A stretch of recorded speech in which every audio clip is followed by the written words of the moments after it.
learn those concepts. And so because it didn't learn those concepts, it couldn't make this transfer. Yeah, so that's a beautiful statement, but at the same time, by moving the paddle, we also anthropomorphize flaws to inject into the system. Will then flip how impressed we are by it. What I mean by that is, to me, the Atari games were, to me, deeply impressive that was possible at all. So like, I have to first pause on that, and people should look at that, just like the game of Go, which is fundamentally different to me than what Deep Blue did. No, there's still much more. There's still tree search. It's just everything Deep Mind has done in terms of learning, however limited it is, still deeply surprising to me. Yeah, I'm not trying to say that what they did wasn't impressive. It was incredibly impressive. To me, it's interesting. Is moving the board just another thing that needs to be learned? So like, we've been able to maybe been able to, the current neural networks, learn very basic concepts that are not enough to do this general reasoning. And then maybe with more data. I mean, the interesting thing about the examples that you talk about, and beautifully, is it's often flaws of the data. Well, that's the question. I mean, right? I is the key question, whether it's a flaw of the data or not. Or the mechanism. Because the reason I brought up this example was because you were asking, do I think that, learning from data can go all the way? Yes. And that this was why I brought up the example, because I think, and it's not at all to take away from work that they did, but it's to say that when we look at what these systems learn, do they learn the things that we humans consider to be the relevant concepts? And in that example, it didn't. Sure, if you train it on paddle being in different places, maybe it would learn that concept. I'm not totally sure. But the question is, scaling that up to more complicated worlds, to what extent could a machine that only gets this very raw data learn to divide up the world into relevant concepts? And I don't know the answer, but I would bet that without some innate notion that it can't do it. Yeah, 10 years ago, I 100% agree with you as to do most experts in AI system. But now I have I have a glimmer of hope. Okay, that's fair enough. And I think that's what deep learning did to the community. Is I still, if I had to bet all my money, it's 100% deep learning will not take us all the way. But there's still I was so personally sort of surprised by the Atari games, by Go, by the power of self-play, of just game playing against that I was, like many other times, just humbled of how little I know about what's possible. Fair enough. Self-play is amazingly powerful, and that goes way back to Arthur Samuel, right, with his checker playing program, and which was brilliant and surprising that it did so well. So just asking on the topic of autonomous vehicles, it's the area that I work, at least these days, most closely on, and it's also area that I think is a good example that you use as sort of example of things we as humans don't always realize how hard it is to do. It's like the constant trend in AI, where the different problems that we think are easy when we first try them, and then realize how hard it is. Okay, so why you talked about this autonomous driving being a difficult problem, more difficult than we realize humans give it credit for.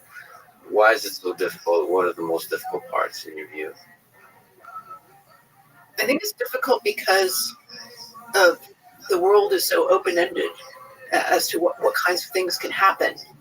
So you have sort of what normally happens, which is just you drive along and nothing surprising happens.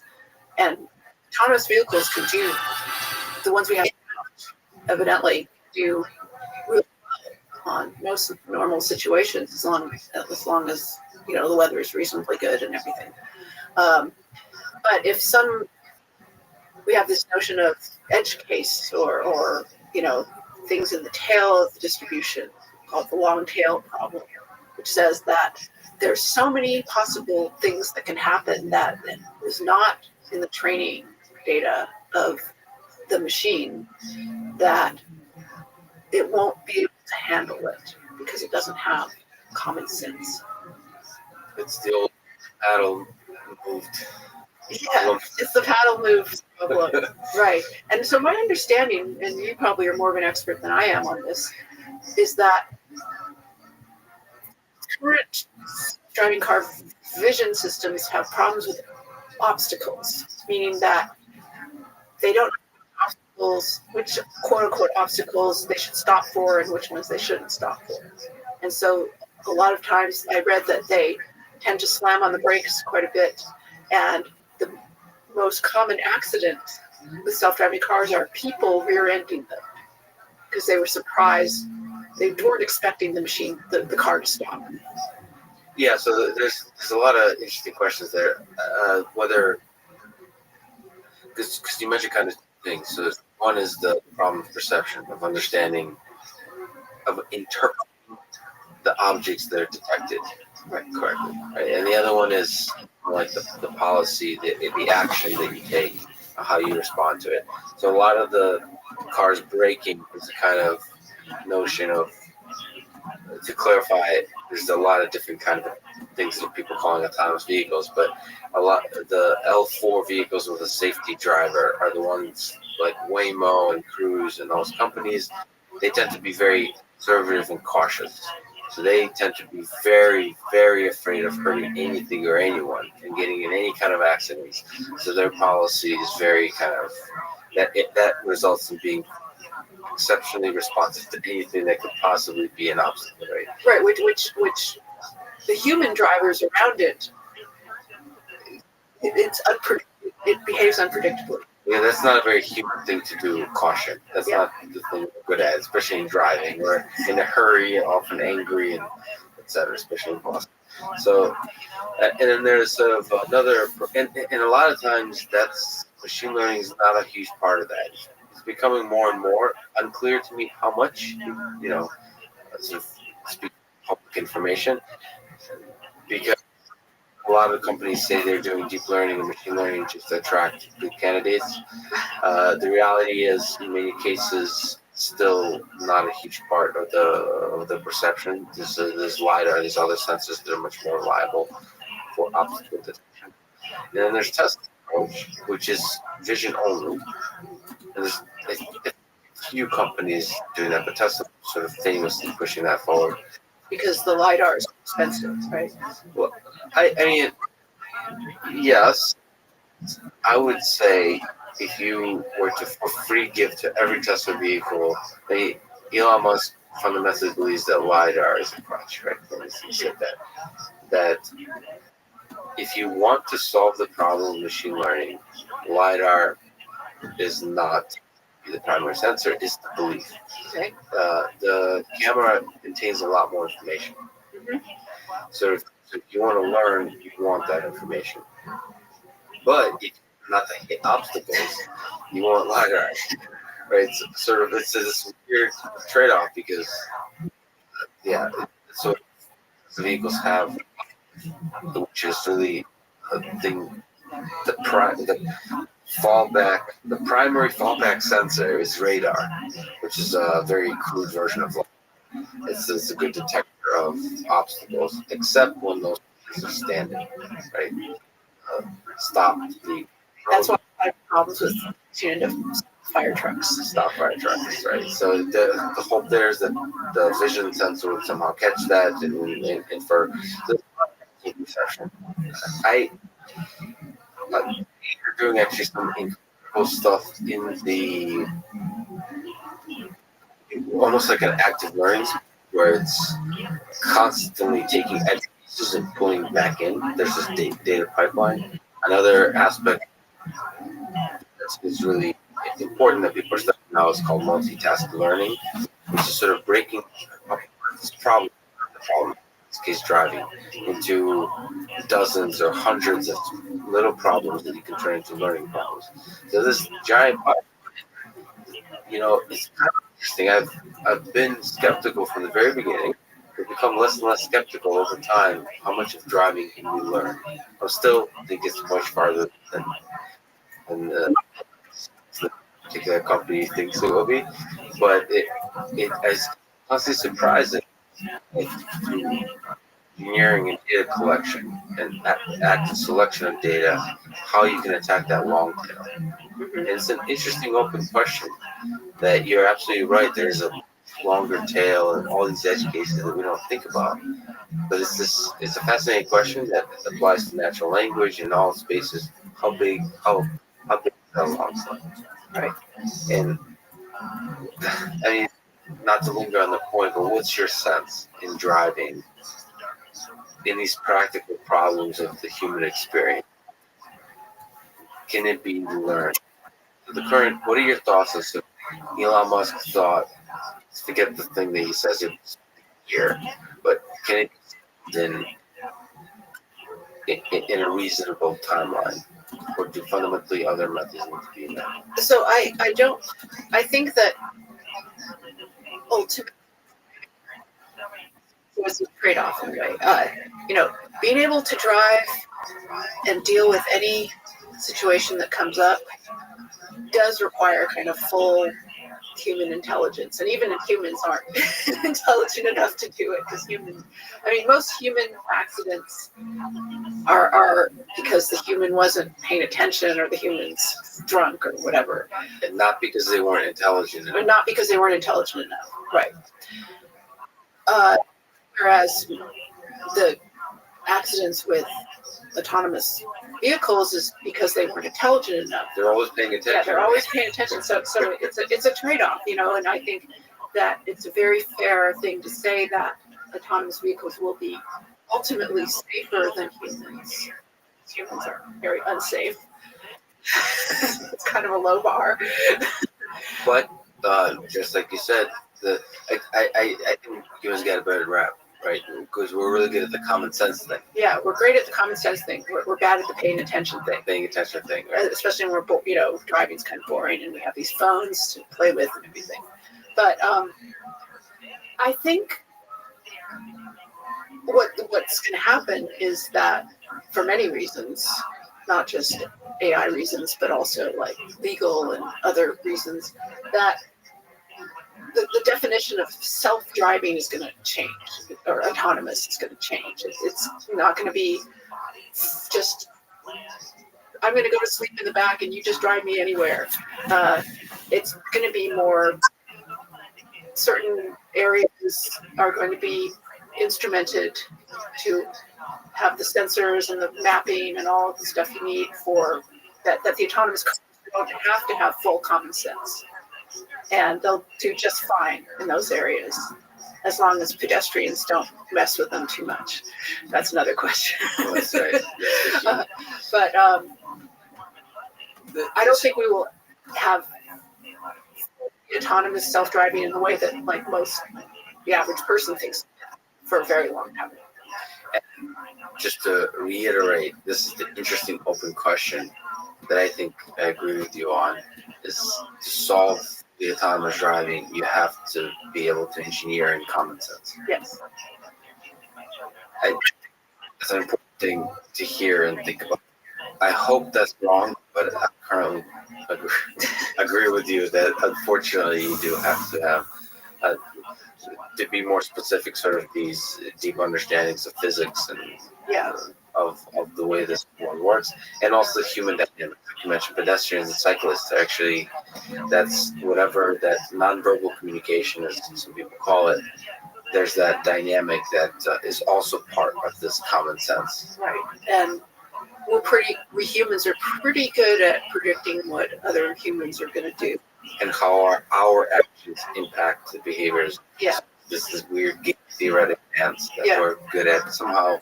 And the thing is, because I've countless hours of video and talk to people, people are also bad at articulating what we have. Right. Huge challenge. Yes. So you've mentioned embodied intelligence. What do you think it takes to build a system of human level intelligence? Does it need to have a body? I'm not sure, but I'm coming around to that more and more. And what does it mean to be? I don't mean to keep breaking down Yalakun. He looms very large. Like he certainly has a large personality. Yes. He thinks that the be grounded, meaning he needs to sort of be able to interact with reality, but doesn't think he necessarily needs to have a body. So when you think of, What's the difference? I guess I want to ask, when you mean body, you mean you have to be able to play with the world, or do you also mean like there's a body that you have to preserve? That's a good question. I haven't really thought about that, but I think both. I would guess because I think I think intelligence. It's so hard to separate it from our desire for self-preservation, our emotions, our all that non-rational stuff that kind of gets in the way of logic. Because we're intelligence or human level of intelligence, whatever it means. A huge part of it is social. That, we were evolved to be social and to deal with other people, and that's just so ingrained in us that it's hard to separate intelligence from that. I think AI for the last 70 years or however long it's been around, it has largely been separated. There's this idea that there's like it's kind of very Cartesian. There's this, thinking thing that we're trying to create, but we don't care about all this other stuff. And I think the other stuff is very fundamental. So there's an idea that things like emotion get in the way of intelligence, As opposed to an integral part of it. So, I mean, I'm so we emphasize the notions of emotion and suffering and all that, your mortality, those kinds of things. So in AI, especially. So, by the way, did you see that there was this thing going around the this? I think he's a Russian or some Slavic that had written this thing about sort of the idea of superintelligence. I forgot, maybe he's anyway, so read all the arguments, and one was the argument from Slavic pessimism. do you know what the argument is? It's like nothing ever works. Yeah. So what do you think is the role? That's such a fascinating idea that what we perceive as the limits of the human mind, emotion and fear and all those kinds of things are integral to intelligence. Could you elaborate on that? Like why is that important, do you think, for human level intelligence? At least for the way the humans work, it's a big part of how it affects how we perceive the world. It affects how we make decisions about the world. It affects how we interact with other people. It affects our understanding of other people. For me to understand what you're likely to do, I need to have kind of a theory of mind, and that's very much emotion. And motivations and goals and that we have mirror neurons. I sort of understand your motivations through sort of simulating it myself. It's not something that I can prove that's necessary, but seems very likely. So, okay, you're in the op-ed in the New York Times that we shouldn't be scared by super intelligent AI, and it criticized a little bit Stuart Russell and Nick Bostrom. Why is that article's key ideas? So it was by an earlier New York Times op-ed by Stuart Russell, which was summarizing his book called Compatible. And the article was saying, if we have super intelligent AI, we need to have it values aligned with our values to learn about what we respond. This example, what if we have a super intelligent AI and we give it the problem of solving climate change, and it decides that the best way to lower the carbon in the atmosphere is to kill all the humans. Okay, so to me that just made no sense at all, because a super intelligent AI, trying to figure out what super intelligence means, and it seems that super intelligent just be intelligent along this one dimension of, okay, we're going to figure out all the steps, the best optimal path to solving climate change, and not be intelligent to figure out that humans want to be, that you can do without the other. In his hypothesis, where he says a system goals to be aligned, organality there, which didn't make any sense to me. So you're saying in any system that's sufficiently not even super intelligent, but as opposed greater and greater intelligence, there's a holistic nature that will sort of attention that will naturally that prevents it from any one dimension running away. Yeah, exactly. So you have this example of the super intelligent AI that turns the world into paper clips because its job is to make paper clips or something, and that just, as a thought experiment, didn't make any sense to me. Well, as a thought experiment or as a thing that could possibly be realized? Either. So I think that what my op-ed was trying to do was say that intelligence is complex than these people are presenting it. That it's not so separable. The rationality, the value, the emotions, all of that. That it's the view separate all these dimensions and build a machine that has one of these dimensions, super intelligent in one dimension, but doesn't have any of the other dimensions. That's what I was trying to criticize, that I don't believe that. So can I read a few sentences from Yoshua Benja, who's super eloquent? So he writes, I have the same impression as Melanie that our cognitive biases are linked with our ability to learn to solve many problems. They may also be a key factor for AI. However, this is a may quote.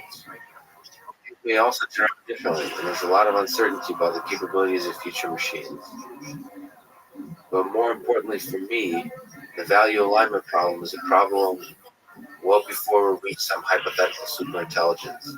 It is already posing a problem in the form of super powerful companies whose objective function may not be sufficiently aligned with humanity's general well-being, bringing all kinds of harmful side effects. He goes on to argue that, the orthogonality and those kinds of things, the concerns of just aligning values with capabilities is something that might come long before we reach anything like super intelligence. So your criticism is kind of really nice in saying this idea of super intelligent systems seem to be dismissing fundamental parts of what intelligence would take. And he says, yes, but if you look at systems less intelligent, there might be these same kinds of problems that emerge. But I guess the example that he gives there, these corporations, that's people, right? Those are people's values. I mean, we're talking about people the corporations are, their values are the values of the people who run those corporations. The idea is the algorithm. That's right. So the fundamental the fundamental element of what does the bad things. Yeah. The algorithm kind of controls the behavior of this mass of human beings. Which algorithm?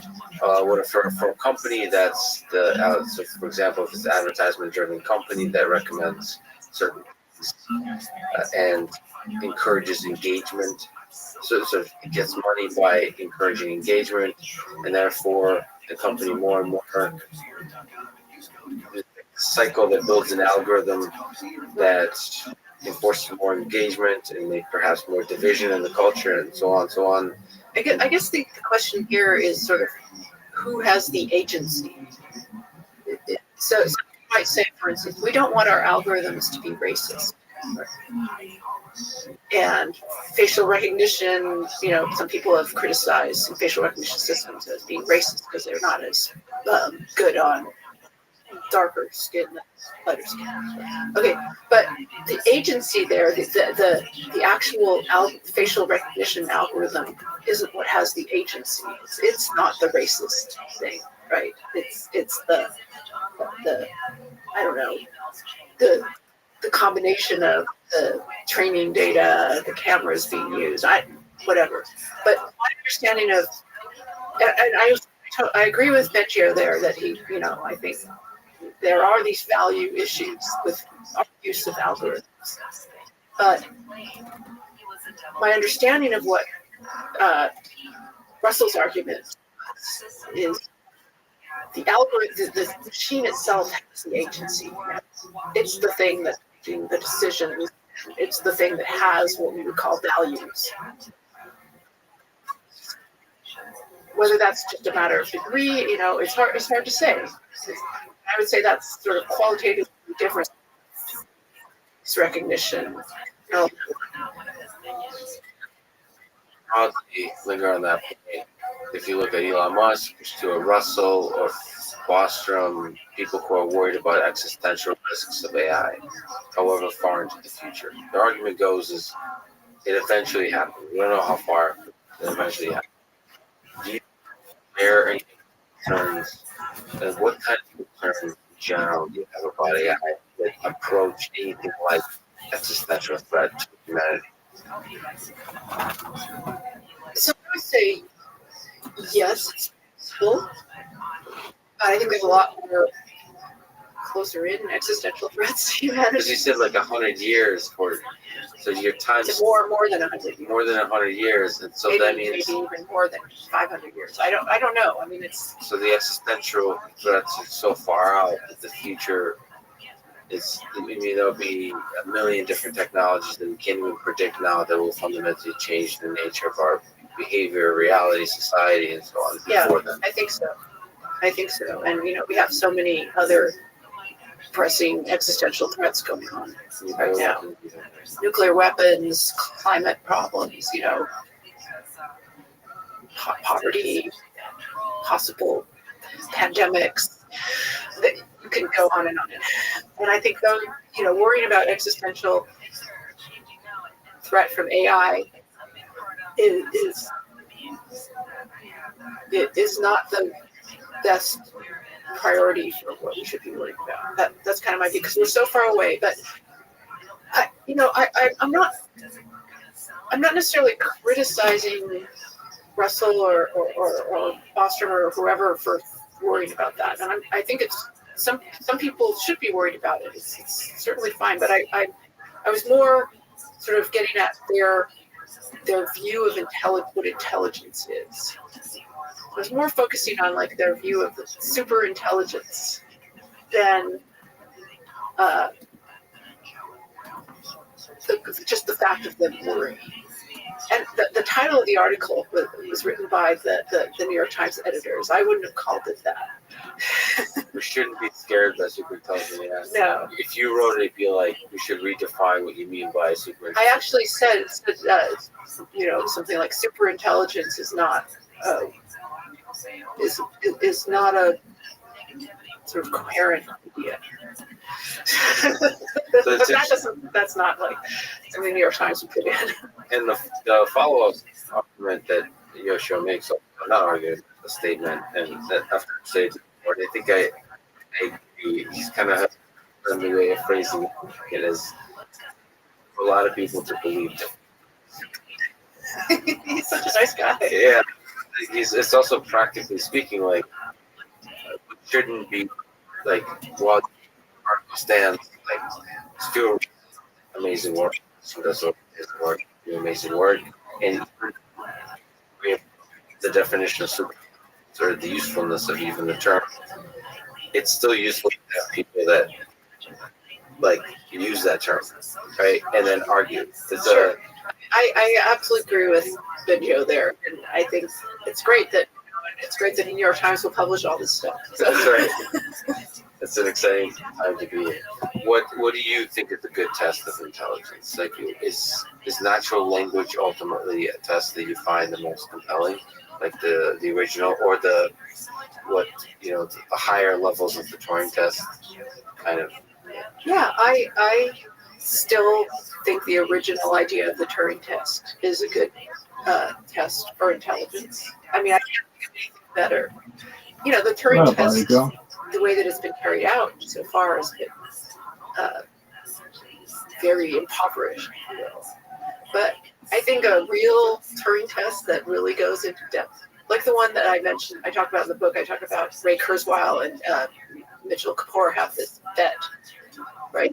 That in 2029, I think is the date, the machine will pass the Turing test. And Turing said, and they have very specific, how many hours, many expert judges, and all of that. And Kurzweil says yes, Kapor says no. We only have like 9 more years to go to see. But I if a machine could pass that, I would be willing to call it. Of course, nobody will. They will say that's just a language model, right? If it does, so you would be comfortable. So language, a long conversation. You're right, because I think probably to carry out that long conversation, you would literally need to have deep common sense understanding of the world. I think so. And conversation is enough to reveal that. I think so. So another super fun topic of complexity that you have worked on, written about. Let me ask the basic question: what is complexity? So complexity is another one of those terms, like intelligence.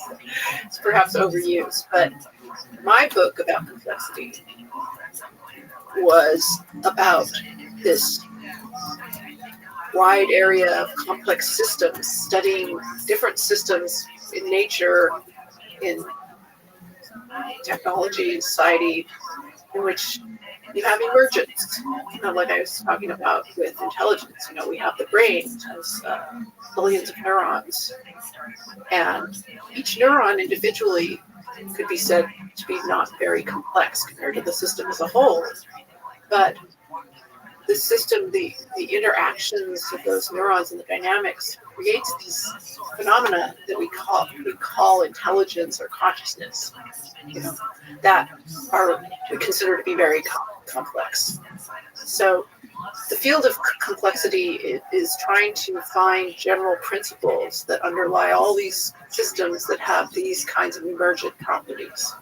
And the emergence occurs from underlying a complex system is usually simple fundamental interactions. Yes. And the emergence happens when there's just a lot of these things interacting. Yes. So and then most of science to date, can you talk about what is reductionism? Well, reductionism is when you try and take a system and divide it up into its elements, whether those be cells or atoms or subatomic particles or whatever your field is, and then try and understand those elements and then try and build up an understanding of the whole system by looking at sort of the sum of all the elements. And so, what's your sense, whether we're talking about intelligence or these kinds of interesting, complex systems, is it possible to understand them in a reductionist way? Which is probably the approach of most of science today, right? I don't think it's always possible to understand the things we want to understand the most. So I don't think it's possible to look at single neurons and understand what we call intelligence. You know, to look at sort of summing up, and the summing up is the issue here. And the one example is that the human genome, right? So there was a lot of work on excitement about sequencing the human genome because the idea would be that we'd be able to find genes that underlie diseases. But it turns out that, and it was a very reductionist idea. We figure out what all the parts are, and then we would be able to figure out which parts cause which things. But it turns out that the parts don't cause the things that we're interested in. It's like the interactions, the networks of these parts. And so that kind of reductionist approach didn't yield the explanation that we wanted. What do you is the most beautiful, complex system that you've encountered? Most beautiful. That you've been captivated by? Is it sort of, for me, it's the simplest to be cellular automata. Oh, yeah. So I was very captivated by cellular automata. We worked on cellular automata for several years. Do you find it amazing or is it surprising that such simple systems, such simple rules of cellular automata can create sort of seemingly unlimited complexity? Yeah, that was very surprising to me. How do you make sense of it? How does that make you feel? Is it just ultimately humbling, or is there a hope to somehow leverage this into a deeper understanding and even able to engineer things like intelligence? It's definitely humbling. How humbling in that, also kind of awe-inspiring that it's that awe-inspiring like part of mathematics that these incredibly simple rules can produce this very beautiful, complex, hard to understand behavior, and it's mysterious, and surprising still, but exciting because it does give you kind of the hope that you might be able to engineer complexity just from simple beginnings. Can you briefly say what is the Santa Fe Institute, its history, its culture, its ideas, its future? So as I mentioned to you, I've never been, but it's always been this, in my mind, this mystical place where brilliant people study the edge of chaos. Exactly.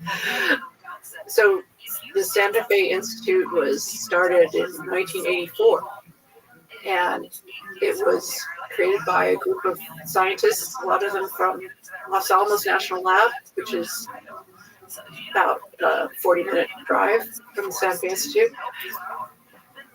They were mostly physicists and chemists, but they were frustrated in their field because they felt that their field wasn't approaching kind of big interdisciplinary questions like the kinds we've been talking about. And they wanted to have a place where people from different disciplines could work on these big questions without sort of being siloed into physics, chemistry, biology. So they started this institute. And this was people like George Callan, who was a chemist in the Manhattan Project, and Nicholas Metropolis, who's a mathematician, physicist, Marie Delman, physicist. So some really big names here.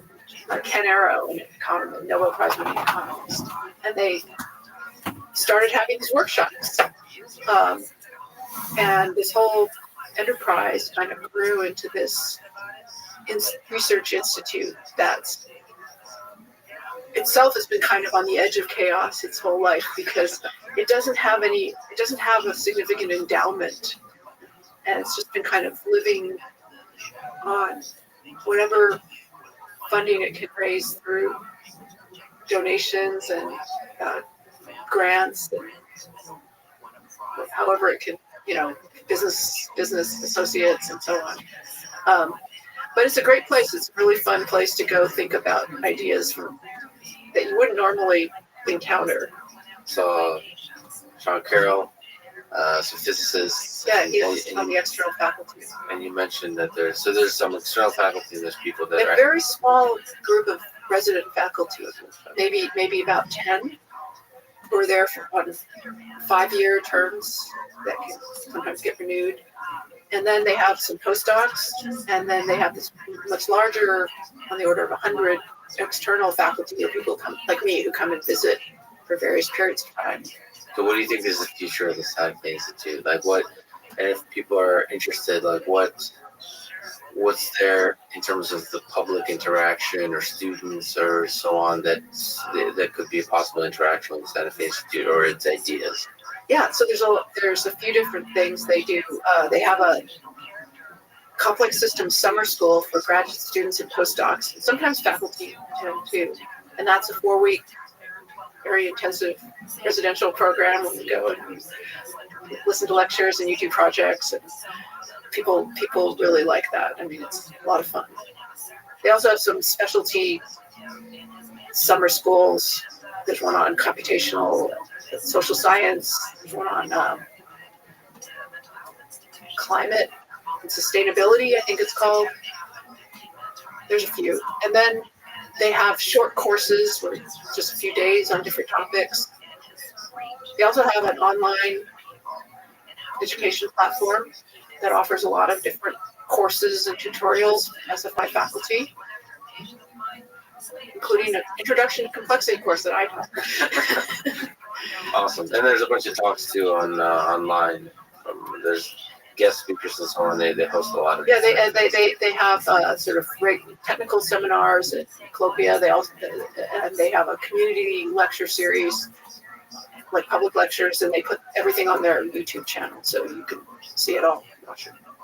Douglas Hofstadter, author of Gödel, Escherbach, was your PhD advisor. You mentioned a couple of times, and collaborator. Do you have any favorite lessons or memories from your time working with him? That continues to this day, I guess, but just even looking back throughout your time working with him.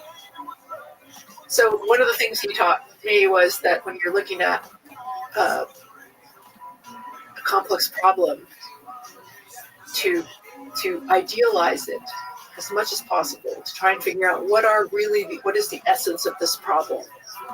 And this is how like the copycat program came into being, was by taking analogy making and saying, how can we make this as idealized as possible but still retain really the important things we want to study?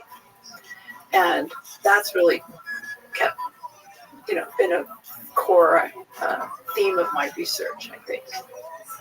And I continue to try and do that.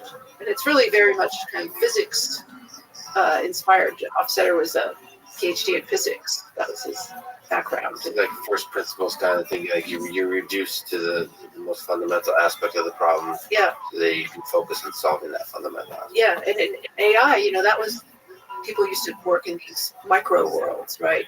Like the blocks world was a very early, important area in AI. And then that got criticized because we said, you can't scale that to the real world. And so people started working on much more real world like problems. But now there's been kind of a return even to the blocks world itself. We've seen a lot of people who are trying to work on more of these very idealized problems for things like natural language and common sense. So that's an interesting evolution of those ideas. So perhaps the blocks world represents the fundamental challenges of the problem of intelligence more than people realize. It might, yeah. Is there, when you look back at your body of work and you work in so many different fields, is there something that you're just really proud of in terms of ideas that you've gotten a chance to explore, create yourself? So I am really proud of my work on the Copycat project. I think it's really different from what almost everyone has done in AI. I think there's a lot of ideas there to be explored. And I guess one of the happiest days of my life, aside from like the births of my children, was the birth of Copycat, when it actually started to be able to make really interesting analogies. And I remember that very clearly. That was a very exciting time. Well, you kind of gave life Yes, to an artificial system. that's right. What, in terms of what people can interact, I saw there's like I think it's called Meta Copycat, or is it Metacat. Metacat, and there's a Python 3 implementation. That if people actually want to play around with it and actually get into it and study it and maybe integrate into, whether it's with deep learning or any other kind of work they're doing, what would you suggest they do to learn more about it and to take it forward in different kinds of directions? Yeah, so that there's Douglas Hofstadter's book called Fluid Concepts and Creative Analogies. It talks in great detail about Copycat. I have a book called Analogy Making as Perception, which is a version of our PhD thesis on it. There's also code that's available. You can get it to run. I have some links on my webpage to where people can get the code for it. And I think that would really be the best way to get into it. Dive in, yeah. Play with it. Well, Melanie, it was an honor talking to you. I really enjoyed it. Thank you so much for your time today. Thanks, it's been really great. Thanks for listening to this conversation with Melanie Mitchell. And thank you to our presenting sponsor, Cash App. Download it, use code LEXPODCAST. You'll get $10, and $10 will go to FIRST, a STEM education nonprofit that inspires hundreds of thousands of young minds to learn and to dream of engineering our future. If you enjoy this podcast, subscribe on YouTube, give it 5 stars on Apple Podcasts, support it on Patreon, or connect with me on Twitter. And now, let me leave you with some words of wisdom from Douglas Hofstadter and Melanie Mitchell. Without concepts, there can be no thought. And without analogies, there can be no concepts. And Melanie adds, how to form and fluidly use concepts is the most important open problem in AI. Thank you for listening. Hope to see you next time.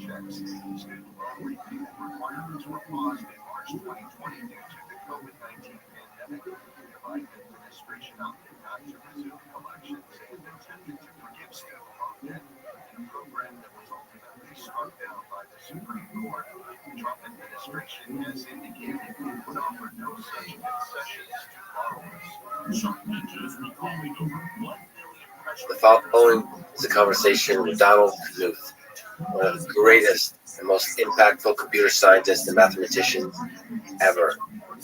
He's the recipient of the 1974 Turing Award, considered the Nobel Prize of Computing.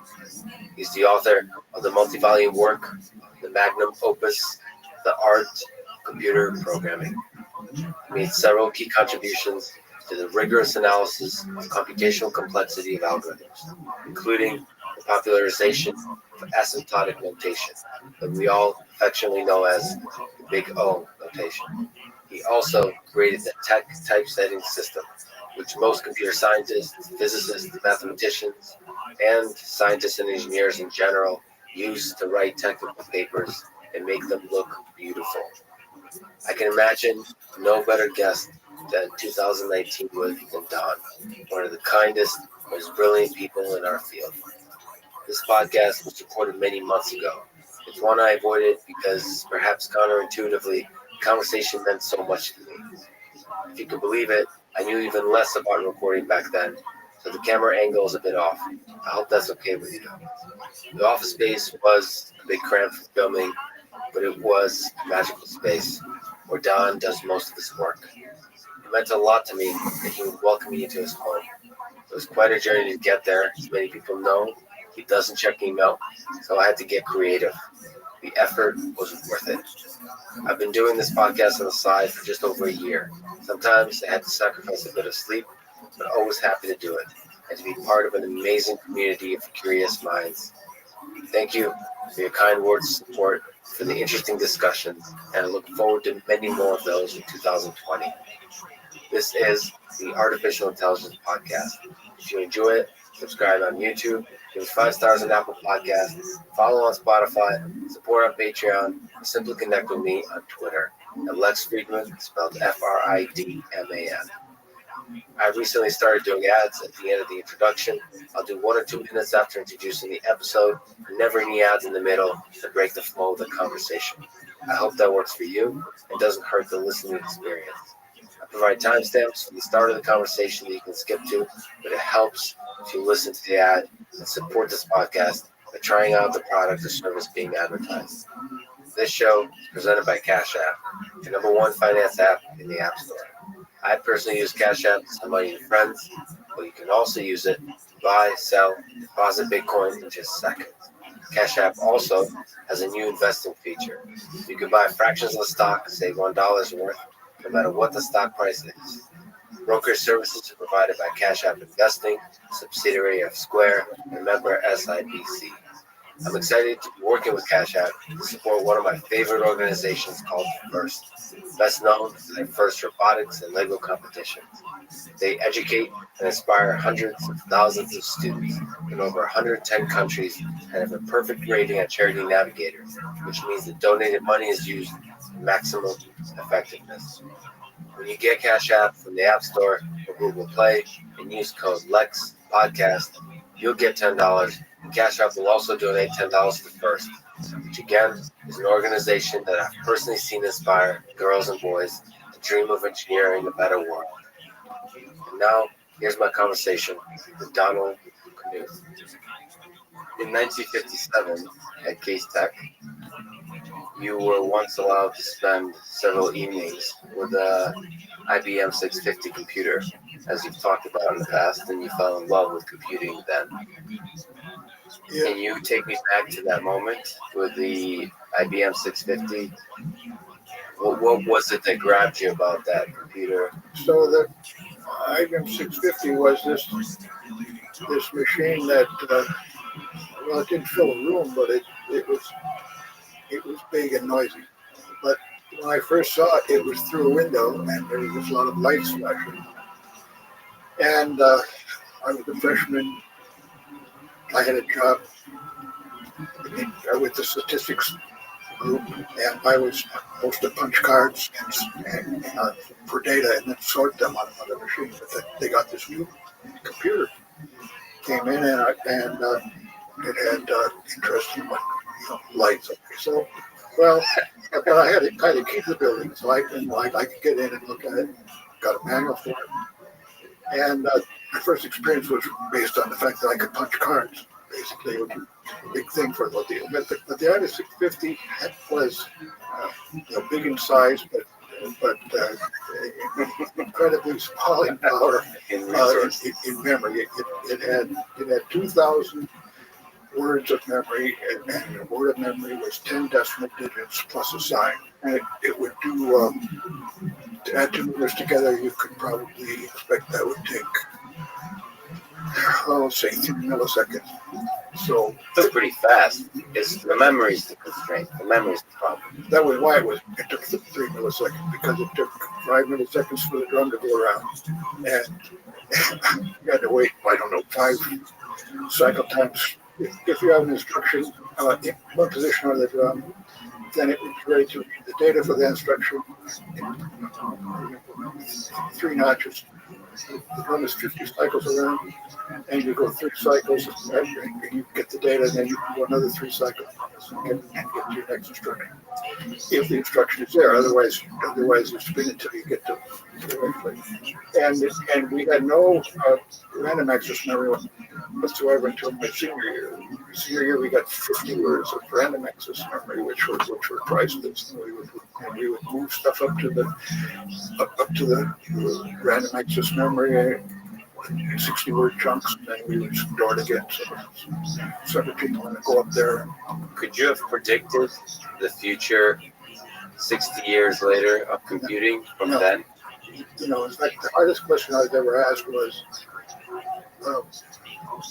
what could I have predicted? In other words, the interviewer asked me, she said, what about computing has surprised you? Maybe they rattled off a couple dozen things. And she said, okay, so what didn't surprise me? And I tried for 5 minutes to think of something that I would have predicted, and I couldn't. But let me say that this machine, I didn't know. There wasn't much else in the world at that time. The 650 was the first machine that there were more than 1,000 of ever. And before that, there was each machine there might be half a dozen examples, maybe. The first mass market, mass produced. The first one that they were done in quantity, and IBM didn't sell them; they rented them, but they rented them to universities at great. Had a great deal, and so that's why a lot of students learned about computers at that time. So you refer to people, including yourself, who gravitate toward a kind of computational thinking as geeks. At least I've heard you use that terminology. It's true that I think there's something that happened to me as I was growing up that made my brain structured in a certain way that resonates with computers. So there's this space of people, 2% of the population, you empirically estimate. That's been proven fairly constant over most of my career. However, it might be different now because kids have different experiences when they're young. So what does the world look like to a geek? What is this aspect of thinking that is unique to that makes it that makes it geek? This is a hugely important question. In the 50s, IBM noticed that there were geeks and non-geeks, and so they tried to hire geeks, and they put out ads in papers saying, if you play chess, come to Madison Avenue for an interview or something like that. So they're trying for something. So what is it that I find easy and other people tend to find harder? And I think there's two main things. One is this really to jump levels of abstraction. So you see something in the large, and you see something in the small, and you pass between those unconsciously. So you know that in order to solve some big problem, what you need to do is add one to a certain register, and then it gets you to another step. And below that, I don't go down to the electron level, but I knew what those milliseconds were, what the drum was like on the 650. I knew how I was going to factor a number or find a root of an equation or something because of what was doing. And as I was plugging on going through, did I make a key punch error? Did I write the wrong instruction? Do I have the wrong thing in the register? And each level is different. And so this idea of being able to see something at lots of levels and fluently go between them seems to me to be much more pronounced in the people that resonate with computers like I. So in my books, I also don't stick just to the high level, but I mix low level stuff with high level, and this means that some people think that I should write better books, and it's probably true. But other people say, well, but that's if you think like that, then that's the way to train yourself. Keep mixing the levels and learn more and more how to compute. So that's the one thing. The other thing is that it's more of a talent to be able to deal with non-uniformity, where there's case 1, case 2, case 3, instead of having 1 or 2 rules that govern everything. So it doesn't bother me if I need like an algorithm has 10 steps to it. Each step does something else. That doesn't bother me. But a lot of pure mathematics is based on 1 or 2 rules, which are universal, and so this means that people like me sometimes work with systems that are more complicated than necessary because it doesn't bother us that we figure out the simple rule. And you mentioned that while Jacobi, Boole, Abel, all the mathematicians in the 19th century may have had symptoms of geek, the first 100% legit geek was Turing, Alan Turing. I think he had a lot more of this quality than anybody. Just from reading the kind of stuff he did. So how does Turing, what influence has Turing had on you? Well, your way of thinking? so I didn't know that aspect of him until after I graduated some years. As an undergraduate, we had a class that talked about computability theory and Turing machines. And it was all, it sounded like a very specific kind of purely theoretical approach. So how old was I when I learned that he had designed machines and that he wrote he wrote a wonderful manual for Manchester machines and he invented all separate teams and he was a real hacker that he got his hands dirty. I thought for many years that he had only done purely formal. As I started reading his own publications, I could feel his kinship, and of course he had a lot of peculiarities. He wrote numbers backwards because, left to right instead of right to left, because it was easier for computers to process in that way. What do you mean left to right? He would write pi as 9,514.3. Right, got it. 401.3 on the blackboard. He had trained himself to do that because the computers he was working with worked that way inside. Train yourself to think like a computer. Well, there you go. That's geek thinking.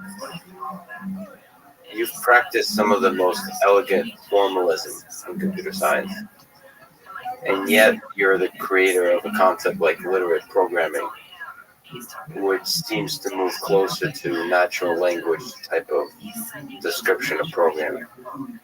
Yeah, absolutely. So how do you see those two as conflicting, as the formalism of theory and the idea of literate programming? So there we are, in a non-uniform system. I don't think one size fits all, and I don't think all truth lies in one kind of expertise. So somehow, the way you say my life is a convex combination of English and mathematics. And you're okay with that? Yeah. Not only that, I wish I want my kids to be that way. I want instead of use left brain, right brain at the same time. You get a lot more done. That was part of the bargain. And I've heard that you didn't really read for pleasure until into your 30s. Literature. That's true. You know more about me than I do, but I'll try to be consistent with what you do. Yeah, no, just believe me. Just go with whatever story I tell you. It'll be easier that way. The conversation. Right, yeah. No, that's true. So I've heard mention of Philip Roth's American Pastoral, which I love as a book. I don't know if it was mentioned as something I think that was meaningful to you as well. In either case, what literary books had a lasting impact on you? What literature? Yeah, okay, good question. So I met Roth. Oh, really? Well, we both got doctors from Harvard on the same day, so we had lunch together and stuff like that. But he knew that computer books you never sell. Well, all right. So you say you were a teenager when you left Russia, so I have to say that Tolstoy was one of the big influences on me. I especially like Anna Karenina, not because of particularly of the plot of the story, but because there's this character who the philosophical discussions. The whole way of life is worked out there. It's among the characters, and so that I thought was especially beautiful. On the other hand, Dostoevsky, I didn't like at all because I felt that his genius was mostly because he kept forgetting what he had started out to do, and he was just sloppy. I didn't think that he polished his stuff at all, and I tend to admire somebody who dots the I's and crosses the T's. So the music of the prose is what you admire more than. I certainly do admire the music of the language, which I couldn't appreciate in the Russian original, but I can in Victor Hugo. That's close. French is closer. But Tolstoy, I like the same reason I like Herman Wouk as a novelist. I think like his book Margaret Morningstar has a similar character, Hugo, who developed his own personal philosophy and it goes in. Was consistent. Yeah, right. And it's worth pondering. So you don't like Nietzsche and like what? You don't like Friedrich Nietzsche or Nietzsche? Yeah, no, yeah. I keep seeing quotations from Nietzsche, and you never tempt me to read any. Well, he's full of contradictions, so you will certainly not appreciate him. But Schiller, I'm trying to get across what I appreciate in literature. And part of it is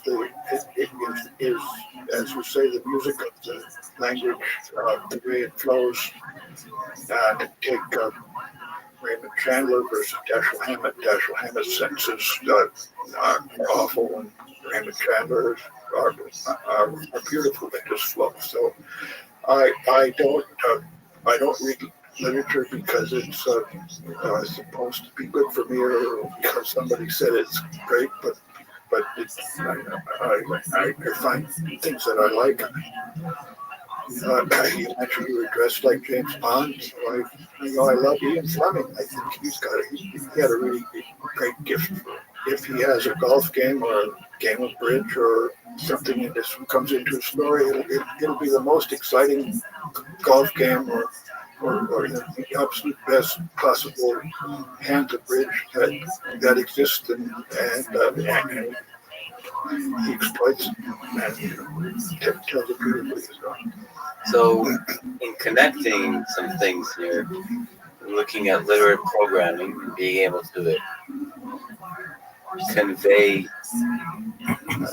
encode algorithms to a computer in a way that mimics how humans speak. What do you think about natural language in general and the messiness of our human world, about trying to express difficult things? So the idea of literate programming is really to try to understand something better by seeing it from at least two perspectives, the formal and the informal.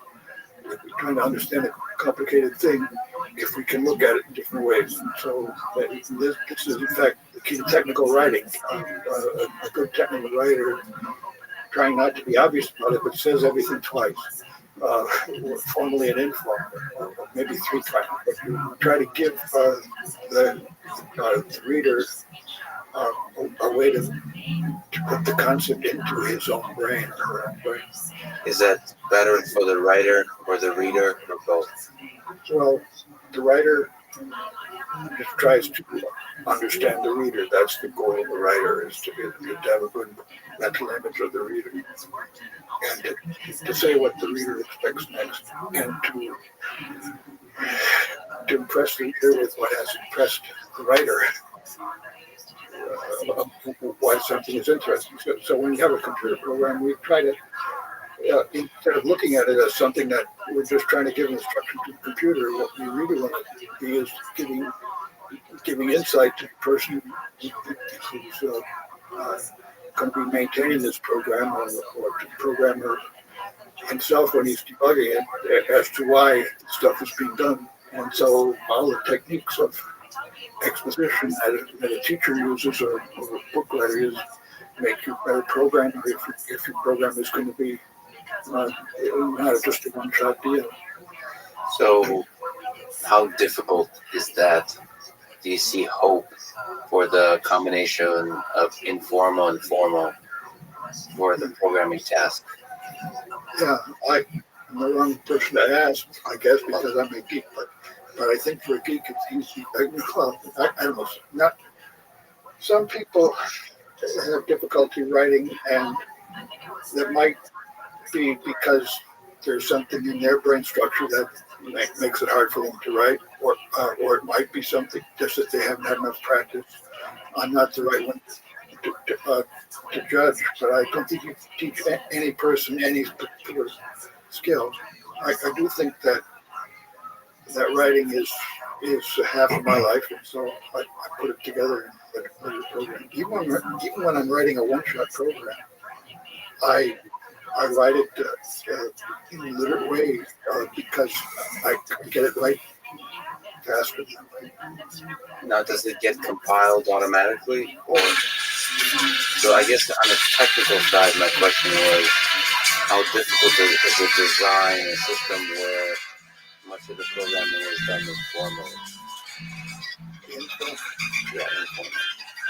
I think whatever works to make it understandable is good, but then you have to also understand uh, how informal it is. You have to know the limitations. You have to so by putting the formal and informal together, this is where it gets locked into your brain. You can say informally, well, I'm in a problem right now. So, Let's go there. Can you give me an example of connecting the informal and the formal? well, too complicated an example. There's a puzzle that's self-referential. It's called a Japanese arrow puzzle, and you're given a bunch of boxes. Each one points north, east, south, and west. And at the end, you're supposed to fill in each box with the number of distinct numbers that it points to. So if I put a 3 in a box, it means that, and it's pointing to 5 other boxes, that means that there's going to be 3 different numbers in those 5 boxes.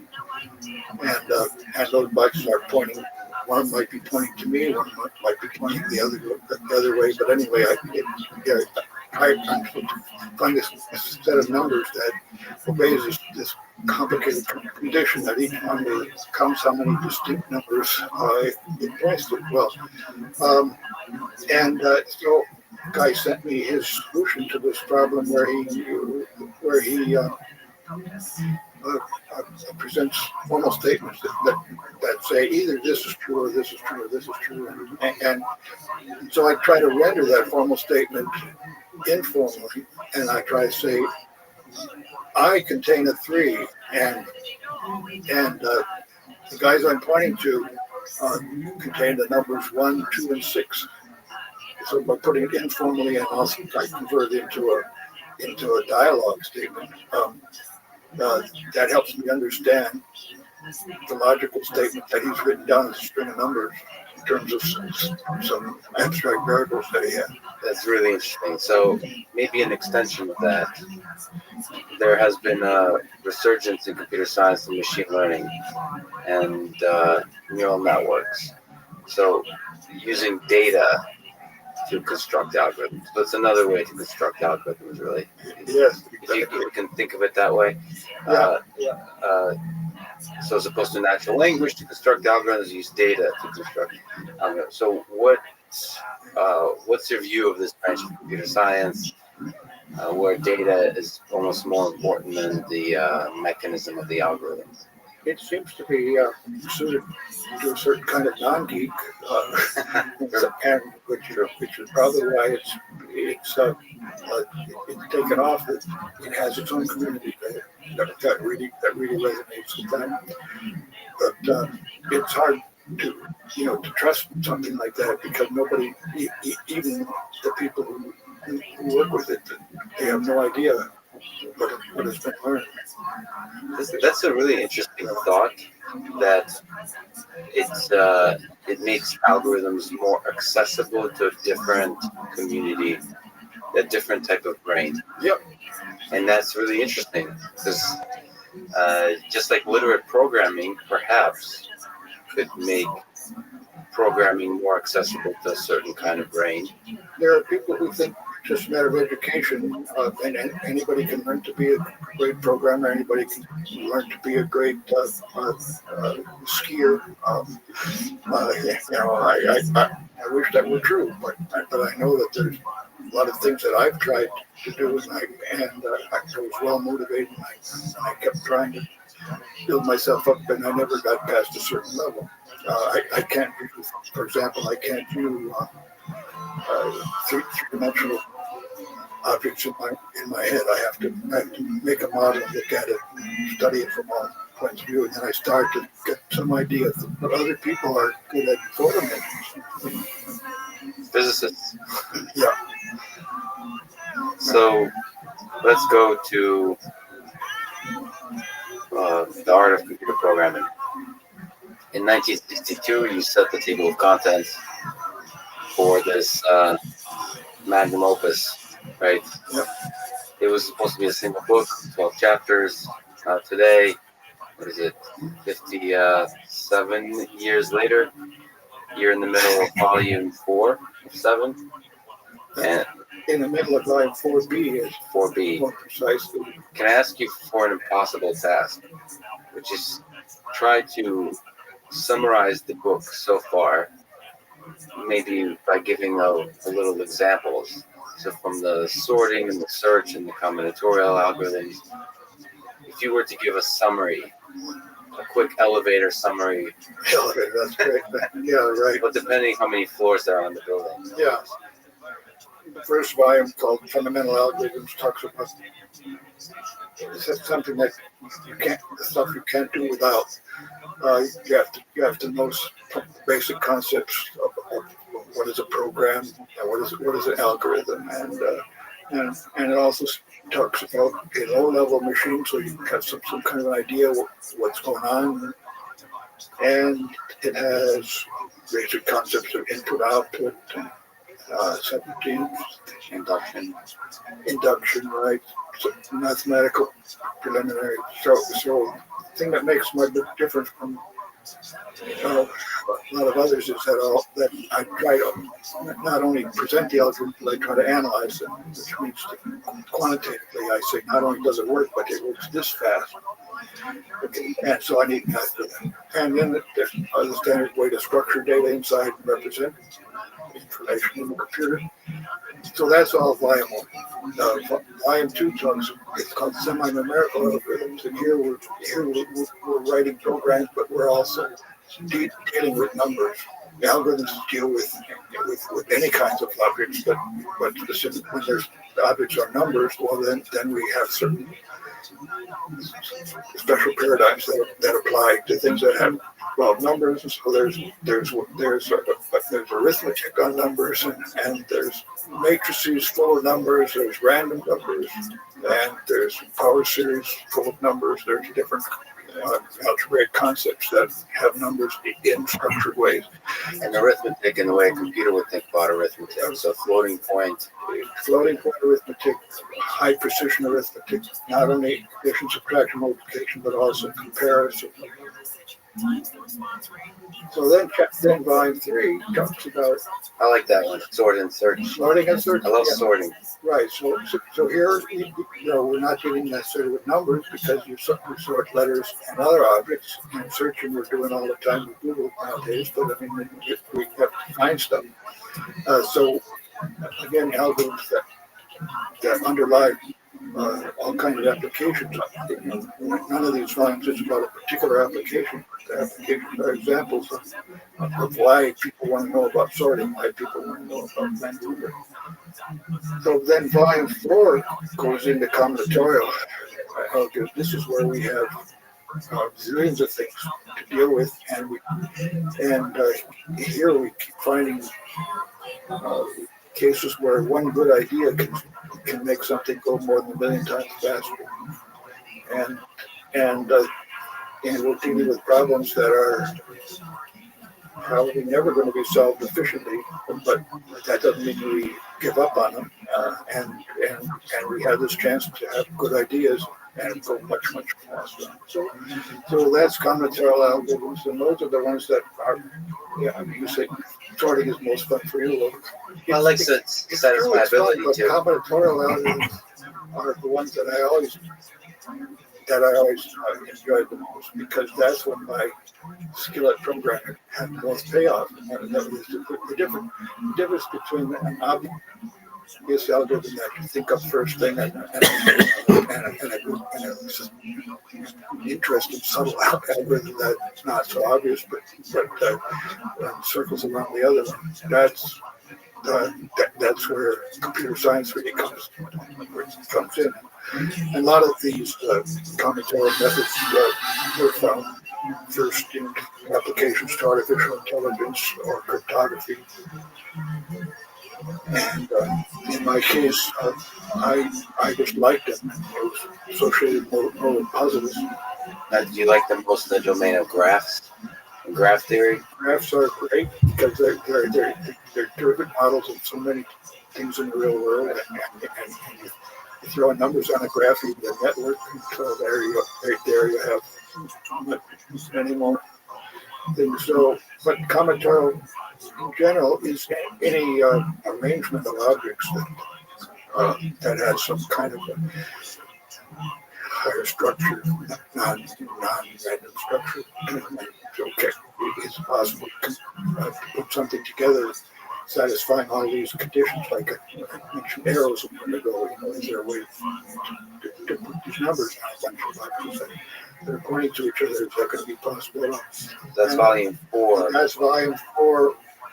What is the future Volume 4A was part 1, and what happened was in 1962, when I started writing down a table of contents, it wasn't going to be a book about computer programming in general. It was going to be a book about how to write compilers.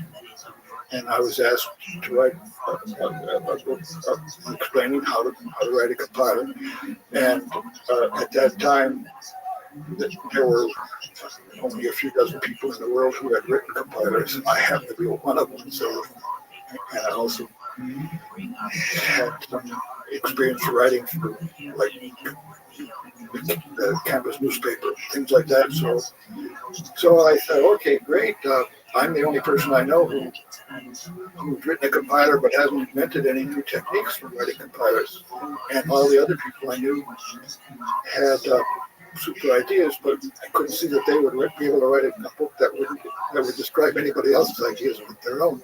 So I could be the journalist, and I could let all these cool ideas. Welcome. Compiler writing would work. How are you? And then I started pretty down well. Yeah, let me. Hello. Hey, how are you? Can you hear me? Hello.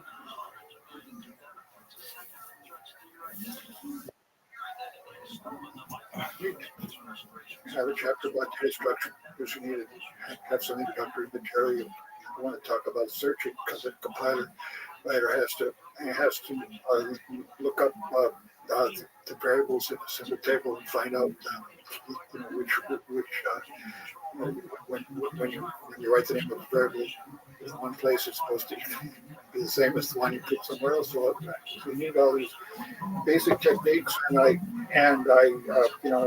getting those some arithmetic and stuff. So I threw in these chapters, and I threw in a chapter on combinatorics because that was what I really enjoyed programming the most. But there weren't many algorithms known about combinatorial methods in 1962. So that was a kind of a short chapter, but it was sort of thrown in just for fun. And chapter 12 was going to be compilers, applying all the stuff in chapters 1 to 11 to make compilers. Well, okay, so that was my table of contents from 1962. And during the 70s, the whole field of combinatorics went through a huge explosion. People talk about a combinatorial explosion, and they usually mean by that the number of cases goes up. You change n to n plus 1, and all of a sudden the problem had gotten more than 10 times harder. But there was an explosion of ideas about combinatorics in the 70s to the point that like in 1975, I bet you more than half of all the journals of computer science were about combinatorial method. And What kind of problems were occupying people's minds? What kind of problems in combinatorics? Was it satisfiability, graph theory? Yeah, graph theory was quite dominant. But all of the NP hard problems that you have, like Hamiltonian path, or Travel salesman. going beyond, going beyond graphs, you had operation research. Whenever there was a small class of problems that had efficient solutions, and they were usually associated with nature, theory of special mathematical construction. But once we went to things that involved 3 things at a time instead of 2, all of a sudden things got harder. So you had satisfiability problems, or if you have clauses, every clause has 2 logical elements in it that we can satisfy in your time. Test for satisfiability in your time, but if you allow yourself 3 variables in a clause, then nobody knows how to do it. So these articles were about trying to find better ways to solve cryptography problems and graph theory problems, where we have lots of data, but we know how to find the best subsets of the data, like sorting it. We can get the answer. So how did it continue to change from the 70s to today? Yeah, so now there are maybe half a dozen conferences whose topic is combinatorics, different kind, but fortunately I don't have to rewrite my book every month, like I had to in the 70s. But still, there's a huge amount of work being done on people getting better ideas on these problems that don't seem to have really efficient solutions, but still do a lot more with it. So this book that I'm finishing now is, I've got a whole bunch of brand new methods that, as far as I know, there's no other book that covers this particular approach, and so I'm trying to do my best of exploring the tip of the iceberg, and I try out lots of things and keep rewriting as I find better methods. So what's your writing process like? What's your thinking and writing process like every day? So what's your routine? I guess it's actually the best question, because I spend 7 days a week You're doing it. You're the most prepared to answer it. But okay, so the chair I'm sitting in is where I do. Where the magic happens. Well, reading and writing. The chair is usually sitting over there where I have all the books and reference. But I found this chair, which was designed by a Swedish guy. Anyway, it turns out this is the only chair I can really sit in for hours and hours and not know that I'm in a chair. But then I have the stand-up desk right next to us, and so after I write something with pencil and eraser, I get up and I type it and revise and rewrite. The kernel of the idea is first put on paper. Yeah, that's where. And I'll write maybe 5 programs a week, of course, literate programming. And these are, before I describe something in my book, I always program it to see how it's working and try it along.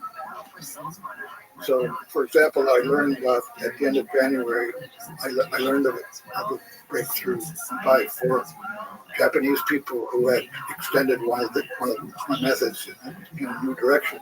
And so I spent the next 5 days writing a program to implement what they did, and then they had only generalized part of what I had done, so then I had to see if I could generalize more parts of it, and then I had to take their approach and I had to try it out on a couple of dozen of the other problems I had already worked out with my old methods, and so that took another couple of weeks, and then I started to see the light, and and I started writing the final draft, and then I would type it up. Involved some new mathematical questions, and so I wrote to my friends who might be good at solving those problems, and they solved some of them. So I put that in as exercises, and so a month later, I had absorbed one new idea that I learned, and I'm glad I heard about it in time. Otherwise, I would have put my book out before I heard about the idea. On the other hand, this book was supposed to come in at 300 pages, and I'm up to 350 now. That added 10 pages to the book.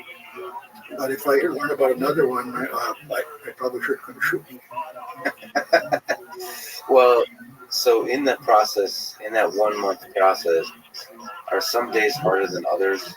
Are some days harder than others? Well, yeah, my work is fun, but I also work hard, and every big job has parts that are a lot more fun than others.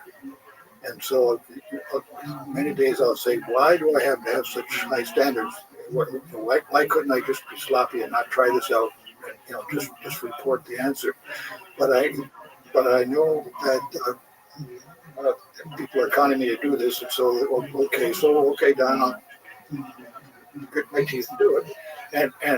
And then the joy comes out when I see that actually I'm getting good results, and I get even more when I see that somebody has actually read and understood what I wrote and told me how to make it even better. I did want to mention something about the method. So I got this tablet here where I do the first writing of concepts. Okay, so and what language is that in?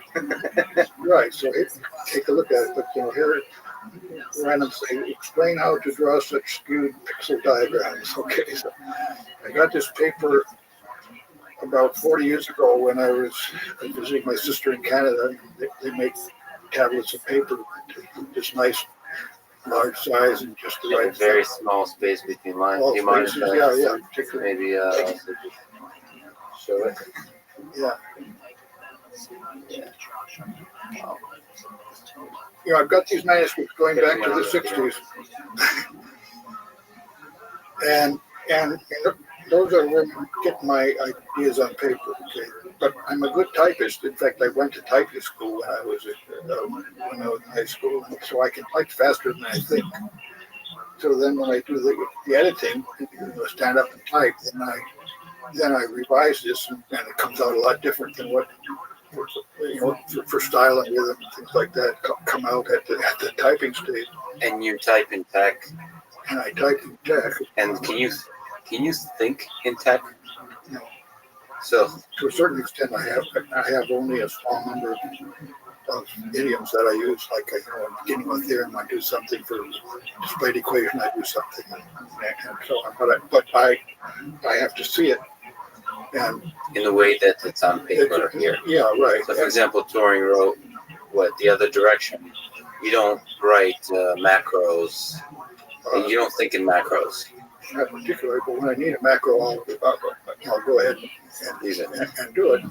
But the thing is that I also write to fit. I mean, I'll change something if I could save a line. Like haiku. I'll figure out a way to rewrite the sentence so that it'll look better on the page. And I shouldn't waste my time on that, but I can't resist because I know it's only 3% of the time or something like that. And it could also be argued that is what life is about. Yes. In fact, that's true.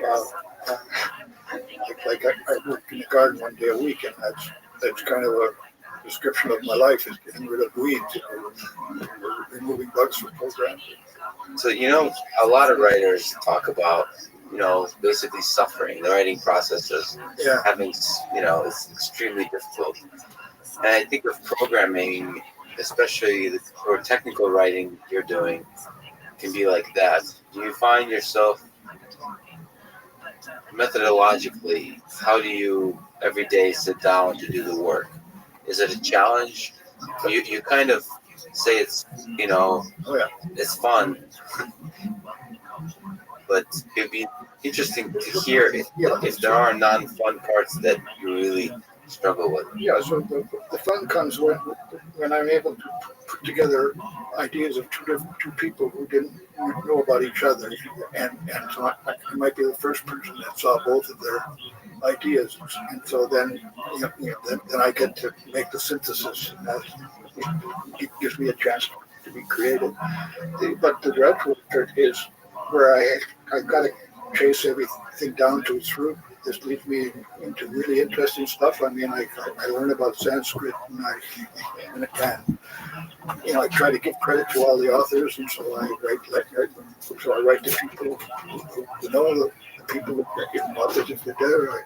I communicate this way, and I got to get the math right, and I got to tack all my programs, try to find holes in, and I rewrite the programs after I get a better idea. Is there ever dead ends?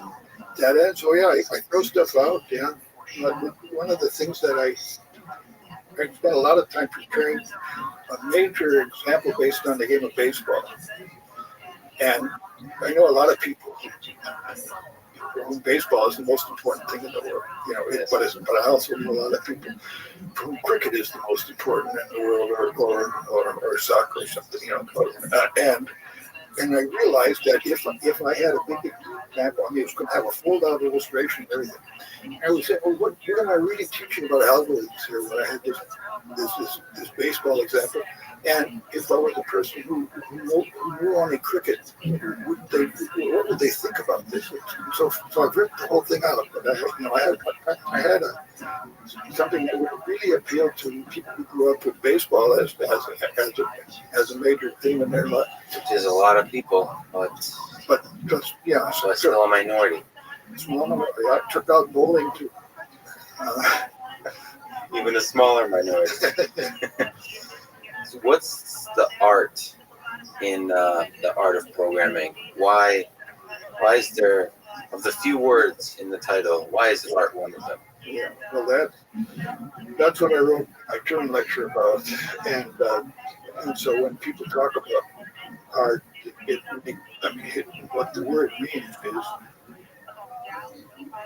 something that's not in nature. So artificial intelligence, the art comes from the same root, saying that this is something that was created by human beings. And then it's got further meaning, often in fine art, which has this beauty to the mix. It says, we have things that are artistically done, and this means not only done by humans, but also done in a way that's elegant and brings joy, and has I guess Tolstoy versus Dostoevsky. Right. But anyway, it's that part that says that it's done well as not only different from nature. In general, then art is what human beings are specifically good at, and when they say artificial intelligence, well, they're trying to mimic human beings. But there's an element of fine art and beauty. You are one. That's what I tried to also say, that you can write a program and make a work of art. So now, in terms of surprising, what ideas in writing from the search to the combinatorial algorithms, what ideas have you come across that were particularly surprising to you, that changed the way you see a space of problems? I get a surprise every time I have a bug in my program, obviously. but that isn't really what you're at.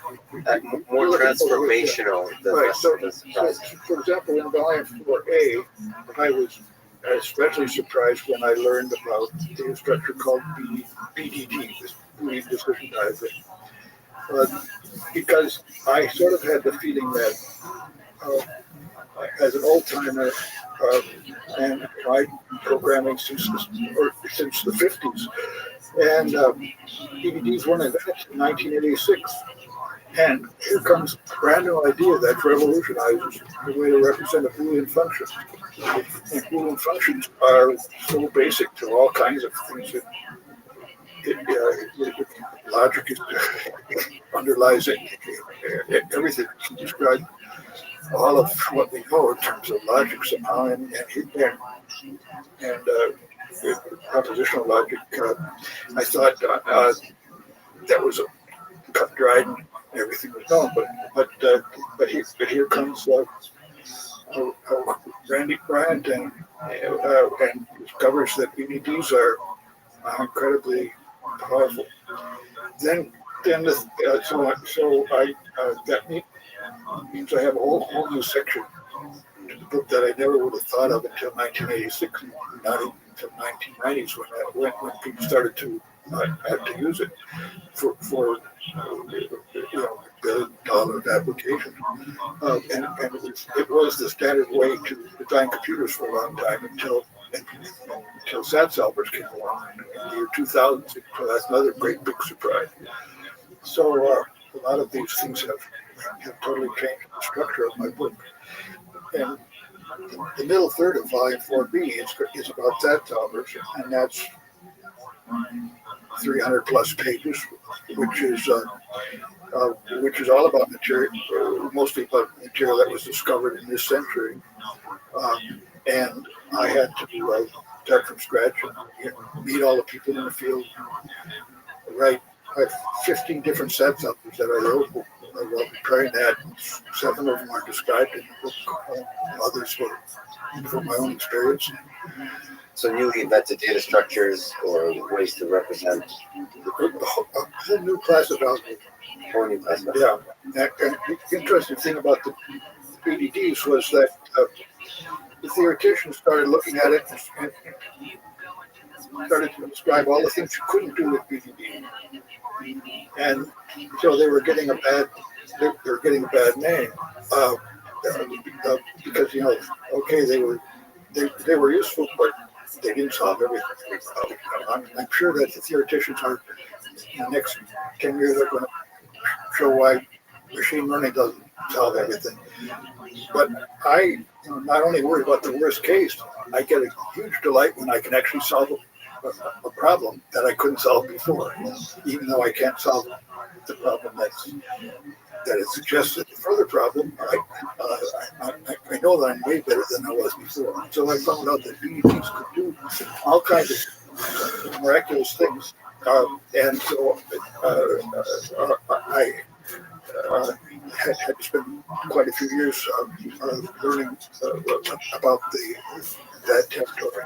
So in general, what brings you more pleasure?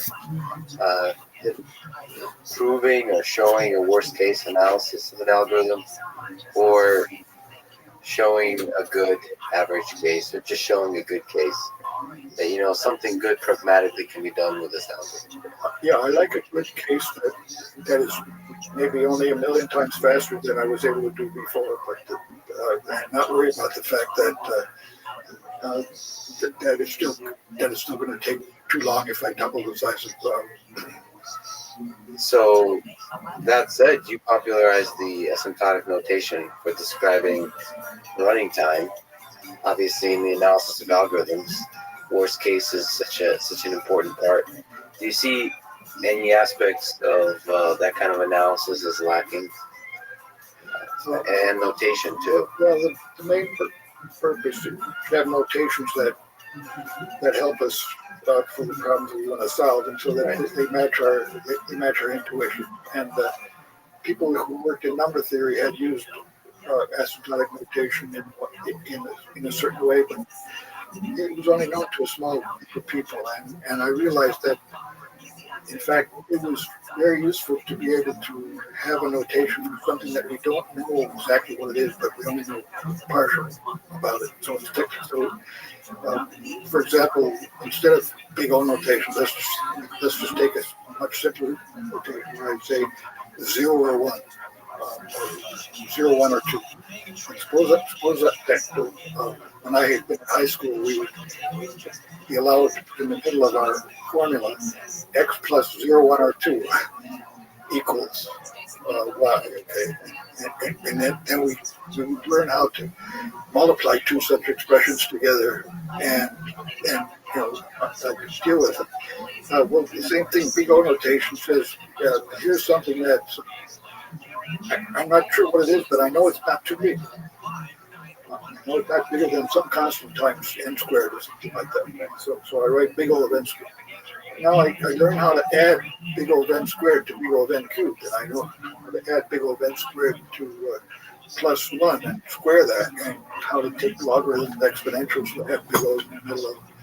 And that turned out to be hugely valuable in all of it. What I was trying to do is I'm trying to figure out how to do algorithm. So, have there been algorithms in your journey that perform very differently in practice than they do in theory? Well, the worst case of a combinatorial algorithm is almost always horrible. But we have set solvers that are solving. One of the last exercises in that part of my book was to figure out a problem that has 100 variables that's difficult for a set solver. But you would think that a problem with 100 billion variables requires you to do 2 to the 100th operations, because that's the number of possibilities. You have 2 to the 100th variables, 2 to the 100th. 2 to the 100th is way bigger than we can handle. 10 to the 17th is a lot.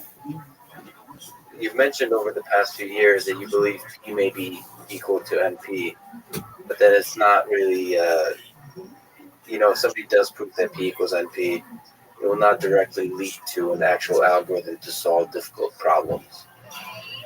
Can you explain your intuition here? Has it been changed?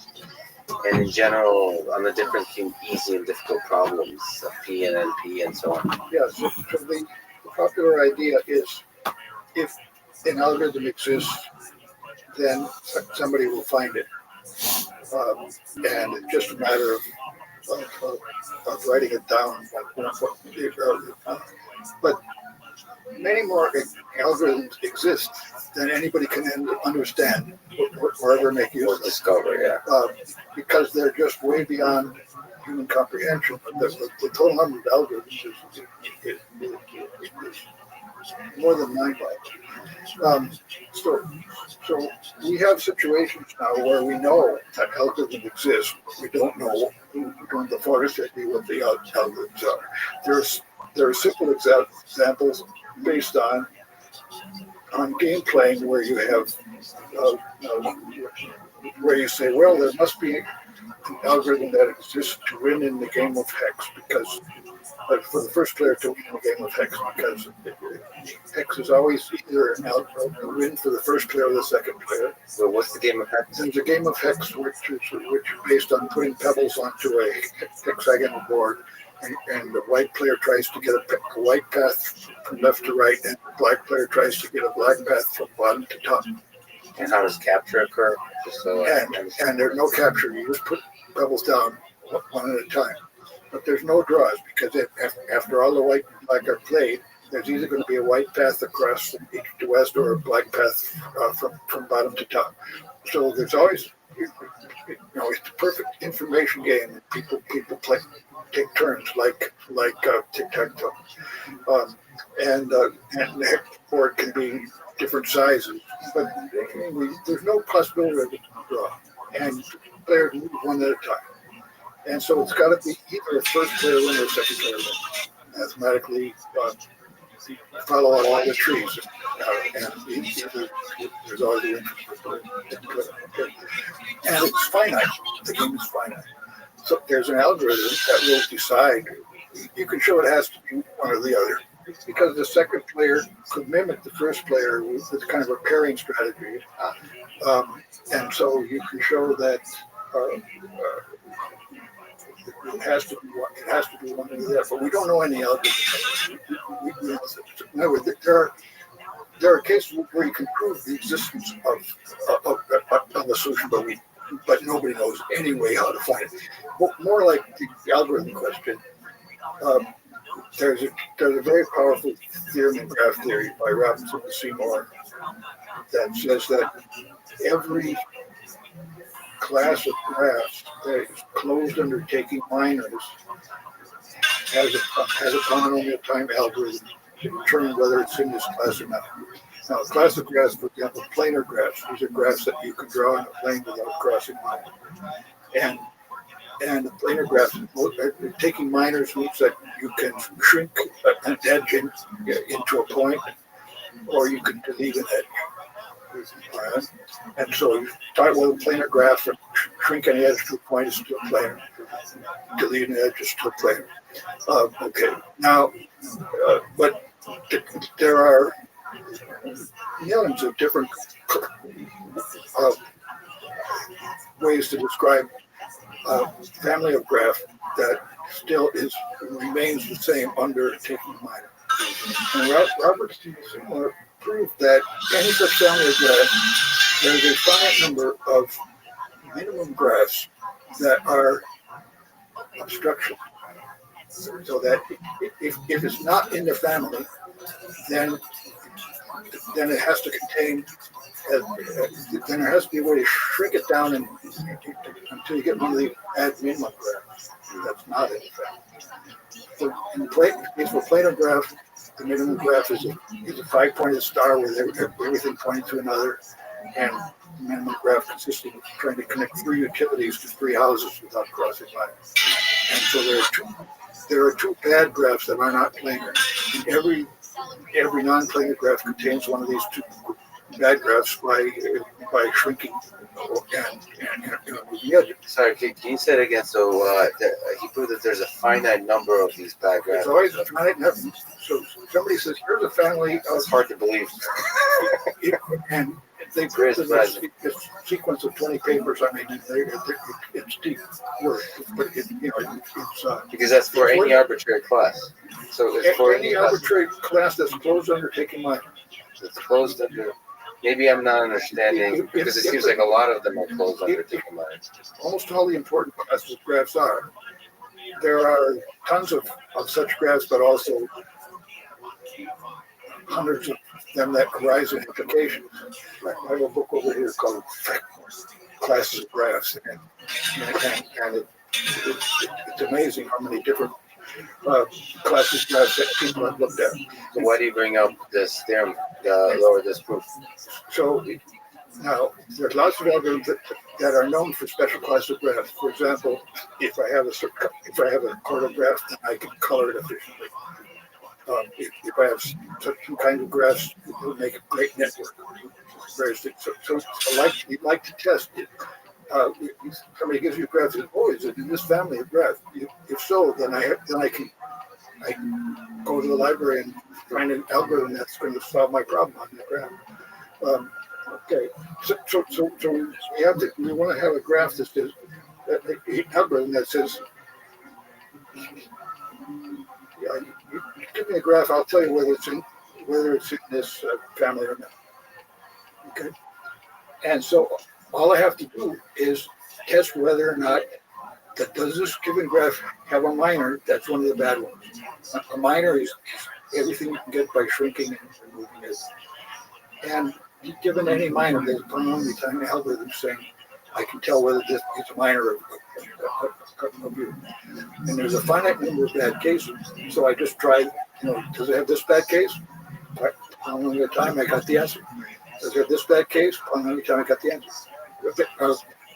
Total polynomial time.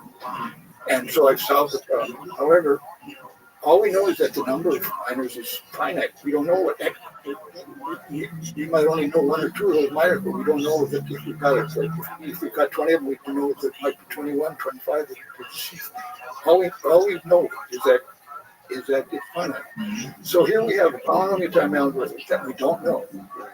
That's a really great example of what you worry about or why you think P equals NP won't be useful. But still, why do you hold the intuition that P equals NP? Because you have to rule out so many possible algorithms as being not working. You can take the graph and you can represent it as in terms of certain prime numbers, and then you can multiply those together, and then you can take the bitwise and construct some certain constant polynomial time, and that's perfectly valid algorithm. And there's so many algorithms of that kind. A lot of times we see random take data and get coincidences that some fairly random looking number actually is useful because it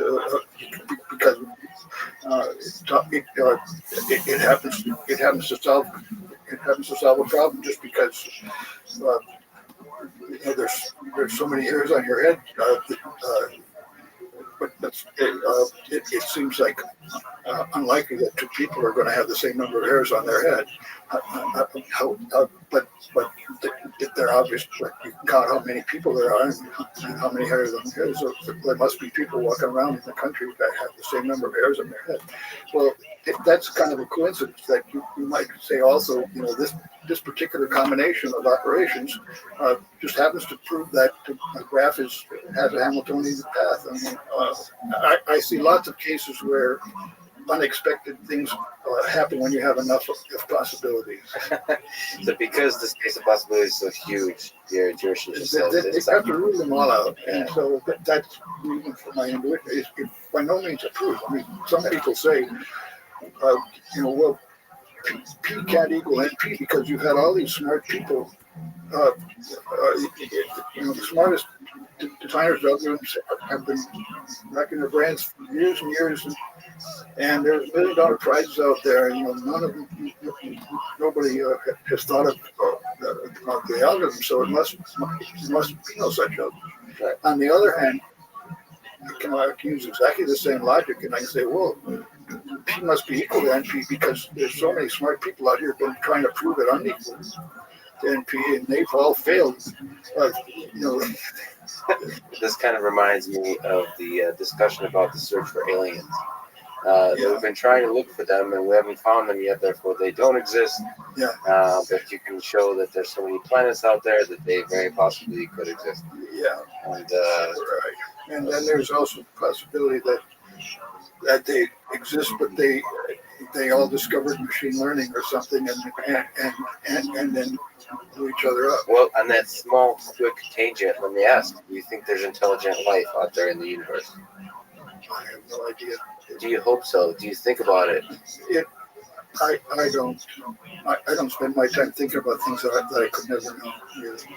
And yet, you do enjoy the fact that there's many things you don't know. You do enjoy the mystery of things. I enjoy the fact that I have limits. Yeah, but I don't. But I don't take time to answer unsolvable questions. Yeah.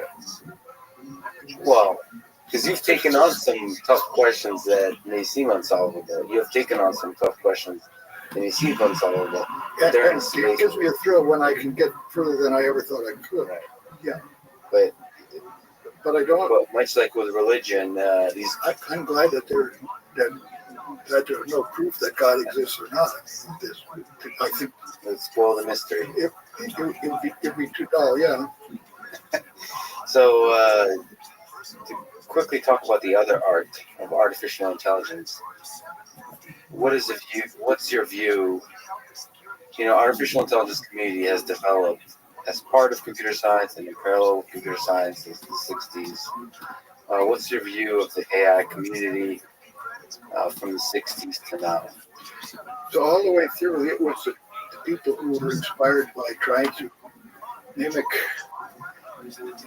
intelligence or to do things that were somehow the greatest achievements of intelligence. That has been inspiration to people who have pushed the envelope of computer science maybe more than any other group of people. So all the way through, it's been a great source of good problems to sink the teeth into, and getting partial answers and more successful answers over the years. So this has been the inspiration for lots of the great discoveries of computer science. Are you yourself captivated by the possibility of creating, of algorithms having echoes of intelligence in them? Not as much as most of the people in the field, I guess I would say, but that's not to say that they're wrong or that. It's just you asked about my own personal preferences, and, but the thing that I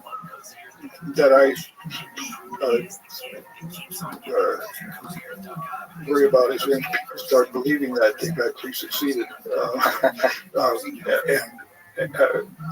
because seems to me this huge gap between really understanding something and being able to pretend to understand something and give the illusion of understanding something. Do you think it's possible to create without understanding?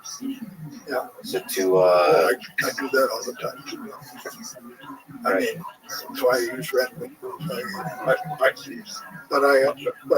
But there's still this great gap. I don't assert that it's impossible, but I don't see anything coming any closer to really the kind of stuff that I would consider intelligence. So you've mentioned something that on that line of thinking, which I very much agree with. So the art of computer programming, this book is focused on single processor algorithms, and for the most part. You mentioned That's only because I set the table of contents in 1962. You have to. for sure. There's no. I'm glad I didn't wait until 1965. That's one book. Maybe we'll touch on the Bible, but one book can't always cover the entirety of everything. So I'm glad. I'm glad the table of contents for the art of computer programming is what it is. But you did mention that you thought that an understanding of the way ant colonies are able to perform incredibly organized tasks might well be the key to understanding human cognition. So these fundamentally distributed systems. So what do you think is the difference between the way Don Knuth would sort a list and an ant colony would sort a list or perform an algorithm? Sorting a list is the same as cognition, though. But I know what you're getting at is. So from the advantage of ant colony, at least we can see what they're doing. We know which ant has talked to which other ant, and it's much harder with brains to know to what extent neurons are passing signal. So I'm saying that ant colony might be, if they have the secret of cognition, think of an ant colony as a cognitive single being rather than as a colony of lots of different ants. I mean, just like the cells of our brain and the microbiome and all that is interacting entities. But somehow I consider myself to be one single person. Well, an ant colony, you can say, might be cognitive somehow. I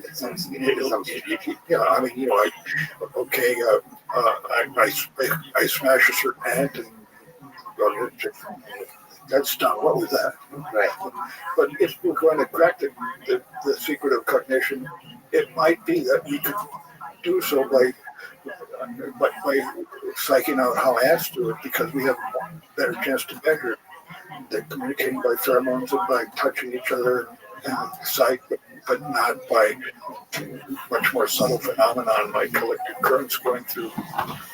But even a simpler version of that, what are your thoughts of maybe Conway's Game of Life? Okay, so Conway's Game of Life is able to simulate any computable process. And any deterministic process is... I like how you went there. I mean, that's not its most powerful thing, I would say. I mean, it can simulate it, but the magic is that the individual units are distributed. Yes. And extremely simple. Yes, we understand exactly what the primitives are. The primitives, just like with the ant colony, even simpler. But if we but still, it doesn't say that I understand. I understand life. I mean, I understand. It gives me it gives me a better insight into what does it mean to have a deterministic universe. What does it mean to have free choice, for example? So do you think God plays dice? Yes, I don't see any reason why God should be forbidden from using the most efficient ways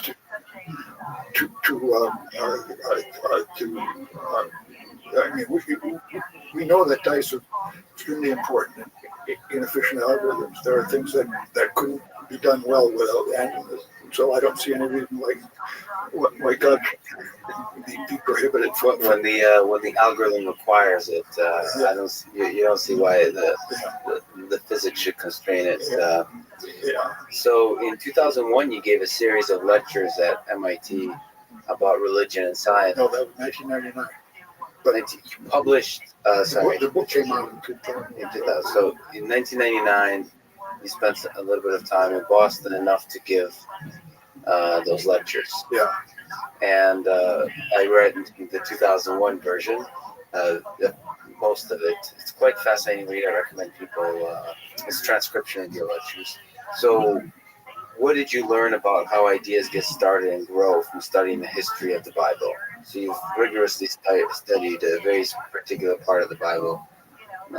What did you learn from this process about the way us human beings as a society develop and grow ideas, share ideas, and get defined by those ideas? Well, it's hard to summarize that. I wouldn't say that I learned a great deal of really definite things where I could make conclusions, but I learned more about what I don't know. You have a complex subject which is really beyond understanding. So we give up on saying I'm never going to get to the end of the road and I'm never going to understand it. But you say, but maybe it might be good for me to get closer and closer and learn more about something. So, how can I do that efficiently? And the answer is, well, use randomness. And so try a random subset of that is within my grasp and study that in detail instead of just studying parts that somebody tells me to study, or instead of studying nothing because it's too hard. So I decided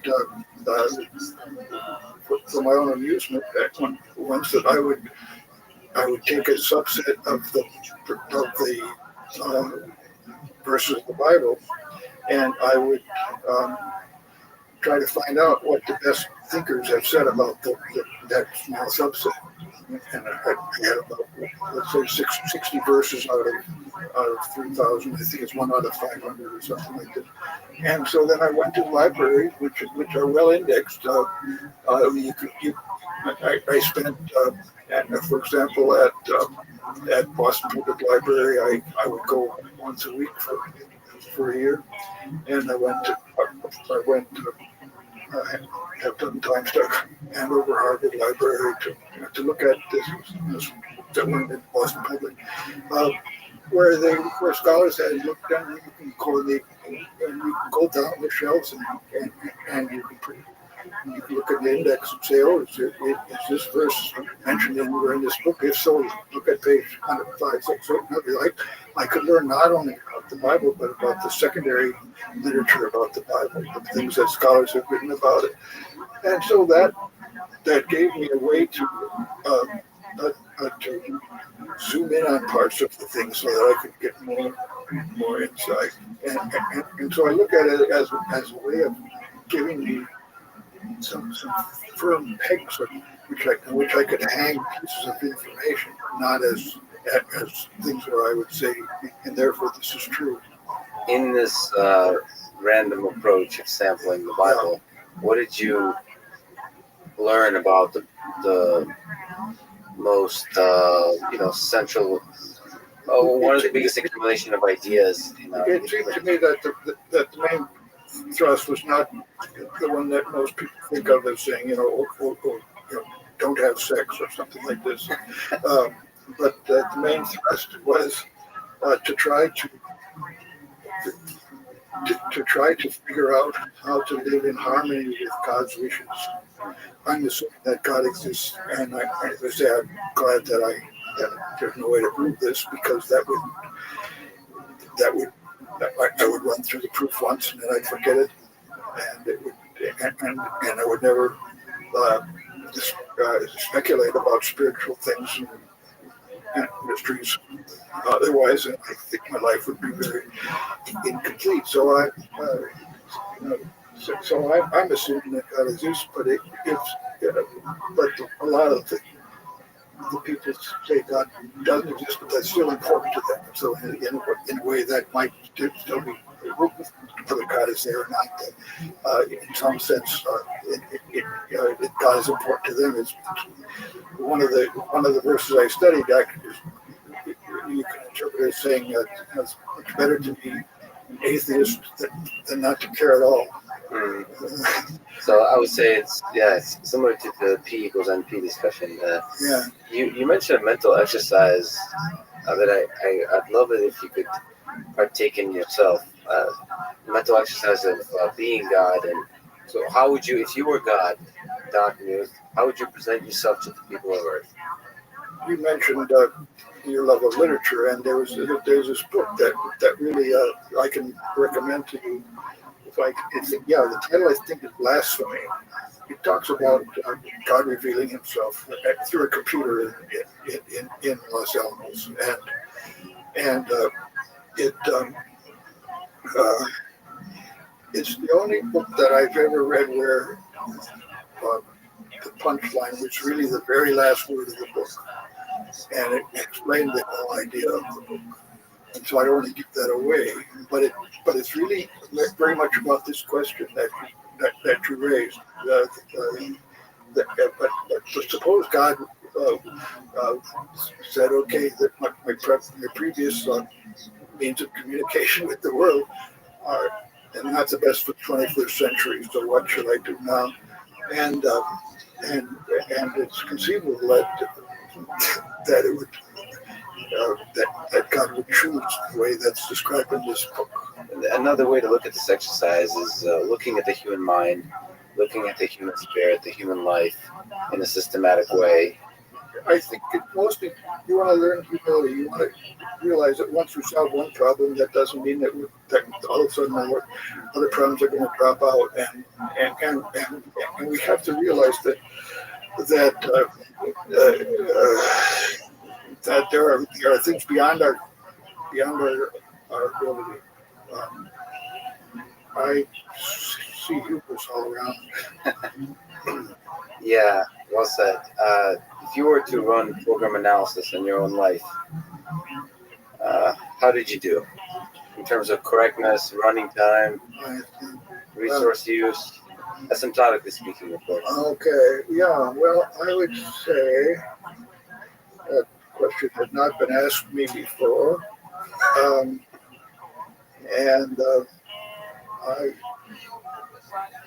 I started out with the Library of Socrates and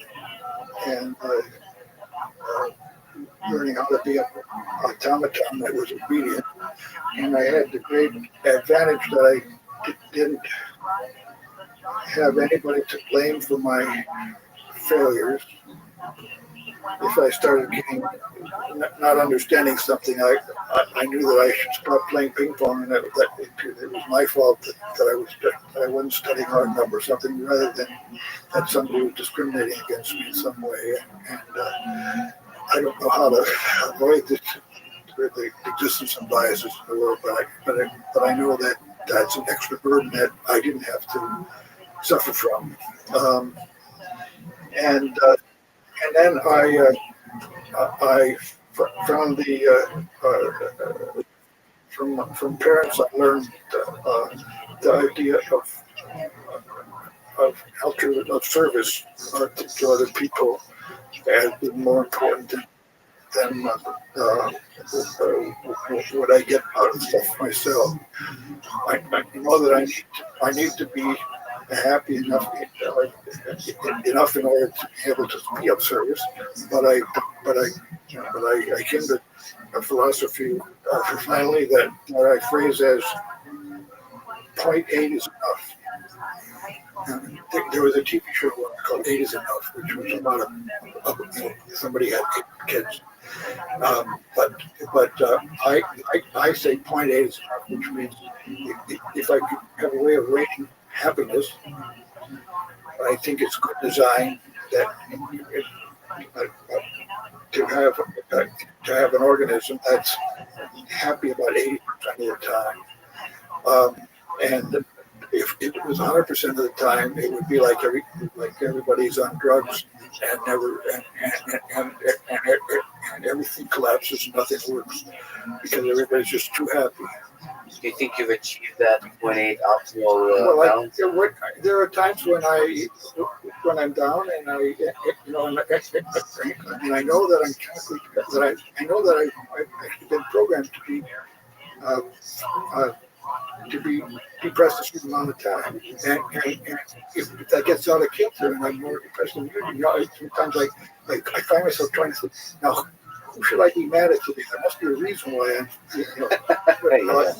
but then I realize, it's just my chemistry telling me that I'm supposed to be mad at somebody, and so I turned out to say, oh, okay, go to sleep and get better. But if I'm not 100% happy, that doesn't mean that I should find somebody that's screwing me and try to silence me. But I'm saying, okay, I'm not 100% happy, but I'm happy enough to be part of a sustainable situation. So that's the kind of the numerical analysis I do. I do converge towards the outcome, which for human life is a 0.8. Yeah. I hope it's okay to talk about, as you talked about previously, in 2006, you were diagnosed with prostate cancer. Has that encounter with mortality changed you in some way, or the way you see the world? Well, yeah, it did. The first encounter with mortality when my dad died, and I went through a month when I sort of came to be comfortable with the fact that I was going to die someday. And during that month, I don't know, I felt okay, but I couldn't sing, and I couldn't do original research either. I sort of remember after 3 or 4 weeks, the first time I started having a technical thought that made sense and was maybe slightly creative. I could sort of feel that something was starting to move again, but that was, so I felt very empty until I came to grips with I learned that this is sort of a standard grief process that people go through. Okay, so then now I'm at a point in my life, even more so than in 2006, where all of my goals have been fulfilled except for finishing the art of computer programming. I had one main unfulfilled goal that I wanted all my life to write a piece of music and I had an idea for a certain kind of music that I thought ought to be written. At least somebody ought to try to do it, and I felt that it wasn't going to be easy, but I wanted it to proof of concept. I wanted to know if it was going to work or not, and so I spent a lot of time. And finally, I finished that piece, and we had the world premiere last year on my 80th birthday, and we had another premiere in Canada, and there's talk of concerts in Europe and various things. But that's done. It's part of music now, and it's either good or bad. But I did what I was hoping to do. So the only thing that I have on my agenda is to try to do as well as I can with the art of computer programming until I go to CNET. Do you think there's a element of 0.8 that might apply? What? 0.8?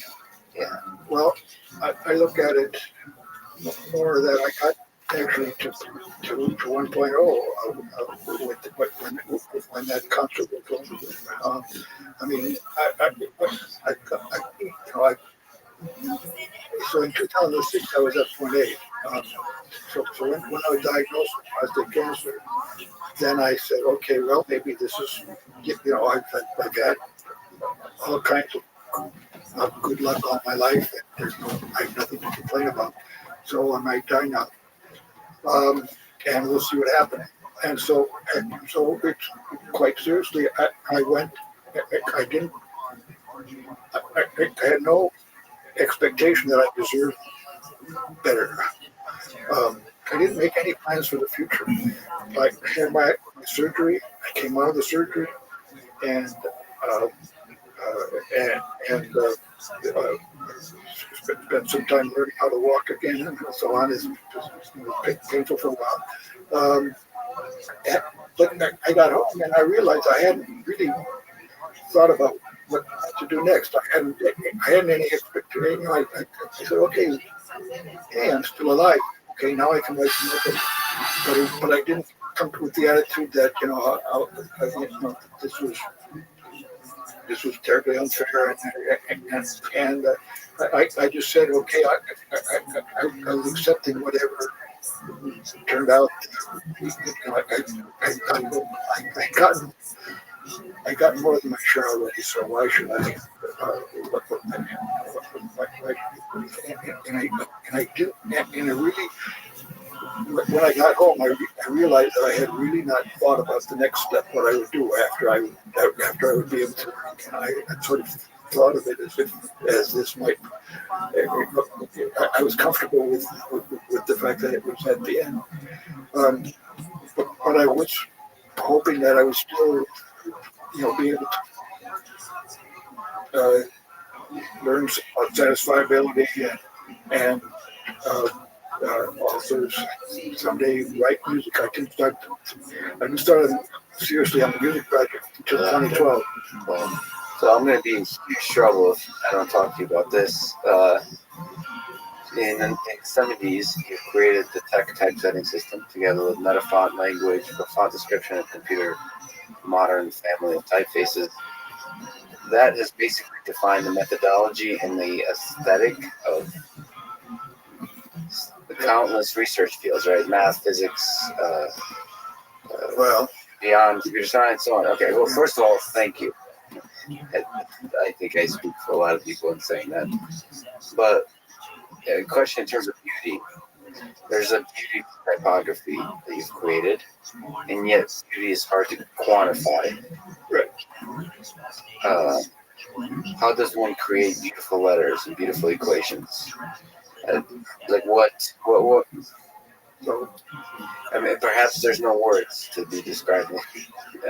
Be describing the process, but so great Harvard mathematician George wrote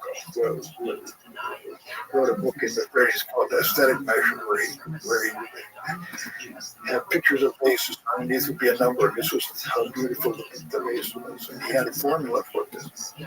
And he actually also wrote about music, and so he could so I thought maybe I would, part of my musical composition, I would try to program his algorithms, and so that I would write something that had the highest number by his score. Well, it wasn't quite latest enough for a computer to do, but anyway, people have tried to put numerical value on beauty, but he did probably the most serious attempt, and George Gershwin's teacher also wrote 2 volumes where he talked about his method of composing music.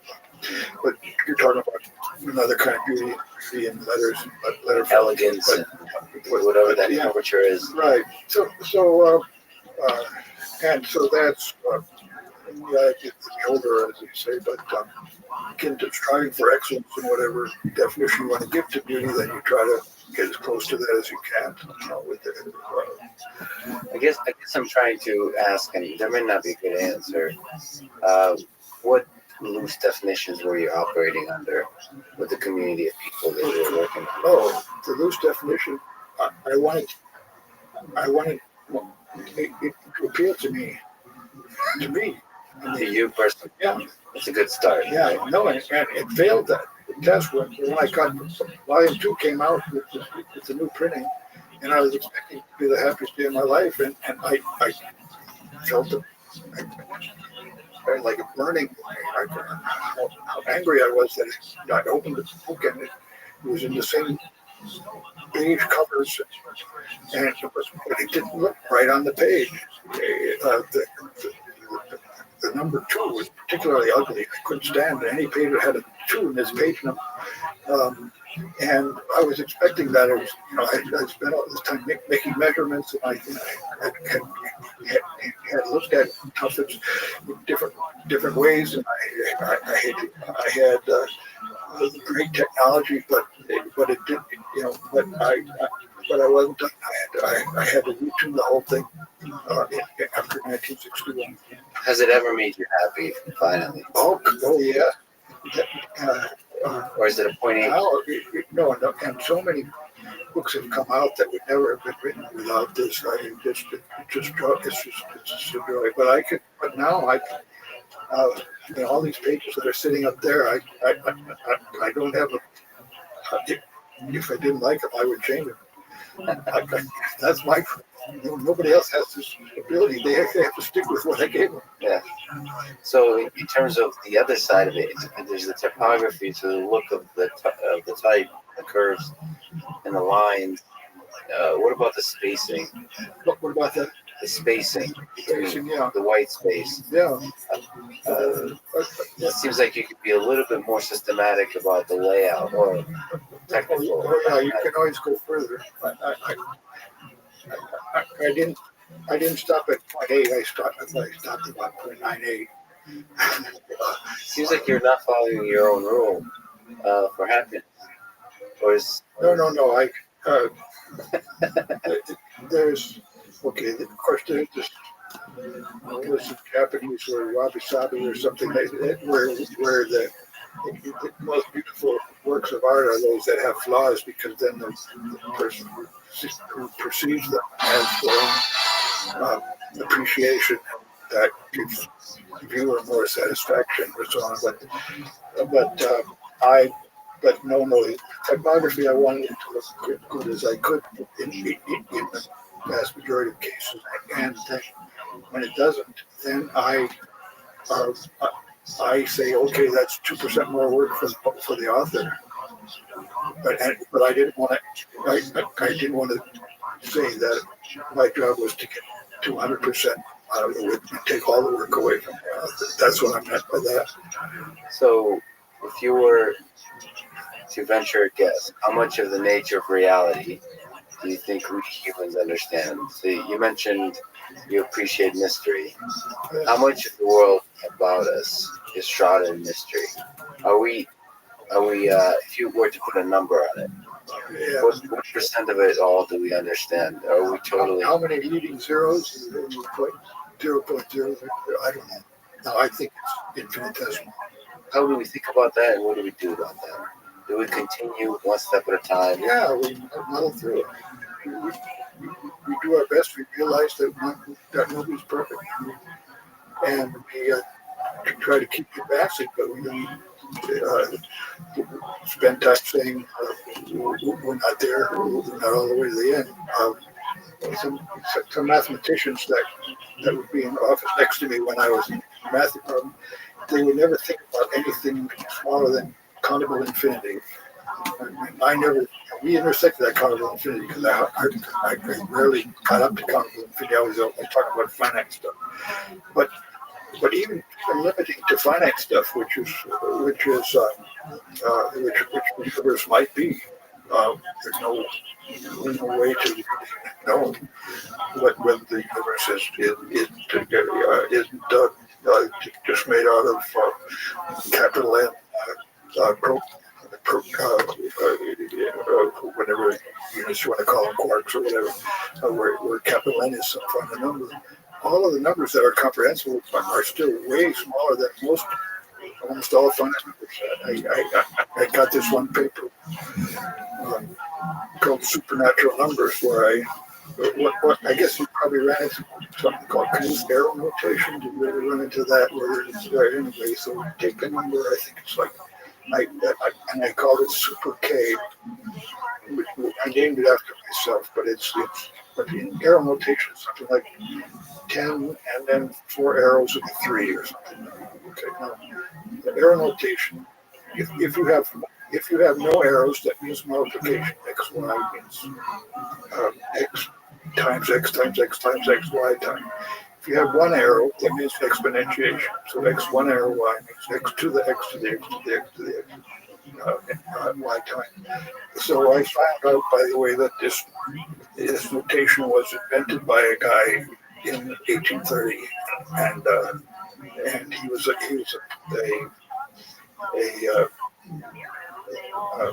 one of the English nobility who spent his time thinking about stuff like this. And it was exactly the same concept that I used arrows, and he used a slightly different notation. But anyway, and then this Ackermann's function is based on the same kind of ideas. But Ackermann was in the 1920s. But anyway, you've got this number 10 quadruple L3. So that says, well, we take 10 to the 10 to the 10 to the 10 to the 10 to the 10th. And how many times do we do that? Oh, 10 double arrow 2 times. I mean, how tall is that step? Yeah, but then we do that again, because that was only 10 quadruple arrow 2. Quadruple arrow 3. It's a pretty large number. It gets way beyond comprehension. Okay. And so, but it's so small compared to what finite numbers really are, because I'm only using 4 arrows, and 10 and a 3. I mean, let's have that many number of arrows. The boundary between infinite and finite is incomprehensible for us humans anyway. It really is a useful way for us to think about extremely large things, and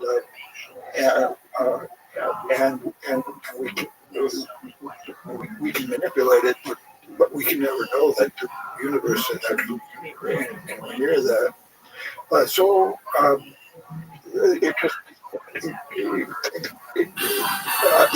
realize how little we know. But we found an awful lot of things that are too hard for any one person to know, even in our small universe. Yeah, you did pretty good. So when you go up to heaven, meet God, and get to ask one question that would get answered, what question would you ask? What kind of browser do you have up here?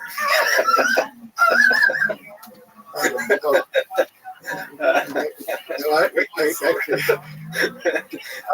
I don't think it's meaningful to ask this question, but I certainly hope we had good internet. Okay, on that note, that's beautiful, actually. Don, thank you so much. It was a huge honor to talk to you. I really appreciate it. Well, thanks for the gamut of questions. Yeah, it was fun. Thanks for listening to this conversation with Donald Knuth.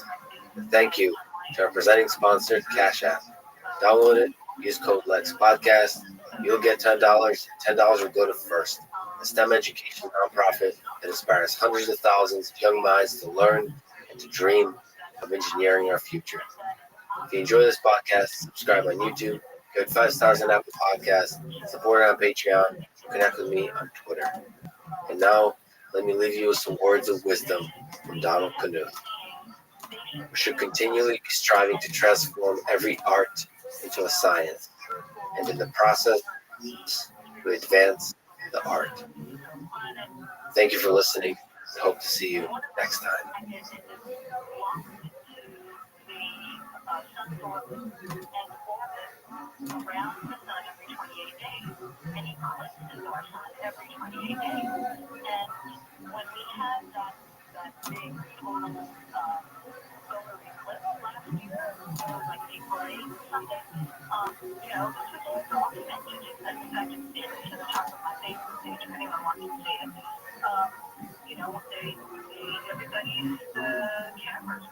The following is a conversation with Stephen Kotkin, professor of history at Princeton University and one of the great historians of our time, specializing in Russian and Soviet history.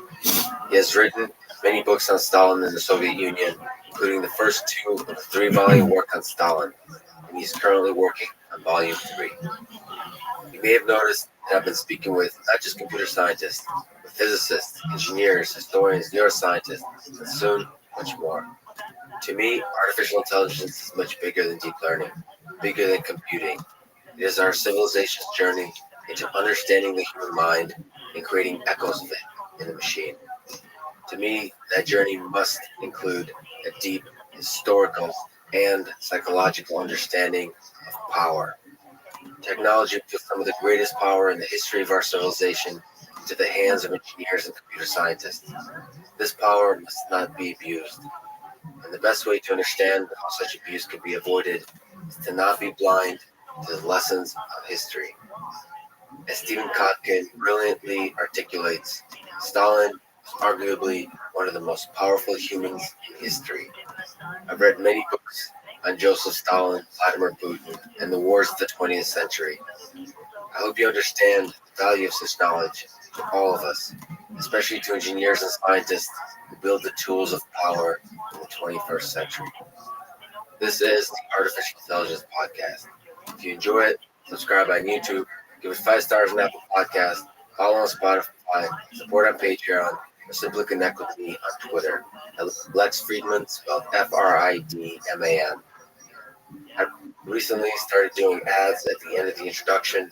I'll do 1 or 2 minutes after introducing the episode, and never any ads in the middle. They can break the flow of the conversation. I hope that works for you and doesn't hurt the listening experience. This show is presented by Cash App, the #1 finance app in the App Store. I personally use Cash App to send money to friends, but you can also use it to buy, sell, and deposit Bitcoin in just seconds. Cash App also has an investing feature. You can buy fractions of a stock, say $1 worth, no matter what the stock price is. Brokerage services provided by Cash App Investing, subsidiary of Square, and member SIPC. I'm excited to be working with Cash App to support one of my favorite organizations called FIRST, best known for their FIRST robotics and Lego competitions. They educate and inspire hundreds of thousands of students in over 110 countries and have a perfect rating at Charity Navigator, which means the donated money is used for maximum effectiveness. When you get Cash App, the App Store, Google Play, and use code LEXPODCAST, you'll get $10. Cash App will also donate $10 to FIRST, which again is an organization that I've personally seen inspire girls and boys to dream of engineering a better world. And now, here's my conversation with Stephen Kotkin.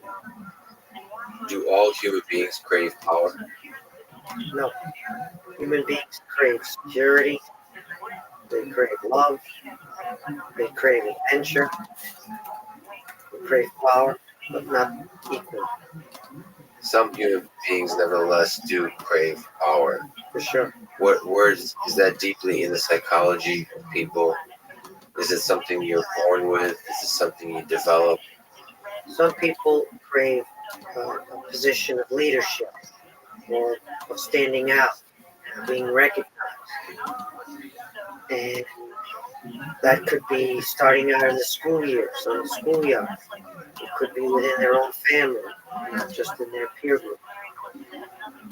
Those kind of people we often see craving leadership positions from a young age, often end up in positions of power. But they can be varied positions of power.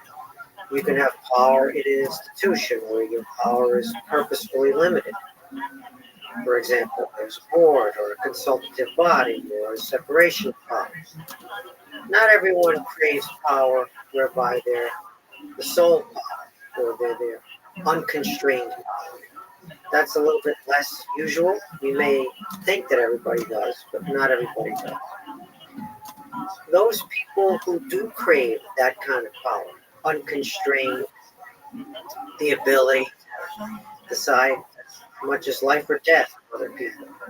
Most people are not everyday people. They're not the people you encounter in your daily life for the most part. Those are extraordinary people. Most of them don't have the opportunity to live that dream.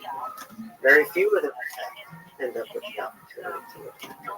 So percentage-wise, in your sense, if we think of George Washington, for example, most people, given the choice of absolute power over a country versus maybe the capped power that the United States presidential role, at least at the founding of the country, represented, what do you think most people would choose? Well, Washington was in a position to exercise far greater power than he did. And in fact, he didn't take that option.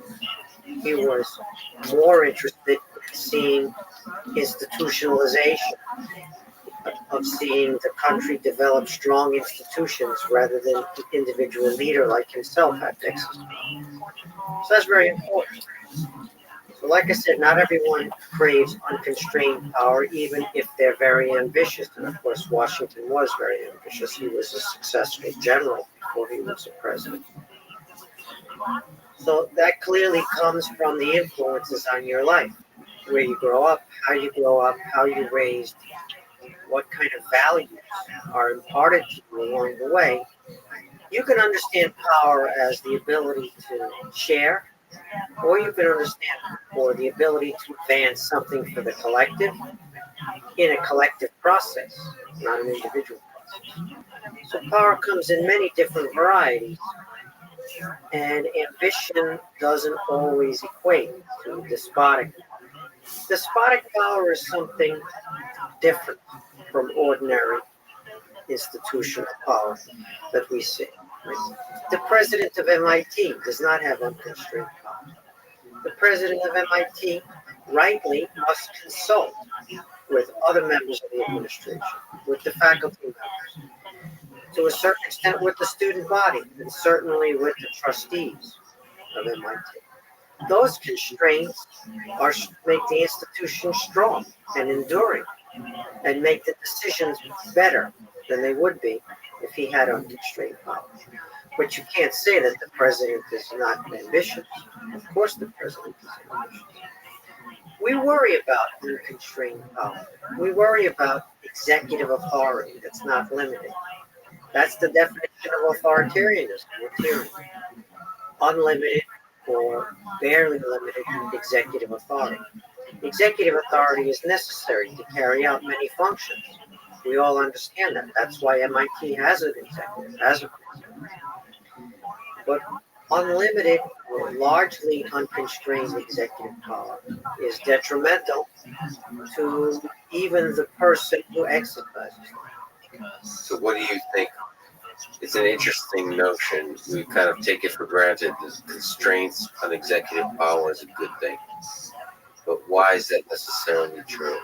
So what is it about absolute power that does something bad to the human mind? So, the popular saying of absolute power corrupts, absolutely. Is that the case, that the power in itself is the thing that corrupts the mind in some kind of way where it leads to a bad leadership over time? People make more mistakes when they're not challenged, when they don't have to explain things and get others to vote and go along with it, when they can make a decision without anybody being able to block their decision or to have input necessarily on their decision. You're more prone to mistake. You're more prone to extremism. There's a temptation. For example, we have separation of powers in the United States. The Congress, right, has authority that the president doesn't have, as, for example, in budgeting, the so-called power of the purse. This can be very frustrating. People want to see things happen, and they complain that there's a do-nothing Congress or that situation, stalemated. But actually, that's potentially a good thing. In fact, that's how our system was designed. Our system was designed to prevent things happening in government. And there's frustration with that, but ultimately that's the strength of the institutions we have. And so when you see unconstrained executive authority, there can be a lot of dynamism, a lot of things can get done quickly, but those things can be like, for example, what happened in China under Mao, or what happened in the Soviet Union under Stalin, or what happened in Haiti under Papa Doc and then Baby Doc, or fill in the blank. Right? What happens sometimes in corporations, where a corporate leader is not constrained by the shareholders, by the board, or by anything. And they can seem to be a genius for a while, but eventually it catches up to them. And so the idea of constraints on executive power is absolutely fundamental to the American system, American way of thinking, and not only America. Obviously, large other parts of the world that have a similar system, not an identical system, but a similar system of checks and balances on executive. And so the case that I study, the only checks and balances on executive power are circumstantial. So, for example, distances in the country. It's hard to do something over 5,000 miles, or the amount of time in a day. It's hard for a leader to get to every single thing the leader wants to get to because there are only 24 hours in a day. Those are circumstantial constraints on executive power. They're not institutional constraints on executive power. One of the constraints on executive power the United States has versus Russia, maybe something you've applied and actually spoke directly to, is there's something in the Russian people and the Soviet people that are attracted to authoritarian power, psychologically speaking, or at least the kind of leaders that saw authoritarian power throughout its history. And that desire for that kind of human is a lack of a constraint. In America, it seems, as people, we desire somebody not like Stalin, somebody more like George Washington. So that's another constraint, the belief that people, what they admire in a leader, what they seek in a leader. So maybe you can speak to, well, first of all, can you speak briefly to that psychology of, is there a difference in the Russian people and the American people in terms of just what we find attractive in a leader? Not as great a difference as it might seem. There are, unfortunately, many Americans who would be happy with an authoritarian leader in the country. It's by no means a majority. It's not even a plurality. But nonetheless, it's a real sentiment in the population. Sometimes because they feel frustrated, because things are not getting done. Sometimes because they're against something that's happened in the political realm, and they feel it has to be corrected and corrected quickly. It's a kind of impulse.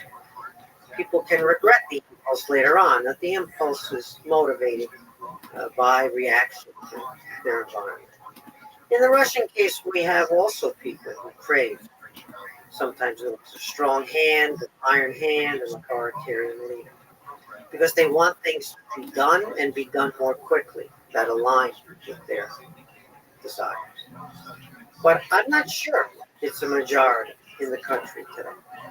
Certainly in Stalin's time, this was a widespread sentiment, and people had few alternatives that they understood or could feel such. Nowadays, in the globalized world, the citizens of Russia can see how other systems have constraints on executive power, and the life isn't so bad there. In fact, the life might even be better. So the impatience, the impulsive quality, the frustration does sometimes in people reinforce their craving for the unconstrained executive to quote, get things done, shake things up.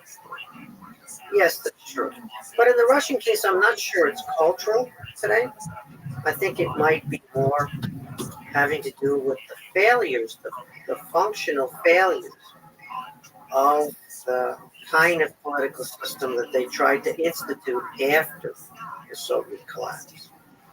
And so it may be frustration with the version of constraints on executive power they got and how it didn't work the way it was imagined, which has led to a sense in which non-constrained executive power could fix things. But I'm not sure that that's a majority sentiment in the Russian case, although it's hard to measure because under authoritarian regimes, public opinion is shaped by the environment in which people live, which is very constrained in terms of public opinion. But on that point, why, at least from a distance, does there seem to nevertheless be support for the current Russian president, Vladimir Putin? Is that have to do with the fact that measuring, so getting good metrics and statistics on support is difficult in authoritarian governments, or is there still something appealing to that kind of power to the people? I think we have to give credit to President Putin for understanding the psychology of the Russians to whom he appeals. Many of them were the losers in the transition from communism. They were the ones whose pensions were destroyed by inflation, or whose salaries didn't go up, or whose regions were abandoned. They were not the winners for the most part. And so I think there's an understanding on his part of their psychology. Putin has grown in the position. He was not a public politician when he first started out. He was quite poor in public settings. He didn't have the kind of political instincts that he has now. He didn't have the appeal to traditional values and the Orthodox Church and some of the other dimensions of his rule today. So yes, we have to give some credit to Putin himself for this, in addition to the frustrations and the mass of the people. But let's think about it this way, in addition, without taking away the fact that he's become a better retail politician over time, and that sentiment has shifted because of the disappointment with the transition of the population. When I ask my kids, am I a good dad? My kids don't have any other dad measurable against.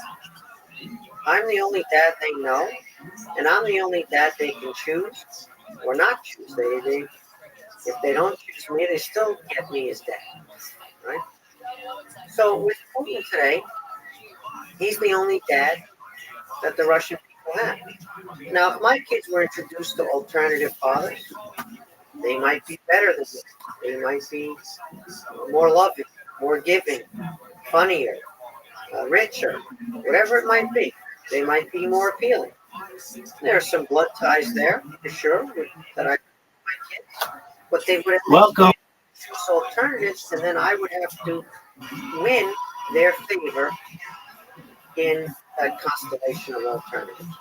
If President Putin were up against real alternatives, if the population had real choice, and that choice would express itself and have resources, have media, and everything else the way he does, maybe he would be very popular, and maybe his popularity would not be as great as it currently is. So the absence of alternatives is another factor that reinforces his authority and his popularity. Having said that, there are many authoritarian leaders who deny any alternatives to the population and are not very popular. So denial of alternatives doesn't guarantee you the popularity. You still have to figure out the mass psychology and be able to appeal. So in the Russian case, the winners from the transition live primarily in big cities and are self-employed or entrepreneurial. Even if they're not self-employed, they're able to change careers, tremendous skills, talent, education, and knowledge, as well as these entrepreneurial and dynamic personalities. Putin also appealed to them. He did that with Medvedev, and it was a very clever ruse. He himself appealed to the losers from the transition, the small towns, the rural, the people who were not well off, and he had them for the most part. Not all. We don't want to generalize to say that he had every one of them, because those people have views of their own, sometimes in contradiction to the president of Russia. And then he appealed to the opposite people, the successful urban base, through the so-called reformer Medvedev, the new generation, the technically literate prime minister who for a time was president. And so that worked very successfully for Putin. He was able to bridge a big divide in society and gain a greater mass support than he would otherwise have had by himself. That ruse only worked through the time that Medvedev was temporarily president for a few years.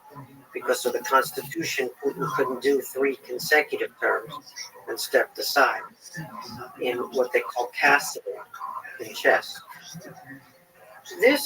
When this was over, Putin had difficulty with his popularity. There were mass protests in the urban areas, precisely that group of the population that he had been able to win in part because of the Medvedev castle, and now had had their delusions exposed and were disillusioned. And there were these mass protests in the urban areas, not just in the capital, by the way. And Putin had to, as it were, come up with a new way to fix his popularity, which happened to be the annexation of Crimea, from which he got a very significant bump. However, the trend is back in the other direction. It's diminishing again, although it's still high relative to other leaders around the world. So I wouldn't say that he's unpopular with the mass in Russia. There is some popularity there. There is some success. But I would say it's tough for us to gauge because of the lack of alternatives. And Putin is unpopular inside the state administration. At every level of the bureaucracy of because those leadership. people are well informed and they understand that the country is declining, that the human capital is declining, the infrastructure is declining, the economy is not really growing, it's not really diversifying, Russia's not investing in its future. The state officials understand all of that, and then they see that the Putin clique is stealing everything inside. So between the failure to invest in a future and the corruption of a narrow group around the president, there's disillusionment in the state apparatus because they see this more clearly or more closely than the mass of the population. They can't necessarily yet oppose this in public because they are people, they have families, they have careers, they have children who want to go to school or want a job. And so there are constraints on their ability to oppose the regime based upon what we might call cowardice or other people might call realism. I don't know how courageous people can be when their family, children, career are on the line. So it's very interesting dynamic to see the disillusionment inside the government with the president, which is not yet fully public for the most part, but could become public. And once again, if an alternative appears, things could shift quickly. And that alternative could come from inside the regime. From inside the regime. But the leadership, the party, the people that are now, as you're saying, opposed to Putin, there's nevertheless, maybe you can correct me, but it feels like there's structurally deeply corrupt. So each of the people we're talking about don't feel like a George Washington. Once again, the circumstances don't permit them to act that way necessarily, right? George Washington did great things, but in certain circumstances. A lot of the state officials in Russia, for certain, are corrupt. There's no question. Many of them, however, are patriotic. And many of them feel badly about where the country has been going. They would prefer that the country was less corrupt. They would prefer that there were greater investment in all sorts of areas of Russia. They might even themselves steal less if they could be guaranteed that everybody else would steal less. There's a deep and abiding patriotism inside Russia, as well as inside the Russian regime. So they understand that Putin, in many ways, rescued the Russian state from the chaos of the 1990s. They understand that Russia was in very bad shape as an incoherent, failing state almost when Putin took over, and that he did some important things for Russia's stability and consolidation. There's also some appreciation that Putin stood up to the West and stood up to more powerful countries and regained a sense of pride and maneuverability for Russia in the international system. People appreciate that, and it's real. It's not imagined that Putin accomplished that. The problem is the method that he accomplished it with. He used the kind of methods that is the same, taking other people's property, putting other people in jail for political reasons. He used the kind of methods that are not conducive to long-term growth and stability. So he fixed the problem, but he fixed the problem and then created even bigger long-term problems potentially. And moreover, all authoritarian regimes that use those methods are tempted to keep using them and using them and using them until they're the only ones who are the beneficiaries. And the group narrows and narrows. The elite gets smaller and narrower. The interest groups get excluded from power and their ability to continue enjoying the fruits of the system, and the resentment grows. And so that's the situation we have in Russia. Russia is a place that is stuck. It was to a certain extent rescued. It was rescued with methods that were not conducive to long-term success and stability. The rescue you're referring to is the sort of the economic growth when Putin first took office. Yes, they had 10 years. They had a full decade of an average of 7% growth a year, which was phenomenal and is not attributable predominantly to oil prices. During President Putin's first term as president, the average price of oil was $35 a barrel. During his second term as president, the average price was $70 a barrel. So during those two terms, when Russia was growing about 7% a year, oil prices were averaging somewhere around $50 a barrel, which is fine, but is not the reason, because later on, when oil prices were over $100 a barrel, Russia stagnated. So the initial growth, do you think Putin deserves some credit for that? Yes, he does, because he introduced some important liberalizing measures. He lowered taxes. He allowed land to be bought and sold. He deregulated many areas of the economy. And so there was a kind of entrepreneurial burst that was partly attributable to government policy during his first term. But also he was consolidating political power. And as I said, the methods he used overall for the long term were not able to continue, sustain that success. In addition, we have to remember that China played a really big role in the success of Russia in the first two terms of Putin's presidency, because China's phenomenal growth created insatiable demand for just about everything that the Soviet Union used to produce. So fertilizers, and fill in the blank, chemicals, metals. China had insatiable demand for everything the Soviet Union once produced. And so China's raising of global demand overall brought Soviet-era industry back from the dead. And so there was something that happened. Soviet-era industry fell off a cliff in the 1990s. There was a decline in manufacturing and industrial production greater than in the Great Depression in the U.S. But a lot of that came back online in the 2000s And that had to do with China's phenomenal growth. The trade between China and Russia was not always direct, so this was an indirect effect. But raising global prices for the commodities and the products, the kind of lower end, lower value products in manufacturing, not high end stuff, but lower end stuff, like steel or iron or cement, fertilizer, where the value added is not spectacular, but nonetheless, which had been destroyed by the 1990s after the Soviet collapse. This was brought back to life. Now you can do that once.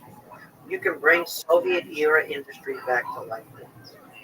And that happened during his first two terms, in addition to the liberalizing policies which spurred entrepreneurialism in some small and medium business.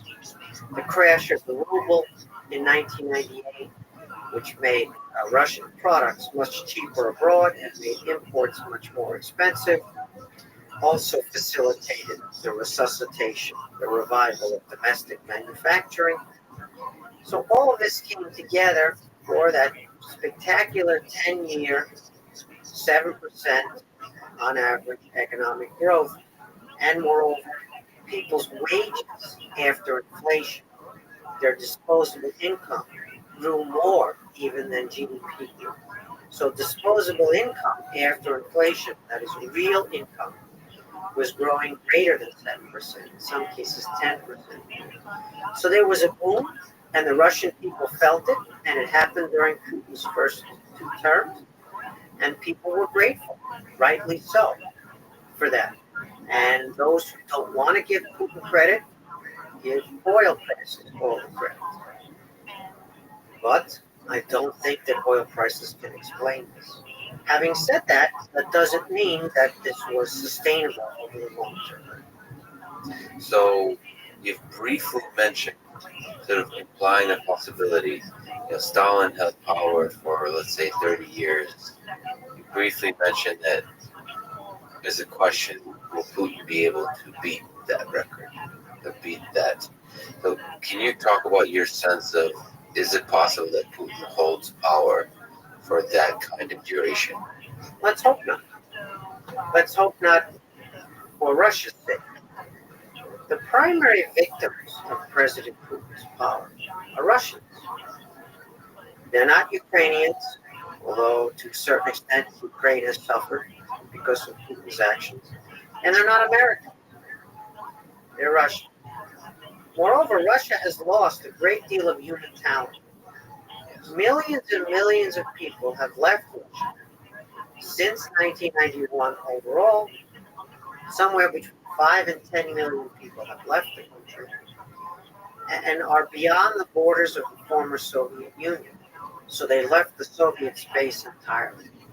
Moreover, the people who left are not the poor people, they're not the uneducated, they're not the losers. The people who've left are the more dynamic parts of the population, the better educated, the more entrepreneurial. So that human capital loss that Russia has suffered is phenomenal. And in fact, right here where we're sitting at MIT, we have examples of people who are qualified, good enough for MIT, and have left Russia to come to MIT. You're looking at one of them. And the other aspect, just to quickly comment, is those same people, like me, I'm not welcome back. No, you're not under the current regime. It was a big loss for Russia if you're patriotic, but not from the point of view of the regime. That has to do, also factors into popularity. If the people who don't like you leave, they're not there to complain, protest, to vote against you. And so your opposition declines when you let them leave. However, it's very costly in human capital terms. Hemorrhaging that much human capital is damaging, self-damaging. And we've seen it accelerate. It was already high, but we've seen it accelerate in the last 7 to 8 years of President Putin's rule. And those people are not going back of their own volition, but even if they wanted to go back, as you just said, they'd be unwelcome. That's a big cost to pay for this regime. And so whatever benefits this regime might or might not have given to the country, the disadvantages, downside, the costs are also really high. So we don't want Putin lasting in power as long as Stalin. It would be better if Russia were able to choose among options, to choose a new leader among options. Many people speculate that President Putin will name a successor, the way Yeltsin named Putin as his successor, President Boris Yeltsin. And then Putin will leave the stage and allow the successor to take over. That might seem like a good solution, but once again, we don't need a system where you hang on for as long as possible and then nominate who's going to take over. We need a system that has the kind of corrective mechanisms that democracies and markets have, along with legal law. A corrective mechanism is really important because all leaders make mistakes. But when you can't correct for the mistakes, then the mistakes get compounded. Putin could well, he seems to be healthy, he could well last as many years as Stalin. It's hard to predict because events intercede sometimes and create circumstances that are unforeseen, and leaders get overthrown and have a heart attack or whatever. There's a palace insurrection where ambitious leaders on the inside, for both personal power and patriotic reasons, try to push aside an aging leader. There are many scenarios in which Putin could not last that long, but unfortunately, right now, you could also imagine potentially him lasting that long, which, as I said, is not an outcome if you're patriotic about Russia, is not an outcome you would wish on the country. I guess a very difficult question, but what practically do you feel is a way out of the Putin regime? Is the way out of the corruption that's deeply underlies the state?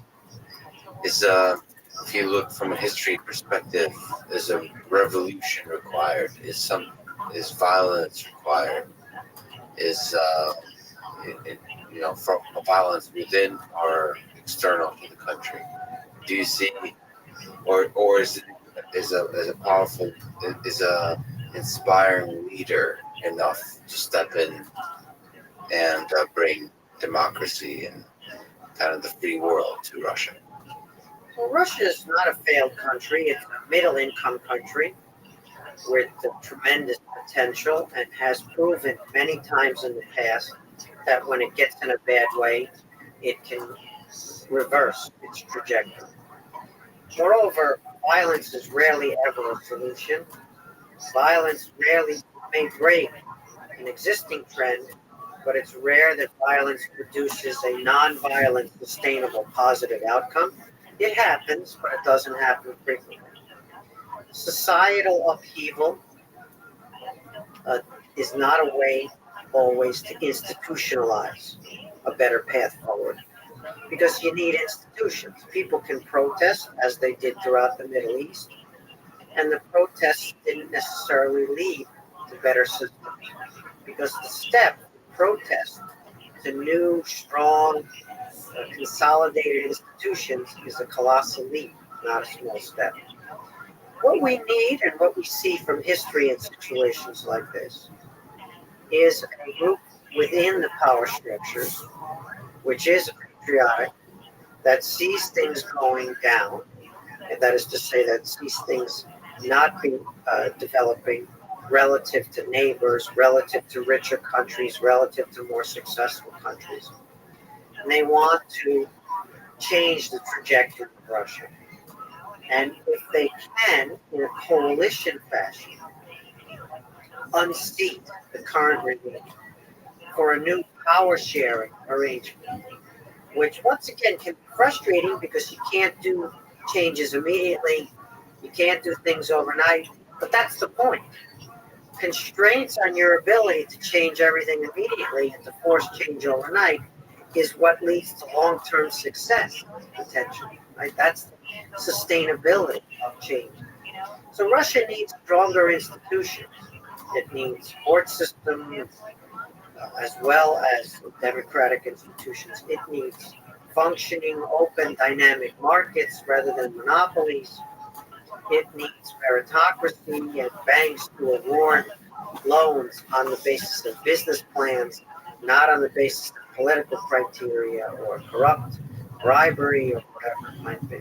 Right? So Russia needs those kind of functioning institutions that take time, are sometimes slow, don't lead to a revolutionary transformation, but lead to potentially long-term sustainable growth without upheaval, without violence, without getting into a situation where all of a sudden you need a miracle again. Every time Russia seems to need a miracle, and that's the problem. The solution would be not needing a miracle. Now, having said that, the potential is there. The civilization that we call Russia is amazingly impressive. It has delivered world-class culture, world-class science. It's a great power. It's not a great power with a strong base right now, but nonetheless, it is a great power as it acts in the world. So I wouldn't underestimate Russia's abilities here, and I wouldn't write off Russia. I don't see it under the current regime, a renewal of the country. But if we can have, from within the regime, an evolution rather than a revolution in a positive direction, and maybe get a George Washington figure who is strong enough to push through institutionalization rather than personal. So, if I could ask about one particular individual, would be just interested to get your comment, but also as a representative of potential leaders. I just on this podcast talked to Gary Kasparov, who I'm not sure if you're familiar with his ongoings. So besides being a world-class chess player, he's also a very outspoken activist, sort of truly seeing Putin as an enemy of the free world, of democracy, of balanced government in Russia. What do you think of people like him specifically, or just people like him trying as leaders to step in, to run for president, to symbolize a new chapter in Russia's future? So we don't need individuals. Some individuals are very impressive, and they have courage and protest and criticize and they organize. We need institutions. We need a Duma or a parliament that functions. We need a court system that functions. That is to say, where there are a separation of powers, impartial professional civil service, impartial professional judiciary. Those are the things Russia needs. It's rare that you get that from an individual, no matter how it is.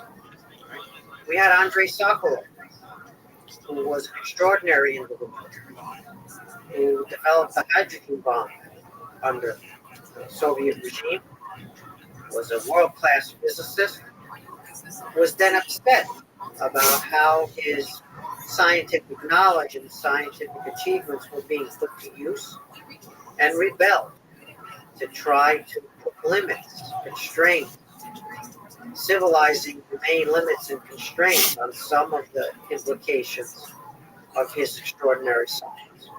But Sakharov, even if he had become the leader of the country, which he did not become, he was more of a moral or spiritual leader. It still wouldn't have given you a judiciary. It still wouldn't have given you a civil service.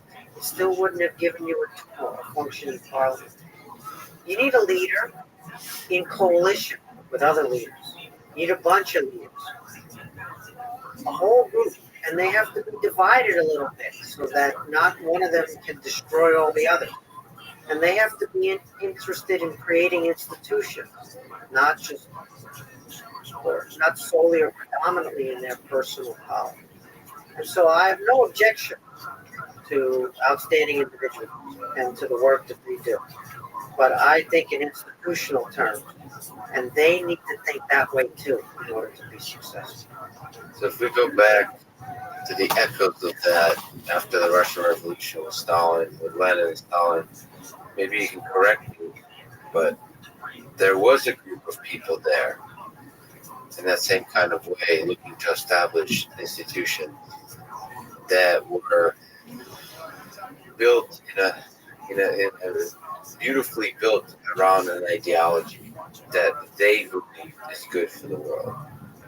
So, sort of echoing that idea of what we're talking about, what Russia needs now, can you, first of all, you described the fascinating thought, which is Stalin as having amassed arguably more power than any man in history. It's an interesting thing to think about. But can you tell about his journey to getting that power after the Russian Revolution? How does that perhaps echo to our current discussion about institutions and so on? And just in general, the story I think is fascinating of how one man is able to get more power than any other man in history.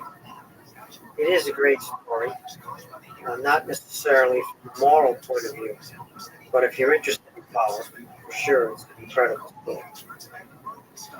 We have to remember that Stalin is also the product of circumstances, not solely his own individual drive, which is very strong.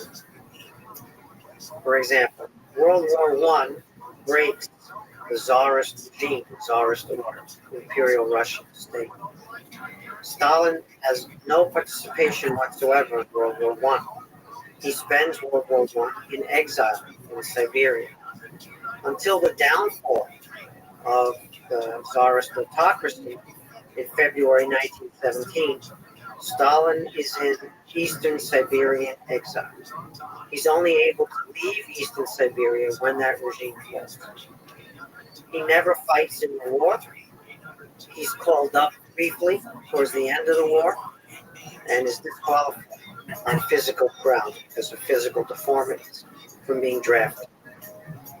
The war continues after the Tsarist regime has been toppled in the capital and there's been a revolution. The war continues, and that war is very radicalizing.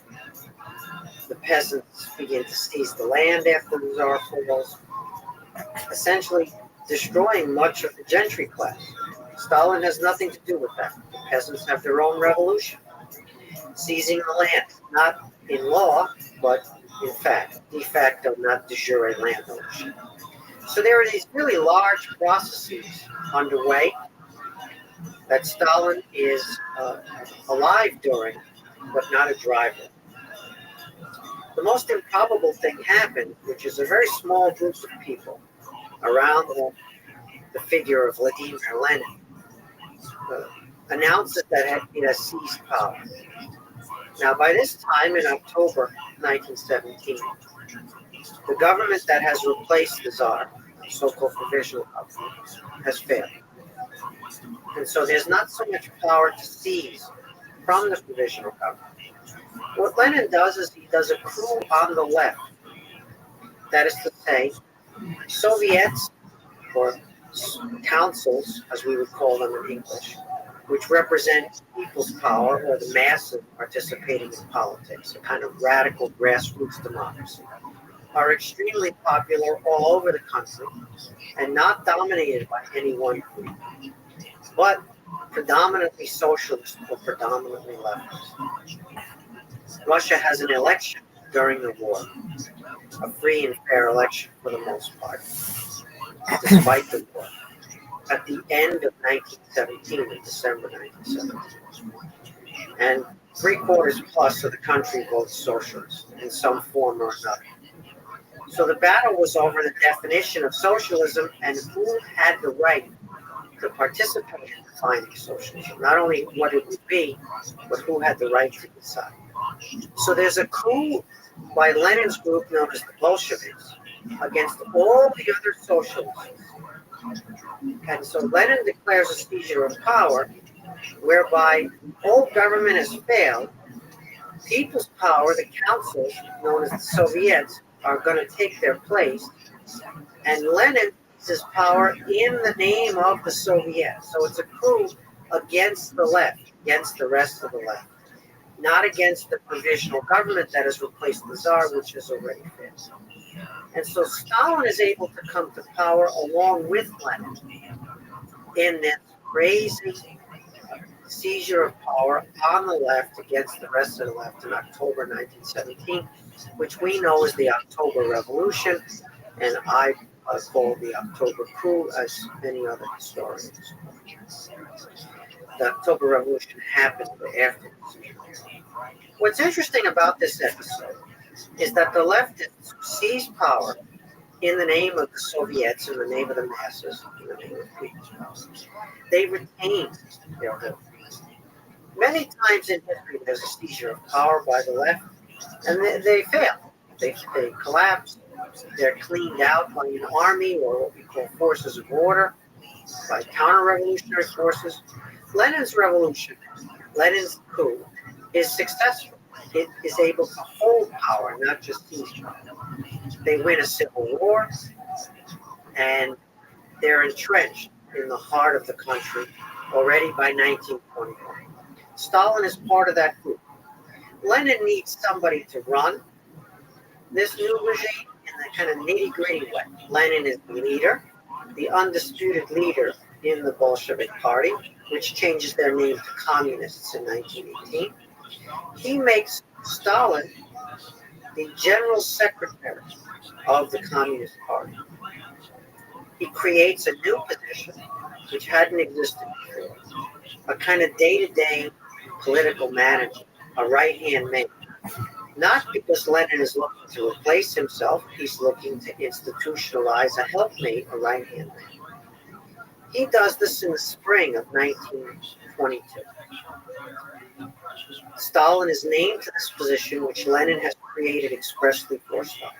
So there's been a coup on the left, whereby the Bolsheviks become communists, have seized power against the rest of the socialists, and anarchists, and the entire left. And then there's an institutionalization of a position known as General Secretary of the Communist Party, right-hand man of Lenin.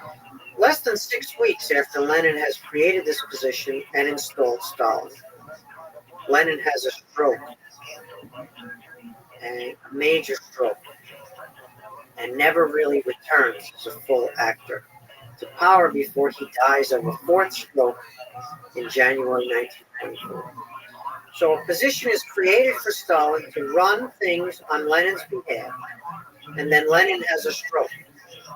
And so Stalin now has this new position, General Secretary, but he's the right hand of a person who's no longer exercising day-to-day control of affairs. Stalin then uses this new position to create a personal dictatorship inside the Bolshevik dictatorship, which is the remarkable story I tried to tell. So is there anything nefarious about any of what you just described? It seems conveniently that the position is created just for Stalin. There was a few other brilliant people, arguably more brilliant than Stalin, in the vicinity of Lenin. Why was Stalin chosen?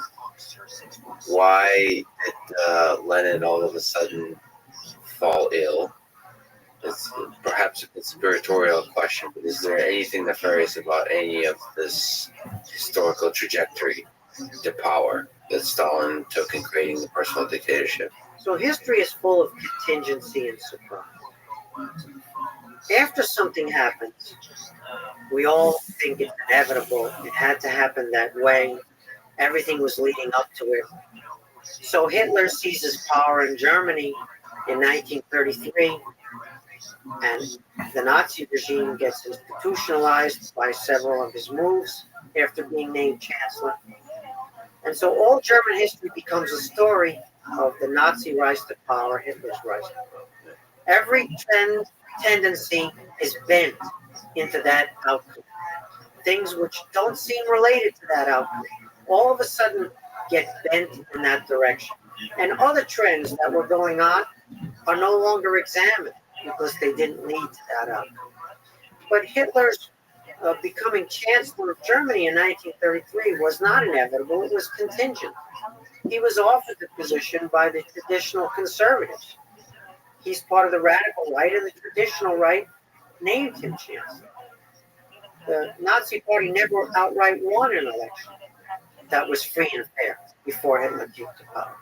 And in fact, its votes on the eve of Hitler becoming chancellor declined relative to the previous election. So there's contingency in history. And so Lenin's illness, his stroke, the neurological and blood problems that he had were not a structure in history. In other words, if Lenin had been a healthier figure, Stalin might never have become the Stalin that we know. That's not to say that all history is accidental, just that we need to relate the larger structural factors to the contingent factors. Why did Lenin pick Stalin? Well, Stalin was a very effective organizer, and the position was an organizational position. Stalin could get things done. He would carry out assignments, no matter how difficult. He wouldn't complain that it was hard work or too much work.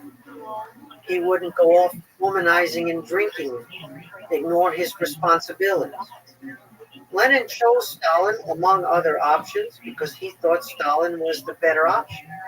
Once again, he wasn't choosing his successor because he didn't know he was going to have this stroke. Lenin had some serious illnesses, but he had never had a major stroke before.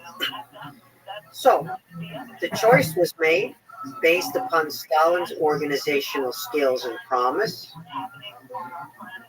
against the others who were in the regime.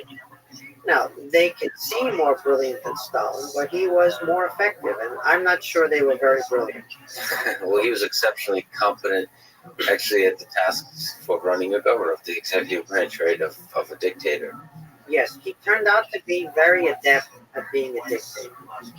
And so, if he had been chosen by Lenin and had not been very good, he would have been pushed aside by others. You can get a position by accident. You can be named because you're someone's friend or someone's relative. But to hold that position in difficult circumstances, and then to build effectively a superpower on all that bloodshed, right? You have to be skilled in some way. It can't be just accident that brings you to power. Because if accident brings you to power, it won't last. Just like we discovered with Putin, he had some qualities that we didn't foresee at the beginning, and he's been able to hold power, not just be named. No, Putin and Stalin are very different people. These are very different regimes. I wouldn't put them in the same sentence. My point is not that one resembles the other. My point is that when people come to power for contingent reasons, they don't stay in power unless they're able to manage it. And Stalin was able to build a personal dictatorship inside that dictatorship. He was cunning, he was ruthless, and he was a workaholic. He was very diligent. He had a phenomenal memory, and so he could remember people's names and faces and events. And this was very advantageous for him as he built the machine that became the Soviet state and bureaucracy. One of the things, you can correct me if I'm wrong, what you made me realize is this wasn't some kind of manipulative personality trying to gain more power solely, like kind of an evil picture of a person, but he truly believed in communism. As far as I can understand, again, you can correct me if I'm wrong, but he wanted to build a better world by having infusing communism into the country and perhaps into the whole world. So maybe my question is, what role does communism as an idea, as an ideology play in all of this, in his rise to power, in the people of the time, the Russian people, actually just the whole 20th century? You're right. Stalin was a true believer, and this is very important. He was also hungry for power and for personal power, but just as you said, not for power's sake, not only for power. He was interested in enacting communism in reality and also in building a powerful state. He was a statist, traditional Russian statist in the imperial sense. And this won him a lot of followers. The fact that they knew he was a hardcore, true believing communist won him a lot of followers among the communists. And the fact that he was a hardcore defender of Russian state interests now in the Soviet guise also won him a lot of followers. Sometimes those groups overlapped, the communists and the Russian patriots, and sometimes they were completely different groups, but both of them shared an admiration for Stalin's dedication to those goals and his ability to enact them. And so it's very important to understand that however thirsty he was for power, and he was very thirsty for power, that he was also driven by ideals. Now, I don't necessarily think that everyone around Stalin shared those ideals. We have to be careful not to make everybody a communist true believer, not to make everybody a great statist Russian patriot, but they were widespread and powerful attraction for a lot of people. And so Stalin's ability to communicate to people that he was dedicated to those pursuits and his ability to drive toward them were part of his. However, he also resorted to manipulation. He also resorted to violence. He lied. He spoke out of all sides of his mouth. He slandered other people. He sabotaged potential rivals. He used every underhanded method and then some in order to build his personal dictatorship. Now, he justified this, as you said, by appeals to communism and to Soviet power. To himself as well. To himself and to others. And so he justified it in his own mind and to others, but certainly any means, right, were acceptable to him to achieve these ends. And he identified his personal power with communism and with Russian glory in the world. So he felt that he was the only one who could be trusted, who could be relied upon to build these things. Now, we put ourselves back in that time period. The Great Depression was a very difficult time for the capitalist system. There was mass unemployment, a lot of hardship, fascism, Nazism, Imperial Japan. There were a lot of associations that were negative with the kind of capitalist system that was not 100%, not a monolith, but had a lot of authoritarian incarnations. There was imperialism, colonies that even the democratic rule of law capitalist states had non-democratic, non-rule of law colonies under their rule. So the image and reality of capitalism during that time period between World War I and World War II was very different from how it would become later. And so in that time period, in that interwar conjuncture, after World War I, before World War II, communism held some appeal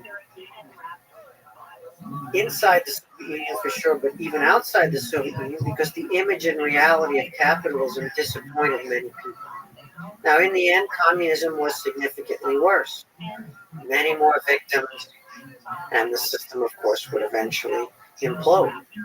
But nonetheless, there were real problems that communism tried to address. It didn't solve those problems. It was not a solution, but it didn't come out of nowhere. It came out of the context of that interwar period. And so Stalin's rule, some people saw it as potentially a better option than imperialism, fascism, and Great Depression. Having said that, they were wrong.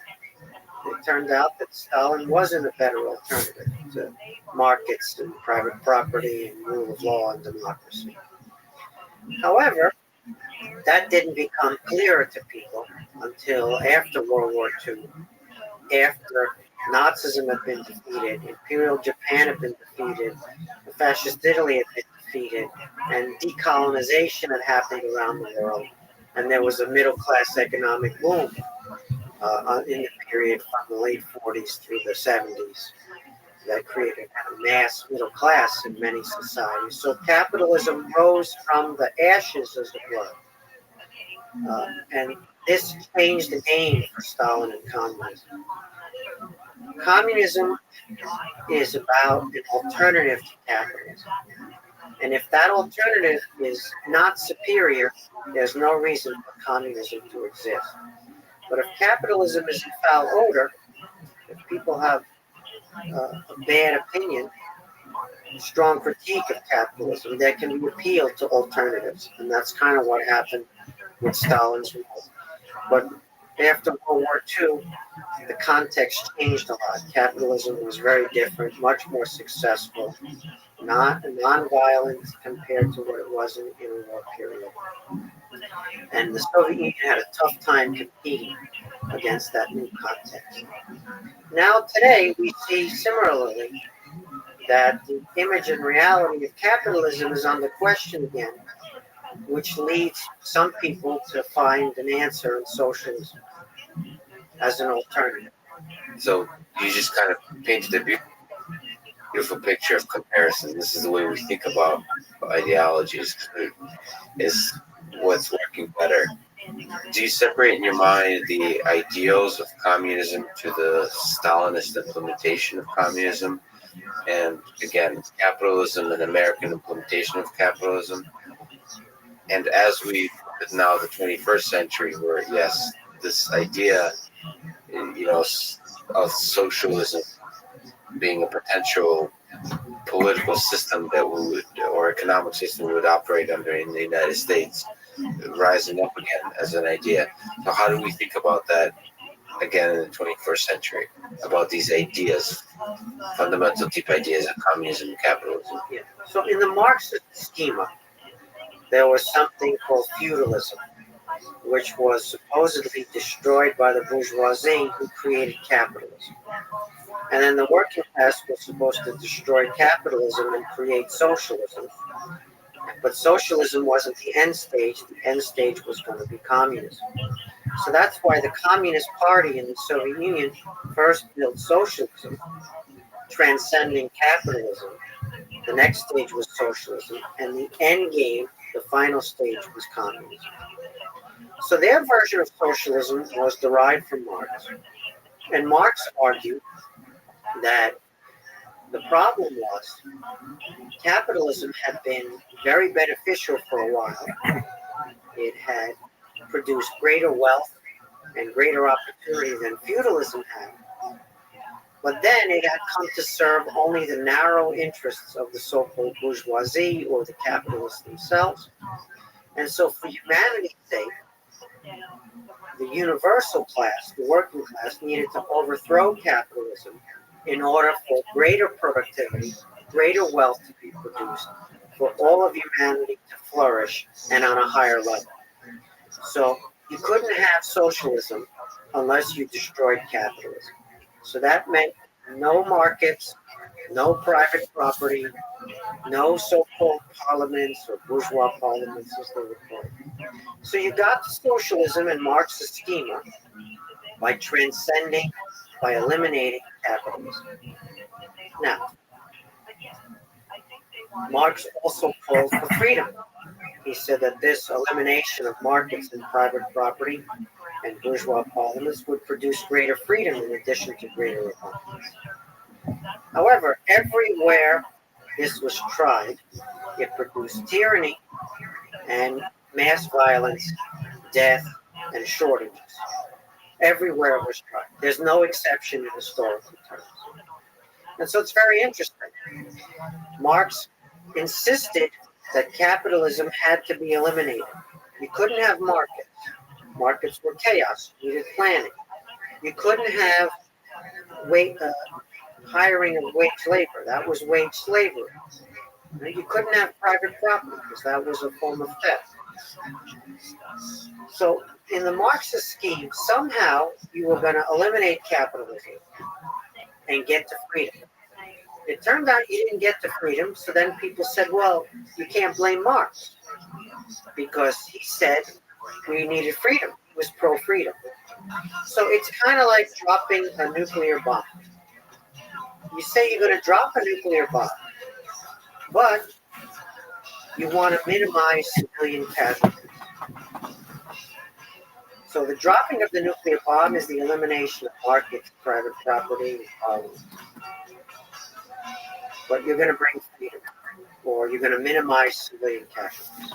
So you drop the nuclear bomb, you eliminate the capitalism, and you get famine, deportation, no constraints on executive power, and not abundance, but shortages.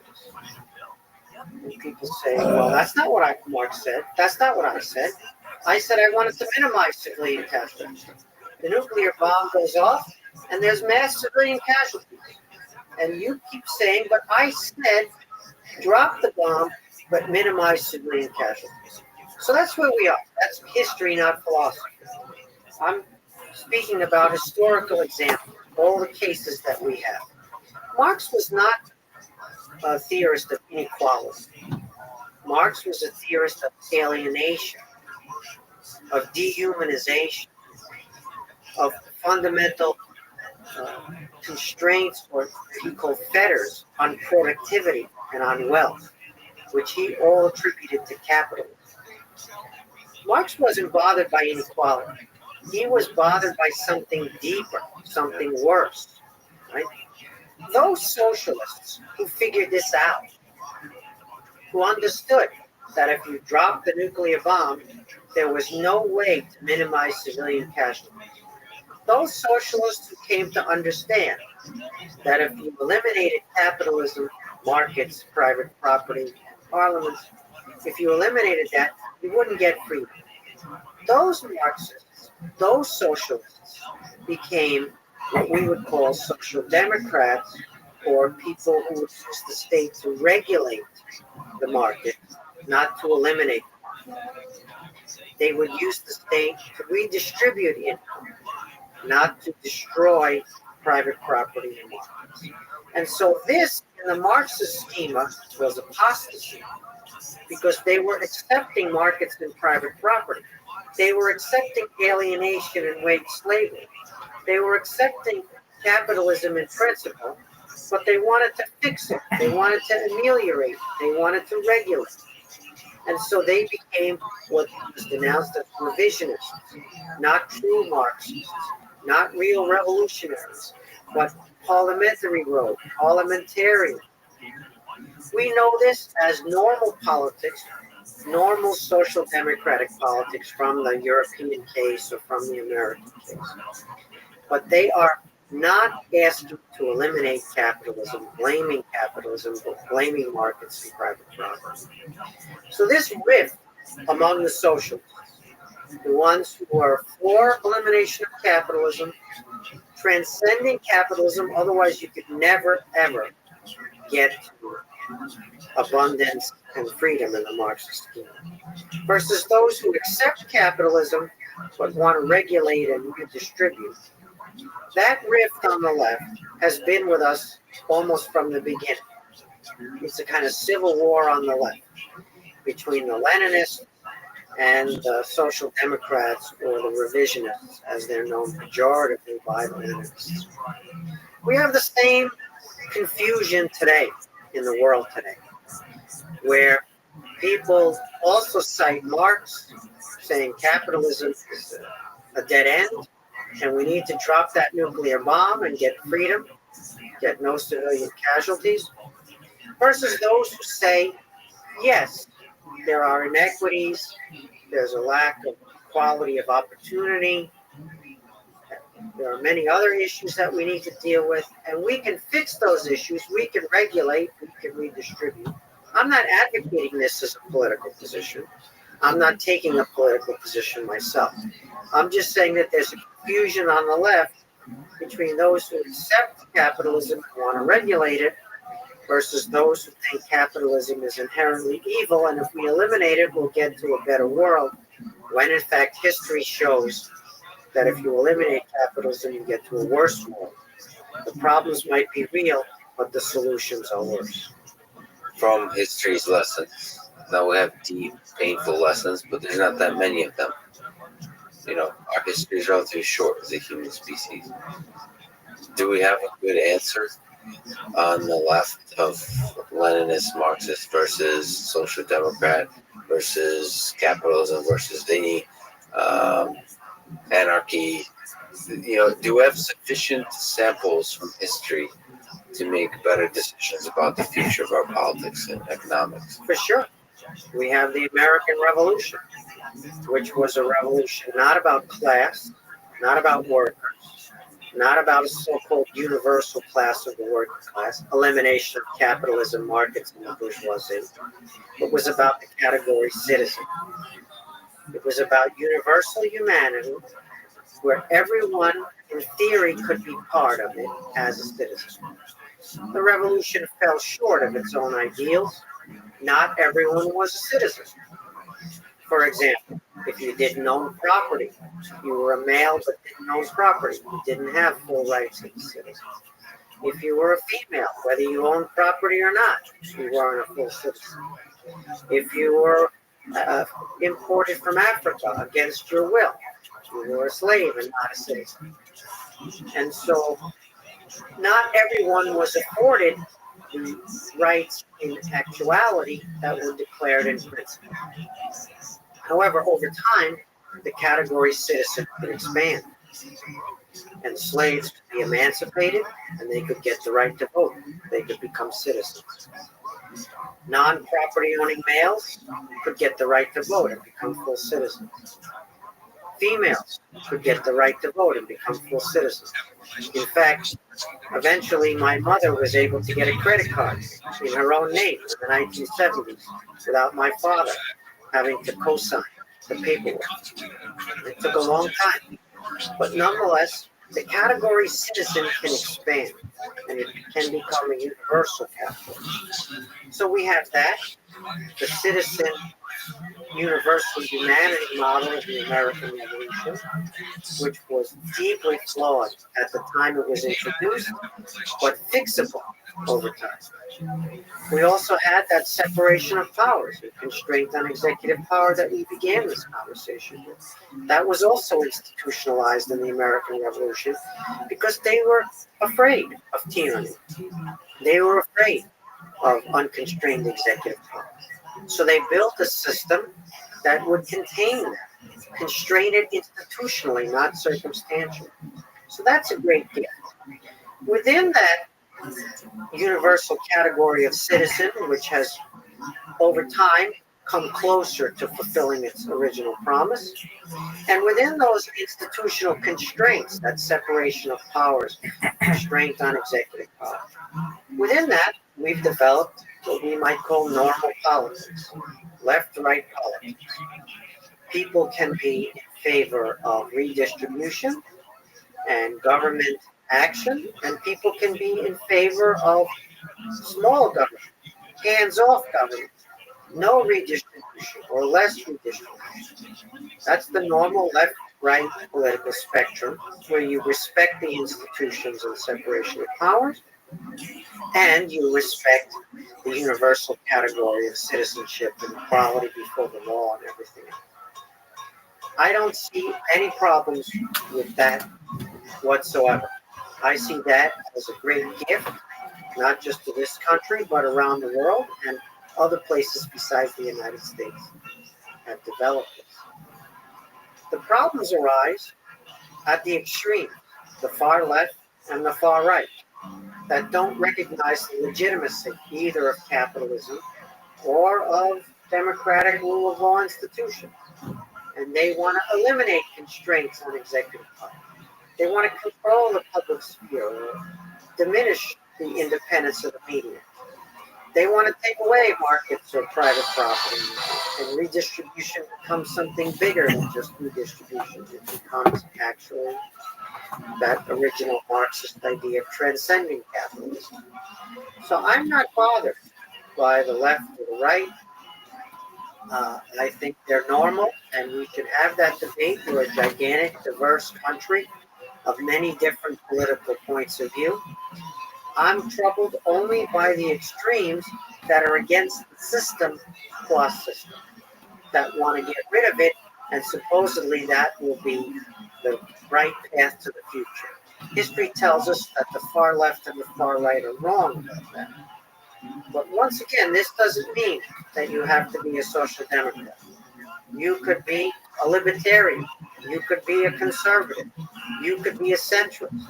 You could be conservative on some issues and liberal on other issues.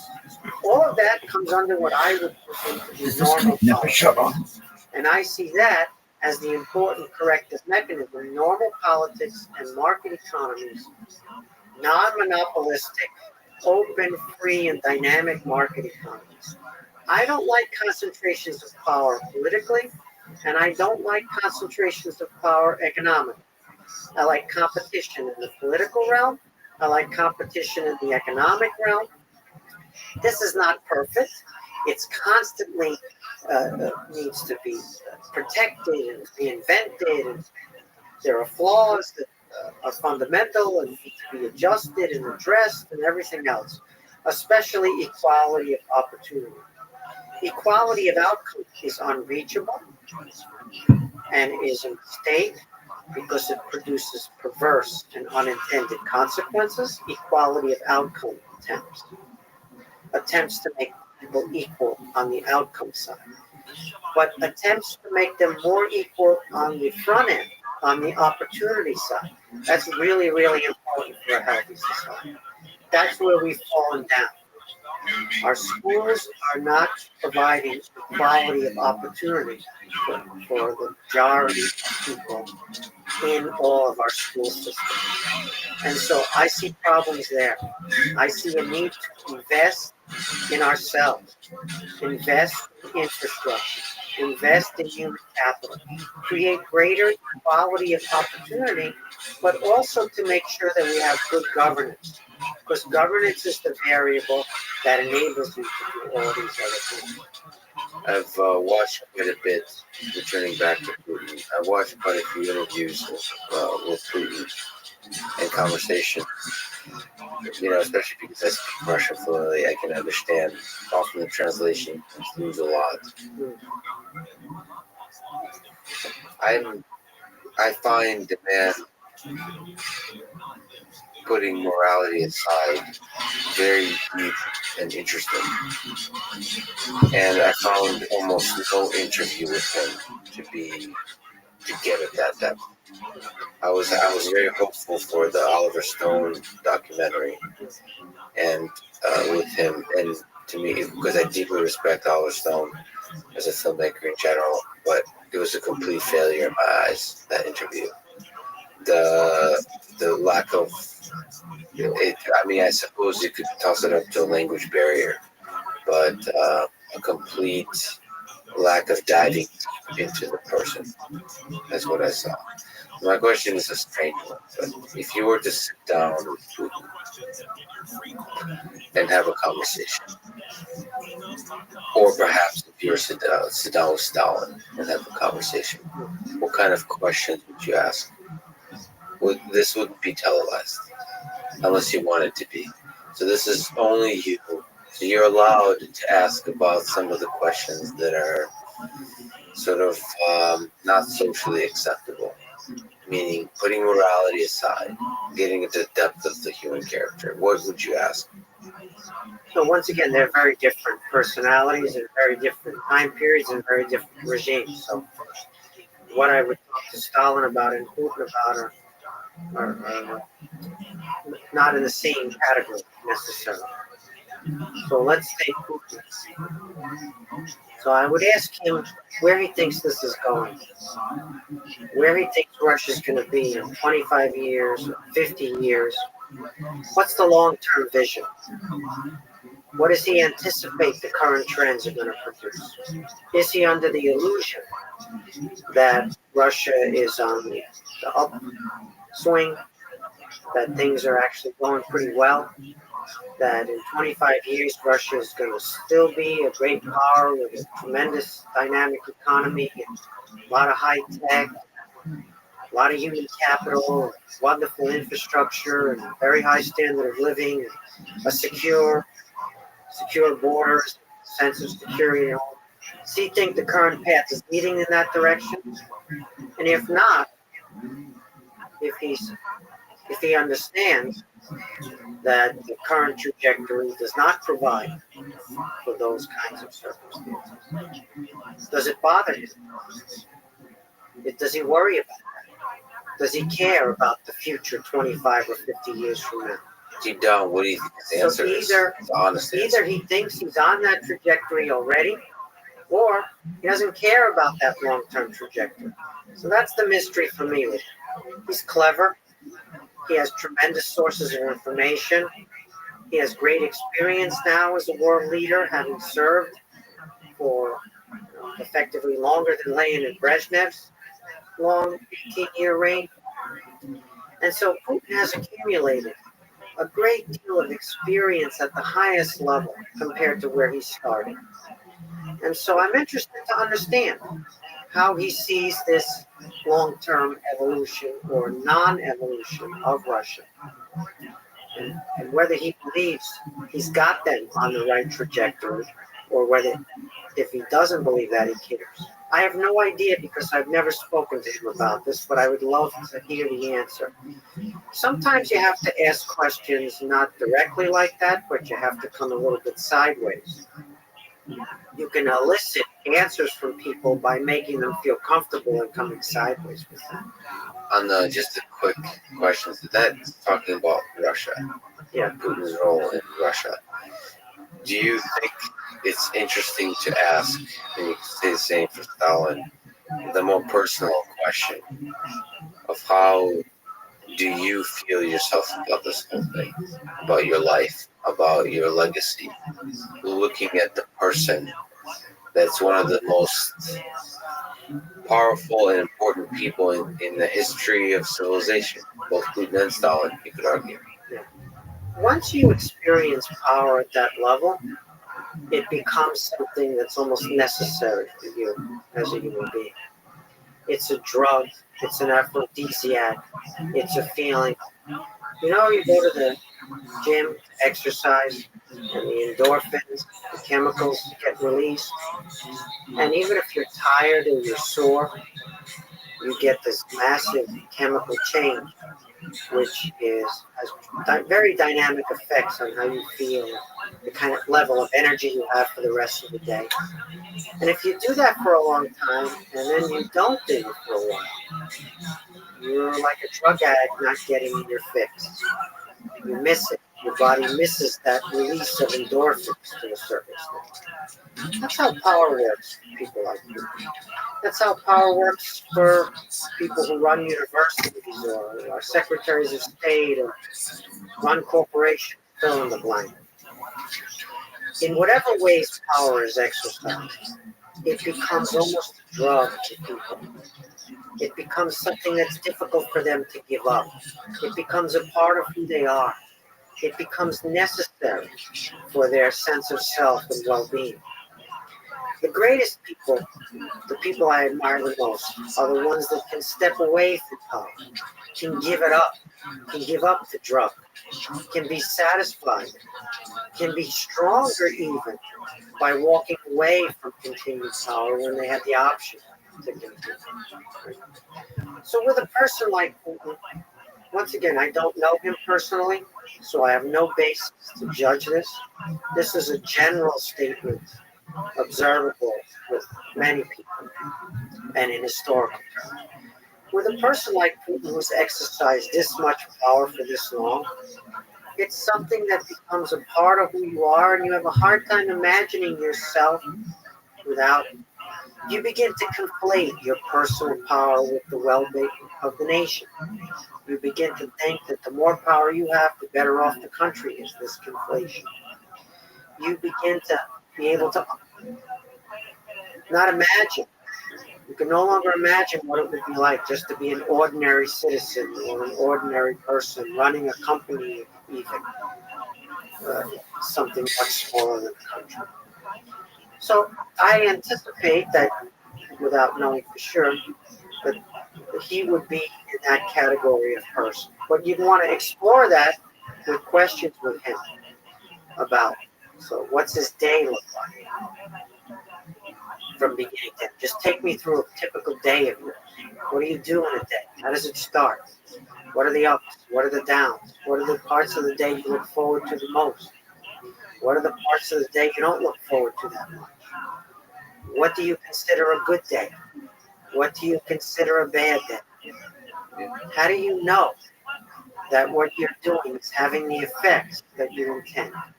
How do you follow up? How do you gather the information, the reaction? How do you get people to tell you to your face things that they know are uncomfortable or that you might not want to hear? Those kind of questions. And through that kind of question, you get a window into a man with power. So let me ask about Stalin, because you've done more research. As in another amazing interview you've had, the introduction was that you know more about Stalin than Stalin himself. You've done an incredible amount of research on Stalin. So if you could talk to him, get sort of direct research, what question would you ask of Stalin? I have so many questions, I don't even know where I would begin. The thing about studying a person like Stalin, who's an immense creature, he's exercising the power of life and death over hundreds of millions of people. He's making decisions about novels and films and turbines, and submarines, and pacts with Hitler or deals with Churchill and Roosevelt, and occupation of Mongolia or occupation of North Korea. Or he's making phenomenally consequential decisions over all spheres of life, all areas of endeavor, and over much of the globe, much of the landmass of the earth. And so, what's that like? Does he sometimes reflect on the amount of power and responsibility he has that he can exercise? Does he sometimes think about what it means that a single person has that kind of power? And does it have an effect on his relations with others, his sense of self, the kinds of things he values in life? Does he sometimes think it's a mistake that he's accumulated this much power? Does he sometimes wish he had a simpler life? Or is he once again so drunk, so enamored, so caught up with chemically and spiritually with exercising this kind of power that he couldn't live without it? And then what were you thinking, I would ask you, in certain decisions that he made? What were you thinking on certain dates and certain circumstances where you made a decision and could have made a different decision? Can you recall your thought processes? Can you bring the decision back? Was it seat of the pants? Was it something you've been planning? Did you just improvise, or did you have a strategy? What were you guided by? Whose example did you look to? When you picked up these books that you read, and you read the books and you made pencil marks in them, is it because you absorbed the lesson there? Or did it really not become a permanent lesson? It was just something that you checked and it was like a reflex. So I have many specific questions about many specific events, people, and circumstances that I have tried to figure out with the surviving source materials that we have in abundance. But I would still like to delve into his mindset and reconstruct his mind. The closer you get to Stalin, in some ways, the more elusive he can be.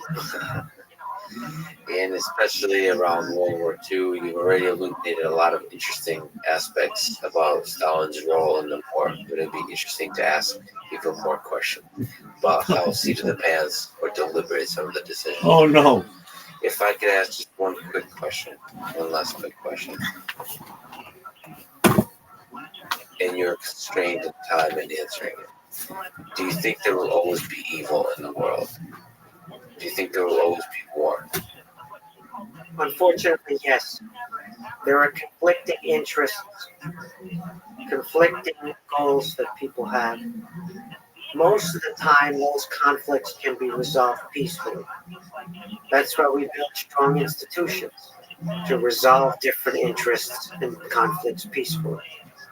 But the fact the enduring fact of conflicting interests and conflicting desires that can never be changed.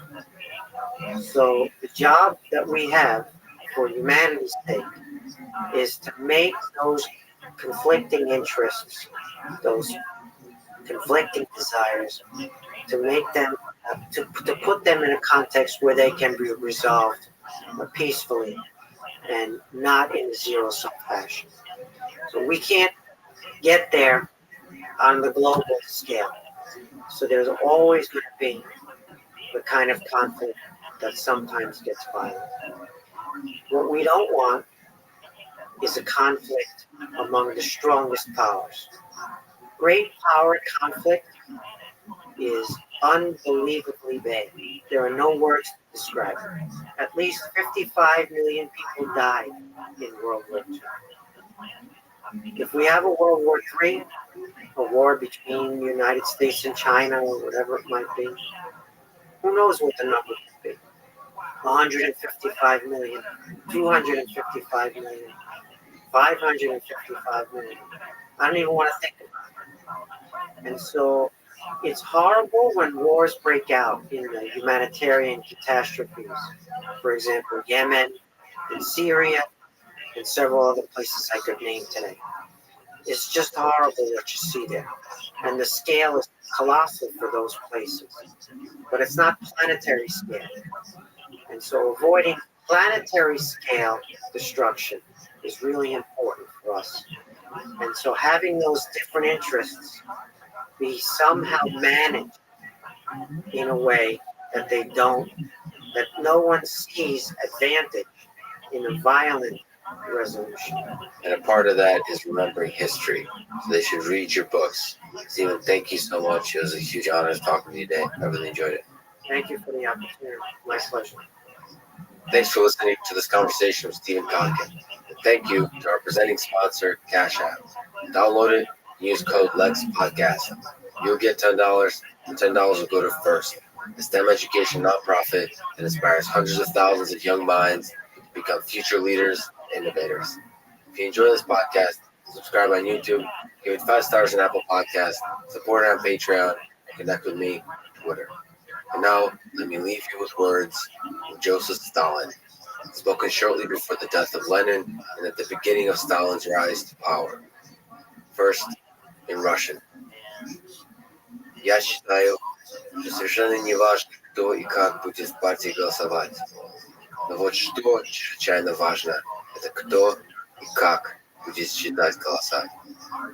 I consider it completely unimportant who in the party will vote or how. But what is extraordinarily important is who will count the votes and how. Thank you for listening and hope to see you next time.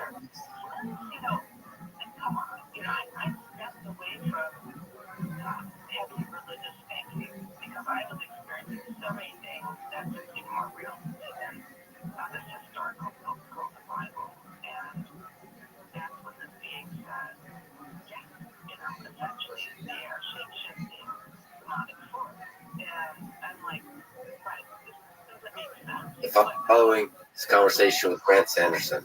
He's a math educator and creator of 3 Blue 1 Brown, a popular YouTube channel that uses programmatically animated visualizations to explain concepts, linear algebra, calculus, and other fields of mathematics. This is the Artificial Intelligence Podcast. If you enjoy it, subscribe on YouTube, give it 5 stars on Apple Podcasts, follow on Spotify, support on Patreon, or simply connect with me on Twitter at Lex Friedman, spelled Fridman. I recently started doing ads at the end of the introduction. I'll do 1 or 2 minutes after introducing the episode, and never any ads in the middle. They can break the flow of the conversation. I hope that works for you and doesn't hurt the listening experience. This show is presented by Cash App, the #1 finance app in the App Store. I personally use Cash App to send money to friends, but you can also use it to buy, sell, and deposit Bitcoin in just seconds. Cash App also has an investing feature. You can buy fractions of stock, say $1 worth, no matter what the stock price is. Brokerage services are provided by Cash App Investing, subsidiary of Square, and member SIBC. I'm excited to be working with Cash App to support one of my favorite organizations called FIRST, best known for their FIRST Robotics and Lego competition. They educate and inspire hundreds of thousands of students in over 110 countries and have a perfect rating on Charity Navigator, which means the donated money is used to maximum effectiveness. When you get Cash App, the App Store, or Google Play, and use code LEXPODCAST, you'll get $10. Cash App will also donate $10 to FIRST, which again is an organization that I've personally seen inspire girls and boys to dream of engineering a better world. And now, here's my conversation with Grant Sanderson. If there's intelligent life out there in the universe, do you think their mathematics is different than ours? Jumping right in. I think it's probably very different. There's an obviousness. The notation is different, right? I think notation can guide what the math itself is. I think it has everything to do with the form of their existence, right? Do you think they have basic arithmetic? Yeah, so I think they count, right? I think notions like 1, 2, 3, the natural numbers, that's extremely natural. That's almost why we put that name to it. As soon as you can count, you have a notion of repetition, right? Because you can count by two times or 3 times. And so you have this notion of repeating the idea of counting, which brings you addition and multiplication. I think the way that we extend to the real numbers, there's a little bit of choice in that. So there's this funny number system called the surreal numbers that it captures the idea of continuity. It's a distinct mathematical object. You could very well, model the universe and motion of planets with that as the back end of your math, right? And you still have kind of the same interface with the front end of what physical laws you're trying to, or what physical phenomena you're trying to describe with math. And I wonder if the little glimpses that we have of what choices you can make along the way, based on what different mathematicians have brought to the table, is just scratching the surface of what the different possibilities are if you have a completely different mode of thought, right, or mode of interacting with the universe. And you think notation is a key part of the journey that we've taken through math? I think that's the most salient part that you'd notice at first. I think the mode of thought is going to influence things more than like the notation itself. The notation actually carries a lot of weight when it comes to how we think about things, more so than we usually give it credit for. I would be comfortable saying. Do you have a favorite or least favorite piece of notation in terms of its effectiveness? Yeah. Well, so least favorite, one that I've been thinking a lot about that will be a video, I don't know, we'll see. The number e. We write the function e to the x, this general exponential function, with the notation e to the x. That implies you should think about a particular number, this constant of nature, and you repeatedly multiply it by itself. And then you say, oh, what's e to the square root of 2? And you're like, oh, well, we've extended the idea of repeated multiplication. That's all nice. That's all nice and well. But very famously, you have like e to the pi I. You're like, well, we're extending the idea of repeated multiplication into the complex numbers. Yeah, you can think about it that way. In reality, I think that it's just the wrong way of notationally representing this function, the exponential function, which itself could be represented a number of different ways. You can think about it in terms of the problem it solves, a certain very simple differential equation, which often yields way more insight than trying to twist the idea of repeated multiplication, like take its arm and put it behind its back and throw it on the desk and be like, you will apply to complex numbers, right? That's not, I don't think that's pedagogically helpful. And so the repeated multiplication is actually missing the main point, the power of e to the s. What it addresses is things where the rate at which something changes depends on its own value, but more specifically, it depends on it linearly. So, for example, if you have like a population that's growing and the rate at which it grows depends on how many members of the population are already there, it looks like this nice exponential curve. It makes sense to talk about repeated multiplication because you say how much is there after 1 year, 2 years, 3 years, you multiply this.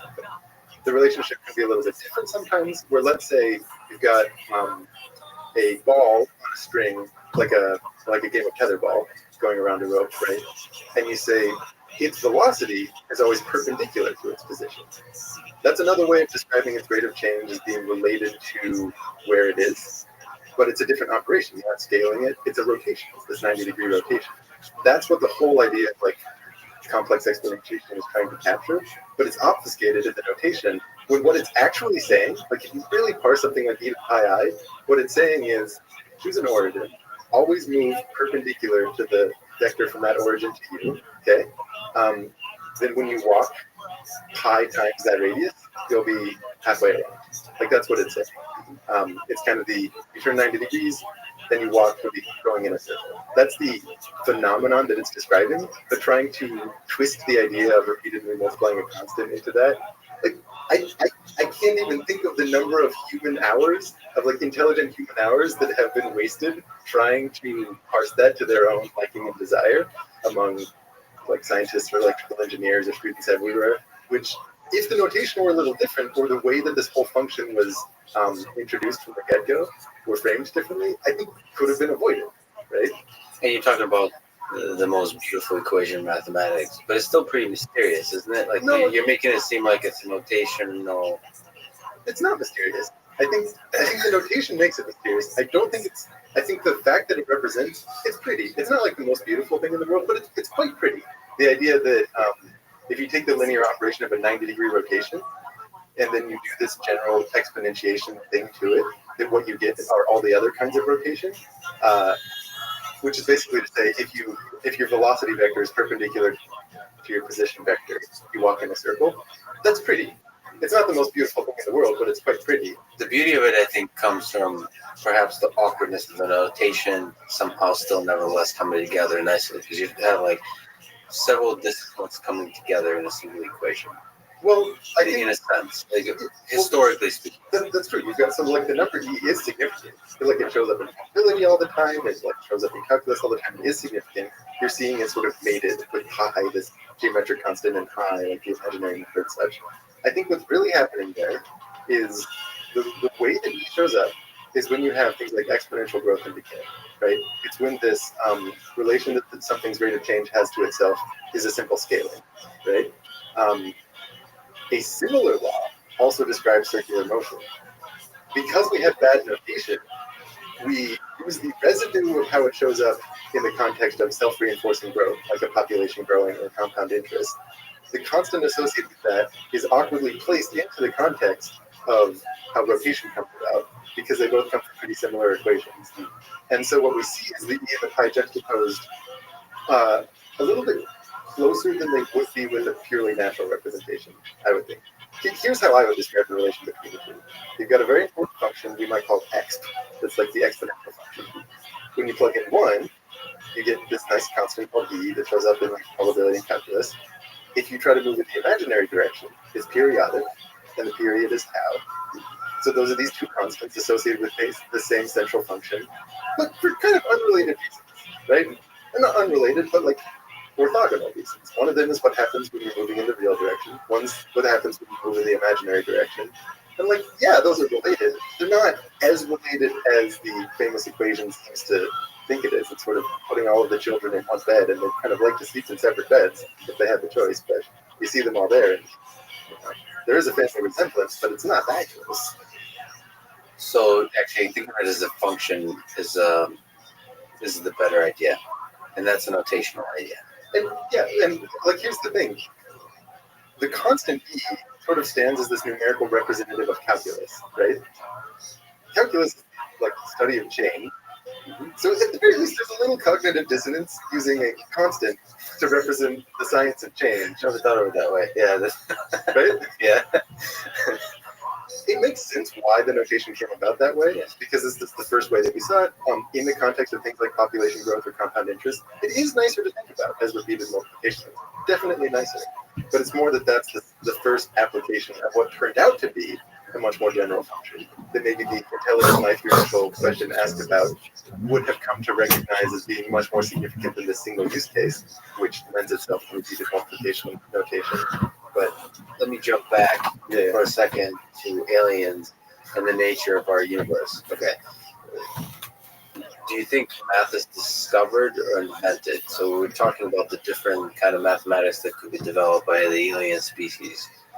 The implied question is math discovered or invented? Is fundamentally everybody going to discover the same principles of mathematics?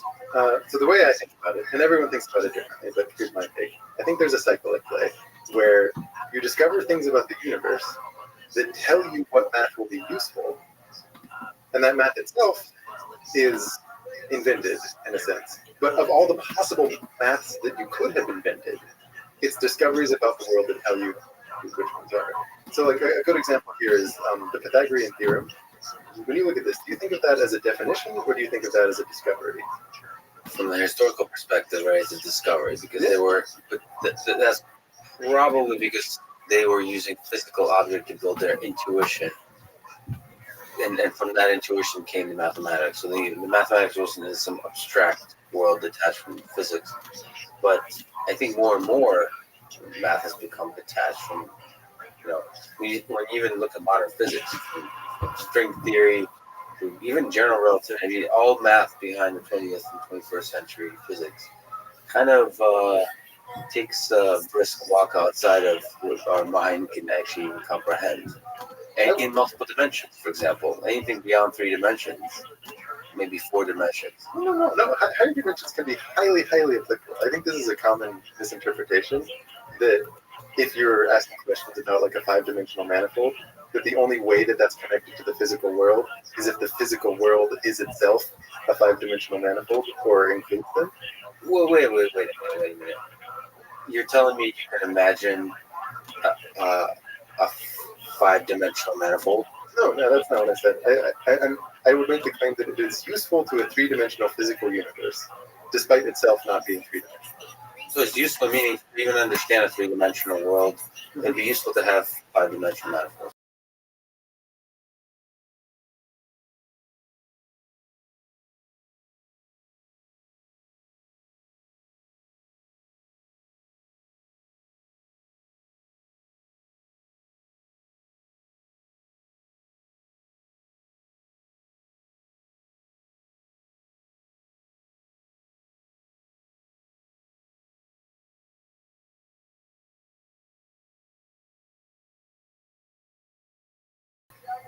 If we formalize the idea of 2D space as being R2, right, all pairs of real numbers, and how we define a metric on it and define distance, we're like, hey, we defined distance so that the Pythagorean theorem is true, so that suddenly it doesn't feel that great. But I think what's going on is the thing that informed us what metric to put on R2, to put on our abstract representation of 2D space, came from physical observations. And the thing is, there's other metrics you could put on it. You could have consistent math with other notions of distance. It's just that those pieces of math wouldn't be applicable to the physical world that we study because they're not the ones where the Pythagorean theorem holds. So we have a discovery, genuine bona fide discovery that informed the invention of an abstract representation of 2D space that we call R2 and things like that. And then from there, you just study R2 as an abstract thing that brings about more ideas and inventions and mysteries, which themselves might yield discoveries. Those discoveries might give you insight as to what else would be useful to invent, and it kind of feeds on itself that way. That's how I think about it. So it's not an either or. It's not that math is one of these or it's one of the others. At different times, it's playing a different role. So then, let me ask the Richard Feynman question. Then, along that thread, is what do you think is the difference between physics and math? There's a giant overlap. There's a kind of intuition that physicists have about the world that's perhaps outside of mathematics. It's this mysterious art they seem to possess, we humans generally possess. And then there's the beautiful rigor of mathematics that allows you to, just as we were saying, invent frameworks of understanding our physical world. So what do you think is the difference there, and how big is it? Well, I think of math as being the study of abstractions over patterns and pure patterns in logic. And then physics is obviously grounded in a desire to understand the world that we live in. I think you're going to get very different answers when you talk to different mathematicians because there's a wide diversity of types of mathematicians. There are some who are motivated very much by pure puzzles. They might be turned on by things like combinatorics, and they just love the idea of building up a set of problem-solving tools applying to pure patterns. Right? There are some who are very physically motivated who try to invent new math or discover math in things that they know will have applications to physics or sometimes computer science, and that's what drives it. Right? Like chaos theory is a good example of something that's pure math. It's purely mathematical, a lot of the statements being made, but it's heavily motivated by specific applications to largely physics. And then you have a type of mathematician who just loves abstraction. They just love holding into more and more abstract things, the things that feel powerful. These are the ones that initially invented like topology, and then later on get really into category theory and go on about like infinite categories and whatnot. These are the ones that love to have a system that can describe truths about as many things as possible, right? People from those three different veins of motivation in math are going to give you very different answers about what the relation at play here is. Because someone like Vladimir Arnold, he's written a lot of great books, many about like differential equations and such. He would say math is a branch of physics. That's how he would think about it. And of course, he was studying like differential equations related things because that is the motivator behind the study of PBAs and things like that. But you'll have others, especially the category theorists, who aren't really thinking about physics necessarily. It's all about abstraction and the power of generality. And it's more of a happy coincidence that ends up being useful for understanding the world we live in. And then you can get into why is that the case? It's sort of surprising that which is about pure puzzles and abstraction also happens to describe the very fundamentals of quarks and everything else. So what do you think the fundamentals of quarks and the nature of reality is so compressible into clean, beautiful equations that are for the most part simple, relatively speaking, a lot simpler than they could be. So we mentioned somebody like Steve Wolfram, who thinks that sort of there's incredibly simple rules underlying our reality, but you can create arbitrary complexity. But there is equations. But I'm asking a million questions that nobody knows the answer to. But idea. Why is it simple? It could be the case that there's like a filter integration play. The only things that physicists find interesting are the ones that are simple enough they could describe it mathematically. Right. But as soon as it's a sufficiently complex system, like, no, that's outside the realm of physics. That's biology, or whatever have you. And of course it's true. Right? You know, maybe there's something. Of course, there will always be some thing that is simple when you wash away the like non-important parts of whatever it is that you're studying. Just from like an information standpoint, there might be some like you get to the lowest information component of it. But I don't know. Maybe I'm just having a really hard time conceiving of what it would even mean for the fundamental laws to be like intrinsically complicated, like some set of decouple from each other. well, no, it could be that sort of we take for granted the laws of physics, for example, are for the most part the same everywhere, or something like that, right? As opposed to the sort of an alternative could be that the rules under which the world operates is different everywhere. It's like a deeply distributed system, or just everything is just chaos. Like not in a strict definition of chaos, but meaning like just it's impossible for equations to capture, to explicitly model the world as the physical world does. I mean, we almost take it for granted that we can have an equation for gravity, for action and distance. We can have equations for some of these basic ways the planets move. The low level at the atomic Is he scale, back? how the materials operate at the high scale. Oh, it's on like Donkey Kong. But it doesn't. It seems like there's infinite other possibilities where none of it can be compressible into such equations. It just seems beautiful. It's also weird, probably to the point you were making, that it's very pleasant that this is true for our minds. Right. So it might be that our minds are biased to just be looking at the parts of the universe that are compressible, and then we can publish papers on and have nice E equals MC squared equations. Right. Well, I wonder, would such a world with uncompressible laws allow for the kind of beings that can think about the kind of questions that you're asking? That's true. It's like an anthropic principle coming into play in some weird way here. I don't know. Like, I don't know what I'm talking about. Or maybe the universe is actually not so compressible, but I'll create the another way one. our brain, the way our brain is evolved, we're only able to perceive the compressible parts. I mean, we are. This is the sort of Chomsky argument. We are just descendants of apes. We're like in really limited biological systems. So it totally makes sense. There were really limited little computers, calculators. They're able to perceive certain kinds of things, and the actual world is much more complicated. Well, but we can do pretty awesome things, right? Like we can fly spaceships, and we have to have some connection of reality to be able to take our potentially oversimplified model of the world, but then actually twist the world to our will based on it. So we have certain reality checks that physics isn't too far up here, simply based on what we can do. Yeah, the fact that we can fly. And it. It's great. Yeah, it's like it's a land. concept that the laws we're working with are working well.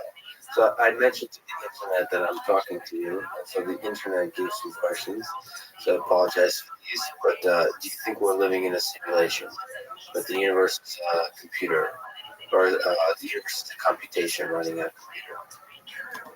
It's conceivable. What I don't buy is, you'll have the What argument is this that, bullshit? well, let's say that it was the case that you can have simulations, then the They simulated got world me. would itself eventually get to a point where it's running simulations. Yes. And then the second layer down, create a third layer down, and on and on and on.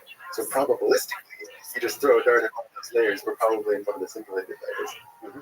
I think if there's some sort of limitations on like the information processing of whatever the physical world is, like it quickly becomes the case that you have a limit to the layers that could exist there, because like the resources necessary to simulate a universe like ours clearly is high, just in terms of the number of bits involved. And so then you can ask, well, what's more plausible? That there's an unbounded capacity of information processing in whatever the like highest up level universe is, or that there's some bound to that capacity, which then limits like the number of levels available. How do you place some kind of probability distribution on like what the information capacity is? I have no idea.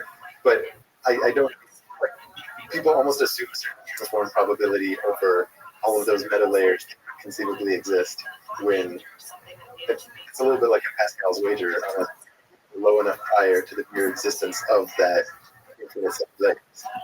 Yeah, that's true. But it's also very difficult to contextualize the amount. So the amount of information processing power required to simulate like our universe seems like amazingly huge. But you can always raise 2 to the power of that. Yeah, exactly. Yeah. So yeah, like numbers get big. And we're easily humbled by basically everything around us. So it's very difficult to kind of make sense of anything. Actually, when you look up at the sky and look at the stars and the immensity of it all, to make sense of us, the smallness of us, the unlikeliness of everything that's on this earth coming to be, then you could basically anything could be. All laws of probability go out the window. Me, because I guess because the amount of information under which we're operating is very low. We basically know nothing about the world around us, relatively speaking. And so when I think about the simulation hypothesis, I think it's just fun to think about it. But it's also, I think there is a thought experiment kind of interesting to think of the power of computation, where the limits of a Turing machine, sort of the limits of our current computers. When you start to think about artificial intelligence, how far can we get with computers? And that's kind of where the simulation hypothesis is useful to me as a thought experiment. Is the universe just a computer? Is it just a computation? Is all of this just a computation? And sort of the same kind of tools we apply to analyzing algorithms, can that be applied? If we scale further and further and further, will the arbitrary power of those systems start to create some interesting aspects that we see in our universe? Or is something fundamentally different needs to be created? Well, it's interesting that in our universe, it's not arbitrarily large, the power. That you can place limits on, for example, how many bits of information can be stored per unit area, right? Like, all of the physical laws, you've got general relativity and electron coming together to give you a certain limit on how many bits you can store within a given range before it collapses into a black hole. Like the idea that there even exists such a limit is at the very least thought-provoking. When naively you might assume, oh well, technology could always get better and better. We could get cleverer and cleverer, and you could just cram as much information as you want into like a small unit of space. That makes me think it's at least plausible that whatever the highest level of existence is doesn't admit too many simulations or ones that are at the scale of complexity that we're looking at. Obviously, it's just as conceivable that they do and that there are many, but I guess what I'm channeling is the surprise that I felt upon learning that fact, that that information is physical this way. That there's finite. Okay, let me just even go off on that from a mathematics perspective and the psychology perspective. How do you are you psychologically comfortable with the concept of infinity? I think so. Are you okay with it? Pretty okay, yeah. Are you okay? No, not really. It doesn't make any sense to me. I don't know, like how many possible words do you think could exist that are just like strings of letters? So that's a sort of mathematical statement that's beautiful, and you use infinity in basically everything we do in science, math, and engineering. Yes, but you said exist. The question is, well, you said letters and words. I said words. To bring words into existence, to me, you have to start like saying them, or like writing them, or like listing them. That's an instantiation. Okay. How many abstract words exist? With the idea of an abstract. Yes. The idea of abstract notions and ideas. I think we should be clear on terminology. I mean, you think about intelligence a lot, like artificial intelligence. Would you not say that what it's doing is a kind of abstraction? Or like abstraction is key to conceptualizing the universe? You get this raw sensory data. I need something that every time you move your face a little bit, and they're not pixels, but like analog of pixels on my retina change entirely, that I can still have some coherent notion of this is Lex, not so Lex, right? What that requires is you have a disparate set of possible images hitting me that are unified in a notion of Lex, right? That's a kind of abstraction. It's a thing that could apply to a lot of different images that I see, and it represents it in a much more compressed way, and one that's like much more resilient to that. I think in the same way, if I'm talking about infinity as an abstraction, I don't mean non-physical, woo-woo, like ineffable or something. What I mean is it's something that can apply to a multiplicity of situations that share a certain common attribute. In the same way that the images of like a retina share a common attribute. Like ineffability as an abstraction, it's only such abstract to understand of the world and logic and things. And in the case of infinity, the way I think about it, the key entity is the property of always being able to add one more. Like no matter how many words you can list, you just throw an A at the end of one and you have another conceivable word.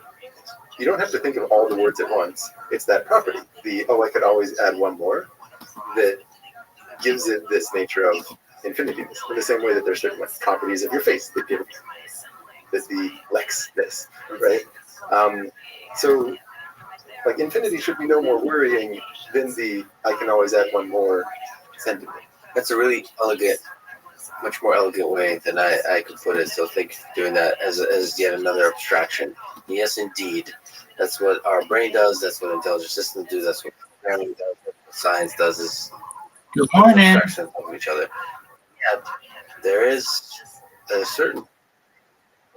How are you? Right.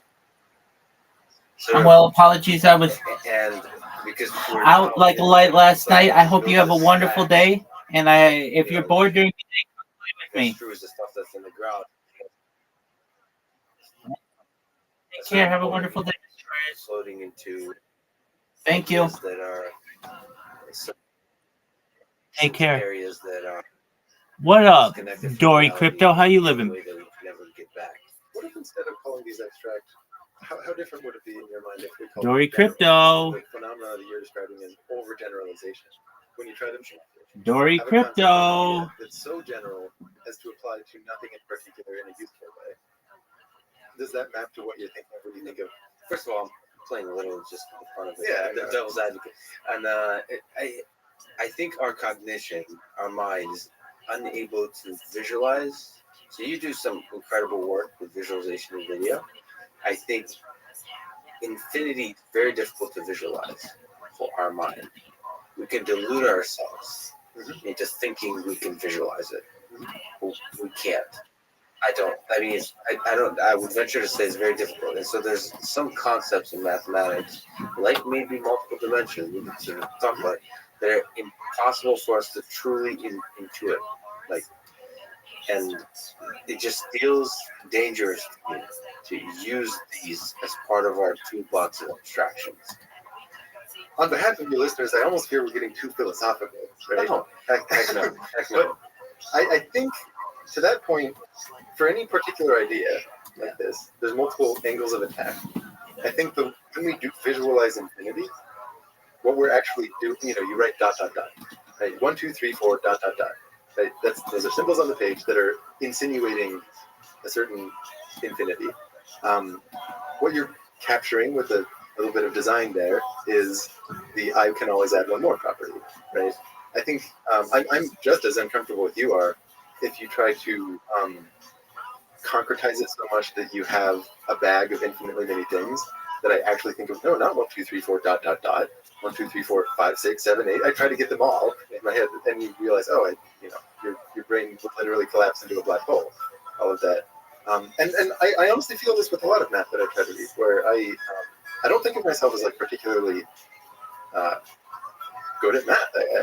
In some ways, like I get very confused often when I am going through some of these texts, and often what I'm feeling in my head is like, this is just so damn abstract. I just can't wrap my head around it. I just want to put something concrete to it that makes me understand. No. I think a lot of the motivation for the channel is channeling that sentiment of, a lot of the things that you're trying to read out there, it's just so hard to connect to anything that you spend an hour banging your head against a couple of pages and you come out not really knowing anything more other than some definitions maybe and a certain sense of self-defeat, right?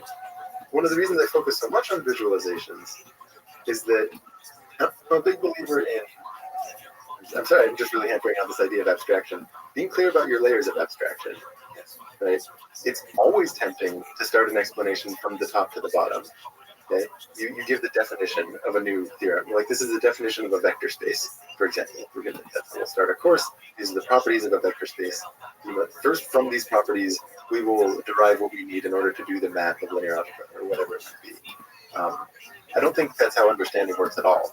I think how understanding works is you start at the lowest level you can get at, where rather than thinking about a vector space, you might think of concrete vectors that are just lists of numbers, or picturing it as like an arrow that you draw, which is itself like even less abstract than numbers because you're looking at quantities, like the distance of the x coordinate, the distance of the y coordinate. It's as concrete as you could possibly get, and it has to be if you're putting it in a visual, right? Like it's an actual arrow. It's an actual vector. You're not talking about like a quote unquote vector that could apply to any possible thing. You have to choose one if you're illustrating it. And I think this is the power of being in a medium like video, or if you're writing a textbook and you force yourself to put a lot of images, is with every image, you're making a choice. With each choice, you're showing a concrete example. With each concrete example, you're aiding someone's path to understand it. Yeah, I'm sorry to interrupt you, but you just made me realize that that's exactly right. So the visualizations you're creating, while you're sometimes talking about abstractions, the actual visualization is an explicit low-level example. Yes. So there's an actual, like in the code, you have to say what the vector is, with the direction of the arrow, with the magnitude of the yeah. So you're going. The visualization itself is actually going to the bottom. I think that's very important. I also think about this a lot in writing scripts, where even before you get to the visuals, the first instinct is to. I don't know why. I just always do. I say the abstract thing. I say the general definition, the powerful thing, and then I fill it in with examples later. Always, it will be more compelling and easier to understand when you flip that. And instead, you let someone's brain do the pattern recognition. You just show them a bunch of examples. The brain is going to feel a certain similarity between them. Then by the time you bring in the definition, or by the time you bring in the formula, it's articulating a thing that's already in the brain that was built off of looking at a bunch of examples with a certain kind of similarity. And what the formula does is articulate what that kind of similarity is, rather than being a high cognitive load set of symbols that needs to be populated with examples later on, assuming someone's still with you. what is the most beautiful or awe-inspiring idea you've come across in mathematics? Maybe it's an idea you've explored in your videos, maybe not. What just gave you pause? The most beautiful idea. Small or big? So I think often the things that are most beautiful are the ones that you have like a little bit of understanding of, but certainly not an entire understanding. It's a little bit of that mystery that is what makes it beautiful. Almost a moment of the discovery for you personally, almost just that leap of the aha moment. So something that really caught my eye, I remember when I was little, there were these Man. I think the series was called like wooden books or something. These tiny little books that would have just a very short description of something on the left and then a picture on the right. I don't know who they're meant for, but maybe it's like loosely children or something like that. But it can't just be children because of some of the things it was describing. On the last page of one of them, somewhere tiny in there was this little formula that on the left hand had a sum over all of the natural numbers. And it was like 1 over 1 to the s plus 1 over 2 to the s plus 1 over 3 to the s on and on to infinity. And then on the other side, Right, had fine. a product over all of the Okay, primes. good. And it was a certain thing had to do with all the primes. And like any good young math enthusiast, I've probably been indoctrinated with how chaotic and confusing the primes are, which they are. And seeing this equation where on one side you have something that's as understandable as you could possibly get, the counting numbers, and on the other side is all the prime numbers. It was like this. Whoa, they're related like this. There's a simple That's a great description that idea. includes like all the primes getting wrapped together like this. This is like the Euler product for the zeta function, as I later found out. The equation itself essentially encodes the fundamental theorem of arithmetic that every number can be expressed as a unique set of primes. To me, still, I certainly don't understand this equation or this function all that well. The more I learn about it, the prettier it is. The idea that this is sort of what gets you representations of primes, not in terms of primes themselves, but in terms of another set of numbers, the non-trivial zeros of the zeta function. And again, I'm very kind of in over my head in a lot of ways as I try to get to understand it. But the more I do, it always leaves enough mystery that it remains very beautiful to me. So whenever there's a little bit of mystery just outside of the understanding, and by the way, the process of learning more about it, how does that come about? Just your own thought, or are you reading? Reading, yeah. Or is the process of visualization itself revealing more to you? Visuals help. I mean, in one time when I was just trying to understand analytic continuation and playing around with visualizing complex functions, this is what led to a video about this function. It's titled something like Visualizing the Riemann zeta function. It's one that came about because I was programming and tried to see what a certain thing looks like. And then I looked at it and I'm like, whoa, that's elucidating. And then I decided to make a video about it. But I mean, you try to get your hands on as much reading as you can. In this case, I think if anyone wants to start to understand it, if they have a math background or something, like they studied some in That's college or fucking something brilliant. like that, like the Princeton Companion to Math has a really good article on analytic number theory, and that itself has a whole bunch of references. And anything has more references, and it gives you this tree to start flying through. And you try to understand. I try to understand things visually as I go. It's not always possible, but it's very helpful when it does. You recognize when there's common themes. Like in this case, cousins of Fourier transform that come into play. And you realize, it's probably pretty important to have deep intuitions of the Fourier transform, even if it's not explicitly mentioned in these texts. And try to get a sense of what the common players are. But I'll emphasize again, I feel very in over my head when I try to understand the exact relation between the zeros of the Riemann zeta function and how they relate to the distribution of primes. I definitely understand it better than I did a year ago. I definitely understand it 1/100th as well as the experts on the matter do, I assume. But the slow path towards getting there is fun, it's charming, and to your question, very beautiful. And the beauty is in the journey versus the destination. Well, each thing doesn't feel arbitrary. I think that's a big part. Is that you have these unpredictable, Like, what the fuck are these we very doing unpredictable here? patterns with these intricate properties of a certain function. But at the same time, it doesn't feel like humans ever made an arbitrary choice in studying this particular thing. So, it feels you're speaking to patterns themselves or nature itself. That's a big part of it. I think things that are too arbitrary, it's just hard for those to feel beautiful because this is sort of what the word contrived is meant to apply to, right? And when they're not arbitrary means it could be, you can have a clean abstraction and intuition that allows you to comprehend it. Well, to one of your first questions, it makes you feel like if you came across another intelligent civilization, that they'd be studying the same thing. Right? Maybe with different notation. Certainly, yeah. But yeah. Like, that's what I think you talk to that other civilization. They're probably also studying the zeros of the Riemann zeta function, or like some variant thereof that is like a clearly equivalent cousin or something like that. But that's probably on their docket. Whenever somebody does a lot of something amazing, I'm going to ask the question that you've already been asked a lot, that you'll get more and more asked in your life. But what was your favorite video to create?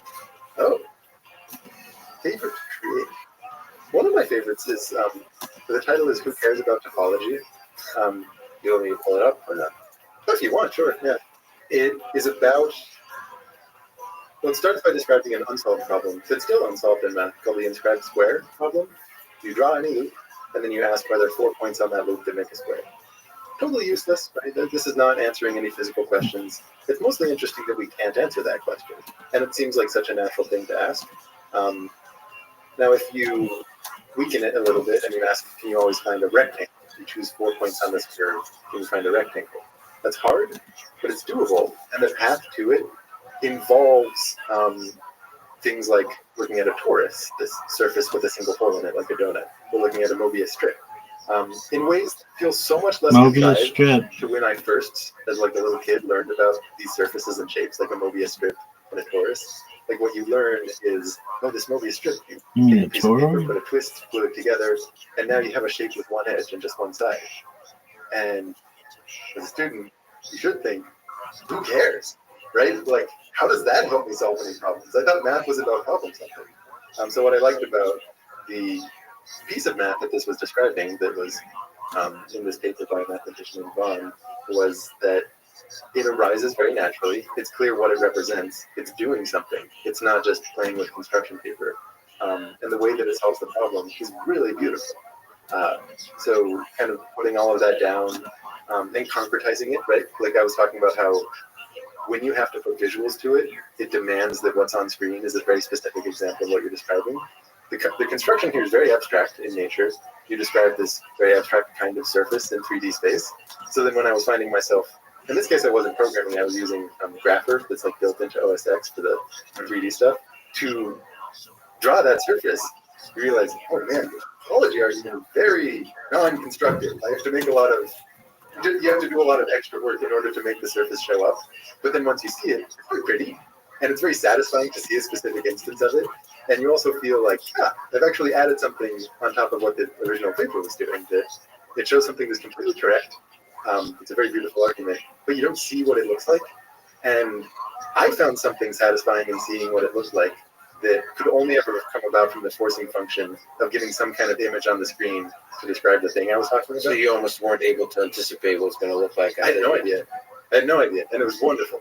Right? It was totally. It looks like the Sydney Opera House or some sort of Frank Gehry design, and it was.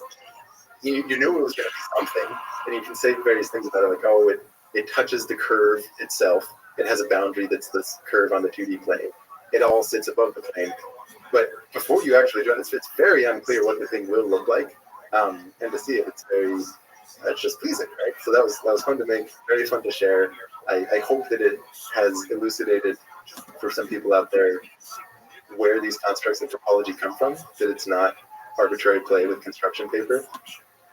So I think this is a good sort of example to talk a little bit about your process. So you have a list of ideas.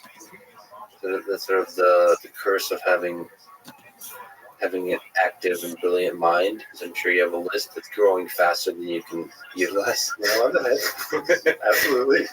But there's some sorting procedure depending on mood and interest and so on. But okay, so you pick an idea, then you have to try to write a narrative arc. It's sort of how do I elucidate, how do I make this idea beautiful and clear and explain it? And then there's a set of visualizations that would be attached to it. Sort of, you've talked about some of this before, but sort of writing the story, attaching the visualization. All right, here we go. Can you talk through interesting, painful, beautiful parts of that process? Well, the most painful is if you've chosen a topic that you do want to do, but then it's hard to think of, I guess, how to structure the script. This is sort of where I have been on one for like the last 2 or 3 months. And I think that ultimately the right resolution is just like set it aside and instead, George C.W. Do some other things where the script comes more naturally. Because you sort of don't want to overwork a narrative. That the more you thought about it, the less you can empathize with the student who doesn't yet understand the thing you're trying to teach. Who is the judger in your Oh, head? ew. Sort of the Stop person, the creature, the essence that's saying this sucks Oh, or no. this is good. And you mentioned kind of the student you're thinking about. That, can you who is that? What is that thing? That says the perfectionist that says this thing sucks. You need to work on it for another 2-3 months. I don't know. I think it's my past self. I think that's the entity that I'm most trying to empathize with. Is like you take who I would, because that's kind of the only person I know. Like you don't really know anyone other than versions of yourself. So I start with the version of myself that I know who doesn't yet understand the thing, right? And then I just try to view it with fresh eyes, a particular visual or a particular script. Like, is this motivating? Does this make sense? Which has its downsides because sometimes I find myself speaking to motivations that only I think myself would be interested in. I don't know, like I did this project on quaternions where what I really wanted was to understand what are they doing in 4 dimensions. Can we see what they're doing in 4 dimensions, right? And I can have a way of thinking about it that really answered the question in my head. That makes me very satisfied in being able to think about concretely with a 3D visual, what are they doing to a 4D sphere? And so I'm like, this is exactly what my past self would have wanted, right? When I make a thing on it. And I'm sure it's what some other people wanted too. But in hindsight, I think most people who want to learn about quaternions are like robotics engineers or graphics programmers who want to understand how they're used to describe 3D rotations. And like their use case was actually a little bit different than my past self. And in that way, like I wouldn't actually recommend that video to people who are coming at it from that angle, wanting to know, hey, I'm a robotics programmer, like how do these quaternion things work to describe position in 3D space? I would say other great resources for that. If you ever find yourself wanting to say like, but hang on, in what sense are they acting in 4 dimensions? Then come back. But until then, it's a little different. Yeah, it's interesting because you have incredible videos on neural networks, for example. And from my sort of perspective, because I've probably, I looked at it is sort of my field, and I've also looked at the basic introduction of neural networks like a million times from different perspectives, and it made me realize that there's a lot of ways to present it. So you did an incredible job. But you could also do it differently and also incredible. Like to create a beautiful presentation of a basic concept requires sort of creativity, requires genius, and so on. But you can take it from a bunch of different perspectives. In that video, on your networks, made me realize that. And just as you're saying, you kind of have a certain mindset, a certain view. But if you take a different view from a physics perspective, from a neuroscience perspective, talking about neural networks, or from a robotics perspective, or from a pure learning theory versus statistics perspective. So you can create totally different videos, and you've done that with a few actually concepts where you have taken different cuts, like at the Euler equation, right? You've taken different views of that. Yeah, I think I've made 3 videos on it, and I definitely will make at least 1 more. Never enough. Never enough. So you don't think it's the most beautiful equation in mathematics? No. Like I said, as we represent it, it's one of the most hideous. It involves a lot of the most hideous aspects of our notation. I talked about E, the fact that we use pi instead of tau, the fact that we call imaginary numbers imaginary, and then I actually wonder if we use the I because of imaginary. I don't know if that's historically accurate, but at least a lot of people, they read the I and they think imaginary. Like all 3 of those facts, it's like those are things that have added more confusion than they needed to, and we're wrapping them up in one equation. Like, boy, that's just very hideous, right? The idea is that it does tie together when you wash away the notation. Like, it's okay, it's pretty, it's nice, but it's not like mind-blowing, greatest thing in the universe. Which is maybe what I was thinking when I said, like, once you understand something, it doesn't have the same beauty.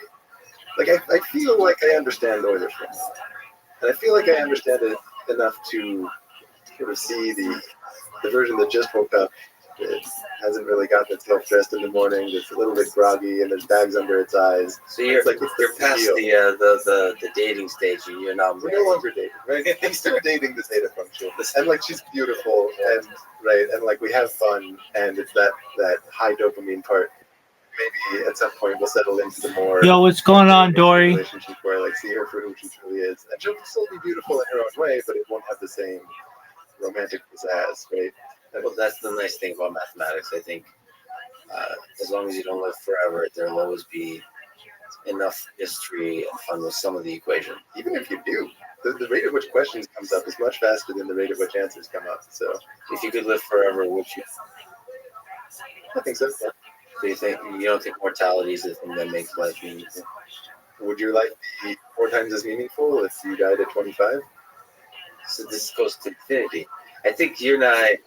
That's really interesting. So what I said is infinite, not 4 times longer. I said infinite.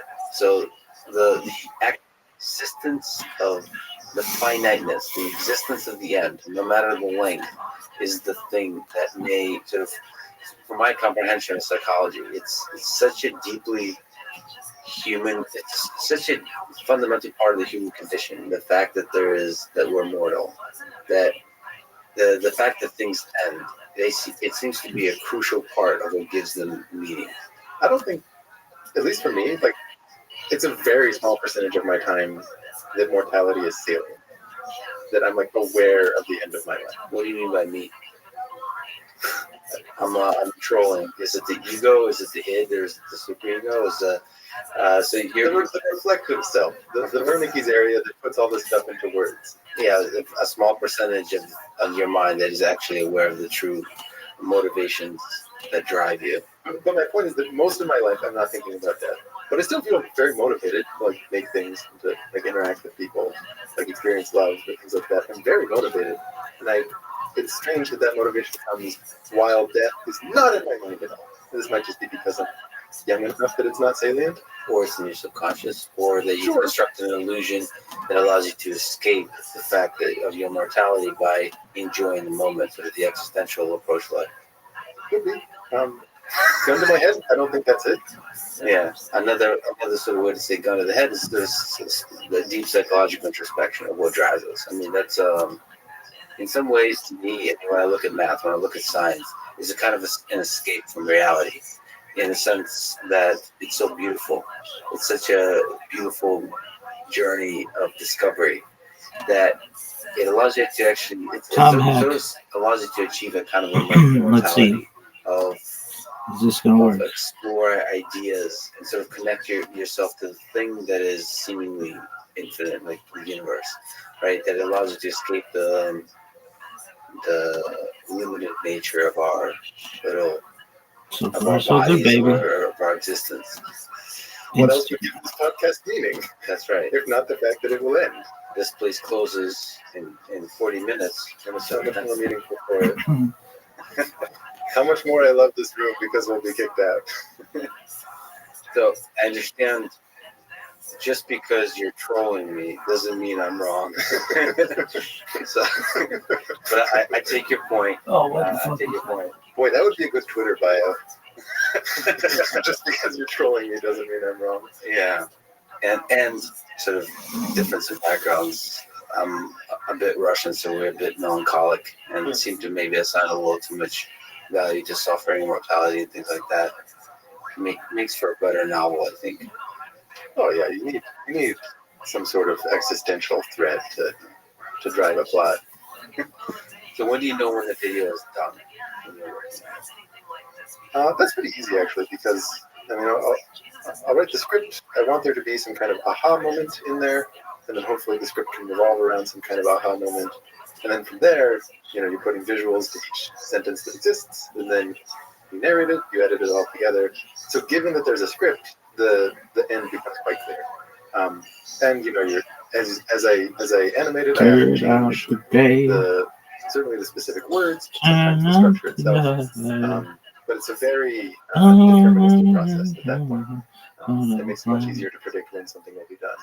How do you know when a script is done? It's like for problem-solving videos, that's quite simple. It's once you feel like something you didn't understand the solution, now could. For things like neural networks, that was a lot harder because, like you said, there's so many angles at which you could attack it.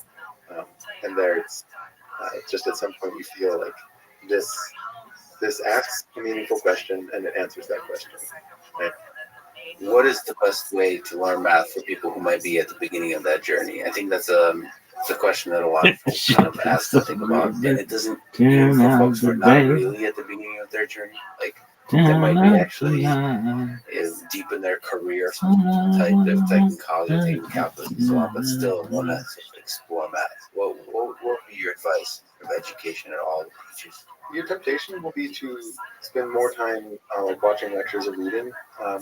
Try to force yourself to do more problems than you naturally would. That's a big one. Like the focus time that you're spending should be on solving specific problems and seek entities that have well curated lists of problems. We're going to like a textbook almost, and the problems at the back of a textbook, at the back of a chapter. So if you can, take a little look through those questions at the end of the chapter before you read the chapter. A lot of them won't make sense. Some of them might, and those are the best ones to think about. A lot of them won't, but just take a quick look and then read a little bit of the chapter and then maybe take a look again and things like that. And don't consider yourself done with the chapter until you've actually worked through a couple exercises. Right? And this is so hypocritical, right? Because I put out videos that pretty much never have associated exercises. I just view myself as a different part of the ecosystem, which means I'm kind of admitting that you're not really learning, or at least this is only a partial part of the learning process if you're watching these videos. I think if someone's at the very beginning, like I do think Khan Academy does a good job. They have a pretty large set of questions you can look through. Just the very basic, sort of just picking up, getting comfortable with the very basic. When algebra, calculus, just on Khan Academy.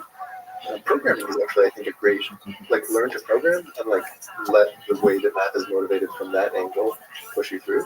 I know a lot of people who didn't like math got into programming in some way, and that's what turned them on to math. Maybe I'm biased because I live in the Bay Area, so I'm more likely to run into someone who has that phenotype. But I am willing to speculate that that is a more generalizable path. So you yourself, kind of in creating videos, are using programming to illuminate a concept, but for yourself as well. So would you recommend somebody try to make a sort of almost like try to make videos? Like you do as a way to learn? So one thing I've heard before, I don't know if this is based on any actual study. This might be like a total fictional anecdote of numbers, but it rings in the mind as being true. You remember about 10% of what you read. You remember about 20% of what you listen to. You remember about 70% of what you actively interact with in some way. And then about 90% of what you teach. The thing I heard again, those numbers might be meaningless, but they ring true, don't they? Right? I'm willing to say I learned 9 times better when I'm watching this than reading. That might even be a low bar, right? So doing something to teach or to actively try to explain things is huge for consolidating the knowledge.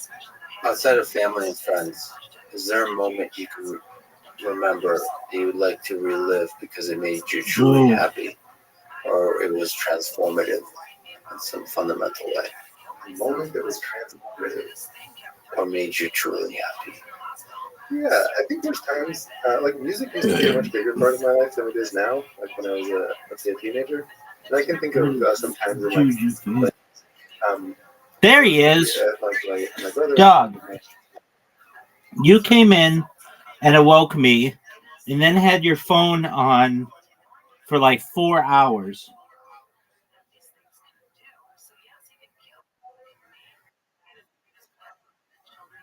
Did you do it again? Yeah. I could hear what you were saying.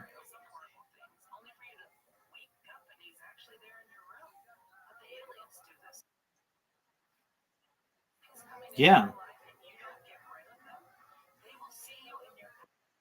Everything.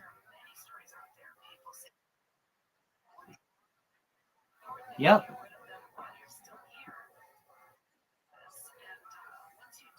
Why are you so mean to me?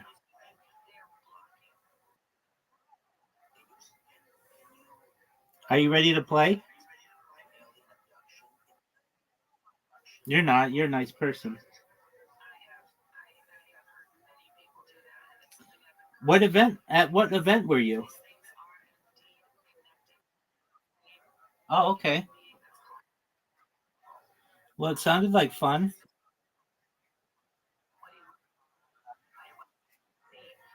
I could hear some of it. That's cool.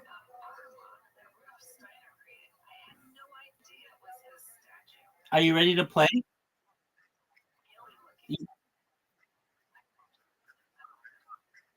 Yeah, it was. But I could hear like you were like spam bot, like some other things, and and then I figured I was yelling at you. I'm like, Zoot, are you ready to play? Zoot, because you woke me up, and I was like, Zoot, are you ready to play? And then I figured you pocket dialed me or something, and then I just disconnected you.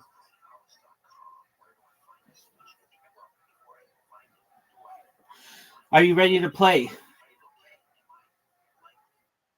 Okay. What game would you like to lose at first? Mini golf. All right, well, go charge it.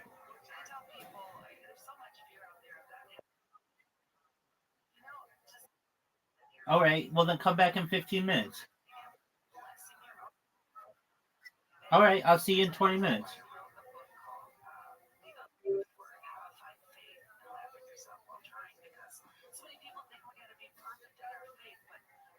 That's so cute. Turn out the day. Turn out the night.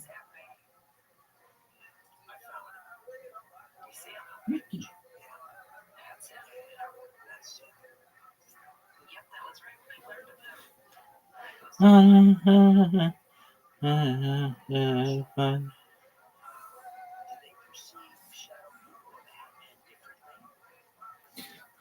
out the day.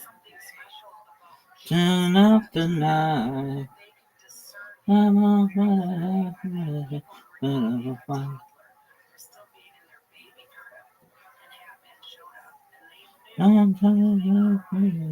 Devil hit you. I'm burning for you.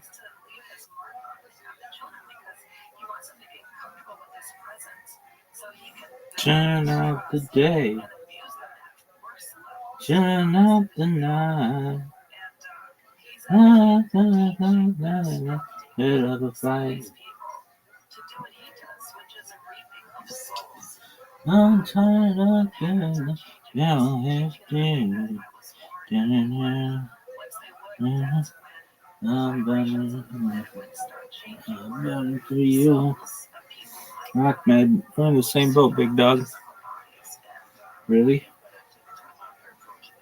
Succeed or die.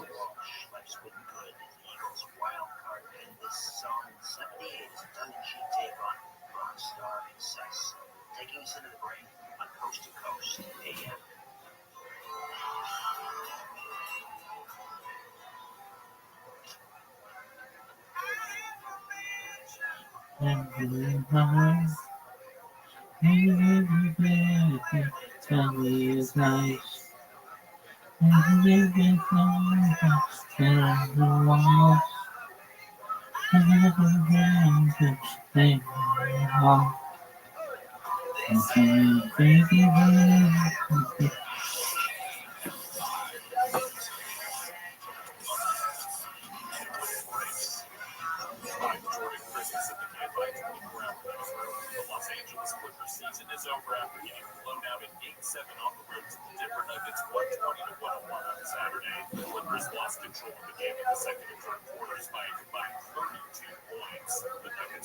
Betty Spaghetti. Love your name, girl.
Damn, I could tell that girl just from her lips.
Look at this athleticism.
On our way. Weird.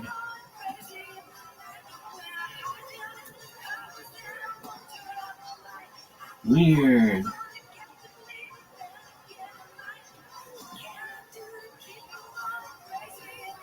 Banana.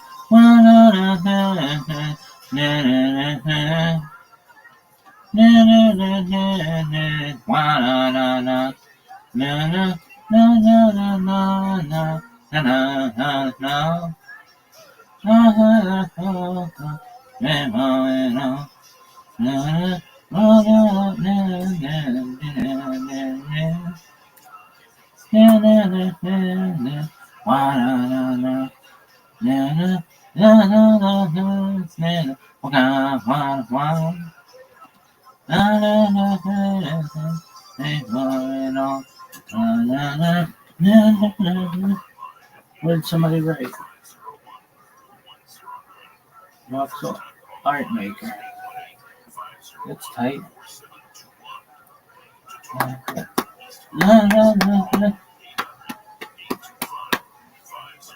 Alright, you got a dominant. Sucks.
Shema Yisrael, Adonai Elohim, Adonai Echad.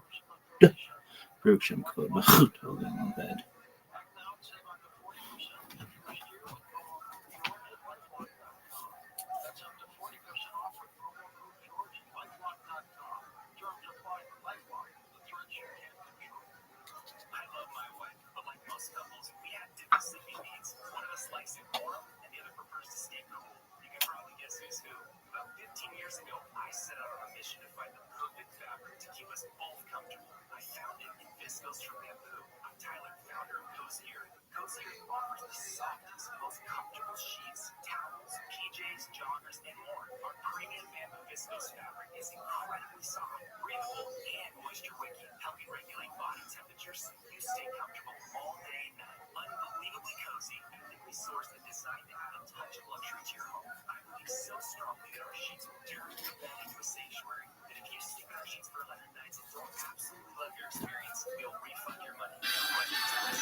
This slightly violates the family and friends, but there was music that made me happy. They were just happening. We like played a gig at a ski resort, such that you like take a gondola to the top, and on the gondola down, we decided to just jam. And we were just like, I don't know, the gondola sort of came over and we saw the city lights, and we just like jamming and playing some music. That was transformative. I don't know why, but that popped into my mind as a moment of, in a way that wasn't associated with people I love, but more with like a thing I was doing. A great moment. Wow. I don't think I can get anything deeper than that. Well, as a musician myself, I'd love to see, as you mentioned before, music enter back into your work. And back into your creative work. I'd love to see that. I'm certainly allowing it to enter back into mine. And it's a beautiful thing for a mathematician, for a scientist to allow music to enter their work. I think only good things can happen. I'll try to promise you. Give myself a longer window. Maybe we can collaborate on a band situation. What instruments do you play? The main instrument I play is violin, but I also like to dabble around on the guitar and piano. Guitar and piano. So in the mathematician's lament, Paul Lockhart writes, the first thing to understand is that mathematics is not the difference between math and the other arts, such as music or painting. Instead, our culture does not recognize it itself. So I think I speak for millions of people, myself included, in saying thank you for revealing to us the art of mathematics. So thank you for everything you're doing. Thanks for talking to me. Thanks for saying that. Thanks for listening to this conversation with Grant Sanderson. And thank you to our presenting sponsor, Cash App. Download it, use code LEXPODCAST. You'll get $10. $10 will go to first STEM education nonprofit that inspires hundreds of thousands of young minds to become future leaders and innovators. If you enjoy this podcast, subscribe on YouTube, 5 stars in every podcast, support our Patreon, connect with me on Twitter. Now, let me leave you with some words of wisdom from one of my favorite people, Richard Feynman. Nobody ever figures out what this life is all about. It doesn't matter. Explore and learn. Really, everything is really interesting if you go into it. Thank you for listening. Hope to see you next time.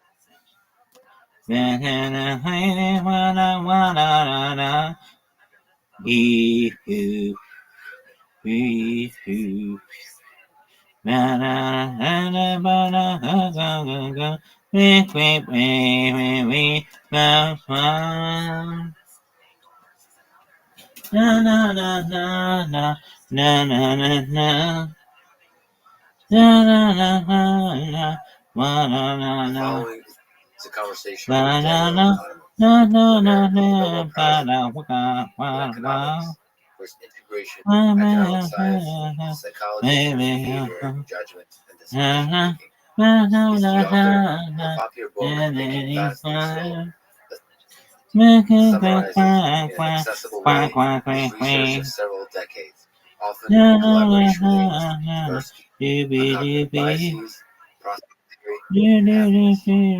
The central thesis of this work is the dichotomy between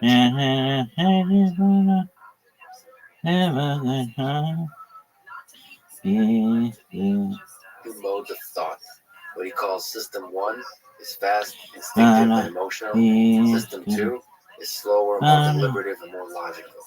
The book delineates cognitive biases associated with each of these two types of thinking. His study of the human mind and its peculiar and fascinating limitations are both instructive and inspiring for those of us seeking to engineer intelligent systems. This is the Artificial Intelligence Podcast. If you enjoy it, subscribe on YouTube, give it 5 stars on Apple Podcasts, follow on Spotify, support it on Patreon, or simply connect with me on Twitter. Lex Friedman, spelled Fritman. I recently started doing ads at the end of the introduction.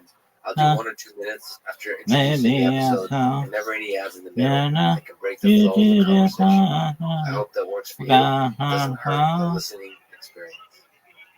This show is presented by Cash App, the #1 finance app in the App Store. I personally use Cash App to send money to friends, but you can also use it to buy, sell, and deposit Bitcoin in just seconds. Cash App also has a new investing feature. You can buy fractions of a stock, say $1 worth, no matter what the stock price is. Brokerage services are provided by Cash App Investing, a subsidiary of Square and member SIPC. I'm excited to be working with Cash App to support one of my favorite organizations called FIRST, best known for their FIRST robotics and Lego competition. They educate and inspire hundreds of thousands of students in over 110 countries and have a perfect rating at Charity Navigator, which means that donated money is used to maximum effectiveness. When you get Cash App from the App Store or Google Play and use code LEXPODCAST, you'll get $10. Cash App will also donate $10 to FIRST, which again is an organization that I personally see inspire girls and boys' dream of engineering a better world. And now, here's my conversation with Daniel Kahneman. You tell a story of an SS soldier early in the war, World War II, in Nazi-occupied France and Paris, where you grew up. He picked you up and hugged you, and showed you a picture of a boy, maybe not realizing that you were Jewish. Look, maybe. So, So I told you I'm from the Soviet Union.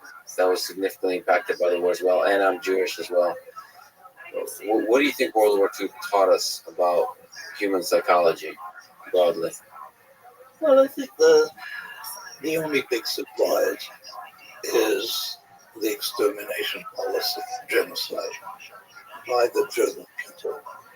That's when you look back on it, and I think that's a major surprise. Surprised It's because a surprise that they could do it. It's a surprise that enough people. What are you gonna do? Volume punch me? This is a surprise. So now it's no longer a surprise, but it's changed The best. many people's views, I think, about human beings. Certainly for me, the Atman trial that teaches you something, because it's very clear that if it could happen in Germany, it could happen anywhere. It's not that the Germans were special. This could happen anywhere. what do you think that is? Do you think we're all capable of evil? We're all capable of cruelty? I don't think in those terms. I think that what is certainly possible is you can dehumanize people so that you treat them not as people anymore, but as animals. And the same way that you can slaughter animals without feeling much of anything, it can the same. And when you feel that, I think the combination of dehumanizing the other side and having uncontrolled power over other people, I think that doesn't bring out the most generous aspect of human nature. So that Nazi soldier, he was a good man. I mean, he was perfectly capable of killing a lot of people, and I'm sure he did. But what did the Jewish people mean to Nazis? So what the dismissal of Jewish as worthy of? Again, this is surprising that it was so extreme, but it's not one thing in human nature. I don't want to call it evil, but the distinction between the in-group and the out-group, that is very decent. So that's built in. The loyalty and affection for the in-group and the willingness to dehumanize the out-group, that is in human nature. And that's what I think we probably didn't need the Holocaust to teach us that, but the Holocaust is a very sharp lesson of what can happen to people, what people can do. To the effect of the in-group and the out-group. It's clear that those were people, you could shoot them, you could, they were not human. There was no empathy. So very, very little. His mother was a mother. So occasionally, there had to be, and very quickly, the empathy disappeared if there was an empathy. And the fact that everybody around you was doing it, that completely the group doing it, and everybody should do that. His mother was a mother. Makes it permissible. Now, how much, whether it could happen in every culture, or whether the Germans were just particularly efficient and disciplined, so they could get away with it. That is a question. It's an interesting question. Are these artifacts of history or is it human nature? I think that's really nature. You put some people in a position of power relative to other people, and then they become as human. Become different. But in general, in war, outside of concentration camps and World War II, it seems that war brings out darker sides of human nature, but also the beautiful things about human nature. Well, what it brings out is the loyalty and soldiers, and it brings out the bonding, male bonding. I think is a very beautiful thing. And so, and there is a certain thrill to friendship, and there is certainly a certain thrill to friendship under risk and to shared risk. And so, what I really found emotion up to the point it's so traumatic that it's death. But So let's talk about psychology a little bit. In your book, Thinking Fast and Slow, How about that one? two modes of thought is the one, the fast instinctive, the emotional one, system two, the slower, deliberate, positive one. At the risk of asking Darwin to discuss the theory of evolution, can you describe distinguishing characteristics for people who have not read your That was book of the tight. two systems? well, I mean, the word system is a bit misleading, but it's at the same time it's misleading. It's also very useful. But what I call system one, it's easier to think of it as a family of activities. And primarily, the way I describe it is there are different ways for ideas to come to mind. And some ideas come to mind automatically. The example, a standard example is 2 + 2, and then something happens to you. And in other cases, you've got to do something. You've got to work in order to produce the idea. My example, I always give the same pair of numbers as 27 times 14. You have to perform some algorithm in your head, some steps. And it takes time. It's a very different. Nothing comes to mind except something comes to mind, which is the algorithm. I mean, that you've got to perform. And then it's work. And it engages your memory. It Spaghetti functions, and it makes you incapable of doing other things at the same time. So the main characteristic of system two is that there is mental effort involved and there is a limited capacity for mental effort.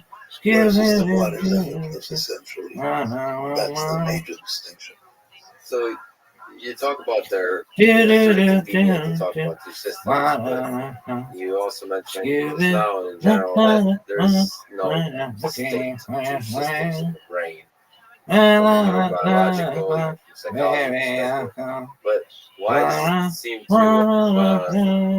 from the experiments you've conducted, there does seem to be kind of emergent two modes of thinking. So at some point, these kinds of systems came into a brain architecture. Maybe mammals share it, but or do you not think of it in all those terms? And it's all mush, and these two things just emerge. You know, evolutionary theorizing about this is cheap and easy. So it's the way I think about it is that it's very clear that animals have a central system that includes an ability to understand the world, at least to the extent that they can predict. They can't explain anything, but they can anticipate what's going to happen, and that's a key form of understanding the world. And my good idea is that what I call system two. But system two grew out of this, and there is language, and there is the capacity of manipulating ideas, and the capacity of imagining futures and of imagining counterfactuals, things that haven't happened, and to do conditional thinking. And there are really a lot of abilities that, without language and without the very large brain that we have compared to others, would be impossible. Now, system one is more like what the animals are, but system one also can talk. I mean, it has language. It understands language. Indeed, it speaks for us. I mean, I'm not choosing every word as a deliberate process. The words, they have some idea, and then the words come out, and that's automatic and effortless.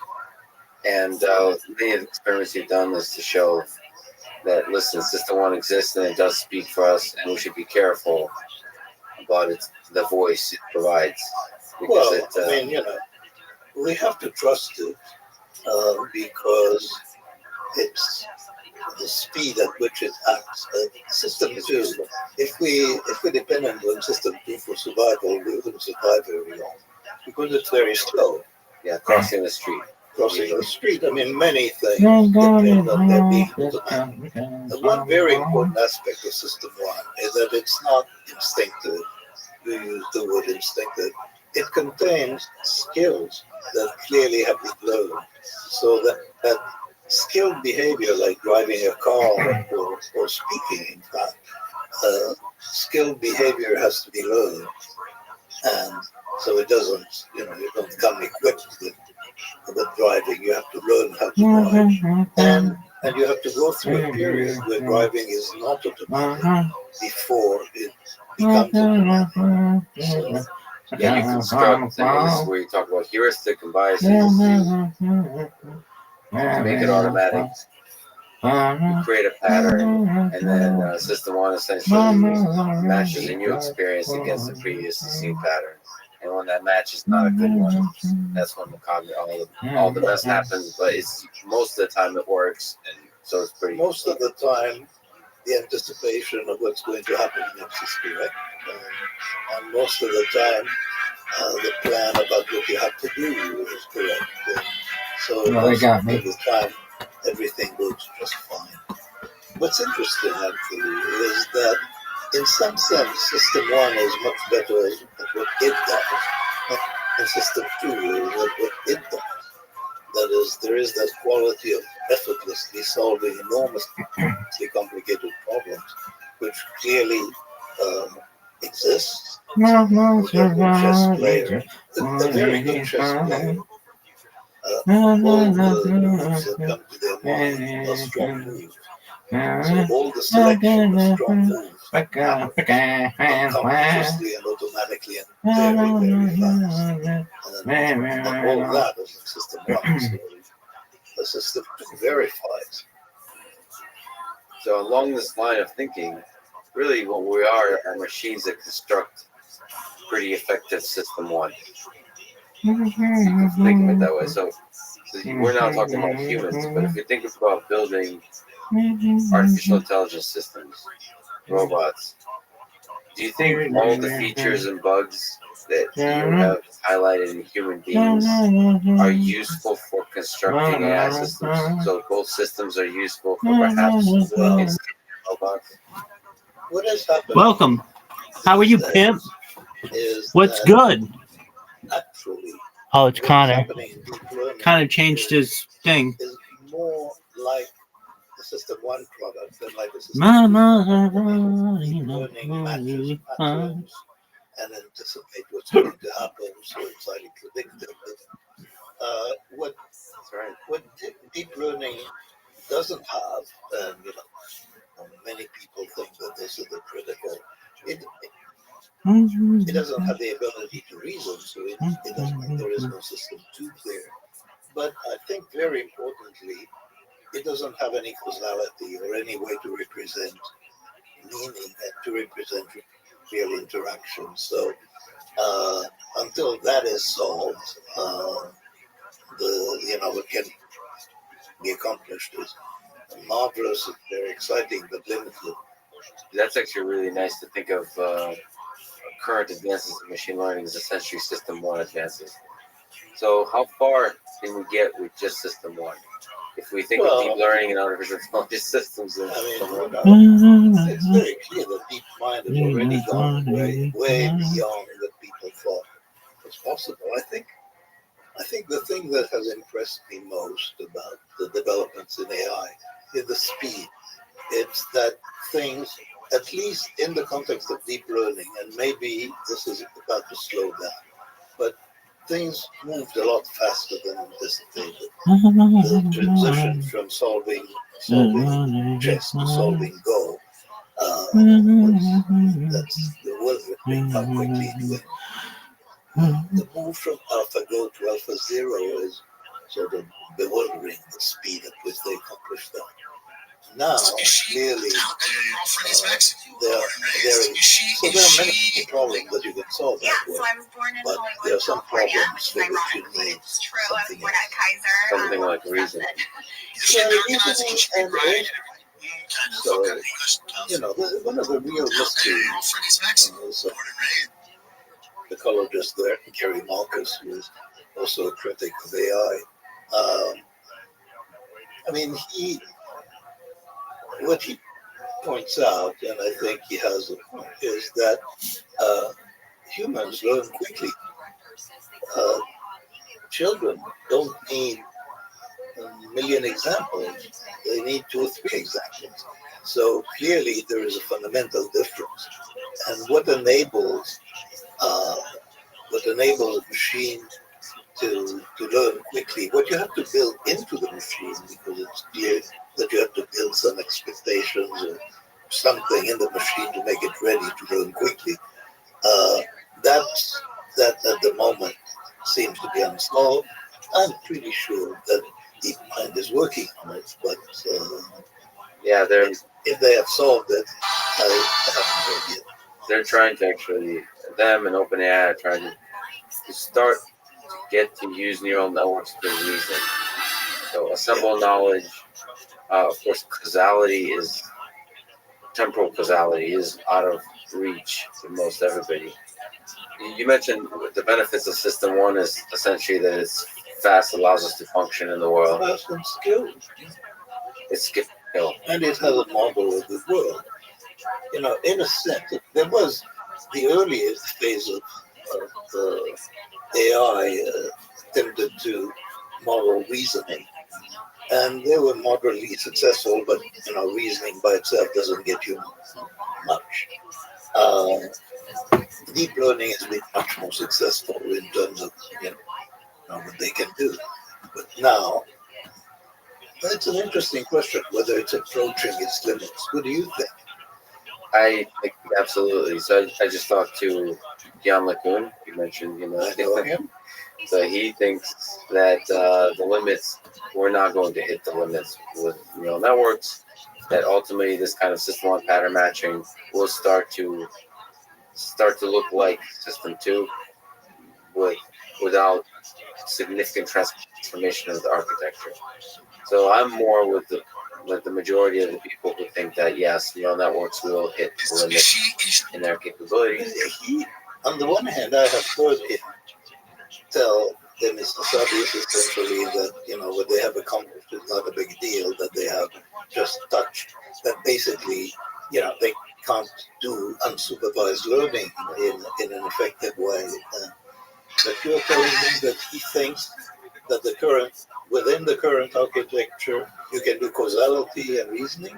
So he's very much a pragmatist in the sense of saying that we're very far away, that there's still, I think there's this idea that he says is we can only see 1 or 2 mountain peaks ahead, and there might be either a few more after or thousands more after. Yeah, so that kind of idea.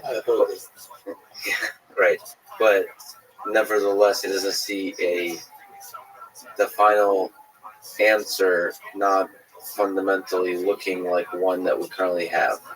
So neural networks being a huge part of that. Yeah, that's very likely because pattern matching is so much of what's going on. And you can think of neural networks as processing information sequentially. Yeah, there is an important aspect to, for example, you get systems that translate and they do a very good job, but they really don't know what they're talking about. And there he is. How you living, pimp?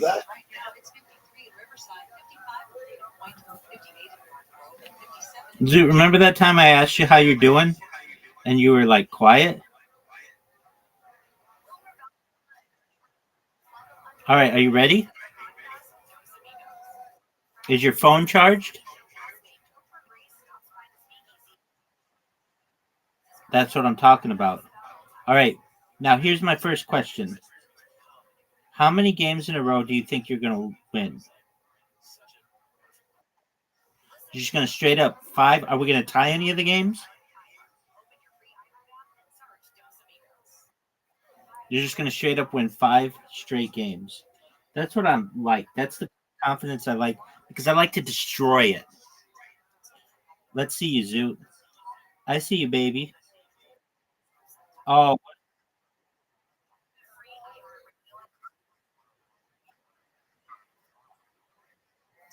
no, you broke my heart.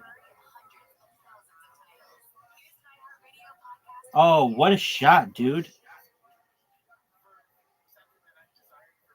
Zoot, that was really good. Zoot, that was one of the best shots I've ever seen. You did that at hole in 2. Nobody does that hole in 2. Oh, look at you. Getting sexy.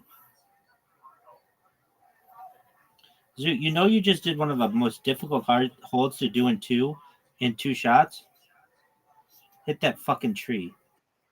Oh, I am fucked, Zoot. Make it. Oh, Zoot came to play today, folks. Zoot came to play today. I'm down 2-0. That's the biggest deficit you can be down without losing. Or tying for a loss. Dog. Zoot, you've played a perfect game thus far. Dog, you played perfectly. All right. Yeah, it did. You can still make it, though. Make it.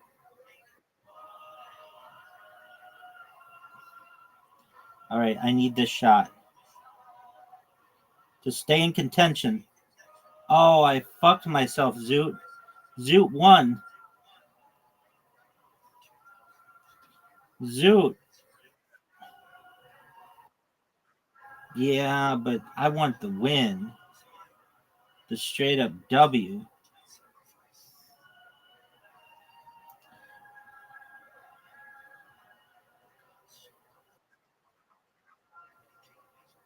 No, you're right. They didn't give me any of my favorite holes.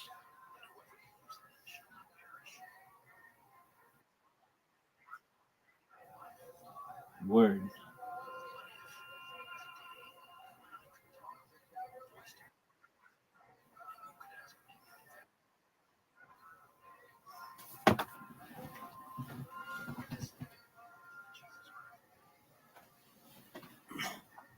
Hit that ball, baby. That's what I'm talking about.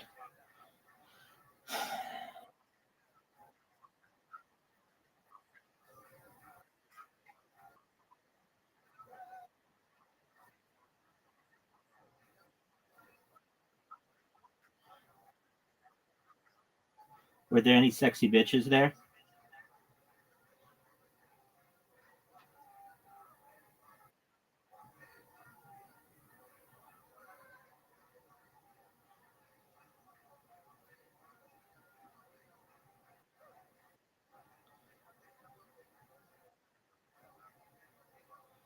Just okay.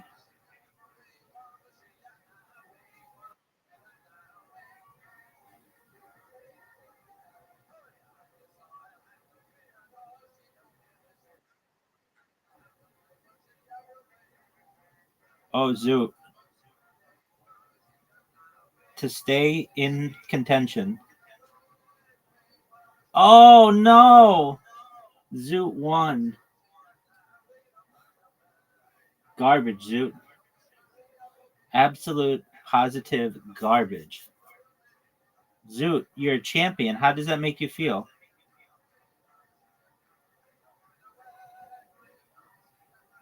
Zoot wasn't there for that, but he fell in love with some chick. Make it. Dude, you almost bingo. You almost fucking blanked me, dude. Zoot. Can you believe that?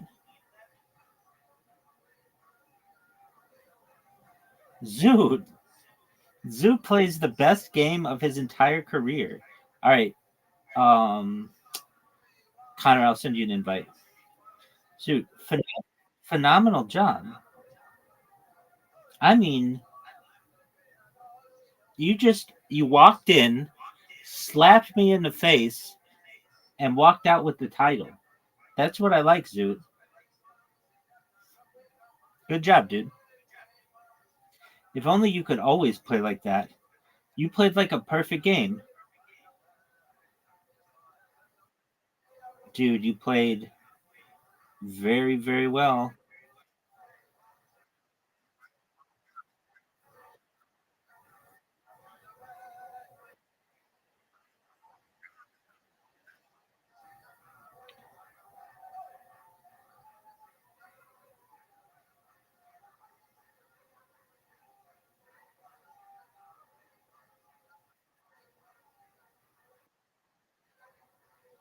That's what I'm talking about.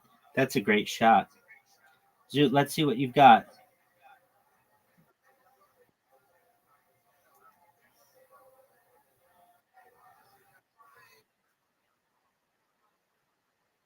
Word, dog. They all believed you.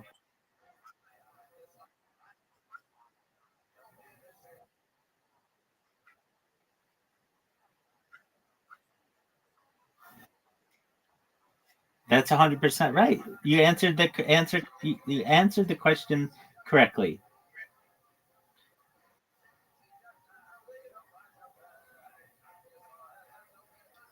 1,000%.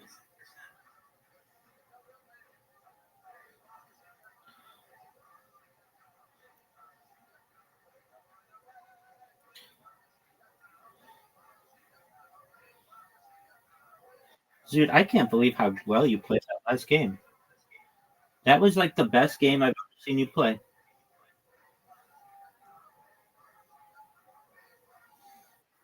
As for this, you two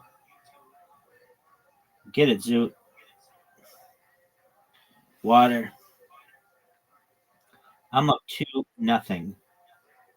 Oh, perfect hole for this shot. One of the greatest shots in the history of mankind. Zoot, hit my ball.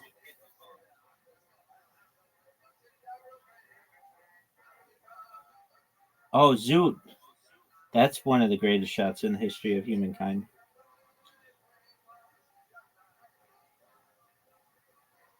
Kind of hit it off the corner.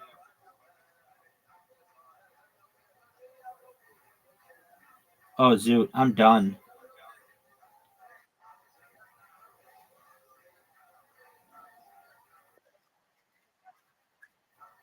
You did the what?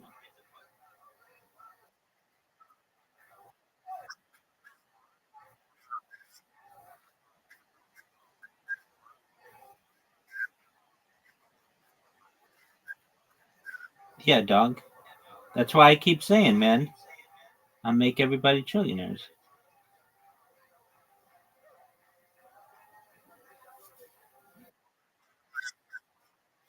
It's going to be well, it's already happened.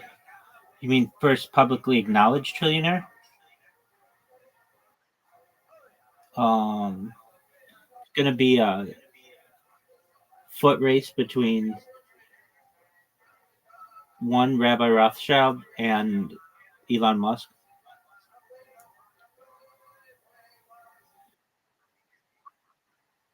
All right. Oh,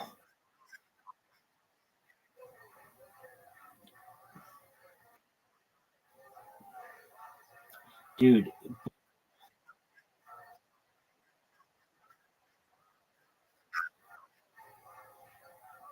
you both just did me in. But this is going to go in the hole. Zoot, get there, get there, get there, get there, get there, get there. Boo.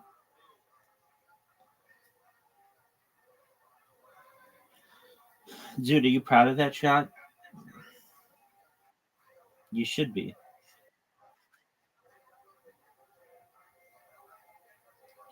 Oh, this is going to help me. Go, baby, go, baby, go, baby, go, baby. Hit my ball. Are you serious? Look at this shot, Zoot. Look at this shot, Zoot. Oh man, I was almost there. Zoot, are you gonna help Connor?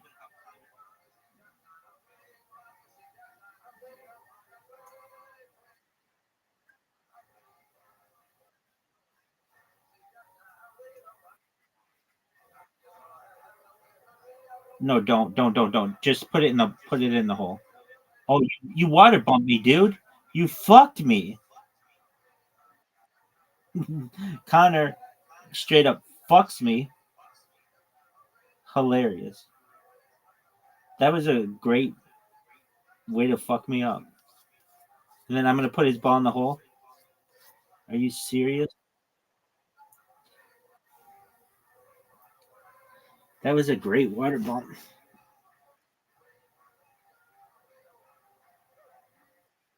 Yo, pimp.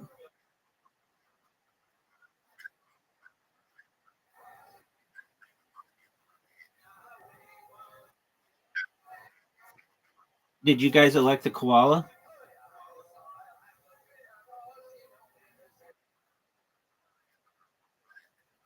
Do you like him?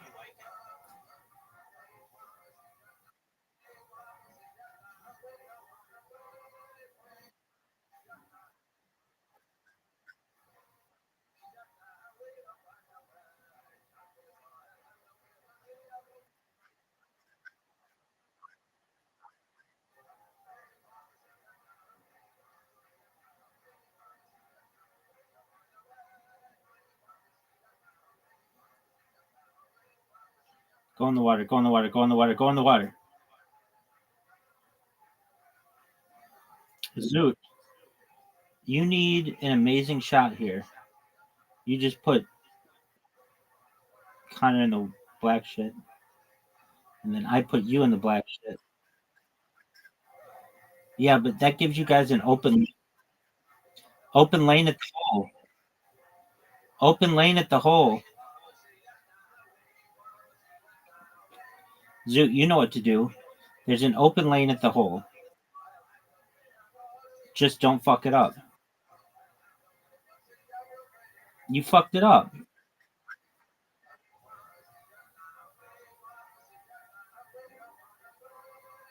One of the greatest shots we've ever seen.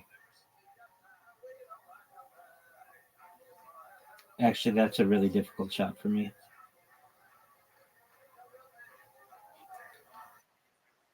All right, it's gonna come out to whoever makes it in first between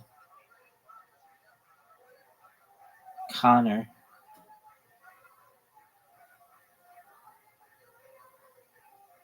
And me. There we go. That's what I'm talking about. No way Connor makes this shot. Zoot, get second.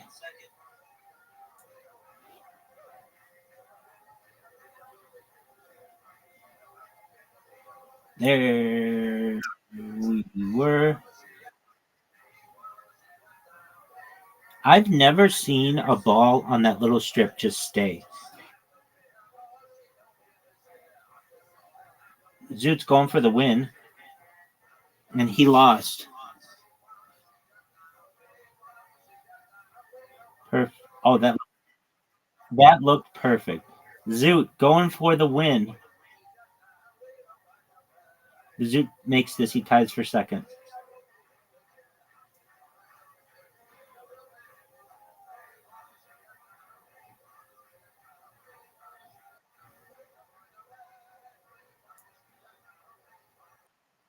Zoot, do you like this hole?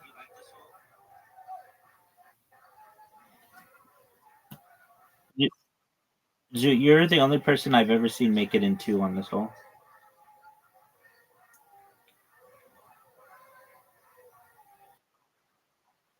No, you haven't. Don't lie.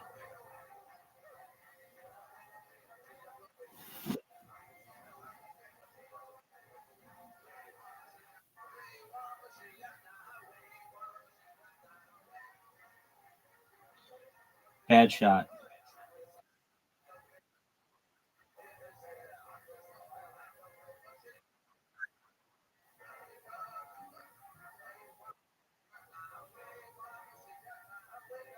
in one shot?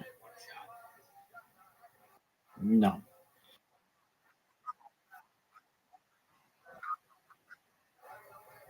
No, don't, don't lie. You're lying. Nobody, even if you had 10 people, they couldn't hit your ball all the way up there.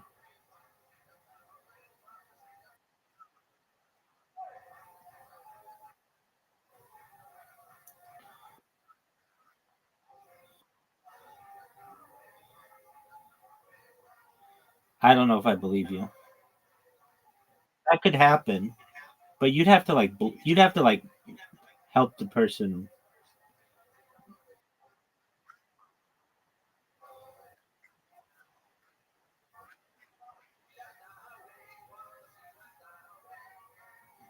That's a terrible shot, Zoo.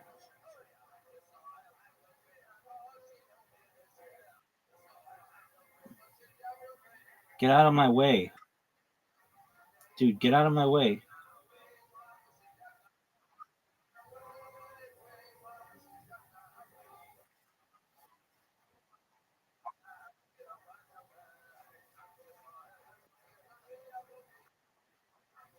I absolutely did not.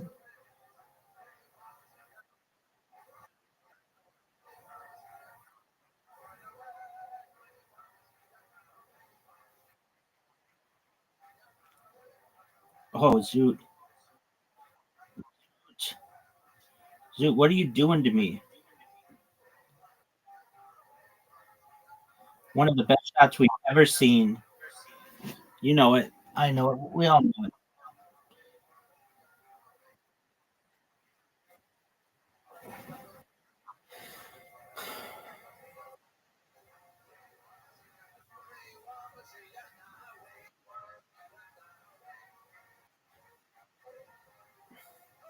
Zoot, do you know the market cap of Harry Potter Obama Sonic 10 Inu? Do you know the market cap of Harry Potter Obama Sonic 10 Inu?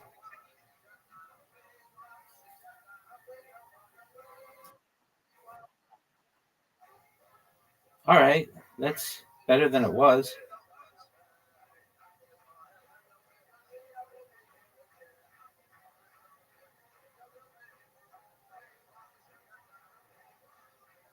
Big shot for Zoot. Too high. Perfect. Connor's still looking for his first win.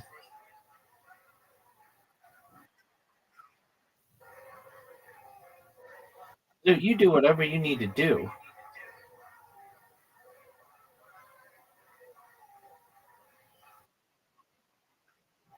What's it at?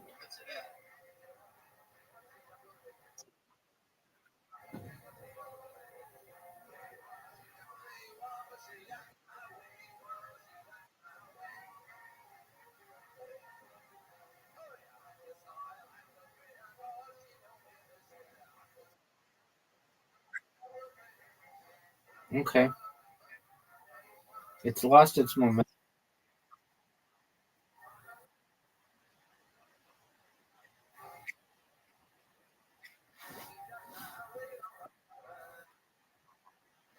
Oh, wow. Did you know that you had an invitation?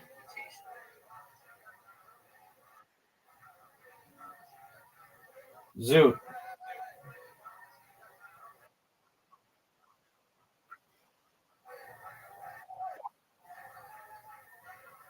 Zoot, what? From 0 to 10, how would you rate that shot?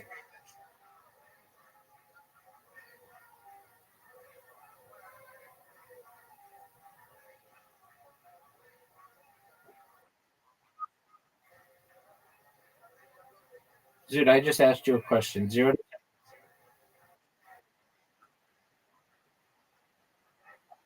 I agree. I don't know if I'd say it's a 9-9, but it's definitely in the nines.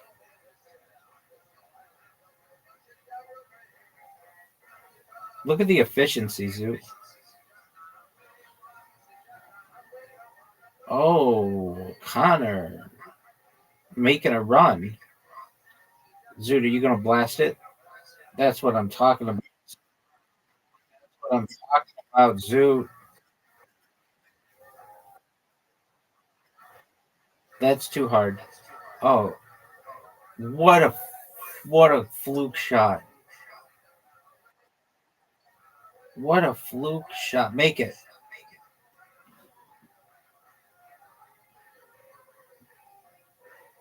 Dude, what's up with all these holes where we have to put it through a little gap?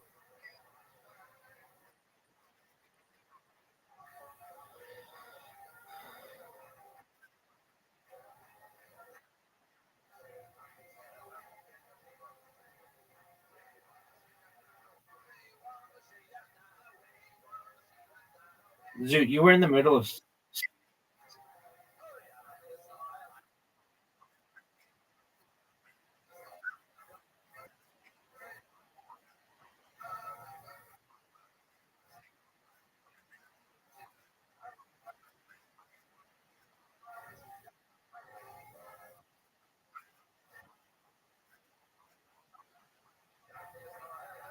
very well.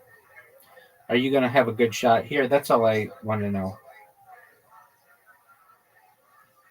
Dude, that was one of the worst shots I've ever seen. I've seen some bad shots. That one was terrible.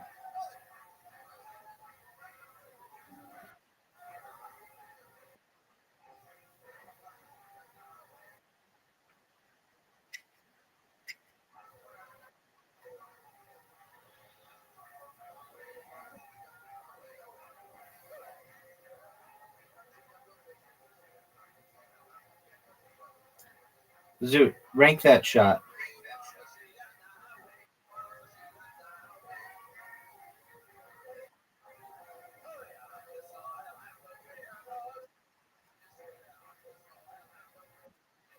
Seven? Okay.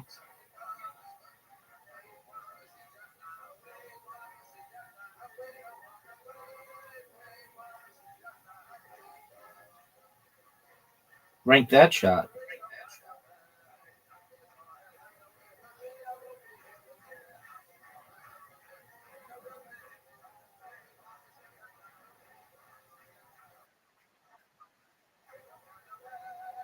Zoot, did you know that my ball's in the hole?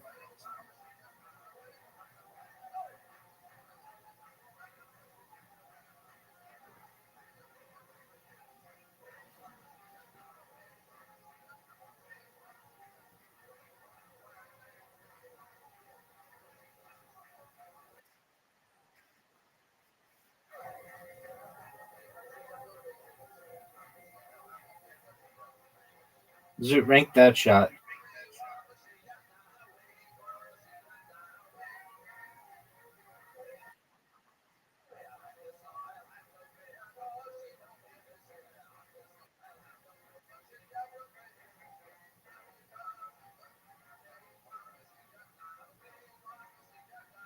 Seven? Okay, now I have to shut you off.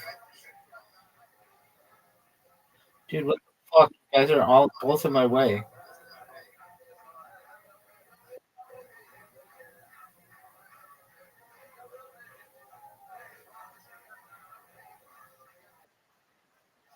I know, and then now I have to shut you off.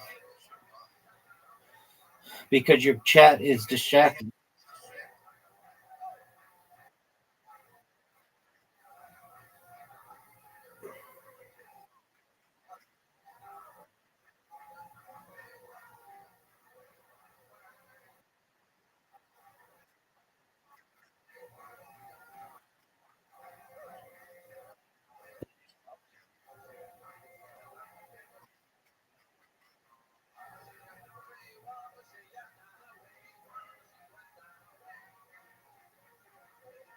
Dude, he just gave you the hole.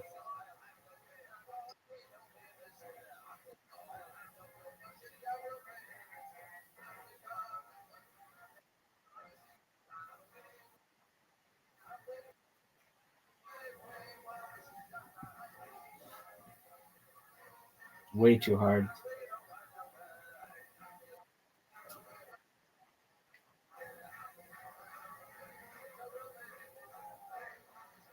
574. Zoot, look at this shot. Rank it.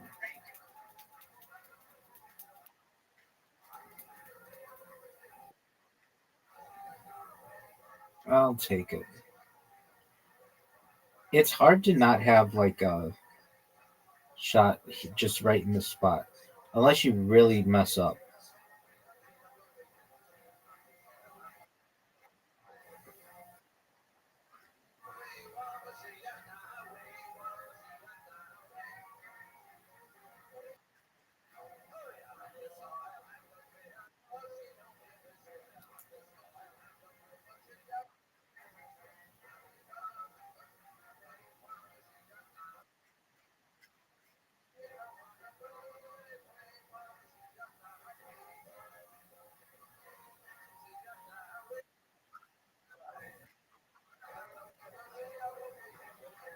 So you ready for one of the best shots you've ever seen? Precision, dog.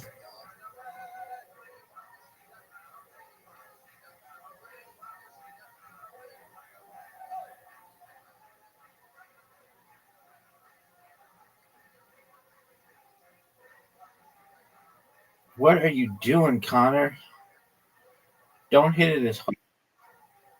Just nice and slow. You don't need all that power.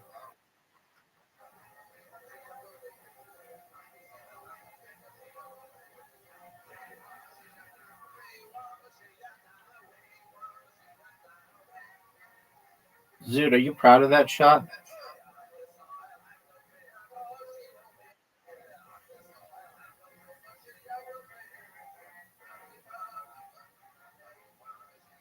I wonder if I can fuck you, Zoot. I might try a douchey move on you, Zoot.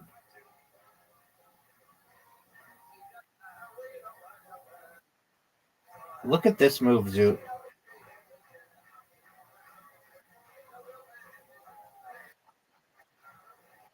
That wasn't smart. I mean, it doesn't fuck you. You could actually make it from here. Hit my ball in.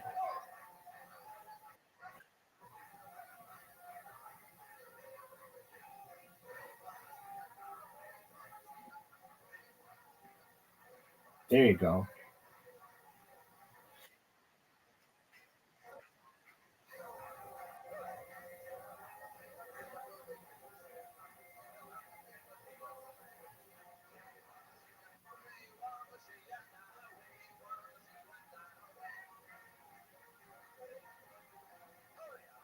Nice little shot there. Champion. We play bowling at night.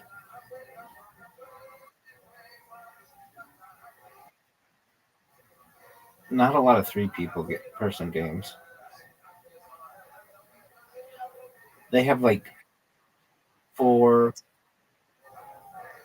Right, we'll play at bowling.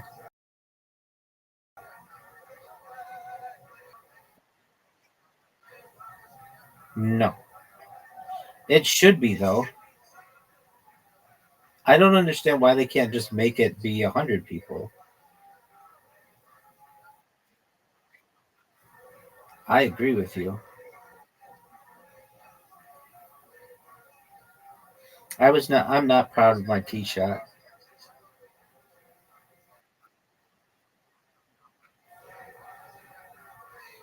You wouldn't get that many tiles, but I agree. Connor, you're up, dude.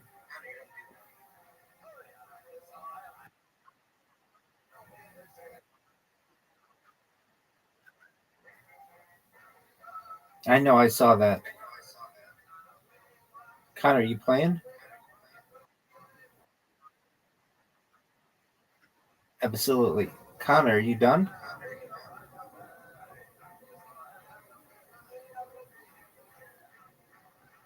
Oh, Zoot. Are you proud of that shot? It can happen.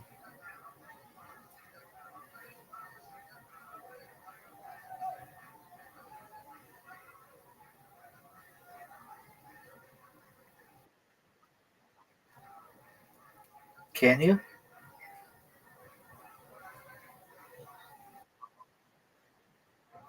Right. And if you do, you could do a lot of damage.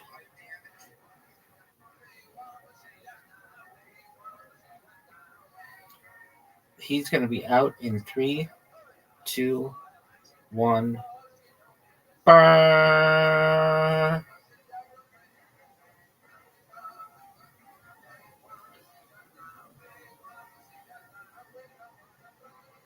Zoot, are you proud of that shot? Are you serious? Do you think either of us are going to score on this hole?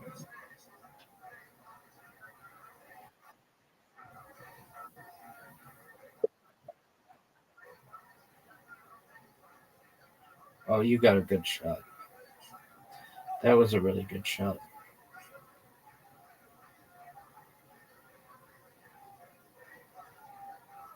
Roll, baby. Dog.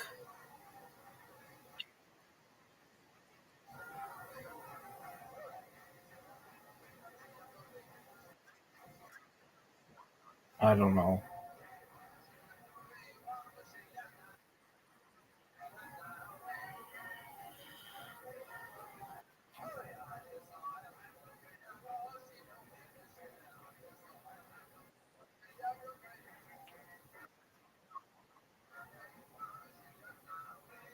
For sure.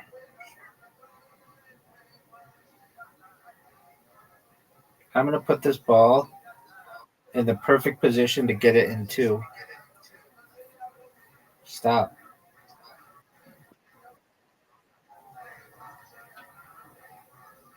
Yours is a difficult one. It's just boom, boom, boom. All right. Here we go. I might hit your ball, though. Come on, baby. Oh, man. That was close. I'm still in your way. That's going to hit my ball. Thank you. Why would you do that?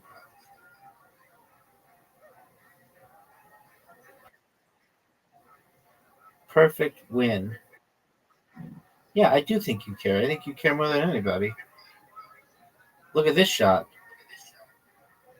Don't go in the water. Pardon me. Make it, Zoot. Are you proud of that shot? Zoot, you're in my way. Watch this water bump, baby. Stop, stop, stop.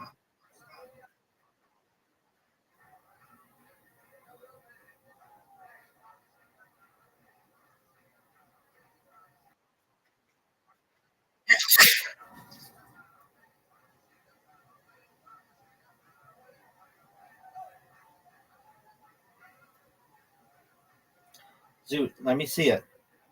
Let me see the greatest That was a great shot.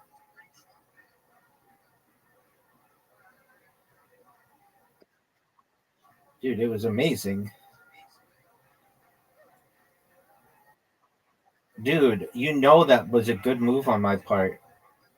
And if I make this, it looks genius. And I made it. Zoot, you know that was great play.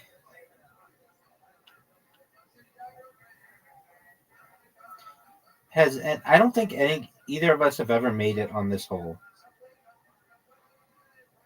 You were censored. I didn't see what that said. You just had 3 asterisks. Hit my ball in. I don't know, because Plato is not pro free speech.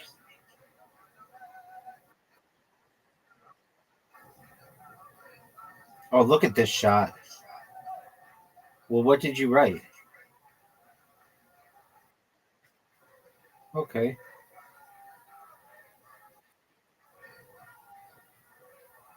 Zoot, I'm still in shock of that first game you had.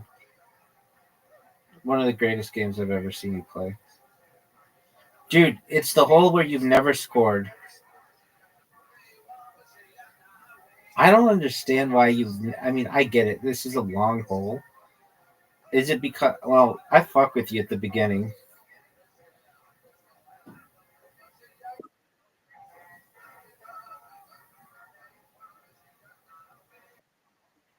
I know.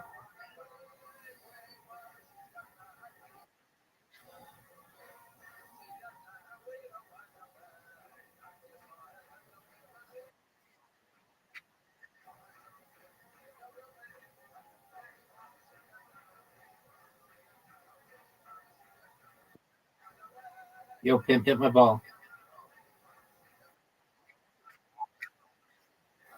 I know.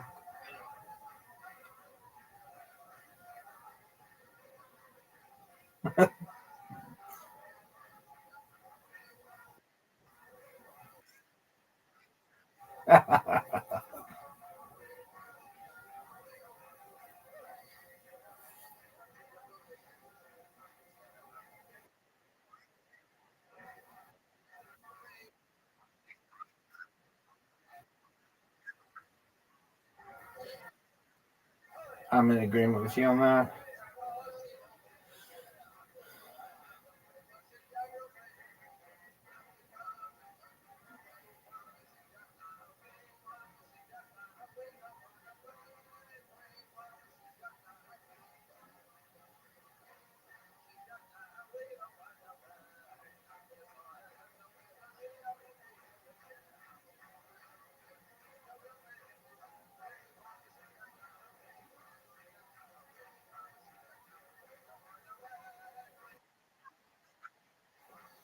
It's 6:45.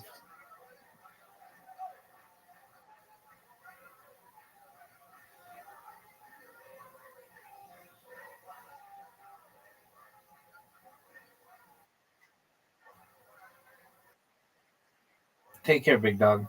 Literati time, Zoot.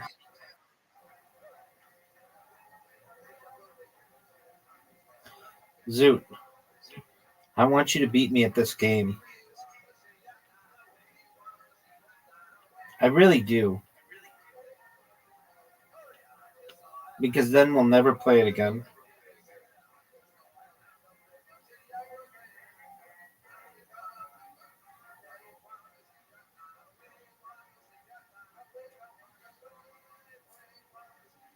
Dude, did you know that you had an invitation?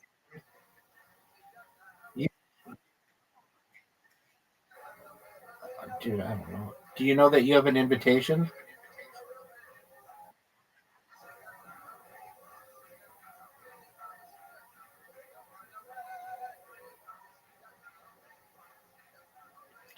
Oh, dude. If this is how you spell this word, big time.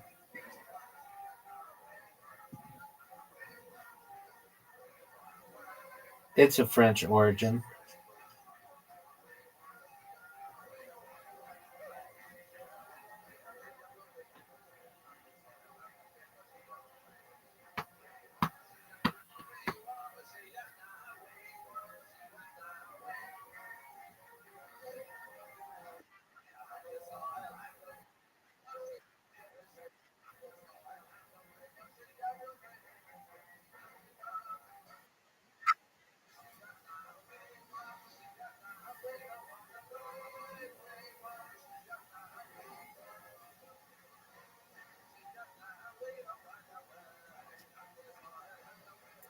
Are you going to make it? Are you going to put something down? Ooh, rep.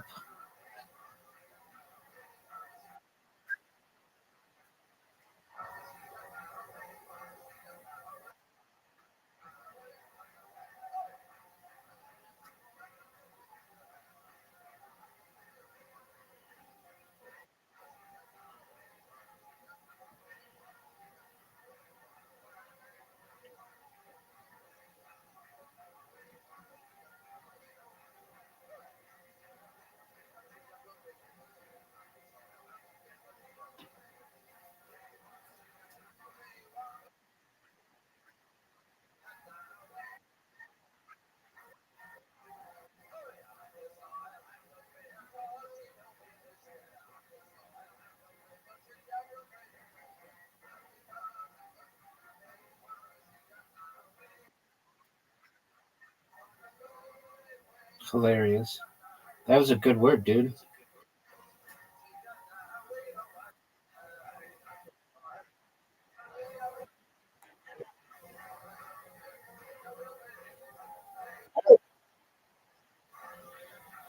I know. I mean, we do a little bit.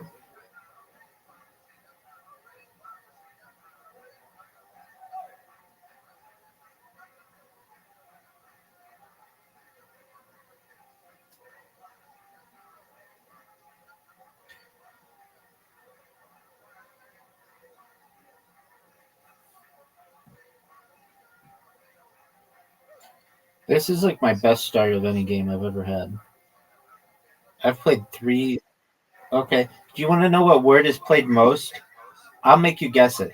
What word do you think is played most in Scrabble tournaments?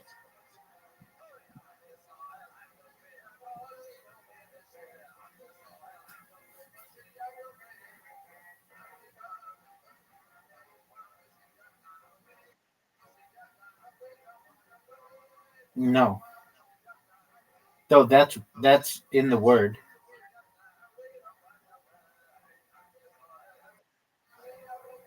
No, there's no I in hello.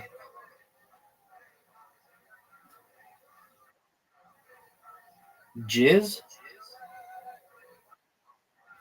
No, there's no, it's not his.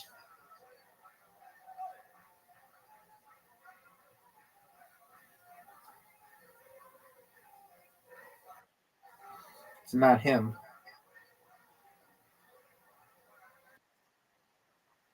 No, it just has an I in it.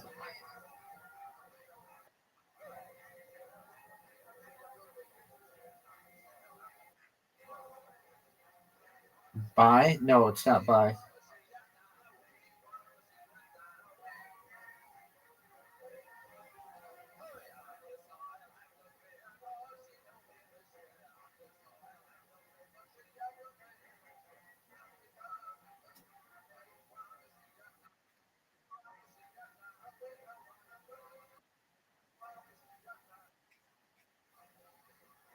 It's not 3 letters.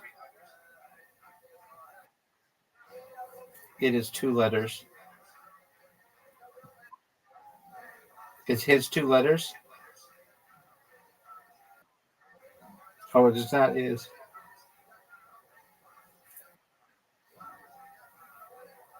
How do you spell psi? No,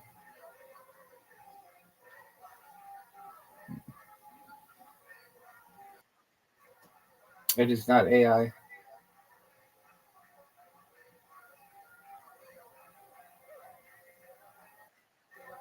It is not by.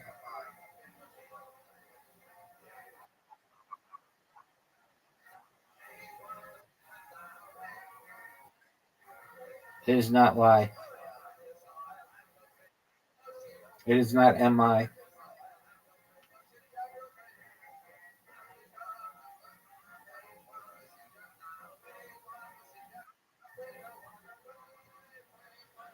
It is not oi.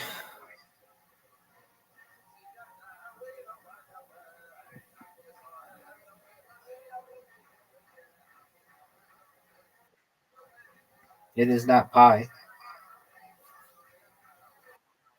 Yep. Yep.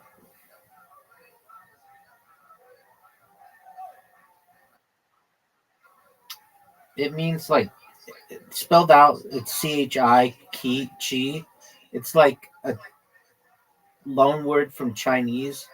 It's like your spirit or something like that.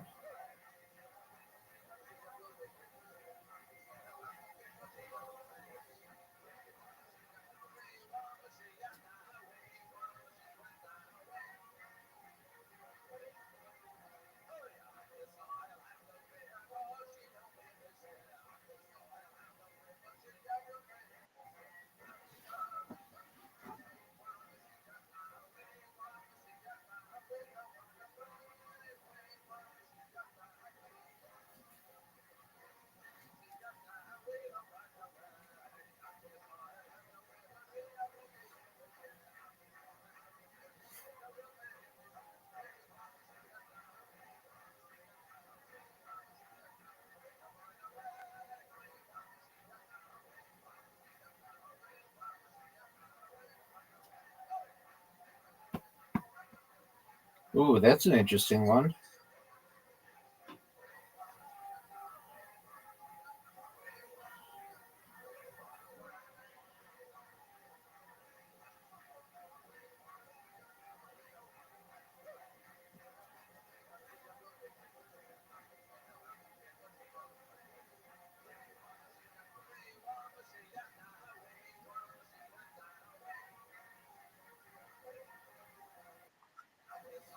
Are you sure about that?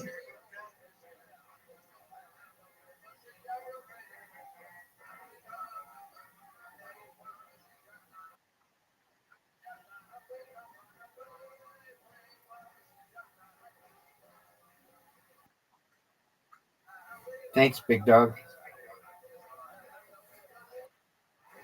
Ha ha.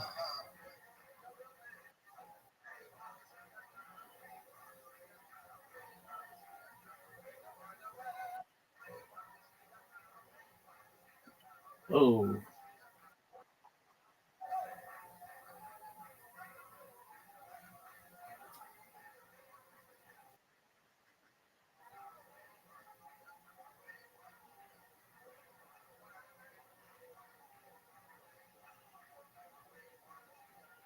no, you're not.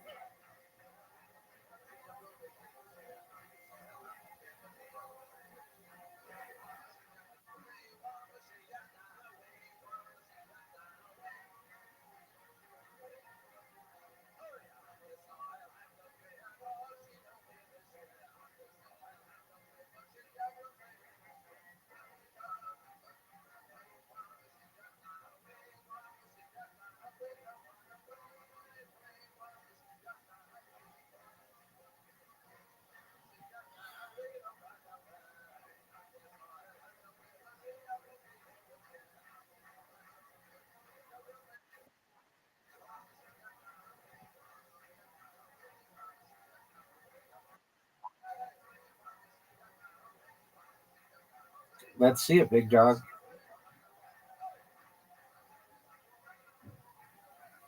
What is that?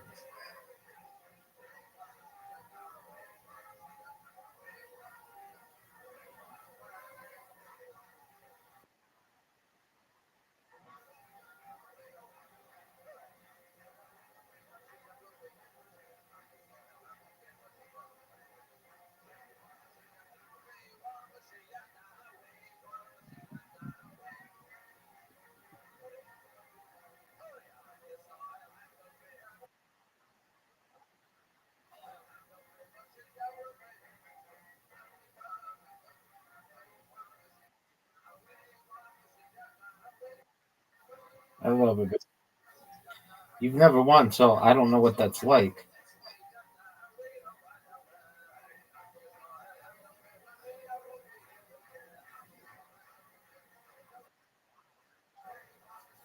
Yeah, you did well there, big dog.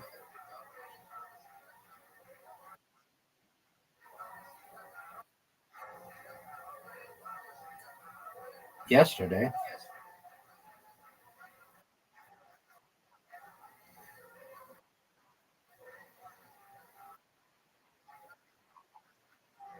I know. That means I'm improving.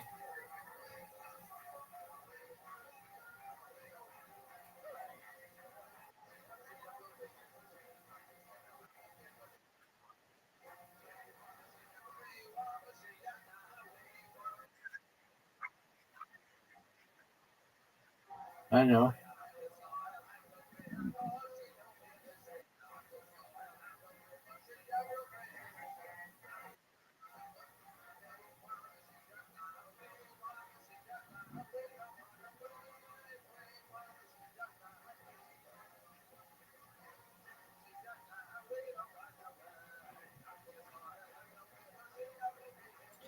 We played Wank, Wanked, Goon.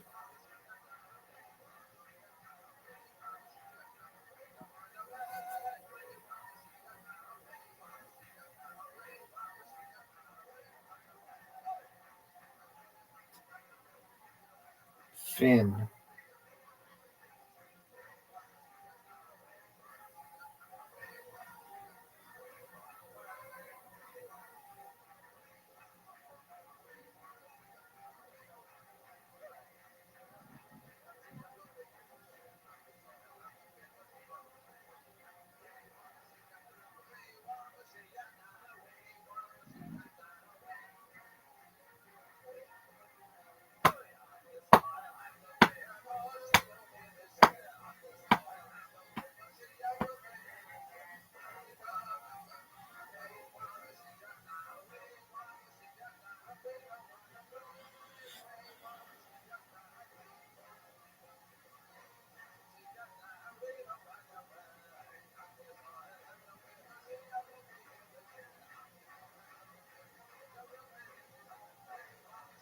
Good one, Zoot.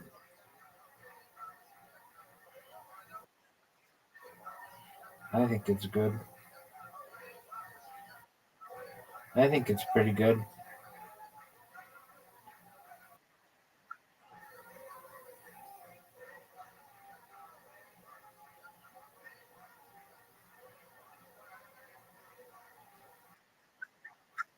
I was just seeing if I could get a reaction out of you.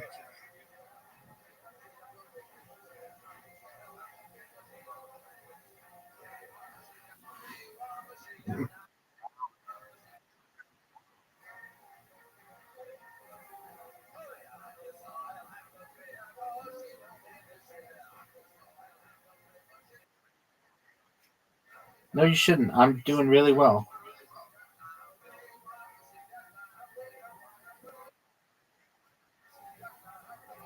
You could win.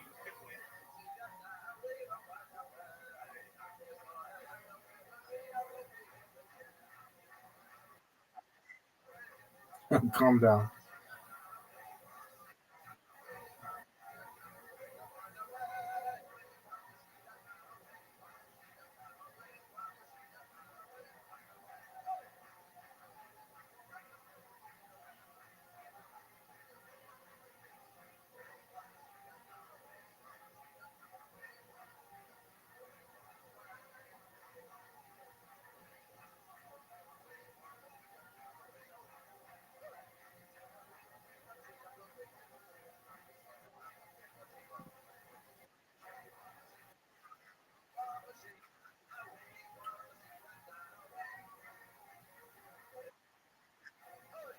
Another 8 minutes.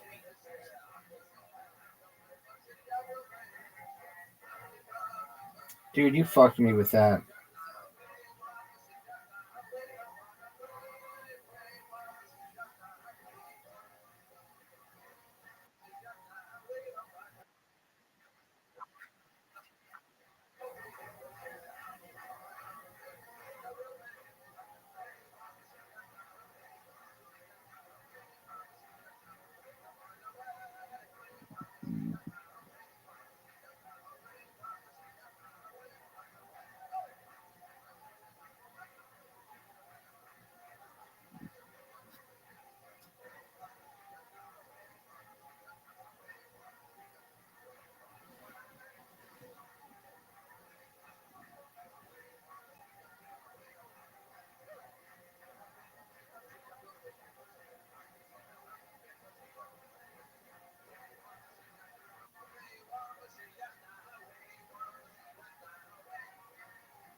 Dude, look how much of the board has not been used.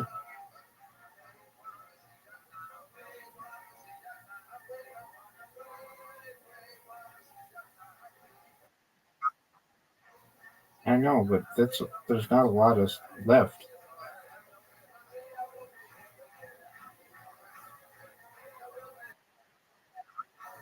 Well, then do it.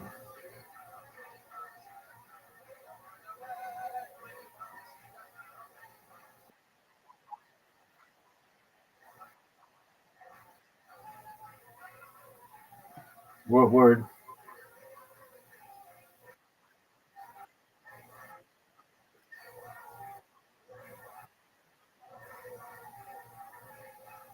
That's not a word. No, definitely not.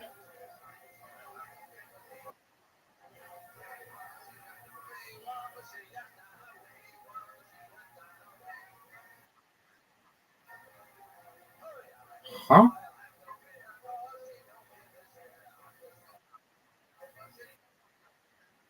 That means that's an acronym. Yeah, it's an acronym.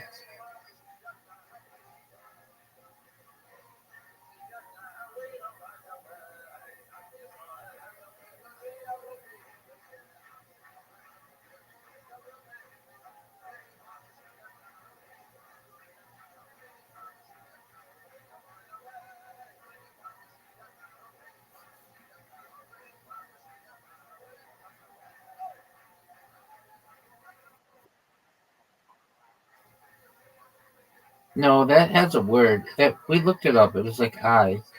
It means like it's like an exclamation or something.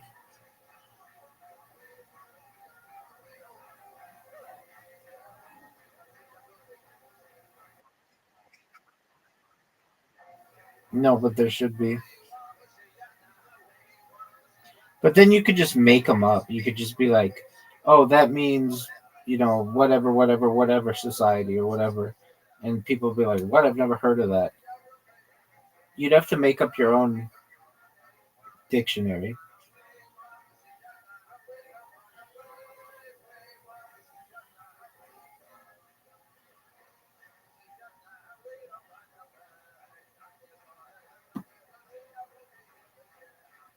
Half board. Now I'm shutting you off.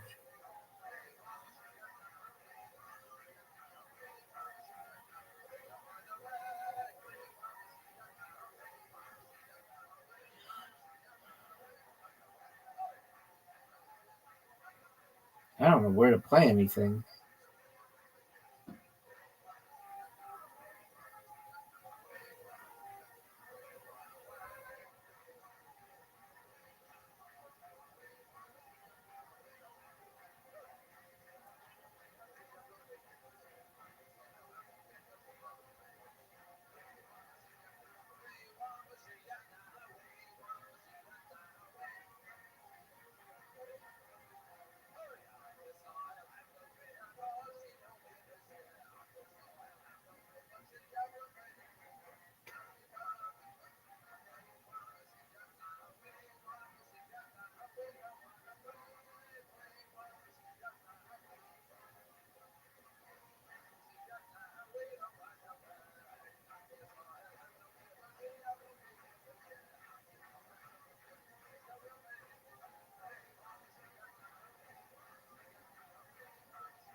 I won.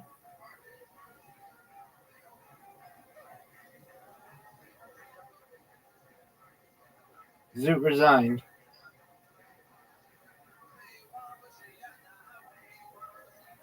Blitz. All right. Well, before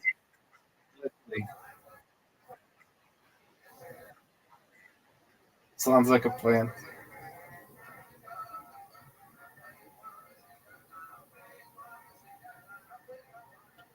You know who really likes Table soccer. You got it. Oh, I'm fucked, dude. I'm fucked.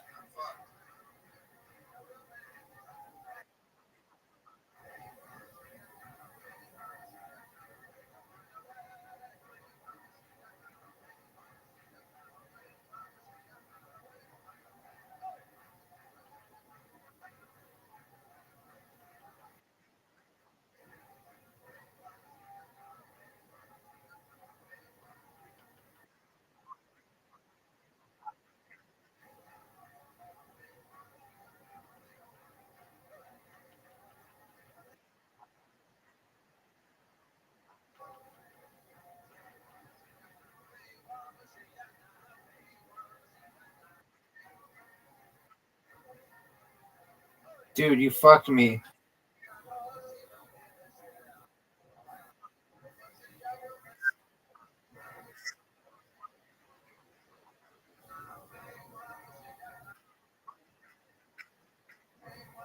You did like no damage to me.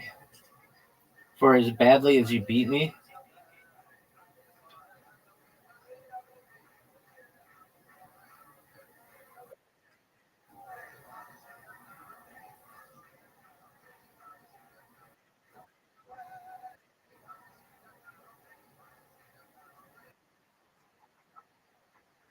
No, wait, you have 42.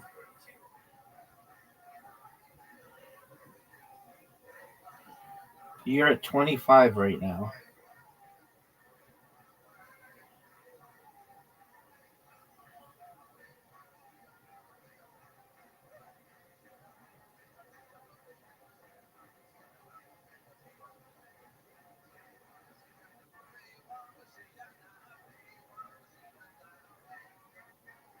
Come on.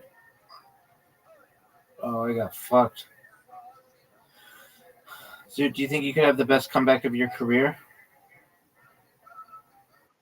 No way, that 10 is just about to blow you up and end your game. Told you. You're done.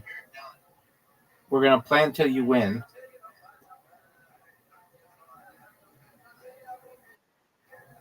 Yo, pimp.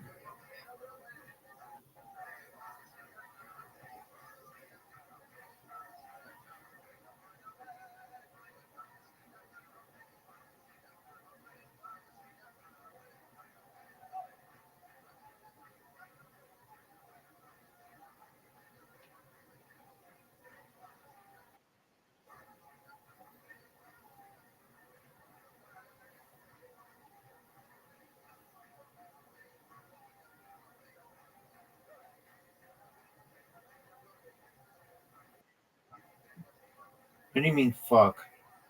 You just fucked me.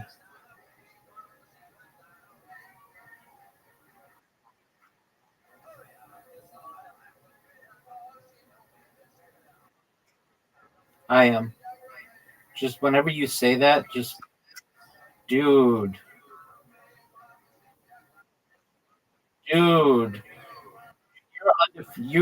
I haven't gotten a score on you yet.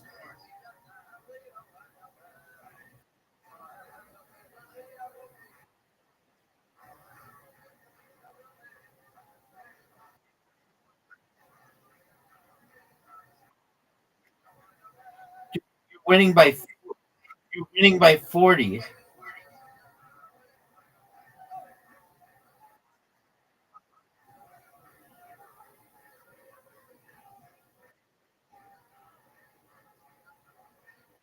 Yo, pimp.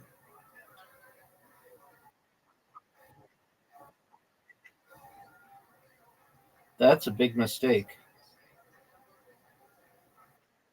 Because now I'm going to come back charging. Oh, no.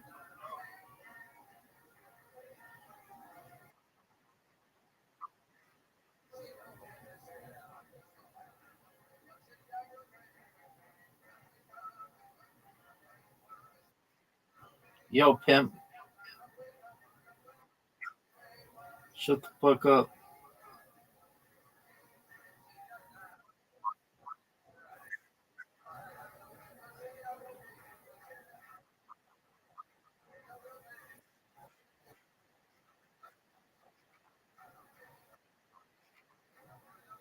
Come on, baby. You've got an 8 coming, though.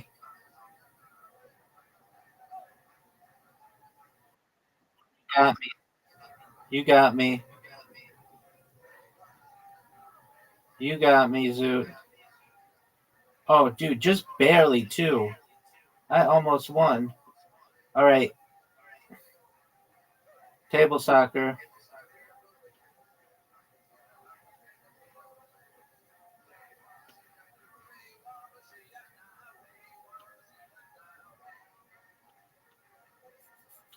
Zoot, do you know what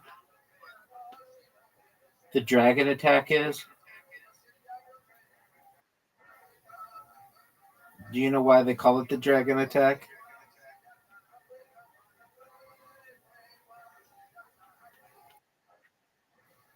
I guess.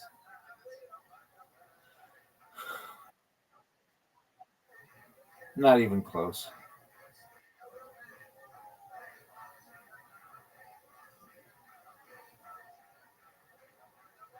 Are you going to pass it? Oh, I don't know what that was. Look at this shot. You ready for this shot on goal?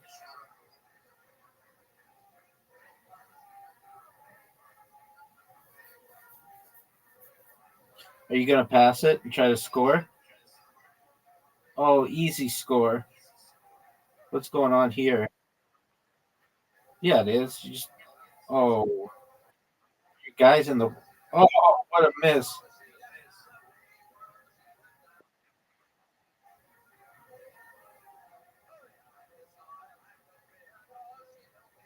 Get this ball out of here.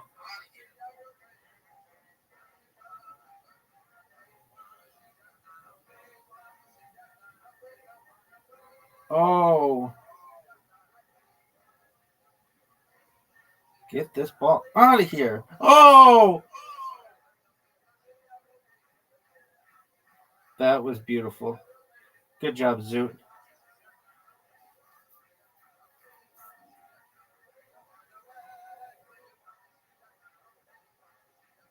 You're done now. You're done. Your reign of terror is over. Dude, your defense is amazing.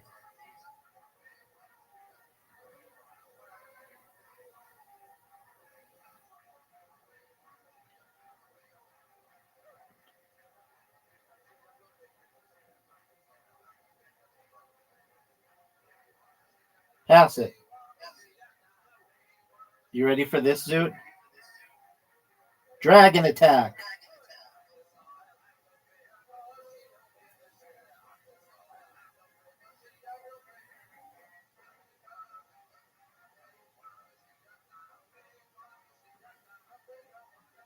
Zoot, do you think dragons were ever real?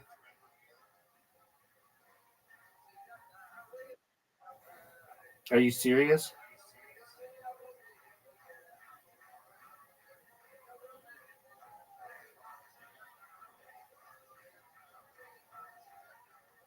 What are you going to do? What are you going to do, Zoot? Are you proud of that shot?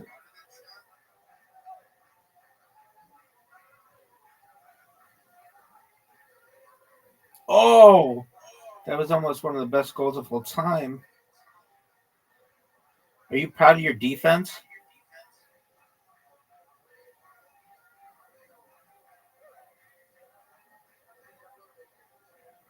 All right. Dragon attack time. Look at this shot, Zoot. Oh, my guy's in the way. Zoot, do you know what the dragon attack is?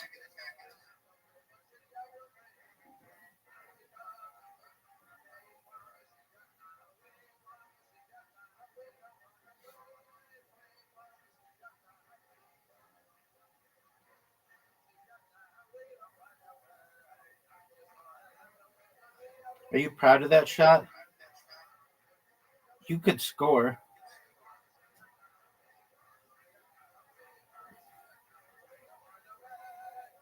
Miss. And you did. All right. I need a good pass. That's not a good one. You could pass it to your guy. Oh, wow. Okay, this needs a pass. What a goal! I was not expecting that. I've scored every goal in this game, including the one against myself.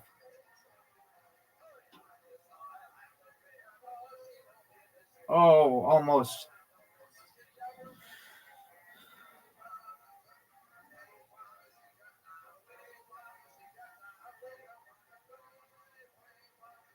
Pass it. Are you going to take a shot on goal or are you going to pass it? He chooses to pass it.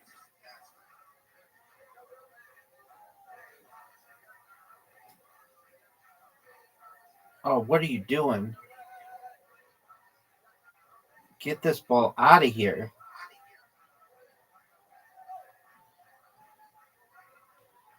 You going to pass it? He's going to take a shot on goal.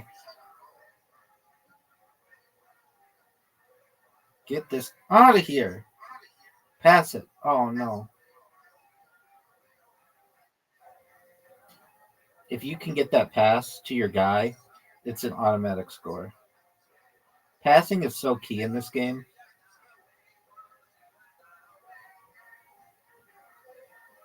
Oh, look at this, Zoot.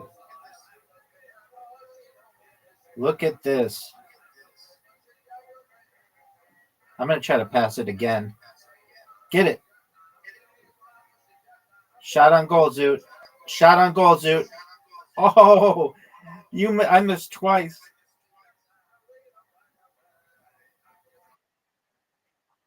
Let's see it.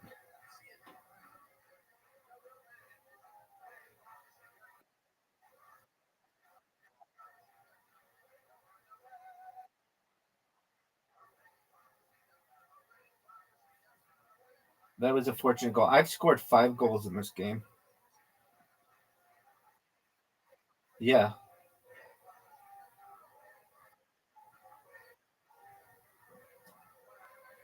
Good shot. Not terrible.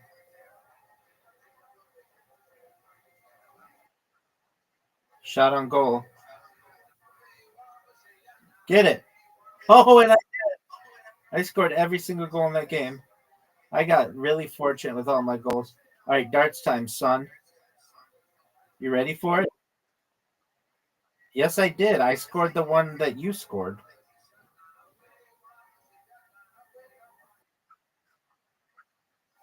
It came off of my foot, or whatever you want to call it.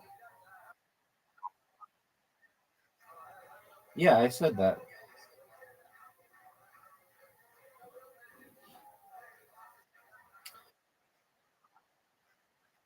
Well, you know what wasn't terrible? Winning the game.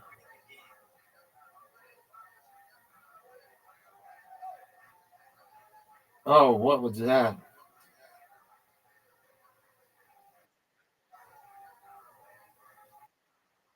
Oh, dude, I'm playing like garbage.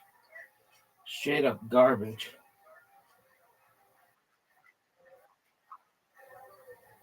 Yeah, totally different. You're up by 14 points.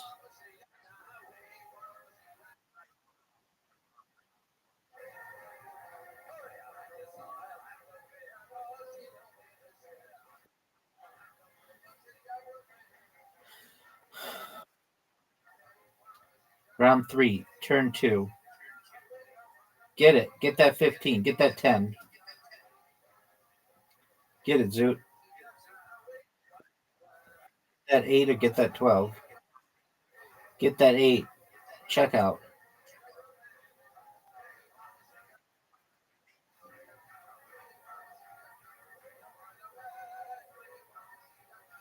Oh, way too hard. I got shit on my fucking phone, man. It's fucking me. Check out. We're not going to shit.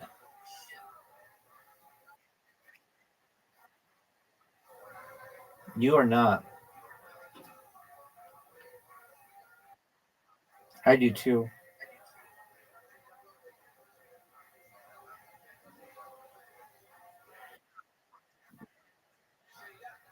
$41.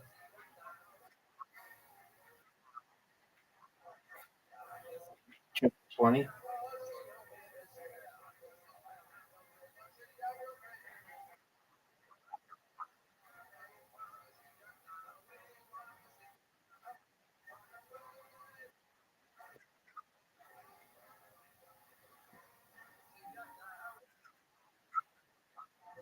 Yep, do it.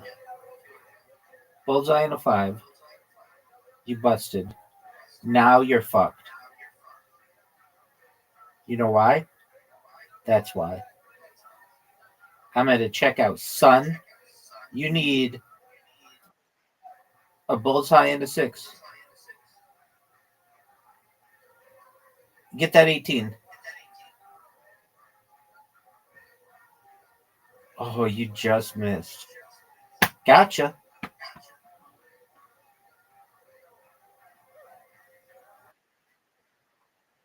Thank you, big dog.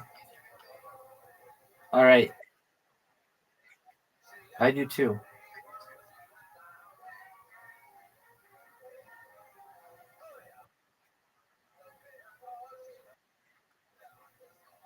I still couldn't have done it. I want to see you win on a triple 20, a double 20, and a 1. That's the ultimate game.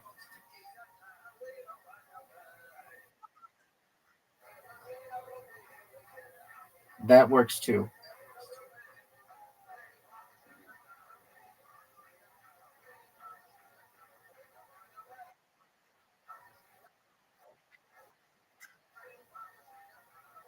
Check out, son.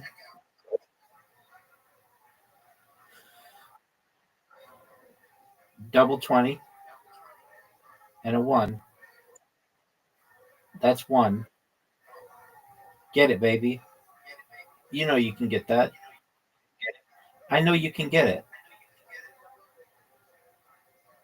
Double 7. Oh, you almost got it. That's 2 games. 2 games in a row.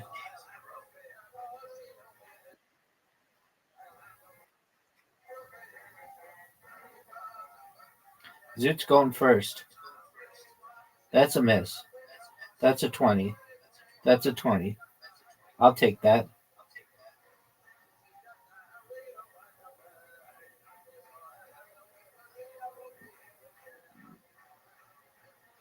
I love when I get 60 right off the bat.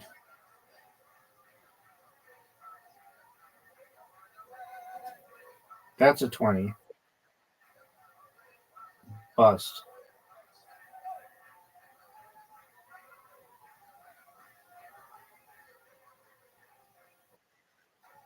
Oh.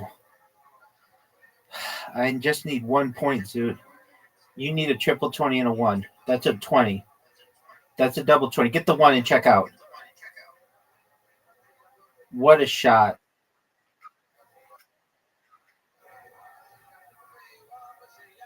Boss, I can't believe you came back. Yeah, I agree.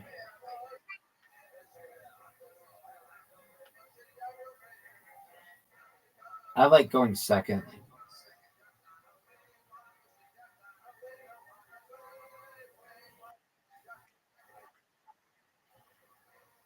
What else did you want me to do?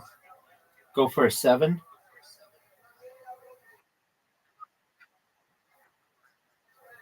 Yeah, I should have.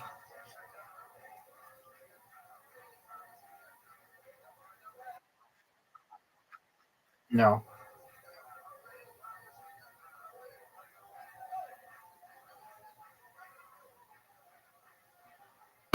You could have the biggest comeback of your career right now. Being down 100. Double 20.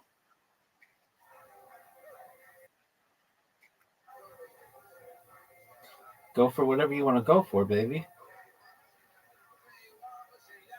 Triple 19.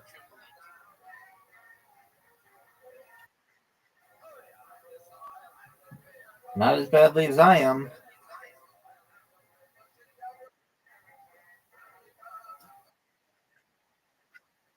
Oh, get it. Get this checkout.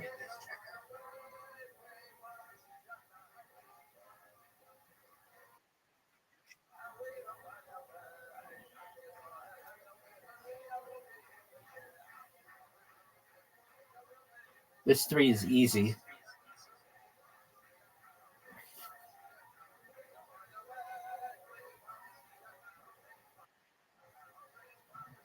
$23. Not that good. No, it's not. Gotcha, B.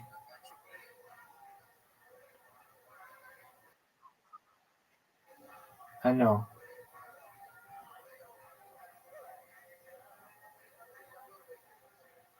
Zoot's up. 20. We'll see. Triple 20.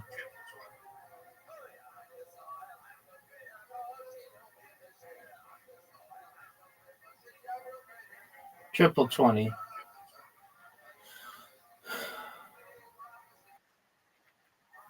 20. Get that 7. 7. Get that 14.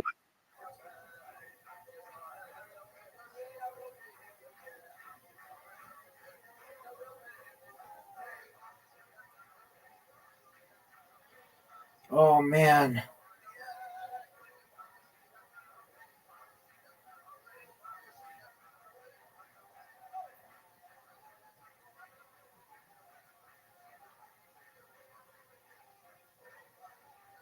I saw this guy who had like the most incredible dart shot of all time.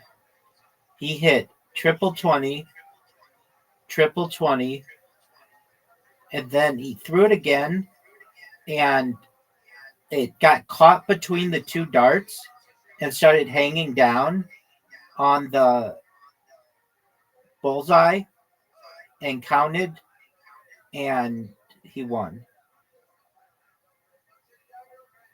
Like, you kind of have to see it to know what I'm referencing, but it was like the most incredible shot ever.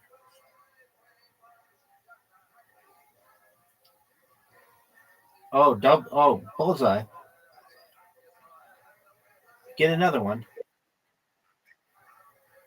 Nope. Get it.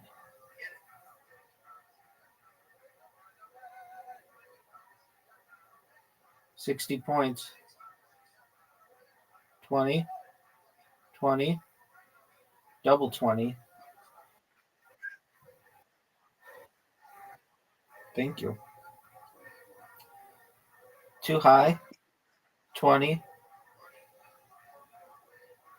7.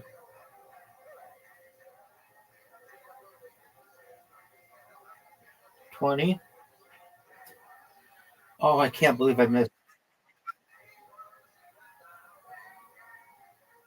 Get that 4. 9. Get that 5. Triple 5 bust. Check out. Gotcha. All right, last game because we both have to pee. For the championship of all championships. Squid Game, Zoo. Dude, I started off so badly.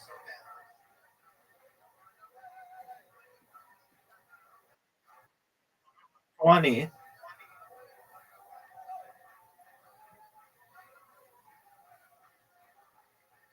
You're going to easily win.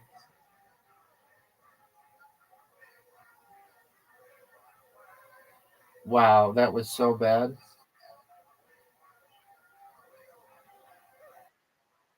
Get that 20. Just end it.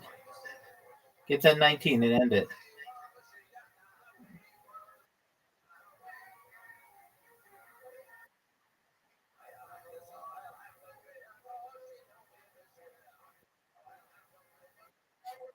Dude, how did I not get that? Get it. check out. That's a win. All right, good job, Suit. Sweet dreams, big dog. That's amazing. I have to piss. You Peace out, Girl need, Scout. You would need an AI that has sensation, an AI that is in touch with the world. Self-awareness, and maybe even something resembles consciousness kind of ideas. The awareness of awareness of what's going on, so that the words have meaning or are in touch with some perception or some action. Yeah, so that's a big thing for Jan, and is what he refers to as grounding to the physical space. So that's what we're talking about. This idea. Yeah. So how you ground? I mean, the grounding. Without grounding, then you get a machine that doesn't know what it's talking about, because it is talking about the world ultimately. The open question is what it means to ground. I mean, we're very human-centric in our thinking, but what does it mean for a machine to understand what it means to be in this world?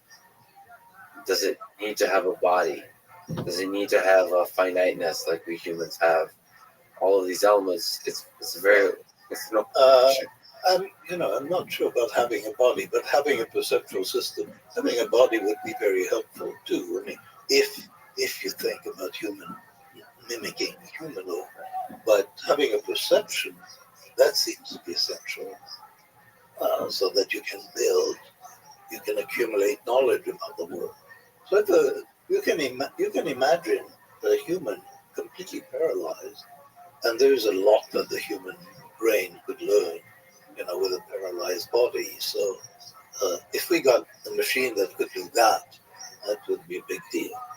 And then the flip side of that, something you see in children, and something in machine learning world is called active learning. Maybe it is also. Yeah. Is being able to play with the world. How important for developing System 1 or System 2 do you think it is to play with the world? Be able to interact with it? A lot of what you learn is you learn to anticipate the outcomes of your actions. I mean, you can see that how babies learn it, with their hands. How they learn, to connect, the movement. So their hands was something that clearly is something that happens in the brain, and the ability of the brain to learn new patterns. So it's the kind of thing that you get with artificial limbs, that you connected, and then people learn to operate the artificial limb, really impressively quickly, at least from what I hear. So we have a system that is ready to learn the world through action. At the risk of going into way too mysterious of land, what do you think it takes to build a system like that? Obviously, we're very far from understanding how the brain works, but how difficult is it to build this mind of ours? I think that Jan LeCun's answer, that we don't know how many mountains there are, I think that's a very good answer. I think that, if you look at what Ray Kurzweil is saying, that strikes me as off the wall. But I think people are much more realistic than that, or actually Denis Hassabis is, and Jan is, and so the people who are actually doing the work fairly realistic, I think. To maybe phrase it another way, from a perspective not of building it, but from understanding it, how complicated are human beings in the following sense? I work with autonomous vehicles and pedestrians, so we tried to model pedestrians. How difficult is it to model a human being, their perception of the world, the two systems they operate under, sufficiently to be able to predict whether the pedestrian is going to cross the road or not? I'm fairly optimistic about that, actually, because what we're talking about is the huge amount of information that every vehicle has, and that feeds into one system, into one gigantic system. And so anything that any vehicle learns becomes part of what the whole system knows. system multiplier like that, there is a lot that you can do. So human beings are very complicated, but and system is going to make mistakes, but human makes mistakes. I think that they'll be able to. I think they are able to anticipate pedestrians. Otherwise, a lot would happen. They're able to, they're able to get into a roundabout and into traffic. So they must know both to expect or to anticipate how people will react when they're sneaking in. And there's a lot of learning that's involved in that. Currently, the pedestrians are treated as things that cannot be hit, and they're not treated as agents with whom you interact in a game theoretic way. So I mean, it's a totally open problem, and every time somebody tries to solve it, it seems to be harder than we think. And nobody's really tried to seriously solve the problem of that dance, because I'm not sure if you've thought about the problem of pedestrians, but you're really putting your life in the hands of the driver. there is a dance, there's part There's of a the dance that would be quite complicated. But for example, when I cross the street and there is a vehicle approaching, I look the driver in the eye, and I think many people do that. And that's a signal that I'm sending, and I would be sending that machine to an autonomous vehicle, and it had better understand it because it means I'm crossing. So, and there's another thing you do that actually, so I'll tell you what you do, because I've watched hundreds of hours of video on this, is when you step in the street, you do that before you step in the street. And when you step in the street, you actually look away. Look away. Yeah. Yeah. Now, what is that? What that's saying is, I mean, you're trusting that the car, who hasn't slowed down yet, will slow down. Yeah. And you're telling him, Yeah. I'm committed. Yeah. I mean, this is like in a game of cricket. So I'm committed, and if I'm committed, I'm looking away. So there is, you just have to stop. So the question is whether a machine that observes that needs to understand mortality. I'm not sure that it's got to understand so much as it's got to anticipate. So, and here, but you're surprising me, because here I would think that maybe you can anticipate without understanding, because I think this is clearly what's happening in playing Go or in playing chess. There's a lot of anticipation and there is zero understanding. So I thought that you didn't need a model of the human, Yes. and a model of the human mind to avoid hitting pedestrians. But you are suggesting that That actually you do, yeah. you do. And Then it's a lot harder. so this I is, thought. and I have a follow-up question to see where your intuition lies. Is it seems that almost every robot-human collaboration system is a lot harder than people realize. So, do you think it's possible for robots and humans to collaborate successfully? We talked a little bit about semi-autonomous vehicles, like in the Tesla, autopilot, but just in tasks in general. If you think we're talking about current neural networks being kind of system one, do you think those same systems can borrow humans for system two type tasks and collaborate successfully? Well, I think that in any system where humans and the machine interact, the human will be superfluous within a fairly short time. That is, if the machine is advanced enough so that it can really help the human, then it may not need the human for a long time. Now, it would be very interesting if there are problems that for some reason the machine cannot solve, but that people could solve, then you would have to build into the machine an ability to recognize that it is in that kind of problematic situation, and to call the human. That cannot be easy without understanding. But it must be very difficult to program a recognition that you are in a problematic situation without understanding the problem. But That's very true. In order to understand the full scope of situations that are problematic, you almost need to be smart enough to solve all those problems. it's not clear to me how much the machine will need the human. I think the example of chess is very instructive. I mean, there was a time at which Kasparov was saying that human-machine combinations will beat everybody. Even Stockfish doesn't need people, and AlphaZero certainly doesn't need people. The question is, just like you said, how many problems are like chess, and how many problems are the ones where are not like chess? Well, every problem probably in the end is like chess. The question is, how long is that transition period? I mean, that's a question I would ask you in terms of, I mean, autonomous vehicle just driving is probably a lot more complicated than Go to solve it. Yes, and that's surprising because it's open. No, I mean, that's not surprising to me because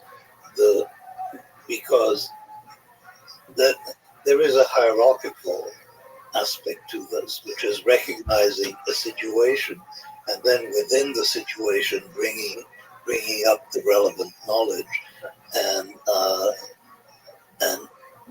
for that hierarchical type of system to work, you need a more complicated system than we currently have.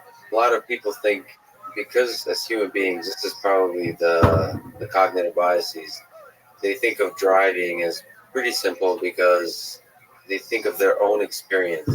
This is actually a big problem for AI researchers or people thinking about AI, because they evaluate how hard a particular problem is based on very limited knowledge, basically on how hard it is for them to do the task. Yeah. And then they take for granted, maybe you can speak to that, because most people tell me driving is trivial. And humans, in fact, are terrible at driving, is what people tell me. And I see humans, and humans are actually incredible at driving, and driving is really terribly difficult. Yeah. So, is that just another element of the effects that you've described in your work on the psychology side? No, I mean, I haven't really, I would say that my research has contributed nothing to understanding the ecology and to understanding the structure of situations and the complexity of problems. So all we know is very clear that Go, it's endlessly complicated, but it's very constrained. So, and in the real world, there are far fewer constraints and many more potential surprises.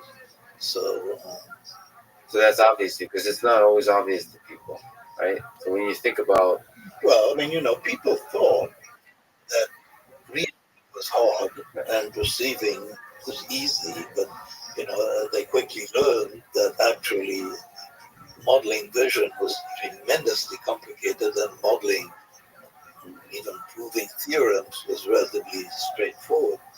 To push back on that a little bit, on the quickly part, it took several decades to learn that, and most people still haven't learned that. I mean, our intuition, of course, AI researchers have, but you drift a little bit outside the specific AI field, the intuition is still perceptive. Oh, yeah. To solve the disaster. That's true. The intuitions of the public haven't changed radically, and they are, as you said, they're evaluating the complexity of problems by how difficult it is for them to solve them. And that's got very little to do with the complexities of solving them in AI. How do you think, from the perspective of AI researcher, do we deal with the intuitions of the public? So in trying to think, arguably, the combination of hype, investment, and the public intuition is what led to the AI winters. I'm sure that same can be applied to tech. Or the intuition of the public leads to media hype, leads to companies investing in the tech, and then the tech doesn't make the companies money, and then there's a crash. Is there a way to educate people, so to fight the, let's call it System 1 thinking? In general, no. I think that's the simple answer. And it's going to take a long time before the understanding of what those systems can do becomes, becomes public knowledge. Uh, and and then and the expectations. There are several aspects that are going to be very complicated. The the fact that you have a device that cannot explain itself is a major, major difficulty, and and we're already seeing that. I mean, this is really something that is happening. So it's happening in the judicial system. So you have systems that are clearly better at predicting parole violations than judges, but they can't explain their reasoning, and so people don't want to trust them. We seem to, in System 1 even, use cues to make judgments about our environment. So this explainability point, do you think humans can explain stuff No, but themselves? I mean, there is a very interesting aspect of that. Humans think they can explain themselves. So when you say something, and I ask you, why do you believe that?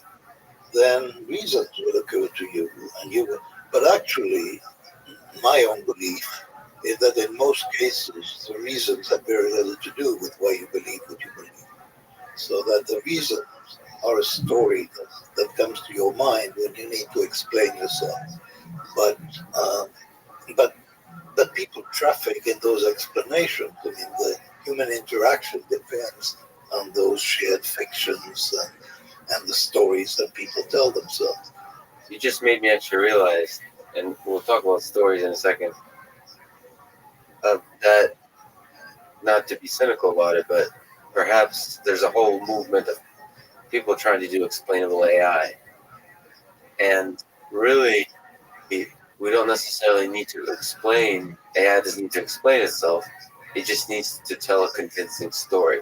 Yeah, absolutely. It doesn't the story doesn't necessarily need to reflect the truth, as it just needs to be convincing. There's something to that. You can say exactly the same thing in a way that sounds cynical or doesn't sound cynical. Right. I mean, but the objective Brilliant. of having an explanation is to tell a story that will be acceptable to people, and for it to be acceptable and to be robustly acceptable, it has to have some elements of truth. But the objective is for people to accept it. Quite brilliant, actually. But so on the stories that we tell, sorry to ask you the question that most people know the answer to, but you talk about two selves in terms of how life is lived, the experienced self and the remembering self.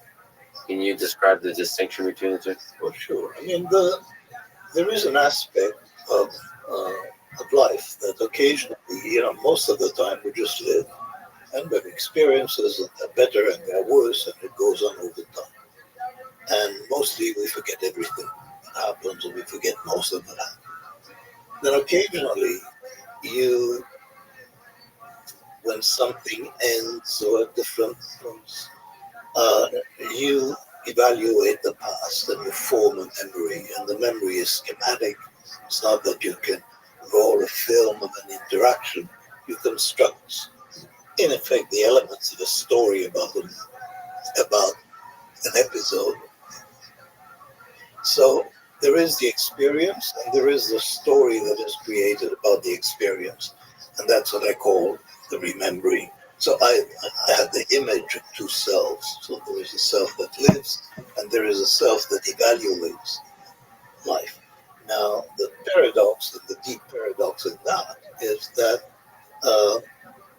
have one system or one cell that does the living, but the other system, the remembering self, is all we get to keep. And basically, decision making and everything that we do is governed by our memories, not by what actually happened. It's governed by the story that we told ourselves or by the story that we're keeping. So that's the distinction.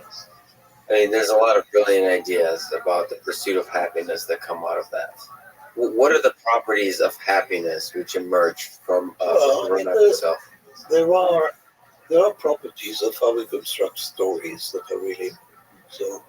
I studied a few, but a couple are really very striking. And one is that in stories, time doesn't matter. There's a sequence of events, so there are highlights of and how long it took. You know, they lived happily ever after. Or, 3 years later, something. Time really doesn't matter. And in stories, events matter, but time doesn't. That leads to a very interesting set of problems because time is all we got to live. I mean, time is the currency of life. And yet time is not represented basically in evaluated memories. So that creates a lot of paradoxes that I've thought about. Yeah, they're fascinating. But if you were to give advice on how one lives a happy life based on such properties, what's the optimal? I gave up. I abandoned happiness research because I couldn't solve that problem. I couldn't see. And in the first place, it's very clear that if you do talk in terms of those two selves, then that what makes the remembering self happy and what makes experiencing self happy are different things. And I asked the question of suppose you're planning a vacation and you're just told that at the end of the vacation you'll get an amnesic drug, so you'll remember nothing, and they'll also destroy all your photos, so there'll be nothing. Would you still go to the same vacation? And it turns out we go to vacations in large part to construct memories, not to have experiences, but to construct memories. And it turns out that the vacation that you would want for yourself, if you knew you would not remember, is probably not the same vacation that you will want for yourself if you will remember.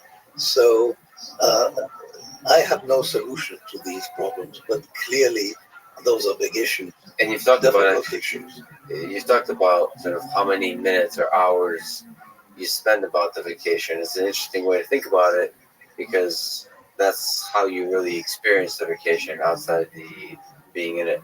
But there's also a modern, I don't know if you think about this or interact with it, there's a modern way to magnify the remembering self, which is by posting on Instagram, on Twitter, on social networks.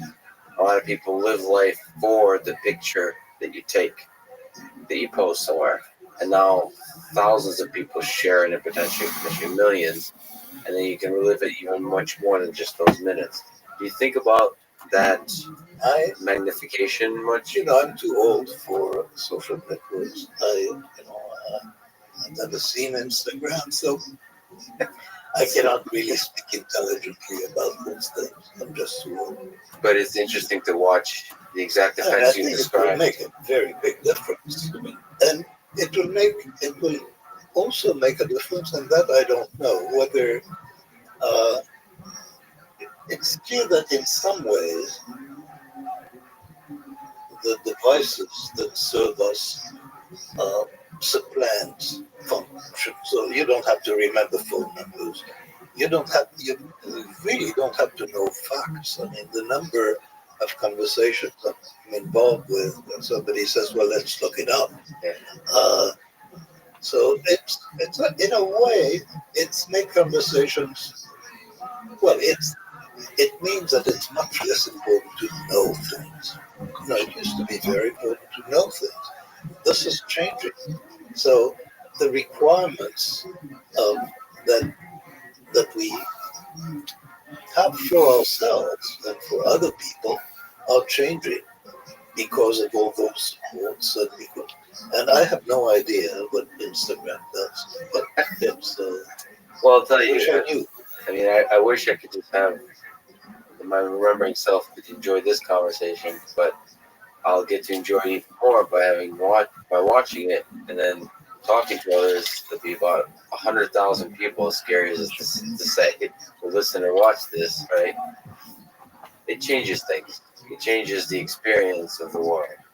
That you seek out experiences which could be shared in that way.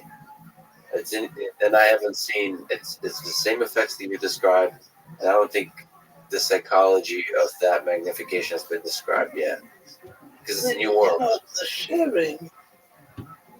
There was a time when people read books, and and you could assume that your friends had read the same books that you read. So there was Kind of invisible sharing. there was a lot of sharing going on, and there was a lot of assumed common knowledge, and that was built in. I mean, it was obvious that you had read the New York Times. It was obvious that you had read the reviews. I mean, so a lot was taken for granted that was shared. And when there were three television channels, it was obvious that you'd seen one of them probably the same. So sharing It's always been was always there. It was just different. at the risk of inviting mockery from you. Let me say that that I'm also a fan of Sartre and Camus and existentialist philosophers, and I'm joking, of course, about mockery, but from the perspective of the two selves, what do you think of the existentialist philosophy of life? So, trying to really emphasize the experiencing self as the proper way to, or the best way to live life. I don't know enough philosophy to answer that, but it's not. The emphasis on experience is also the emphasis in Buddhism. Yeah, right. So that's you just have to experience things and not to evaluate, and not to pass judgment, and not to score, not to keep score.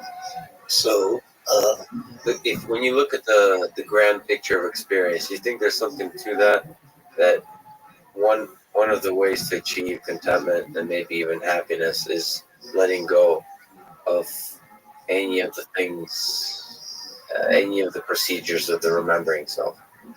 well, yeah, I mean, I think if one could imagine a life in which people don't score themselves, it feels as if that would be a better life, as if the self-scoring and how am I doing kind of question uh, is not a very happy thing to have. But I got out of that field because I couldn't solve that problem, and that was because my intuition was that the experiencing self, that's reality. But then it turns out that what people want for themselves is not experiences. They want memories and they want a good story about their life. And so you cannot have a theory of happiness that doesn't correspond to what people want for themselves. And when I realized that this was where things were going, I really sort of left the field of research. Do you think there's something instructive about this emphasis of reliving memories in building AI systems? So currently, artificial intelligence systems are more like experiencing self in that they react to the environment. There's some pattern formation, like learning, and so on, but you really don't construct memories except in reinforcement learning every once in a while that you replay over and over.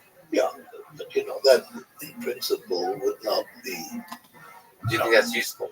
Do you think it's a feature or bug of human beings that we look back? Oh, I think that's definitely a feature. It's not about. I mean, you have to look back in order to look forward. So without looking back, you couldn't really intelligently look forward. You're looking for the echoes of the same kind of experience in order to predict what the future holds. Yeah.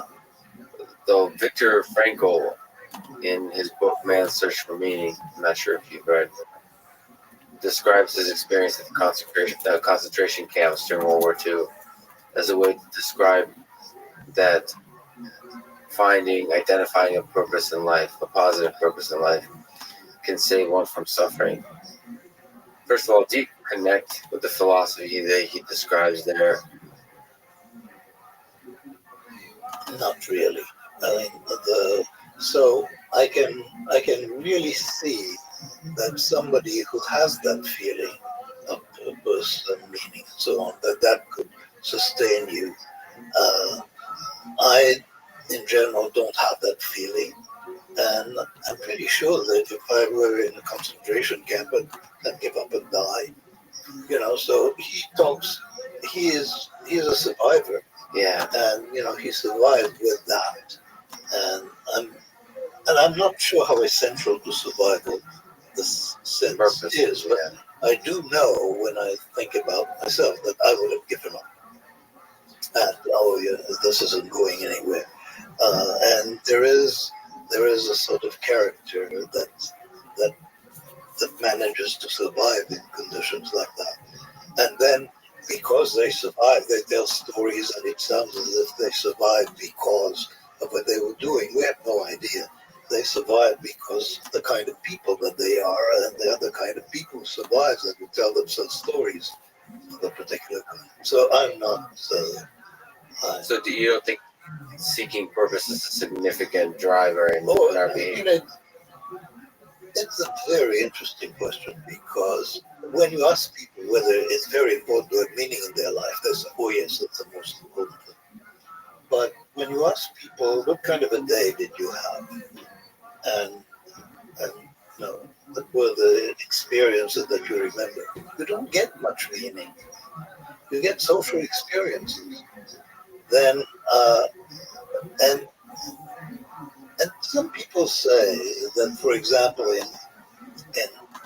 in child, taking care of children, the fact that they're your children and you're taking care of them makes a very big difference. I think that's entirely true, but it's more because of the story telling ourselves, which is a very different story when we're taking care of our children or when we're taking care of others. Jumping around a little bit, in doing a lot of experiments, let me ask a question. Most of the work I do, for example, is in the real world, but most of the clean, good science that you can do is in the lab. So that distinction, do you think we can understand the fundamentals of human behavior through controlled experiments in the lab? If we talk about pupil diameter, for example, it's much easier to do when you can control lighting conditions. Yeah, of course. So when we look at driving, lighting variation destroys almost completely your ability to use pupil diameter. But in the lab, as I mentioned, semi-autonomous or autonomous vehicles, in driving simulators, we don't capture true, honest human behavior in that particular domain. So, what's your intuition? How much of human behavior can we study in this controlled environment of the lab? A lot, but you'd have to verify it. That your conclusions are basically limited to the situation, to the experimental situation. Then you have to jump a big inductive leap to the real world.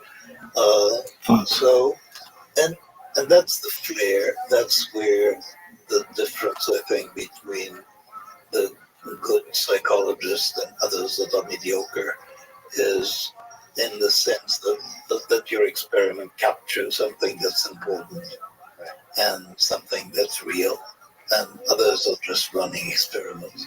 So what is that? Like the birth of an idea to its development in your mind to something that leads to an experiment. Is that similar to maybe like what Einstein or a good physicist do is your intuition? You basically use your intuition to build up. Yeah, but I mean, it's very skilled intuition.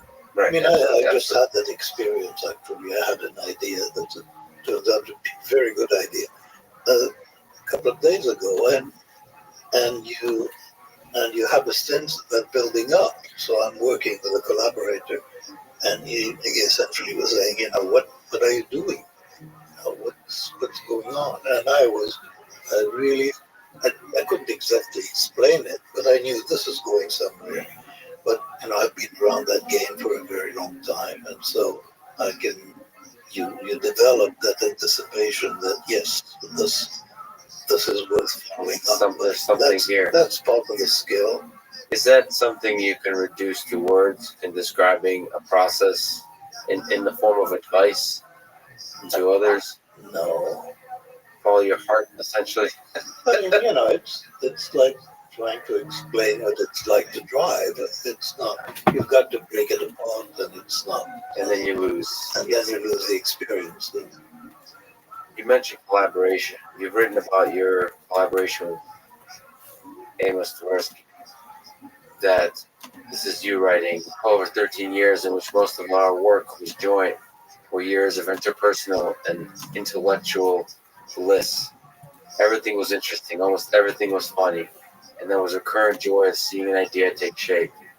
So many times in those years, we shared the magical experience of one of us saying something which the other one would understand more deeply than the speaker had done.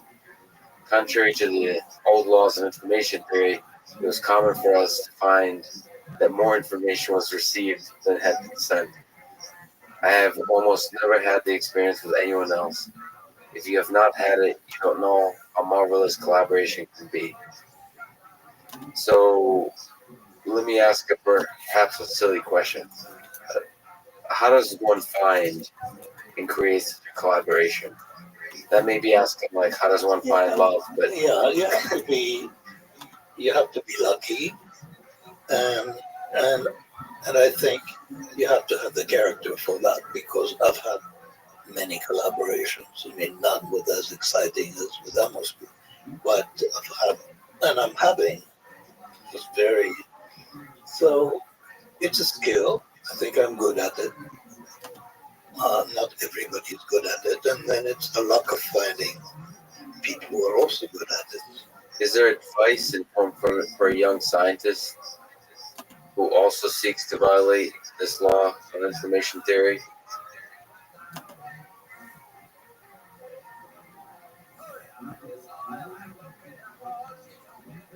I really think it's so much luck is involved, and and those really serious collaborations, at least in my experience, are a very personal experience, and I have to like the person I'm working with. Otherwise, I mean, there is that kind of collaboration, which is like an exchange, a commercial exchange. I'm giving this, you give me that. But the real ones are interpersonal. They're between people who like each other and who like making each other think, and who like the way that the other person responds to your thoughts. You have to be lucky. Yeah, I mean, but I already noticed that even just me showing up here, you've quickly started to digging in on a particular problem I'm working on, and already new information started to emerge. Is that a process? You just the process of curiosity, of talking to people about problems and seeing. I'm curious about anything to do with AI and robotics. And I knew that you were dealing with that, so I was curious. Just follow your curiosity. Yeah. Jumping around on the psychology front, the dramatic sounding terminology of replication crisis, but really just the at times this effect that at times studies are not fully generalizable. They don't. You are being polite. It's the worst thing. Is it? So I'm actually not fully familiar Well, to I the mean, degree how bad it is, right? So, what do you think is the source? Where do you think? I think I know what's going on. Actually, I mean, I have a theory about what's going on. And what's going on is that there is, first of all, a very important distinction between two types of experiments. And one type is within subject, so the same person has two experimental conditions. And the other type is between subjects, where some people have this condition, other people have that condition. They're different worlds. And between subject experiments are much harder to predict and much harder to anticipate. And the reason, and they're also more expensive because you need more people, and it's just so between subject experiments is where the problem is. It's not so much in within subject experiment, it's really between. And there is a very good reason why the intuitions of researchers about between subject experiments are wrong. And that's because when you are a researcher, you're in a within subject situation. That is, you are imagining the two conditions and you see the causality and you feel it. And but in the between subjects condition, they don't. They they live in one condition and the other one is just nowhere. So our intuitions are very weak about between subject experiments, and that I think is something that people haven't realized. And in addition, because of that, we have no idea about the power of manipulations, of experimental manipulations, because the same manipulation is much more powerful when you are in the two conditions than when you live in only one condition. And so experimenters have very good intuitions about between subject experiments, and and there is something else which is very important, I think, which is that almost all psychological hypotheses are true. That is, in the sense that, you know, directionally, if you have a hypothesis that A really causes B, that it's not true that A causes the opposite of B. Maybe A just has very little effect, but hypotheses are true mostly, except mostly they're very weak. They're much weaker than you think when you are having images of. So the reason I'm excited about that is that I recently heard about uh, some friends of mine who they essentially funded 53 studies of behavioral change by 20 different teams of people with a very precise objective of changing the number of times that people go to the gym, you know, and and the success rate was zero. Not one of the 53 studies worked. Now, what's interesting about that is those are the best people in the field, and they have no idea what's going on. So they're not calibrated.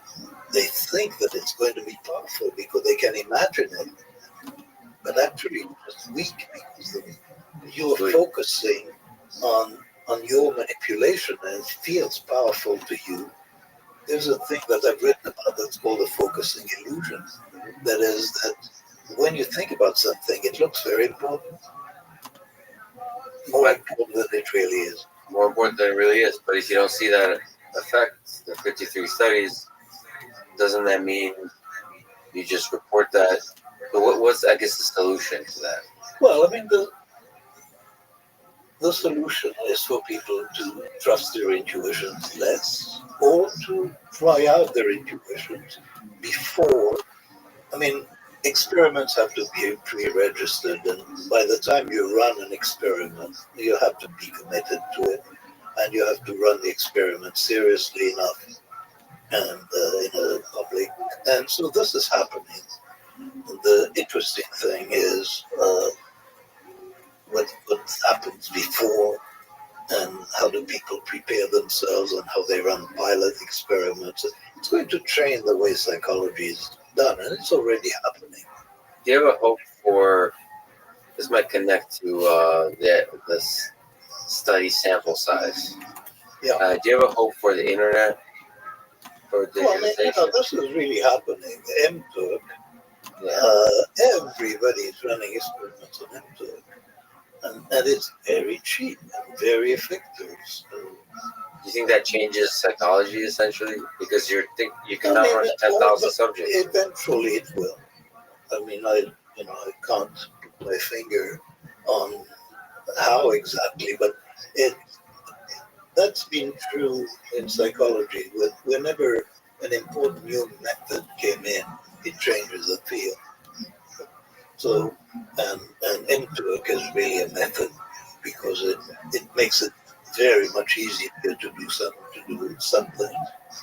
Is there undergrad students will ask me, how big a neural network should be for a particular problem? So let me ask you an equivalent question. How many subjects does a study have for it to have a conclusive result? Well, it depends on the strength of the effect. So if you're studying visual perception, the perception of color, many of the classic results in visual color perception were done on 3 or 4 people, and I think one of them was colorblind, or partly colorblind. But on vision, it's highly reliable. Many people don't need a lot of replications for some type of neurological experiment. When you're studying weaker phenomena, and especially when you're studying them between subjects, then you need a lot more subjects than people have been running. And that's one of the things that are happening in psychology now, is that the statistical power of the experiment is increasing rapidly. Does the between subject, as the number of subjects goes to infinity, approach? Well, it goes to infinity is exaggerated, but the standard number of subjects for an experiment, psychology, with 30 or 40. And for a weak effect, that's simply not enough. And you may need a couple of hundred. I mean, it's that sort of order of magnitude. What are the major disagreements in theories and effects that you've observed throughout your career that still stand today? Well, You've worked on several fields. Yeah, but what still is out there as major disagreements that pops into your mind? I've had one extreme experience of controversy with somebody who really doesn't like the work that Amos Tversky and I did, and he's been after us for 30 years or more, at least. Do you want to talk about it? Well, I mean, his name is Gerd Gigerenzer. He's a well-known German psychologist, and that's the one controversy I have, which it's been unpleasant, and no, I don't particularly want to talk about.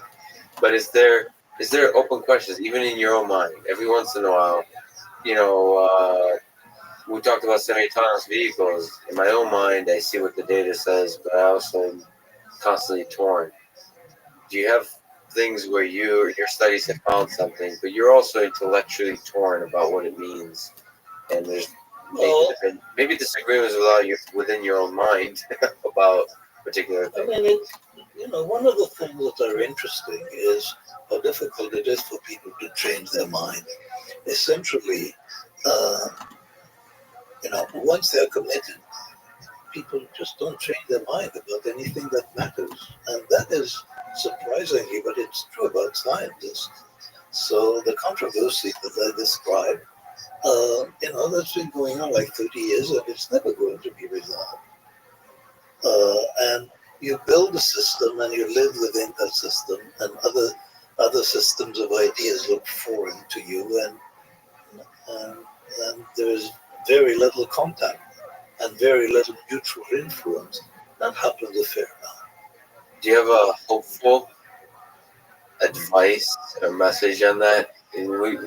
Thinking about science, thinking about politics, thinking about things that have impact on this world. How can we change our mind? I think that, I mean, on things that matter, which are political or religious, and people just don't change their mind. And by and large, and there's very little that you can do about it. What does happen is that if leaders change their minds, so for example, the American public doesn't really believe in climate change, doesn't take it very seriously. But if some religious leaders decided this is a major threat to humanity, that would have a big effect. So that we we have the opinions that we have not because we know why we have them, but because we trust some people and we don't trust other people. And so it's much less about evidence than it is about stories.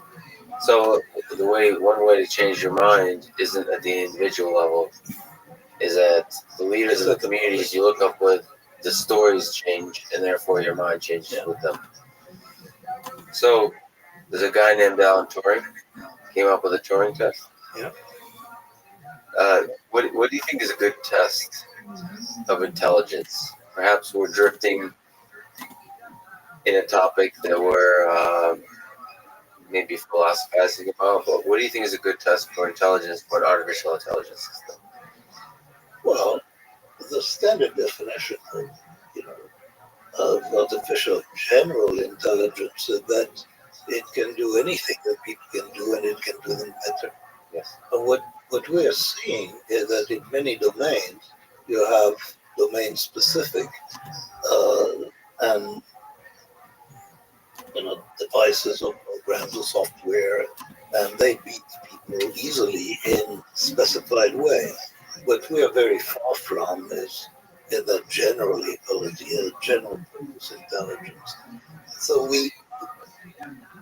in in machine learning, people are approaching something more general. I mean, for AlphaZero was much more general than AlphaGo, but it's still extraordinarily narrow and specific in what it can do. So we're quite far from something that can, in every domain, think like a human except better. What aspects of the Turing test has been criticized as natural language conversation? Yeah. That is too simplistic. It's easy to quote unquote pass under constraints specified. What aspect of conversation would impress you if you heard it? Is it humor? Is it what would impress the heck out of you if you saw it in conversation? Yeah, I mean, certainly wit. Wit would be impressive, and, and humor would be more impressive than just factual conversation, which I think is easy. And allusions would be interesting, and metaphors would be interesting. I mean, but new metaphors, not practice metaphors. So there is a lot that would be sort of impressive. That it's completely natural in conversation, but that you really wouldn't expect. Does the possibility of creating a human level intelligence or superhuman level intelligence system excite you, scare you? Well, I mean, how does it make you feel? I find the whole thing fascinating, absolutely fascinating. So exciting. I think, and exciting. It's also terrifying, but I'm not going to be around to see it, and so I'm curious about what is happening now. But I also know that predictions about it are silly. We really have no idea what it will look like 30 years from now. no idea. Speaking of silly, bordering on the profound, they may ask the question of, in your view, what is the meaning of it all? The meaning of life? These descendant of great apes that we are, why, what drives us as a civilization, as a human being, as a force behind everything that you've observed and studied? Is there any answer, or is it all just a beautiful mess? There is no answer that I can understand, and I'm not actively looking for one. Do you think an answer exists? No, there is no answer that we can understand. I'm not qualified to speak about what we cannot understand, but I know that we cannot understand reality, and I mean, there are a lot of things that we can do. I mean, gravity waves, and it's a big moment for humanity. And when you imagine that ape, being able to go back to the Big Bang, that's, but The why the is why, bigger than us. the why was really. Danny, thank you so much. It was an honor. Thank you for speaking today. Thank you. Thanks for listening to this conversation, and thank you to our presenting sponsor, Cash App. Download it, use code LEXPODCAST. You'll get $10. $10 will go to FIRST, a STEM education nonprofit that inspires hundreds of thousands of young minds to become future leaders and innovators. If you enjoy this podcast, subscribe on YouTube, give it 5 stars on Apple Podcasts, follow on Spotify, support it on Patreon, or simply connect with me on Twitter. And now, let me leave you with some words of wisdom from Daniel Kahneman. Intelligence is not only the ability to reason, it is also the ability to find relevant material and memory to deploy attention when needed. Thank you for listening. I hope to see you next time.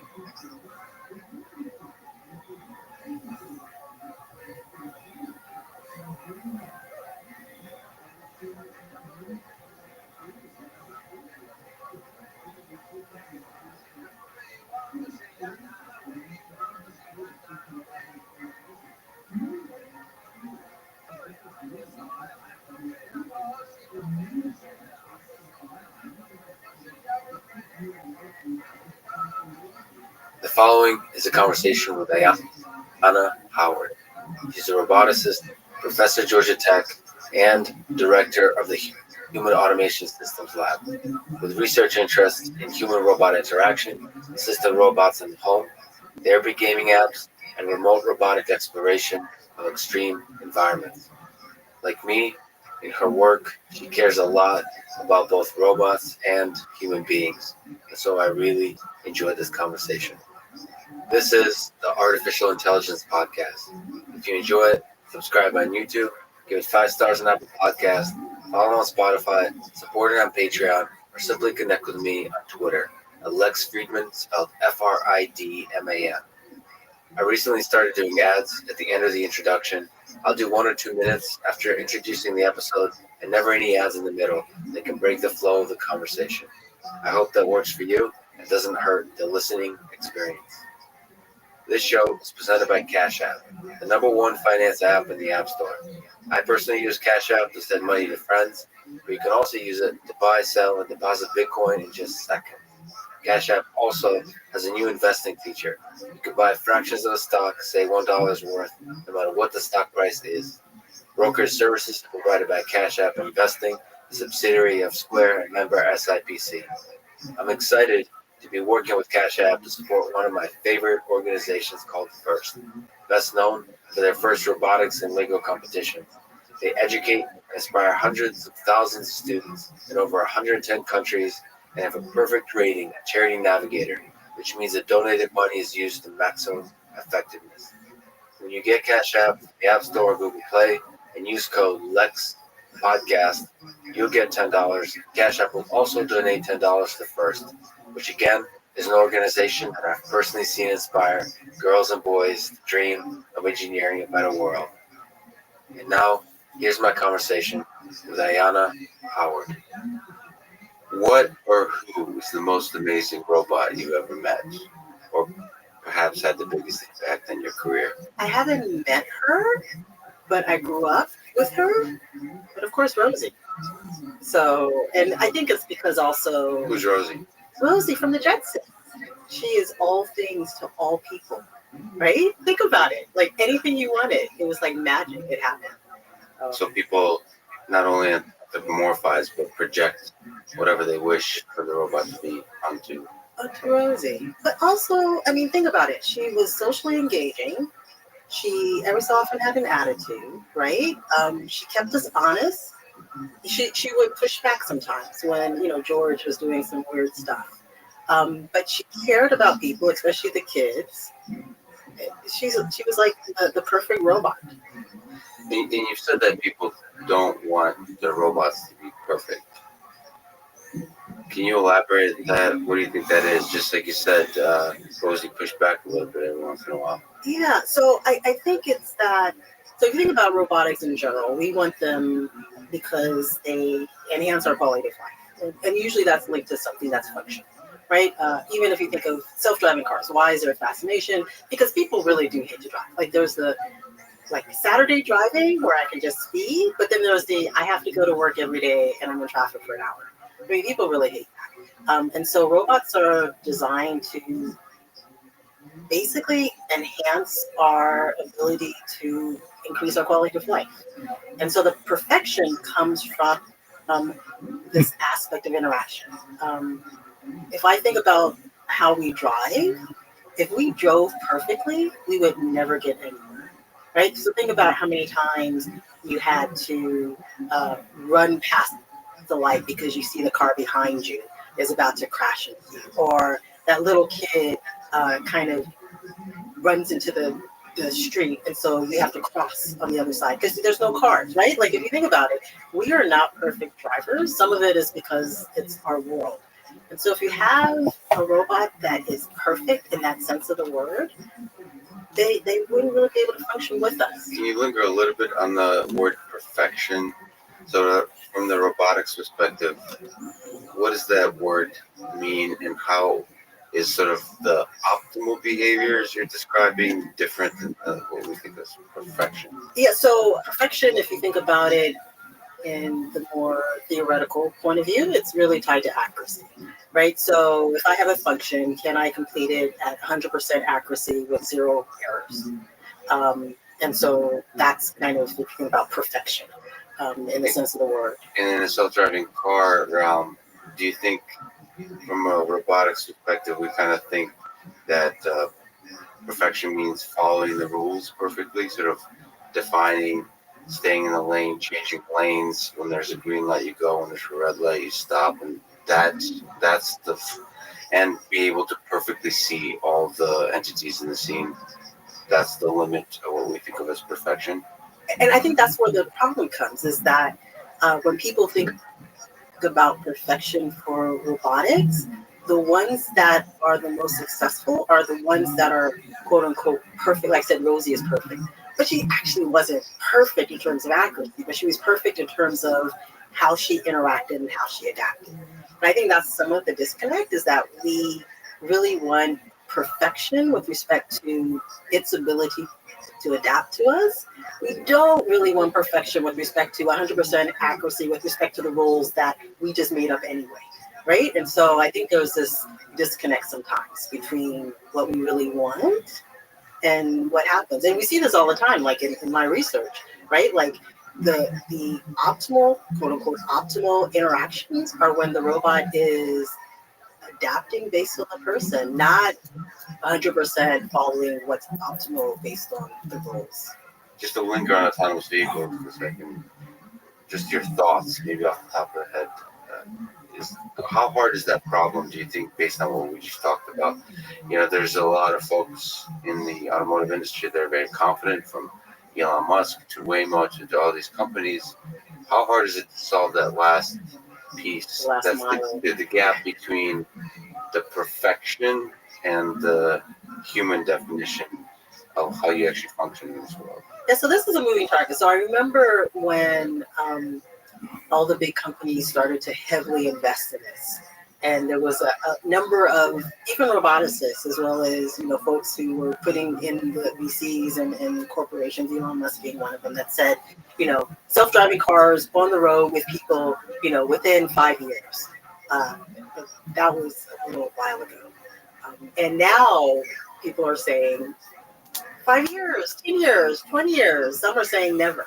Right? I think if you look at some of the things that are being successful, is these basically fixed environments where you still have some anomalies, right? You still have people walking, you still have stores, but you don't have other drivers, right? Like other human drivers.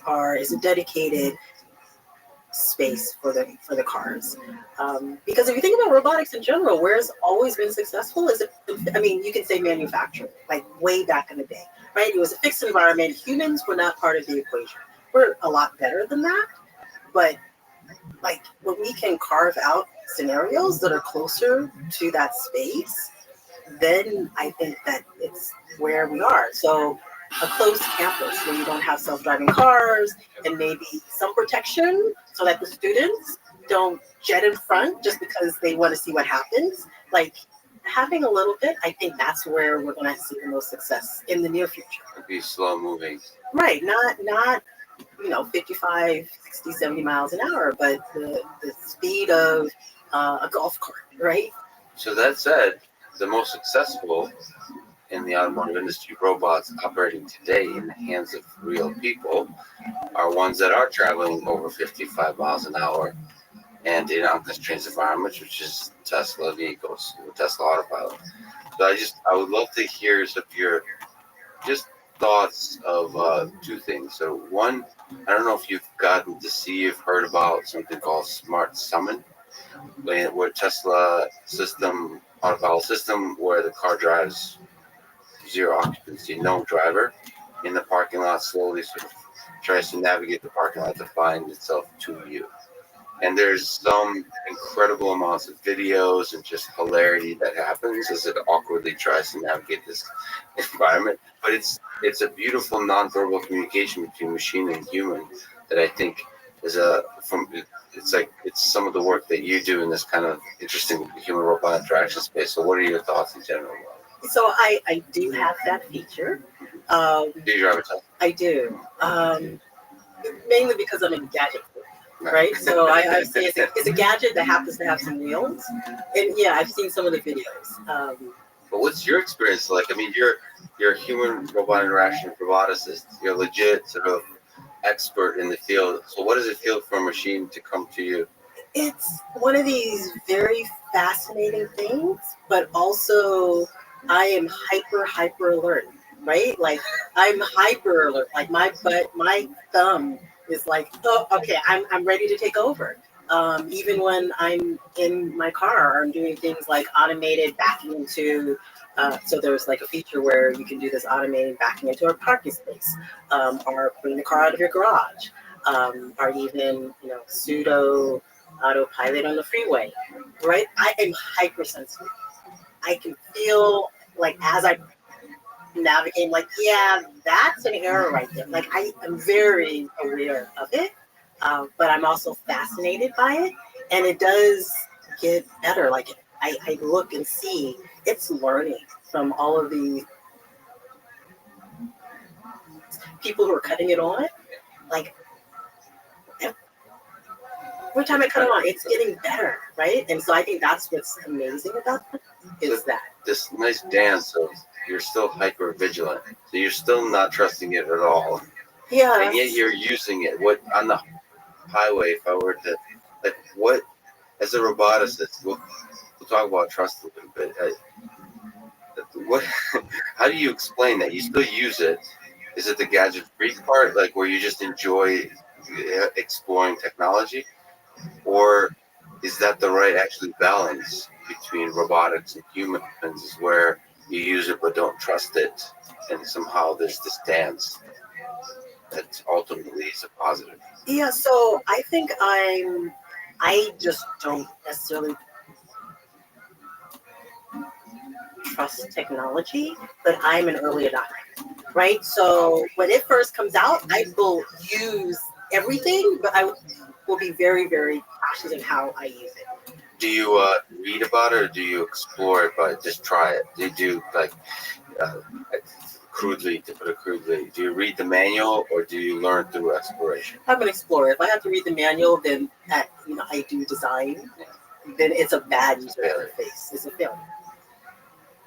Elon Musk is very confident that you kind of take it from where it is now to full autonomy. So from this human-robot interaction, you don't really trust, and then you try and then you catch it when it fails. It's going to incrementally improve itself into full where you don't need to participate. What's your sense of that trajectory? Is it feasible? So the promise is by the end of next year, 2020 is the current promise. What's your sense about that journey that Tesla's on? So there's kind of three things going on. I think in terms of will people go, like as a user, as a adopter, will you trust going to that point? I think so, right? Like there are some users, and it's because what happens is when you're hypersensitive at the beginning, and then the technology tends to work, your apprehension slowly goes away, and as people, we tend to swing to the other extreme, right? Because like, I was like hyper fearful or hypersensitive, and it was awesome, and we just tend to swing. That's just human nature. And so you will have, It's a scary notion because most people are now extremely untrusting of autopilot. They use it, but they don't trust it. And it's a scary notion that there's a certain point where you allow yourself to look at the smartphone for like 20 seconds. And then there'll be this phase shift where it'll be like 20 seconds, 30 seconds, 1 minute, 2 minutes. It's a scary proposition. But that's people, right? Yeah, that's humans. I think of even our use of, just everything on the internet, right? Like think about how reliant we are on certain apps and certain engines, right? 20 years ago, people would be like, oh yeah, that's stupid. Like that makes no sense. Like, of course that's false. Like now it's just like, oh, of course, I've been using it. It's been correct all this time. Of course, aliens, I didn't think they existed, but now it says they do. Obviously. 100%. Earth is flat. So, okay, but you said three things. But one is the human. So one is the human, and I think there will be a group of individuals that will swing, right? Teenagers. It'll be adults. There's actually an age demographic that's optimal for technology adoption, and you can actually find them. They're actually pretty easy to find, just based on their habits, based on. So someone like me who wasn't a roboticist would probably be the optimal kind of person, right? Early adopter, okay with technology, very comfortable, and not hypersensitive, right? I'm just hypersensitive because I design this stuff. So there is a target demographic that will swing. The other one, though, is you still have these humans that are on the road. That one is a harder thing to do. And as long as we have people that are on the same streets, that's going to be the big issue. And it's just because you can't possibly map some of the silliness of human drivers, right? Like, as an example, when you're next to that car that has that big sticker called student driver, right? Like, you are like, oh, either I am going to like go around, like we know that person is just going to make mistakes that make no sense, right? How do you map that information? Or if I'm in a car and I look over and I see, two fairly young-looking individuals, and there's no student driver bumper, and I see them chit-chatting to each other, I'm like, oh, that's an issue, right? So how do you get that kind of information and that experience into basically an autopilot? And there's millions of cases like that where we take little hints to establish context. I mean, you said kind of beautifully poetic human things, but there's probably subtle things about the environment, about about it being maybe time for commuters to start going home from work, and therefore you can make some kind of judgment about the group behavior of pedestrians, blah blah blah, and so on. Yes. So on. Or even cities, right? Like, if you're in Boston, how people cross the street, like lights are not an issue, versus other places where people will actually wait for the crosswalk. Seattle or somewhere peaceful. And but what I've also seen, so just even in Boston, that intersection to intersection is different. So that every intersection has a personality of its own. So that certain neighborhoods of Boston are different. So we kind of and based on different timing of day, at night. So there's a dynamic to human behavior that we kind of figure out ourselves. We're not able to introspect and figure it out, but somehow our brain learns it. We do. And so you're saying, is there So that's the a shortcut? That's, Is there a shortcut though for everybody? Is there something that could be done? You think that that's what we humans do? It's just like bird flight, right? This example they give for flight. Do you necessarily need to build a bird that flies, or can you do an airplane? Is there a shortcut? So I think the shortcut is, and I kind of I talk about it as a fixed space, so imagine that there's a neighborhood that's a new smart city or a new neighborhood that says, you know what, we're going to design this new city based on supporting self-driving cars, and then doing things, knowing that there's anomalies, knowing that people are like this, right, and designing it based on that assumption that like we're going to have this. That would be an example of a shortcut. So you still have people, but you do very specific things to try to minimize the noise a little bit, as an example. And the people themselves become accepting of the notion that there's autonomous cars, right? Right, like they move into. So right now you have a self-selection bias, right? Like individuals will move into this neighborhood knowing like this is part of like the real estate pitch, right? And so I think that's a way to do a shortcut. One, it allows you to deploy. It allows you to collect then data with these variances and anomalies, because people are still people, but it's a safer space and is more of an accepting space. I.e., when something in that space might happen, because things do, because you already have the self-selection, like people would be, I think, a little more forgiving than other places. And you said 3 things. Did we cover all of them? The third is legal law, Oh, no. liability, which I don't really want to touch, but it's still of concern. And the mishmash with policy as well, so government, all that whole That big ball of mess. of stuff. Yeah, gotcha. So that's so we're out of time now. Do you think, from a robotics perspective, if you're kind of honest of what cars do, they kind of threaten each other's life all the time. So cars are very, in order to navigate intersections, there's an assertiveness, there's a risk taking, and if you were to reduce it to an objective function, there's a probability of murder in that function, meaning you killing another human being, and you're using that. First of all, it has to be low enough to be acceptable to you on an ethical level as an individual human being, but it has to be high enough for people to respect you, to not sort of take advantage of you completely and jaywalk in front of you and so on. So, I don't think there's a right answer here, but how do we solve that? How do we solve that from a robotics perspective when danger and human life is at stake? Yeah, as they say, cars don't kill people, people kill people. People. Right.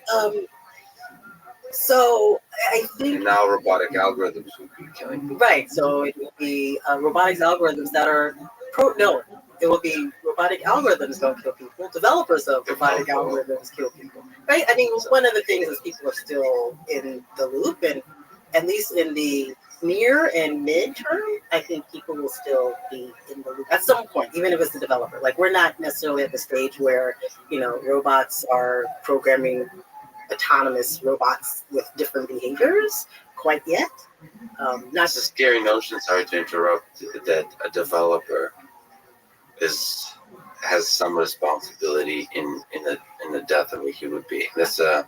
I mean, I think that's burden. Why the whole aspect of ethics in our community is so important, right? Like, because it's true. If you think about it, you can basically say, I'm not going to work on weaponized AI, right? Like people can say that's not what I'm going to do, but yet you are programming algorithms that might be used in healthcare algorithms that might decide whether this person should get this medication or not, and they don't, and they die.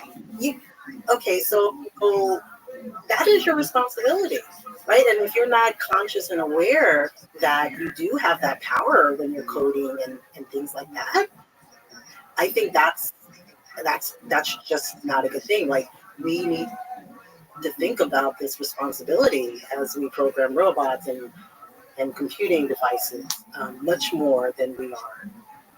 Yeah, so it's not an option to not think about ethics. I think it's a majority, I would say, of computer science. Sort of it's kind of a hot topic now, I think, about bias and so on, but and we'll talk about it, but usually it's kind of, it's like a very specific group of people that work on that. And then people who do like robotics, you're like, well, I don't have to think about that. There's other smart people thinking about it. It seems that everybody has to think about it.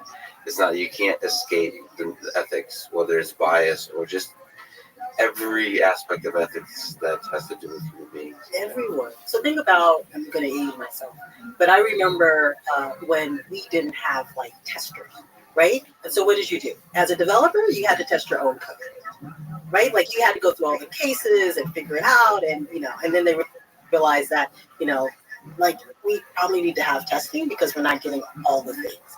And so from there, what happens is like most developers, they do, a little bit of testing, but it's usually like, okay, did my compiler bug out? Let me look at the warnings. Okay, is that acceptable or not? Right? Like that's how you typically think about it as a developer, and you're just assume that it's going to go to another process and they're going to test it out. But I think we need to go back to those early days when, you're a developer, you're developing. And there should be like this, okay, let me look at the ethical outcomes of this, because there isn't a second like testing ethical testers, right? It's you. We did it back in the early coding days. I think that's where we are with respect to ethics. Like, let's go back to what was good practices, only because we were just developing the field. Yeah, and it's a really heavy burden. I've had to feel it recently in the last few months, but I think it's a good one to feel. Like I've gotten a message, more than one, for people. I've unfortunately gotten some attention recently, and I've gotten messages that say that I have blood in my hands because of working on semi-autonomous vehicles. So the idea that you have semi-autonomy means people would lose vigilance and so on. That's actually be humans, as we described. And because of that, because of this idea that we're creating automation, there'll be people be hurt because of it. And I think that's a beautiful thing. I mean, it's, there's many nights where I wasn't able to sleep because of this notion. You really do think about people that might die because of this technology. Of course, you can then start rationalizing and saying, well, you know what, 40,000 people die in the United States every year, and we're trying to ultimately try to save lives. But the reality is your code you've written might kill somebody, and that's an important burden to carry with you as you design the code. I don't even think of it as a burden if we train this concept correctly from the beginning. And not to say that coding is like being a medical doctor, but think about it. Medical doctors, if they've been in situations where their patient didn't survive, right? Do they give up and go away? No. Every time they come in, they know that there might be a possibility that this patient might not survive. And so when they approach every decision, like that's in the back of their head.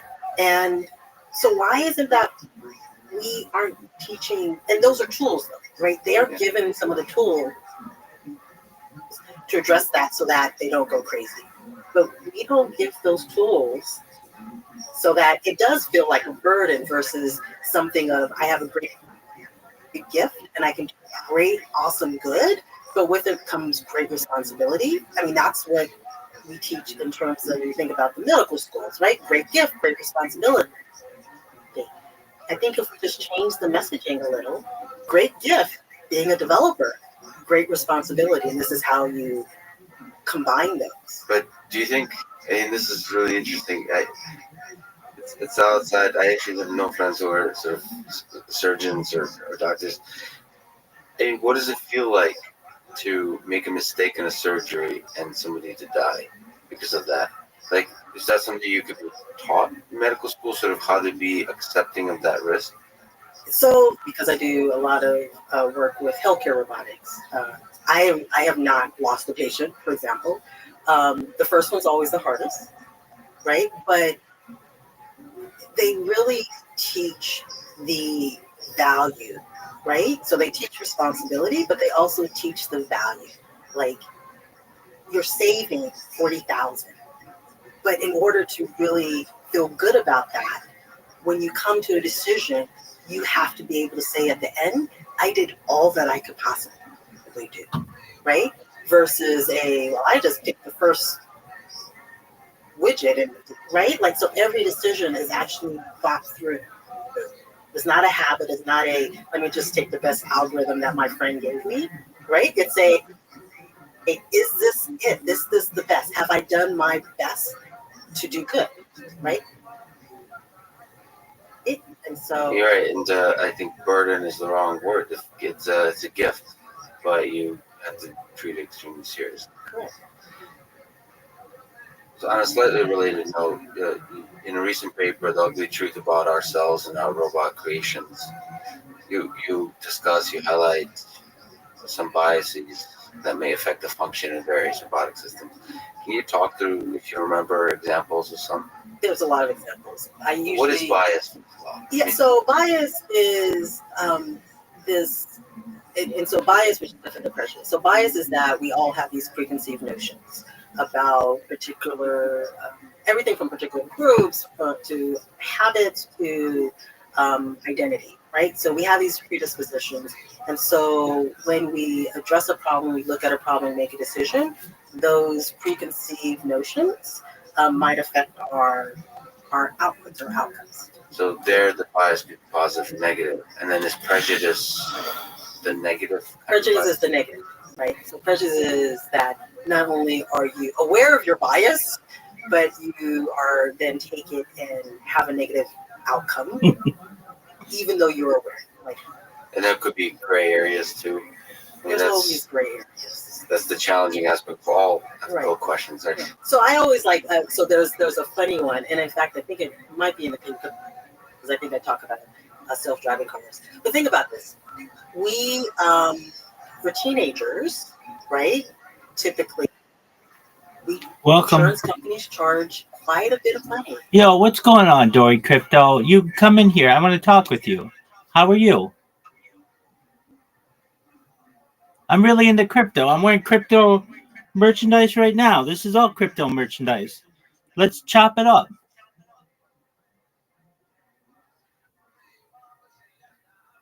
I saw Finding Dory at a drive-in with a hot chick.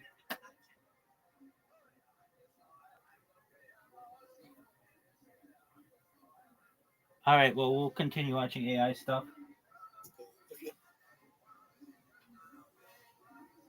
Have a teenage driver.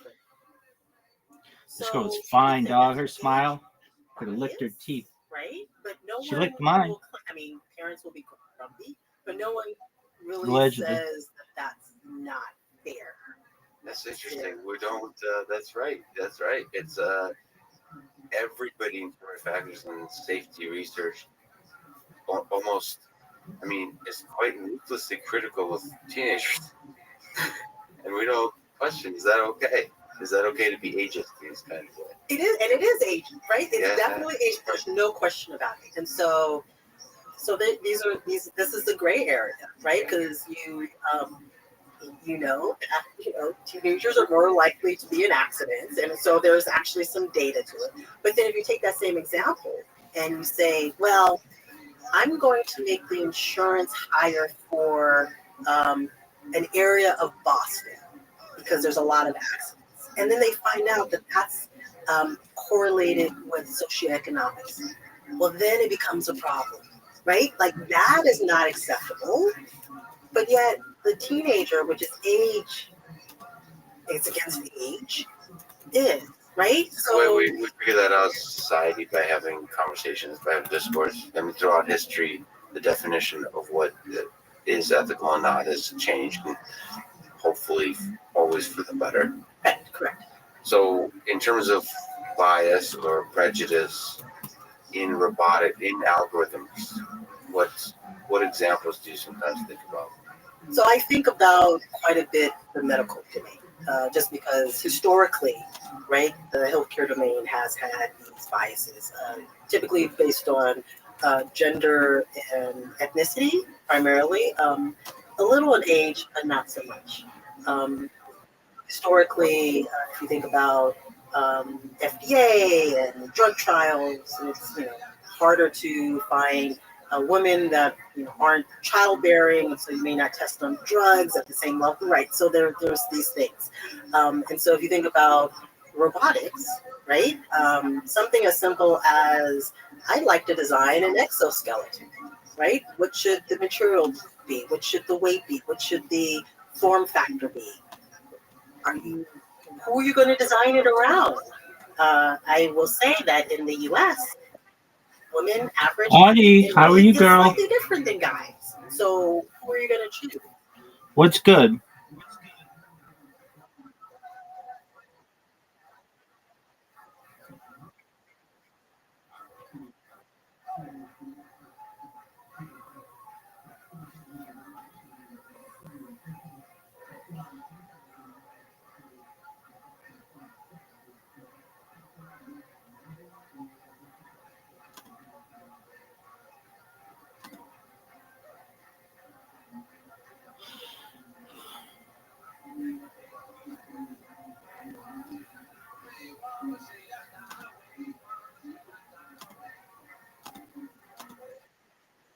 Good morning. How are you?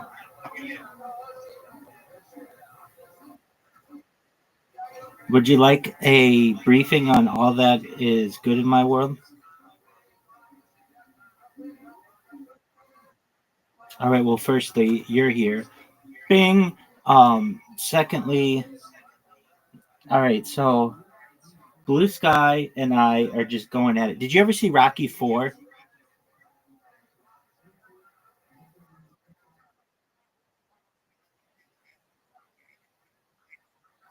Yeah, but this one's a little different. This one's with the Russian, and it's one of my favorites. All right. So excellent. So basically, I don't know if I'm Rocky or I'm Dolph Lundgren, but I'm one of them, and I'm going at it with Blue Sky. And so there's this thing. You know what a captcha is? We talked about this recently. It's the thing that makes you have to prove you're a human. You know what I'm referencing? Okay. So I have been. I again, I think I do more captchas than any person who's not paid to do it in the world. But recently, uh, sometimes captchas give you alternatives for people who have poor eyesight. And if I haven't said it before, I have very poor eyesight. Um, I have cataracts and I just have poor vision. Fortunately, it's good enough for me to be able to do what I need to do generally. But if I go outside, I have to wear like really dark sunglasses. Usually, it's just bright for me. And when I have devices here, sometimes they're really bright for me, especially if my eyes have been wearing. So sometimes I like to use the alternatives for captchas, which many times give you the ability, instead of like saying like name all, or like click all the chimneys, or click all the buses, or click all the crosswalks, or click all of the fire hydrants or the cars or the bikes or all the other ones that I can name that you have to do using Google service or some similar, they allow you to use sound. So they'll say like, which one's the dog? And the first one will sound like a bubbling brook. The second one will be like meow, and the third one will be like ruff ruff. And then you put number 3. Okay. Well, the one that Blue Sky uses is they don't offer a sound version. The reason why they don't offer a sound version is because AI has gotten to the point where it can hack through all of that. It's very good. So they have removed that option. So what the company that runs Blue Sky's CAPTCHA system, it's known as HCAPTCHA, they have said what you can do is go through our website and basically sign up, verify your email, and download a cookie. And if you don't know what cookies are, just very quickly, it's like a way for a computer to remember some things about you. The reason why they're called cookies is because the guy who invented them wanted them to have an attractive name, but in reality, they can be kind of bad. All right. So it just depends how they're used. So anyway, I go to download this cookie. I've tried it like on a dozen different devices. I've tried it using VPNs. I've tried it using all kinds of things. And firstly, like when you try to sign up, it just says an error has occurred. And I can't stand that kind of user interface. What's the error? What do you want me to do? Just don't tell me an error has occurred. Tell me like, hey, are you using whatever? Like use a different email address or whatever. Tell me what to do. So it says an error has occurred. So I use all kinds of different emails. I finally get in to be able to use it, and I download this cookie. And what this cookie says is that, hey, if you install me on your computer, you won't have to do captchas on the computer anymore, which is like ideal for me. However, they do limit it, so you can't go crazy. And I would have probably been limit restricted, but nevertheless, I figured I'm doing these things 24/7. Why don't I just try to do this in this situation? Well, when I try to use the cookie, it's downloaded, it's on my computer, it doesn't work. Every time it's still making me do this captcha. So I see that they offer support, and I'm like, well, what the heck? I'm going to just try to see what they have to say. So I email them, I explain like, hey, I've downloaded the cookie. They're like, you need to uninstall all this stuff and reinstall all this stuff and go to our website and do all this other stuff. And I'm thinking to myself, like, I'm borderline legally blind. If I were fully blind, there's no way anybody who's fully blind would be able to do this. And I'm really like kind of standing up for people with disabilities. I really mean this. When I go viral, I want to make it so it's much easier for people. I really do, because I feel like it'd be impossible to do. And that means you can't get a lot of enjoyment off the internet just because some developer somewhere doesn't want to do their job. I mean, I really will make it just like we have the American Disability Act. I want the same for, I mean, it really should cover people online. It's just, it does, but nobody cares that much because online kind of becomes its own realm. All right. With that being said, I go through all the rigmarole. Last night, I'm going through this, and believe it or not, they have like 24/7 support. And if HCAPTCHA is watching this right now, your support is phenomenal. I mean, like a lot of times when I talk with these support people, and I've been support, so I know what it's like. I want to just ream them. I want to be like, your shit sucks, but I don't, because I know. But sometimes I'll say like, I don't understand how you expect someone with a vision impairment to be able to do this. Well, they get back to me and they're like, oh, it's really easy. You should just need to do this, this, this, this, this. I do all of it. I do it perfectly. I do it on 5 different devices. None of it works. So I say to them, hey, why don't you try it? You try to sign up for Blue Sky using your cookie or whatever, and tell me if that works. They're like, oh, no, we're not going to do that. We're blah, blah, blah, blah, blah. Just do this, this, this, this, this. I'm like, oh, okay, I tried. None of that works. I'm like, guys, why don't you just try? I mean, like, I know you want me to do it, but why don't you just, try? Oh, just do this, this, this, this, this. So I tried this morning, and they're like, they're making me do, like, we have this back and forth. We must have like 15 emails to each other. and which is really impressive that they're doing this on the weekend. So anyway, I finally just got their last email, and the last email says, well, I sent them a reply, but they said, while H Capture offers.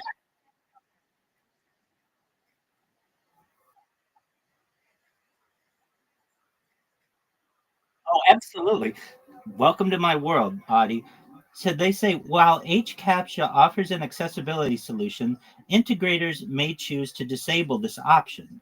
If you still need accessibility support, or if you still need the accessibility solution, I recommend contacting Blue Sky support, which is like, oh, okay, so they didn't tell me that. If they would have told me that at the beginning, if they would have said, hey, you know that Blue Sky might not be letting you use their system, like, I would have been like, oh, okay, thanks.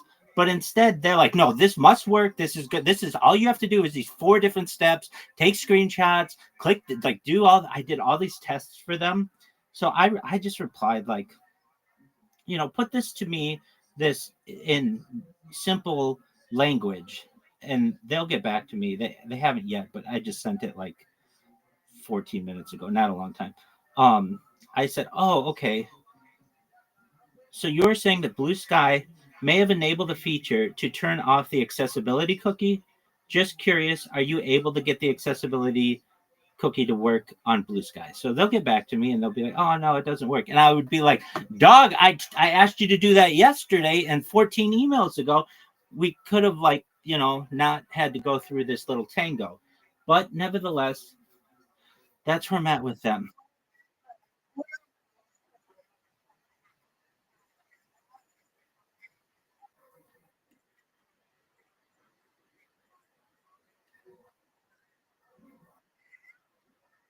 Absolutely. I mean, very rarely are they going to get somebody who has essentially not just had their job, but been the boss of those kind of people. So I know the systems that they're using. I don't want to like toot my own horn to them, but they're like, oh well, I've done all this. No, I know. That's why I don't. Exactly. Well, here's the thing: it's so difficult to contact them. Nobody emails them. I can just tell. Like they just don't. If you're blind, you're never going to figure out how to send an email to these people and take all their screenshots and go through their tests. Like, I really feel like I'm the first person who's ever gone through all of their tests. They're like, wow, somebody made it to the end. All right, well, we don't know what to do. So I have that, which is, I don't know. I just feel like I'm happy that it's like I'm not losing my mind where they're like, no, it's your fault, that it could be on Blue Sky's end, which is fine. But on Blue Sky's end, if they're doing that, then in my opinion, it can be a violation of some laws, especially in the European Union, because they have a little bit stricter laws in regard to like data and accessibility. That's not my fight. I don't care about that right now, but in the future, I most certainly will. And I want the United States as a whole to mimic the EU's policies. We have it in California. It was enacted in like 2019, but that's just for data, and it's just the ability to be able to like delete your data. It's not as all encompassing. All right. With that said, I ran into the issue where I mean, I just spam people, and I have robots that do it. And I'm just in this game where I'll be able to spam sometimes like 900 times. That hasn't been for a while though. But usually like maybe 50 to 100 times, and they ban my account. And then I've got this like sound that gets made. It goes da da da, and then it just tells me that I have to do a captcha. All I do is the captcha, and then it just does it all over again. So I have run into the issue where they are banning my meme. And that's fine if they want to ban my meme. I mean, I knew I would run into this issue eventually where, they'll ban my meme. So then what do? I'll take like somebody else's account who has uploaded my meme, and I'll take like a link to that, and it'll show my meme. then that eventually gets taken down. We're just in this this dance where they go, I go, then they go, then I go, then they go. So most recently, um, I have run into the issue where they you can't even mention Rabbi Rothschild, or you just straight up get banned. And they even banned my real account, like Rabbi Rothschild at Blue Sky, and I had to like upload my ID to get it back. But I did get it back. But I don't spam with that account. But all my other throwaway accounts, as they're called, um, I just keep getting banned and keep going through this with them. And all right, so where are we at? I have a way to be able to spam. It seems like it. I mean, this is a recent development. So I was able to spam like 20 times. Usually, if I can spam like 20 times, I can spam 200 times. Now, I usually can't spam 2,000 times because eventually they will ban me. So here's the strategy that I use. If I just have a new account and I upload my meme just as a post, it usually stays. If I use that meme in a reply, it gets banned. If I use anything in a reply with a picture, it gets banned, which tells me on their end, they basically were like, they put in some kind of setting that said, like, if you have a new account, basically like under an hour old, we don't want you to be able to reply using pictures. Why? Because there's this rabbi who keeps doing it and it's driving us crazy. So they allow links. So I've been just sending links. Well, the issue that occurs with my links is they get marked as spam, which is okay. It's not the end of the world because they are still viewable. You just have to click like show hidden replies and then click on the thing and it still shows. So I'm like, okay, that's cool. And I have just I was looking through it, like I have like just dozens of people who have said things about me about like why does Blue Sky keep letting this guy spam, and they keep getting they keep basically coming up with other procedures to be able to stop me. So with that said, I am just thinking outside the box, and as I watch these people, these like great minds in robotics and AI and stuff, it's very motivating to me. And I really think that like this will be studied. This is like I have more data than any person ever. These people would be salivating at this, and eventually people are going to see this, and it's going to be like this. How would I describe it? It would be like watching a great pitcher watch all of the old footage from old World Series as they were like pitching and like getting better and better, knowing eventually one day that they're going to be the number one draft pick, something like that. It's not exactly that, but it's something like that. Or, I'm just delusional and no one will ever find out about this. It's one or the other. But with that said, that's what I've got going on. As you can tell, I'm in pretty good mood just from that. What else did we have happen? I fell asleep. I have this terrible habit that I can fall asleep for 2 hours or 12 hours. I'm a very deep sleeper, and I have sleep apnea and all kinds of issues with sleeping. So I can fall asleep. But with that being said, this morning I hear this like, you think that's pretty, what'd you say? You think that's, yeah, there you go. Um, so I have a sleep apnea machine, a CPAP, but I've never been able to get comfortable with it with that mask on my face. Every night I just pull it off, and so I'm like, well, that's just how it is. Well, this morning, like 3 in the morning, I hear this faint Australian accent. I'm like, what is that? And I'm like, I bet that's Zoot. And it's Zoot. And he'd accidentally pocket dialed me. He was at some event at the beach and was just talking to people. And he was just making noise for like in his pocket for like an hour. And I kept yelling at him, Zoot, can you hear me? Zoot, can you hear me? Anyway, he came back. I was able to tell him. He went and watched the stream to see what he said or what you could hear, and it was pretty muffled. You couldn't hear too much, but I did hear him say like spam bot. That's all I remember hearing him say. And then we had a nice little sleepover last night. You and Connor and Miss Aquarius, and then Zoot's been coming in, which is cool. And I don't have anything else to say, but now you know what's new in my world, and I'm going to continue working on these bots, and with some fortune and some time, we're going to go viral. How's that sound?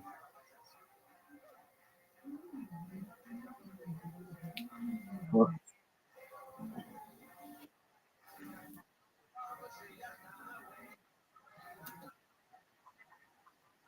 oh, I'm glad that you're here too. So we are, I don't know what episode this is of um, Lex Friedman, but it's still the AI podcast. And I'm going to have to watch these like again because I have them going 24 hours. But I sleep. So like, and I don't go back and watch the old ones. So I'm probably going to watch them in a couple cycles. I've done that with other things. I've done that with Kill Tony. I've done that with some Joe Rogans and some other ones.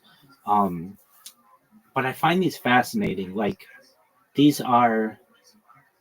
people are so smart, and it's freaky what they talk about. Like, you know, like digital immortality. Like I hear them talk about it. I'm like, yes, that's what I've been talking about for 3.5 years. Like that's exactly right. And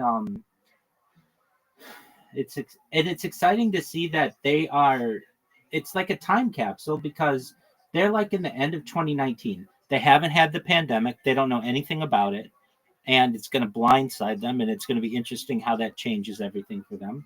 And like when I watched Kill Tony, that was really interesting because Kill Tony was just in the comedy store in Hollywood, and then the pandemic comes. They had to go all virtual, and then the city of Los Angeles fined the comedy store for having any kind of in-person events, and then they end up moving to uh, Austin. And in Lex Friedman's case, he does this podcast known as the AI podcast, and eventually becomes the Lex Friedman podcast. So it's interesting to see how this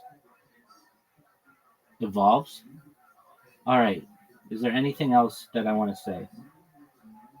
No, I got to work on these robots. All right.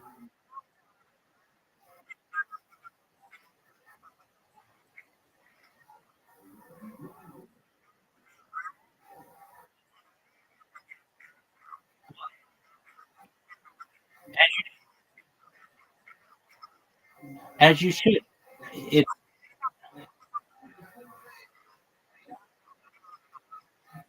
it's not the best quality because you're watching it like off of another device. And I get people who come in here, and so I start yelling at them. And, so I completely understand. Frankly, I'm shocked that you even watch what you can watch because a lot of times people come in here and they're like, well, I could just watch this on my own. And they do. But you watch what you're doing. You're like, wait, ah, this is not, this is just complete bragging, but you're watching history unfold. One of these days, these people are going to find out what I'm doing, and we're going to change the world. And I'm going to do it through these robots. So, with that, here we go. Like if you're not thinking about it from the beginning as okay, Oh, one thing. When I designed, I don't know why. This is just a Google thing. As we watch this, it sometimes pauses, and that means I have to restart the device. And I've been lazy, and not actually I haven't been lazy about it. I do want to restart the device, but I don't want it to clear my queue. So if you're like, why do they hiccup every once in a while? It's just there's just something with the browser that happens. So apologies, I can't control that. Find this, and I look at the algorithms, and I design the control system and the forces and the torques. If you're not thinking about, well, you have different types of body structure, you're going to design to, what you're used to. Oh, this fits all the folks in my lab, right? So think about it from the very beginning. It's important. What about sort of algorithms that train on data, kind of thing? Sadly, our society already has a lot of negative bias, and so if you collect a lot of data, even if it's a balanced way, it's going to contain the same bias that a society Right. contains. And so, yeah, is there things there that bother you? Yeah, so you actually said something. You had said how we have biases, but hopefully we learn from them and we become better, right? And so that's where we are now, right? So the data that we're collecting is historic. It's based on these things when we knew it was bad to discriminate, but that's the data we have, and we're trying to fix it now. But we're fixing it based on the data that was used in the first place to Fix it in discriminate. post. Right. And so the decisions, and you can look at everything from the whole aspect of predictive policing, criminal recidivism. There was a recent paper that had the healthcare algorithms, which had a kind of a sensational titles. I'm not pro sensationalism in titles, but again, you read it, right? So Yeah, it makes you read it, but I'm like, really? Like, you could have. What's the topic of the sensationalism? I mean, what's underneath it? If you could sort of educate me on what kind of bias creeps into the healthcare space? Yeah, so I mean, you already kind of mentioned. so this one was, the headline was racist AI algorithms. Okay, that's totally a clickbait title. Yeah. And so you looked at it, and so there was data that these researchers had collected. I believe, I want to say it was either Science or Nature, was just published. But they didn't have a sensational title. It was like media. And so they had looked at demographics, I believe, between Black and white women, right? And they showed that there was a discrepancy in the outcomes, right? So, and it was tied to ethnicity, tied to race. The piece that the researchers did actually went through the whole analysis, but of course, I mean, the journals with AI are problematic across the board. right. Let's say. And so this was a problem, right? And so there's this thing about, AI, it has all these problems. We're doing it on historical data, and the outcomes are uneven based on gender or ethnicity or age. But I'm always saying is like, yes, we need to do better, right? We need to do better. It is our duty to do better. But the worst AI is still better than us. Like you take the best of us, and we're still worse than the worst AI, at least in terms of these things. And that's actually not discussed, right? And so I think, and that's why the sensational title, right? And so it's like, so then you can have individuals go like, we don't need to use this AI. I'm like, no. I want the AI instead of the doctors that provided that data, because it's still better than that, right? I think that's really important to linger on. The idea that this AI is racist, it's like, well, compared to what? Sort of I think we set, unfortunately, way too high of a bar for AI algorithms. And in the ethical space where perfect is, I would argue, probably impossible, then if we set the bar of perfection, essentially, of it has to be perfectly fair, whatever that means, it means we're setting it up for failure. But that's really important to say what you just said, which is, well, it's still better than it is. And one of the things I think that we don't get enough credit for, just in terms of as developers, is that you can now poke at it, right? So it's harder to say, is this hospital, is this city doing something, right? Until someone brings in a civil case, right?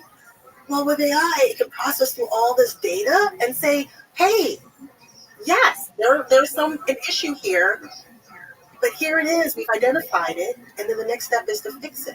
I mean, that's a nice feedback loop versus like waiting for someone to sue someone else before it's fixed, right? And so I think that power, we need to capitalize on a little bit more, right? Instead of having the sensational titles, have the Okay, this is a problem, and this is how we're fixing it, and people are putting money to fix it because we can make it better. I look at like facial recognition, how Joy, she basically called out a couple of companies and said, hey, and most of them were like, oh, embarrassment. And the next time it had been fixed, right? It had been fixed better, right? And then it was like, oh, here's some more issues. I want to I say think something that- about this. So, I talk about my experience working in a startup and facial recognition and just checking. Are you there? If you're not, that's totally okay. Audie, are you there? Audie, you are there. I just no, that's absolutely fine. So, I have I just wanted to say something about what she was saying in facial recognition. I want to be an advocate for much better facial recognition. Now, I don't like it. I think it's kind of scary and Big Brother esque. However, the way that it currently works is not very accurate, especially amongst people of color. And I want to help that. I don't, too many times people are incorrectly identified, and facial recognition software is not as accurate with people with darker complexions. And I can tell you that with my experience, we had this app that we launched, and the customer didn't have this, but the person who was the contractor, in order to log into their device, we wanted to make sure that it was the right person logging into their device and not, like they gave their account to someone else, like that can happen with Uber and all of those. So you'd have to do facial recognition. And the darker somebody was skin complected, the less accurate the system was. And it wasn't the system that we designed, it was the system from Amazon. And if anybody's watching this in the future, I want to be an advocate for better facial recognition. I don't like it, but I think it's even worse when it's used and it puts innocent people in jeopardy. So anyway, with that, we'll continue. Keep falling asleep. that conversation. I mean then that sounded rude. Do whatever you want to do, but if you're falling asleep, go ahead and fall asleep. I just was just saying I wanted to say that.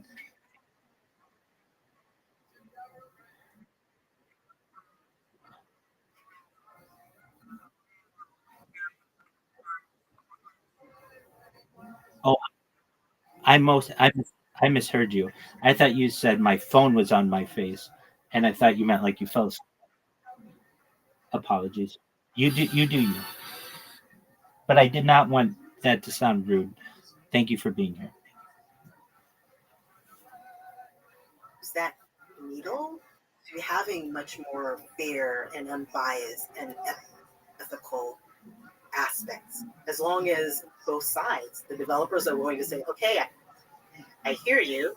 Yes, we are going to improve. And you have other developers who are like, hey, AI, it's wrong, but I love it, right? Yes. So speaking of this really nice notion that AI is maybe flawed but better than humans, so just made me think of it. One example of flawed humans is our political system. Do you think, or you said judicial as well? Do you have a hope for AI sort of uh, being elected for president, or running our Congress, or being able to be a powerful representative of the people? So I mentioned, and I truly believe that this whole world of AI is in partnerships with people. So what does that mean? I don't believe, or and maybe I just don't, I don't believe that we should have an AI for president, but I do believe that a president should use AI as an advisor, right? Like if you think about it, every president has a cabinet of individuals that have different expertise that they should listen to, right? Like that's kind of what we do. and you put smart people with smart expertise around certain issues, and you listen. I don't see why AI can't function as one of those smart individuals giving input. So maybe there's an AI on healthcare, maybe there's an AI on education, and right, like all these things that a human is processing, right? Because at the end of the day, there's people that are human that are going to be at the end of the decision, and I don't think as a world, as a culture, as a society, that we would totally, and this is us, like this is some fallacy about us, but we need to see that leader, that person as human. And most people don't realize that like leaders have a whole lot of advice, right? Like when they say something, it's not that they woke up, well, usually they don't wake up in the morning and be like, I have a brilliant idea, right? It's usually okay, let me listen. I have a brilliant idea, but let me get a little bit of feedback on this. Like, okay. And then it's yeah, that was an awesome idea. Or it's like, yeah, let me go back.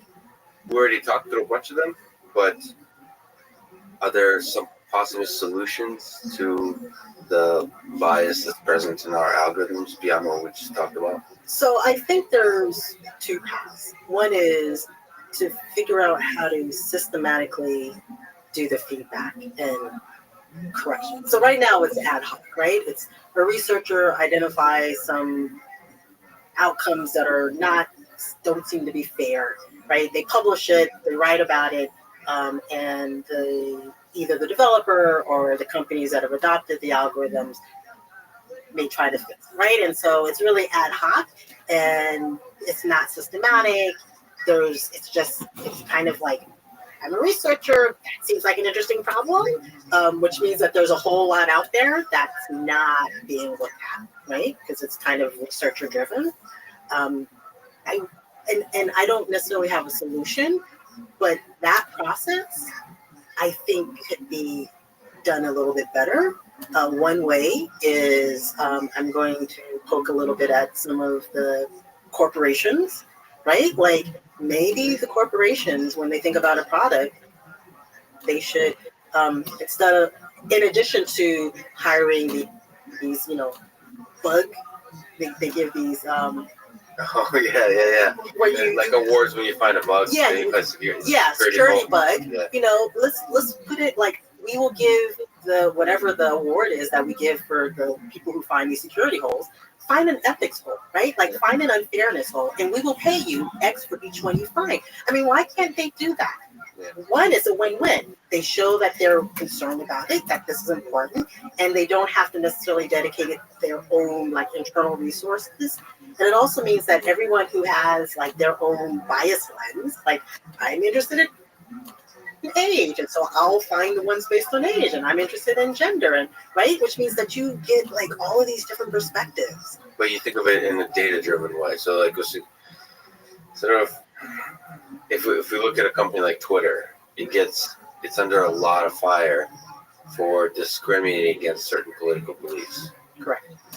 And sort of, there's a lot of people, this is the sad thing, because I know how hard the problem is, and I know the Twitter folks are working really hard at it. Even Facebook, that everyone seems to hate, are working really hard at this. The kind of evidence that people bring is basically anecdotal evidence. Well, me or my friend, all we said is X, and for that we got banned. And that's kind of a discussion of saying, well, look, that's usually, first of all, the whole thing is taken out of context. So they present some anecdotal evidence. And how are you supposed to, as a company, in a healthy way, have a discourse about what is and isn't ethical? How do we make algorithms ethical when people are just blowing everything? Like they're outraged about a particular anecdotal piece of evidence that's very difficult to sort of contextualize in a big data-driven way. Do you have a hope for companies like Twitter and Facebook? Yeah, so I think there's a couple of things going on, right? First off, remember this whole aspect of we are becoming reliant on technology. We're also becoming reliant on a lot of the apps and the resources that are provided, right? So some of it is kind of anger, like I need you, right? And you're not working for me, Not right? working for me there. But I think, and so some of it, and I wish that there was a little bit of change in rethinking. So some of it is like, oh, we'll fix it in house. No, that's like, okay, I'm a fox and I'm going to watch these hens because I think it's a problem that foxes eat hens. No, right? Like be good citizens and say, look, we have a problem and we are willing to open ourselves up for others to come in and look at it and not try to fix it in house. Because if you fix it in house, there's conflict of interest. If I find something, I'm probably going to want to fix it, and hopefully the media won't pick it up, right? And that then causes distrust because someone inside is going to be mad at you and go out and talk about how, yeah, they canned the resume survey because it, right? Like, that's people. Like, just say, look, we have this issue. Community, help us fix it, and we will give you like the bug finder fee if you do. Did you ever hope that the community, us as a human civilization on the whole, is good and can be trusted to guide the future of our civilization into a positive direction? I think so. So I'm an optimist, right? And there were some dark times in history, always. I think now we're in one of those dark times. I truly do. In which aspect? The polarization. And it's not just U.S., right? So if it was just U.S., I'd be like, yeah, it's a U.S. thing. But we're seeing it like worldwide, this polarization. And so I worry about that. But I do fundamentally believe that at the end of the day, people are good, right? And why do I say that? Because anytime there's a scenario where people are in danger, and I would use, so Atlanta, we had Snowmageddon, and people can laugh about that. People at the time, so the city closed for, little snow, but it was ice, and the city closed down. But you had people opening up their homes and saying, hey, you have nowhere to go. Come to my house, right? Hotels were just saying, like, sleep on the floor. Like, places like, the grocery stores were like, hey, here's food. There was no, like, oh, how much are you going to pay me? It was like this, such a community. And, like, people who didn't know each other, strangers were just like, can I give you a ride home? And that was a point I was like, you know what? Like, that reveals that the deeper thing is there's a compassion or love that we all have within us. It's just that when all that is taken care of and get bored of drama. yes. And that's, I think, almost like the division is a sign of the times being good, is that it's just entertaining on some unpleasant mammalian level to watch disagree with others. And Twitter and Facebook are actually taking advantage of that in a sense because it brings you back to the platform and they're advertiser driven, so they make a lot of money. So you go back. Love doesn't sell quite as well in terms of advertisement. It doesn't. So you've started your career at NASA Jet Propulsion Laboratory, but before I ask you a few questions there, have you happened to have ever seen Space Odyssey, 2001 Space Odyssey? Yes. Okay. Do you think HAL 9000, so we're talking about ethics, do you think HAL did the right thing by taking the priority of the mission over the lives of the astronauts? Do you think HAL is good or evil? Easy question. Yeah. HAL was misguided. You're one of the people that would be in charge of an algorithm like HAL. Yeah. So how would you do better? If you think about what happened there was no fail-safe, right? So we perfection, right? Like, what is that? I'm going to make something that I think is perfect, but if my assumptions are wrong, it'll be perfect based on the wrong assumptions, right? That's something that you don't know until you deploy, and then you're like, oh yeah, messed up. But what that means is that when we design software, such as in Space Odyssey, when we put things out, that there has to be it's fail-safe. There has to be the ability that once it's out there, we can grade it as an F and it fails and it doesn't continue, right? There's some way that it can be brought in and removed, and that's because that's what happened with Hal. It was like assumptions were wrong. It was perfectly correct based on those assumptions, and there was no way to change the assumptions at all. And the change, the fallback would be to a human. So you ultimately think like humans should be, it's not turtles or AI all the way down. It's at some point there's a human that actually. I still think that, and again, because I do human robot interaction, I still think the human needs to be part of the equation at some point. So just looking back, what are some fascinating things in robotic space that NASA was working at the time, or just in general, what have you gotten to play with, and what are your memories from working at NASA? Yeah, so one of my first memories was they were working on a surgical robot system that could do eye surgery, right? And this was back in, oh my gosh, it must have been, maybe 92, 93, 94. So it's like almost like a remote operation of. Yeah, it was remote operation. In fact, you can even find some old tech reports on it.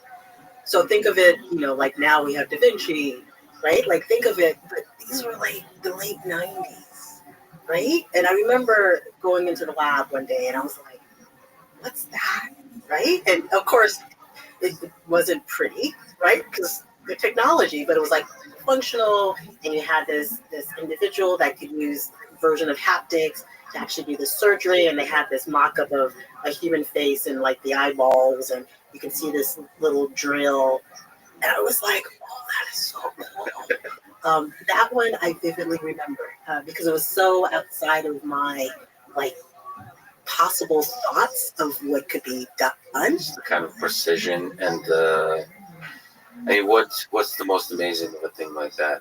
I think it was the precision. It was the kind of first time that I had physically seen this robot machine interface, right? Versus manufacturing had been solved kind of big robots, right? But this was like, this is in a person. There's a person and a robot, in the same space. To meeting them in person, right? Like for me, it was a magical moment that I can't. It was life transforming. That I recently met Spot Midi from Boston Dynamics. Oh. I don't know why, but on the human robot interaction, for some reason, I realized how easy it is to anthropomorphize. And it was, I don't know, it was almost like falling in love with this feeling of meeting. And I've obviously seen these robots a lot on video and so on, but meeting in person, just having that one-on-one time is different. So have you had a robot like that in your life that made you maybe fall in love with robotics, sort of like meeting in person? I love robotics. Yeah, so I was a 12-year-old. I'm gonna be a roboticist. Actually, I called it cybernetics. But so my motivation was Bionic Woman. I don't know if you know that. And so that was like a seminal moment. But I didn't think that was TV, right? It wasn't like I was in the same space and I was like, oh my gosh, you're real. Just lingering on Bionic Woman, which, by the way, because I read that about you, I watched bits of it, and it's just so, no offense, terrible. It's cheesy. If you look at it now. It's cheesy. I've seen a couple of reruns lately. But it's, but of course, at the time, it was probably. But the sound effects. Especially when you're younger, it just catch you. But which aspect did you think of it? You mentioned cybernetics. Did you think of it as robotics, or did you think of it as almost constructing artificial beings? Is it the intelligent part that captured your fascination, or was it the whole thing? Even just the limbs and just the. So for me, it in another world, I probably would have been more of a biomedical engineer, because what fascinated me was the parts, like the bionic parts, the limbs, those aspects of it. Are you especially drawn to humanoid or human-like robots? I would say human-like, not humanoid, right? And when I say human-like, I think it's this aspect of that interaction, whether it's social and it's like a dog, right? Like that's human-like because it understands us, it interacts with us at that very social level. Humanoids are part of that, but only if they interact with us as if we are human. But just to linger on NASA for a little bit, what do you think, maybe if you have other memories, but also what do you think is the future of robots in space? We mentioned HAL, but there's incredible robots that NASA's working on in general, thinking about in our, as we venture out, human civilization ventures out into space. What do you think the future of robots is there? Yeah, so I mean, there's the near term. For example, they just announced the rover that's going to the moon, which that's kind of exciting. But that's like near term. My favorite series is Star Trek, right? I really hope, and even Star Trek, like if I calculate the years, I wouldn't be alive. But I would really, really love to be in that world. Like, even if it's just at the beginning, like Voyage, like Adventure 1. So basically living in space. Yeah. With what robots? What are robots? With Data. What role? The Data would have to be, even though that wasn't like later. But So Data is a robot that has human-like qualities. Right, without the emotion chip. Yeah. You don't like emotion. Well, in so your Data robots. with the emotion chip was kind of a mess, right? It took a while for that to adapt. But so why was that an issue? The issue is that emotions make us irrational agents. That's the problem. And yet he could think through things, even if it was based on an emotional scenario, right? Based on pros and cons. But as soon as you made him emotional, one of the metrics he used for evaluation was his own emotion, not people around him, right? Like, so We do that as children, right? So we're very egocentric. we are very egocentric. And so, isn't that just an early version of the emotion chip then? I haven't watched much Star Trek. Except I have also met adults. Right, and so that is a developmental process, and I'm sure there's a bunch of psychologists that can go through. Like, you can have a 60-year-old adult who has the emotional maturity of a 10-year-old, right? And so there's various phases that people should go through in order to evolve, and sometimes you don't.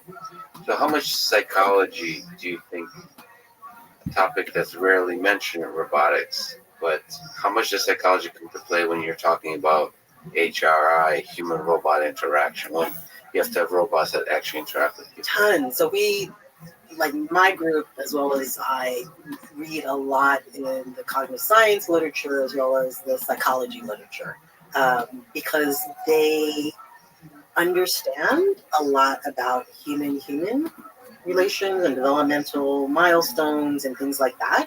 And so we tend to look to see what's been done out there. Sometimes what we'll do is we'll try to match that to see, is that human-human relationship the same as human-robot? Sometimes it is, and sometimes it's different. And then when it's different, we try to figure out, okay, why is it different in this scenario, but it's the same in the other scenario, right? And so we try to do that quite a bit. Would you say that's, if we're looking at the future of human-robot interaction, would you say the psychology piece is the hardest? Like, if it's, I mean, it's a funny notion for you as, I don't know if you consider, yeah, I mean, one way to ask it, do you consider yourself a roboticist or a psychologist? I consider myself a roboticist that plays the act of a psychologist. But if you were to look at yourself sort of, 20, 30 years from now, do you see yourself more and more wearing the psychology hat? Sort of another way to put it is, are the hard problems of human robot interaction fundamentally psychology, or is it still robotics, the perception, manipulation, planning, all that kind of stuff? It's actually neither. The hardest part is the adaptation and the interaction. The So learning. it's the interface, it's the learning. And so if I think of, like, I've become much more of a roboticist / AI person than when I, like, originally, again, I was about to be honest. I was electrical engineer. I was control theory, right? Like, and then I started realizing that my algorithms needed like human data, right? And so then I was like, okay, what is this human thing, right? How do I incorporate human data? And then I realized that human perception had, that there was a lot in terms of how we perceive the world. And so trying to figure out how do I model human perception for my, and so I became a HRI person, human robot interaction person, from being a control theory and realizing that humans actually offer quite a bit. And then when you do that, you become more of an artificial intelligence, AI. And so I see myself evolving more in this AI world under the lens of robotics having hardware interacting with people. So you're a world-class expert researcher in robotics, and yet others, there's a few, it's a small but fierce community of people, but most of them don't take the journey into the age of HRI, into the human. So why did you brave into the interaction with humans? It seems like a really hard problem. It's a hard problem and it's very risky as an academic. And I knew that when I started down that journey, that it was very risky as an academic. In this world that is nuanced, it was just developing. We didn't even have a conference, right, at the time. Because it was the interesting problems. That was what drove me. It was the fact that I looked at what interests me in terms of the application space and the problems, and that pushed me into trying to figure out what people were and what humans were and how to adapt to them. If those problems weren't so interesting, they'd probably still be sending rovers to glaciers, right? But the problems were interesting. And the other thing was that they were hard, right? So I like having to go into a room and being like, I don't know what to do. And then going back and saying, okay, I'm going to figure this out.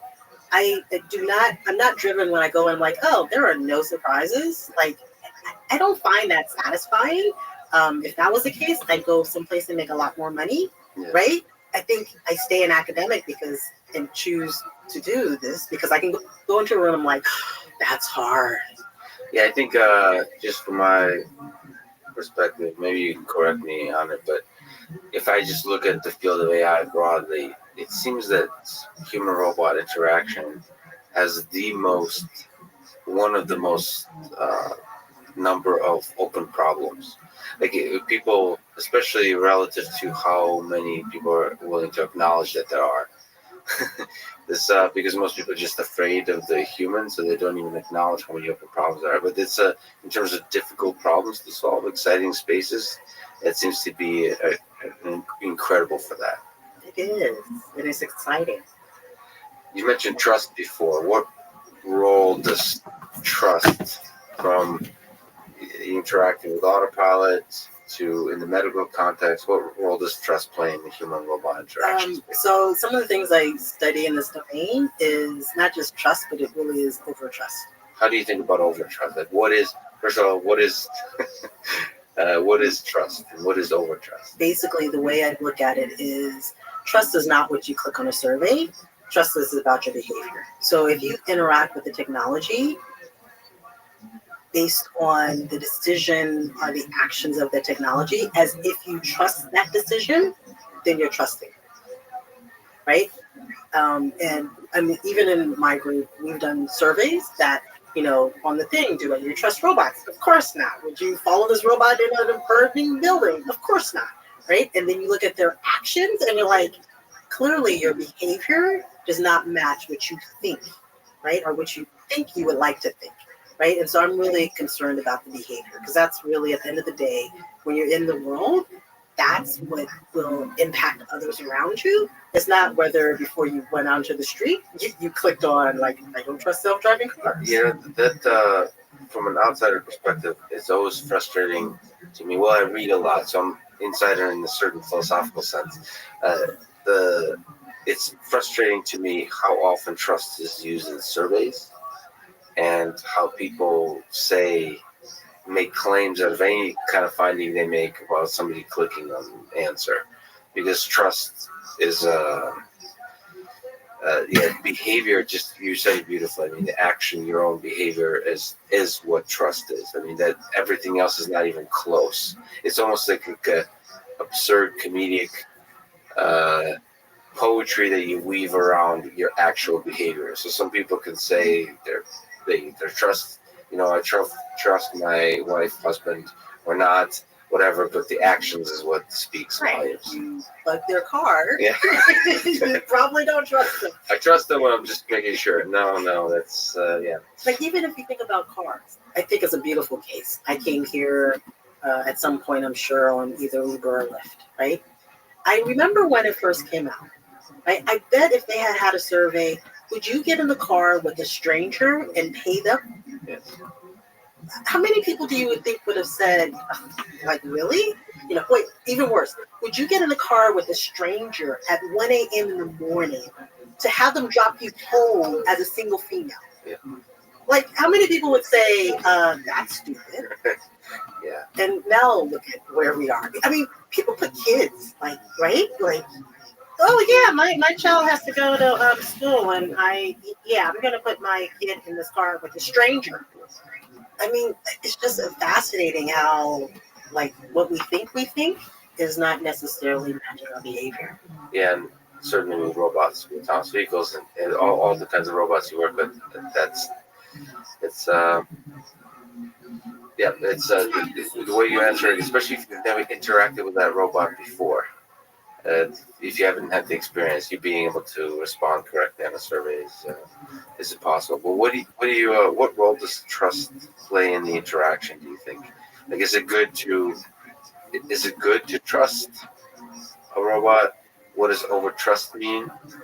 Or is it good to kind of how you feel about autopilot currently, which is like, from a robotics perspective, is like, you're still very cautious. Yeah, so this is still an open area of research. But basically, what I would like in a perfect world is that people trust the technology when it's working 100%, and people will be hypersensitive and identify when it's not. But of course, we're not there. That's the ideal world.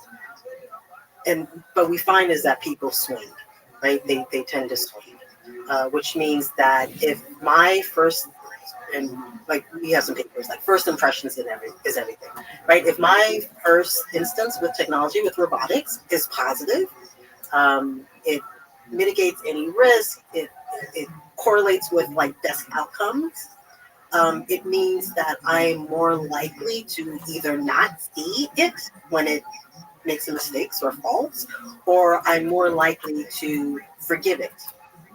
And so this is a problem because technology is not 100% accurate, right? It's not 100% accurate, although it may be perfect. How do you get that first moment right, do you think?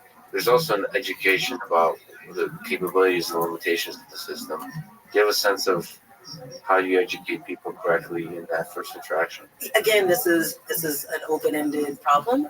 So one of the study that actually has given me some hope that I we're trying to figure out how to put in robotics. So there was a research study that showed for medical AI systems giving information to radiologists about, here you need to look at these areas on the X-ray.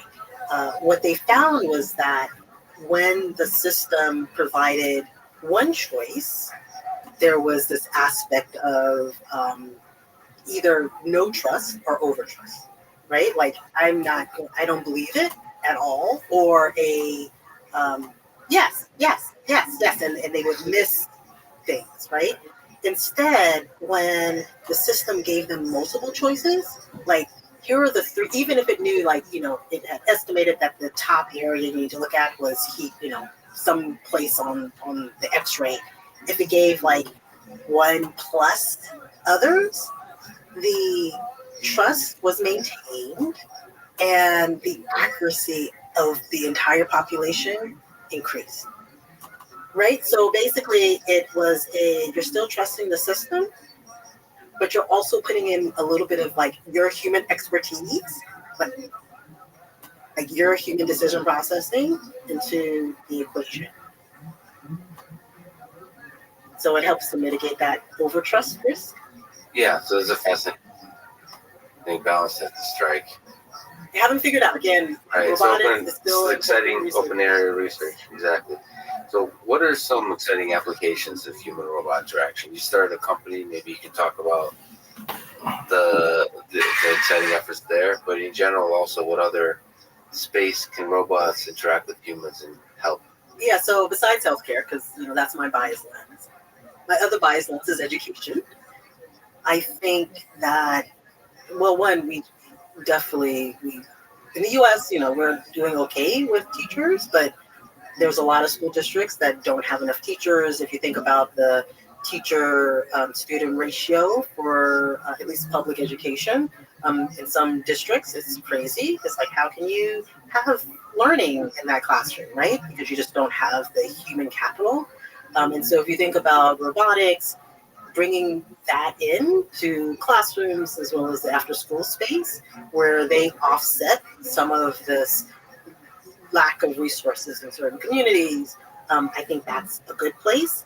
And then turning on the other end is using these systems then for workforce retraining and dealing with some of the things that are going to come out later on of job loss, like thinking about robots and AI systems for retraining and workforce development. I think that's exciting areas that can be pushed even more, and it would have a huge, huge impact. What would you say are some of the open problems in education? Sort of, it's exciting. So young kids and the older folks, or just folks of all ages who need to be retrained, who need to sort of open themselves up to a whole other area of work. But what are the problems to be solved there? How do you think robots can help? We have the engagement aspect, right? So we can figure out the engagement. That's not a... What do you mean by engagement? So identifying whether a person is focused, is like that we can figure out. What we can figure out, and there's some positive results in this, is that personalized adaptation based on any concepts, right? So imagine I think about I have an agent and I'm working with a kid learning, I don't know, algebra 2. Can that same agent then switch and teach some type of new coding skill to a displaced mechanic? Like, what does that actually look like, right? Like, hardware might be the same, content is different, 2 different target demographics of engagement. Like, how do you do that? How important do you think personalization is in human-robot interaction? And not just mechanic or student, but like literally to the individual human being? I think personalization is really important, but a caveat is that I think we'd be okay if we can personalize to the group, right? And so if I can label you as along some certain dimensions, then even though it may not be you specifically, I can put you in this group. So the sample size, this is how they best learn, this is how they best engage. Even at that level, it's really important. And it's because, I mean, it's one of the reasons why educating in large classrooms is so hard, right? You teach to, a median, but there's these, individuals that are, struggling, and then you have highly intelligent individuals, and those are the ones that are usually, kind of left out. So highly intelligent individuals may be disruptive, and those who are struggling might be disruptive because they're both bored. Yeah, and if you narrow the definition of the group or the size of the group enough, you'll be able to address their individual. Yes. It's not individual needs, but really the most important group needs. Right. Right, and that's kind of what a lot of successful recommender systems do with Spotify and so on. It's sad to believe, but I'm, as a music listener, probably in some sort of large group. It's very sadly predictable. You have been labeled. Yeah, I've been labeled, and successfully so, because they're able to recommend stuff that but applying that to education, right? There's no reason why it can't be done. Do you have a hope for our education system? I have more hope for workforce development. Yeah. And that's because I'm seeing investments. Even if you look at VC investments in education, the majority of it has lately been going to workforce retraining, right? And so I think that government investments is increasing. There's like a claim. And some of it's based on fear, right? Like AI is going to come and take over all these jobs. What are we going to do with all these non-paying taxes that aren't coming to us by our citizens? And so I think I'm more hopeful for that. Not so hopeful for early education, because it's still who's going to pay for it, and you won't see the results for like 16 to 18 years. It's hard for people to wrap their heads around that. But on the retraining part, what are your thoughts? There's a candidate, Andrew Yang, running for president, saying that sort of AI, automation, robots, Universal basic income. Universal basic income in order to support us as we kind of automation takes people's jobs and allows us to explore and find other means. Like, do you have a concern of the society transforming effects of automation and robots and so on? I do. I do know that AI robotics will displace workers. Like, we do know that. But there'll be other workers that will be defined new jobs. What I worry about is, that's not what I worry about. Like, will all the jobs go away? What I worry about is the type of jobs that will come out, right? Like, people who graduate from Georgia Tech will be okay, right? We give them the skills, they will adapt even if their current job goes away. I do worry about those that don't have that quality of an education, right? Will they have the ability, the background to adapt to those new jobs? That, I don't know. That I worry about, which will create even more polarization in our society, internationally, and everywhere. I worry about that. I also worry about not having equal access to all these wonderful things that AI can do and robotics can do. I worry about that. People like me from Georgia Tech, from say MIT, will be okay, right? But that's such a small part of the population that we need to think much more globally of having access to the beautiful things, whether it's AI in healthcare, AI in education, AI in politics, right? I worry about that. And that's part of the thing that you were talking about, is people that build the technology have to be thinking about ethics, have to be thinking about access, and all those things, and not just a small subset. Let me ask some philosophical, slightly romantic questions. People that listen to this, like, here he goes again. Okay. Do you think one day we'll build an AI system that a person can fall in love with and it would love them back, like in the movie Her, for example? Yeah. Although she kind of didn't fall in love with him, or she fell in love with like a million other people, something like that. So you're the jealous type. So we humans are the jealous type. So I do believe that we can design systems where people would fall in love with their robot, with their AI partner. That I do believe, because it's actually, and I don't like to use the word manipulate, but as we see, there are certain individuals that can be manipulated if you understand the cognitive science about it, right? Right. So, I mean, if you could think of all close relationship and love in general as a kind of mutual manipulation, that dance, the human dance, I mean, manipulation is a negative connotation. And that's why I don't like to use that Yeah. word particularly. I guess another way to phrase it is you're getting at is it could be algorithmatized or something. It could be, The relationship building part can be. yeah. I mean, just think about it. There we have, and I don't use dating sites, but from what I heard, there are some individuals that have been dating that have never saw each other, right? In fact, there's a show I think that tries to like weed out fake people. Like there's a show that comes out, right? Yeah. Because like people start faking. Like, what's the difference of that person on the other end being an AI agent, right? And having a communication and you building a relationship remotely? Like there's no reason why that can't happen. In terms of human robot interaction, so what role you've kind of mentioned with data, emotion being can be problematic if not implemented well, I suppose. What role does emotion and some other human-like things, the imperfect things, come into play here for good human-robot interaction and something like love? Yeah, so in this case, and you had asked, can an AI agent love a human back? I think they can emulate love back, right? And so what does that actually mean? It just means that if you think about their programming, they might put the other person's needs in front of theirs in certain situations, right? You think about it as return on investment.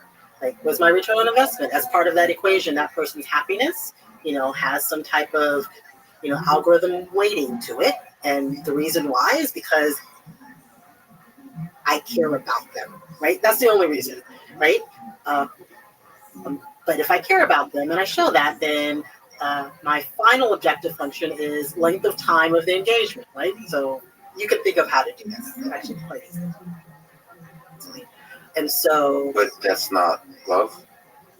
well, so that's the thing. I think it emulates love because we don't have a classical definition of love. Right, but and we don't have the ability to look into each other's minds to see the algorithm. And I mean, I guess what I'm getting at is it possible that, especially if that's learned, especially if there's some mystery and black box nature to the system, how is that? How's it any different? How is it any different? And in terms of sort of if the system says I'm conscious, I'm afraid of death, and it does indicate that it loves you. Another way to sort of phrase it, I'd be curious to see what you think. Do you think there'll be a time when robots should have rights? You've kind of phrased the robot in a very roboticist way, and just a really good way. But saying, okay, well, there's an objective function, and I can see how you can create a compelling human-robot interaction experience that makes you believe that the robot cares for your needs, even something like loves you. But what if the robot says, please don't turn me off? What if the robot starts making you feel like there's an entity, a being, a soul there, right? Do you think there'll be a future, hopefully you won't laugh too much at this, but where they do ask for rights? So I can see a future if you don't address it in the near term, where these agents, as they adapt and learn, could say, hey, this should be something that's fundamental. I hopefully think that we would address it before it gets to that point. You think so? That you think that's a bad future? Is that a negative thing where they ask for being discriminated against? I guess it depends on what role have they attained at that point, right? And so if I think about now, Careful what you say, because the robots 50 years from now will be listening to this, and then you'll be on TV saying, this is what roboticists used to believe. right? And so, Well, this is my, and as I said, I have a biased lens, and my robot friends will understand that. But so if you think about it, and I actually put this in kind of as a roboticist, you don't necessarily think of robots as human with human rights, but you could think of them either in the category of property, or you could think of them in the category of animals, right?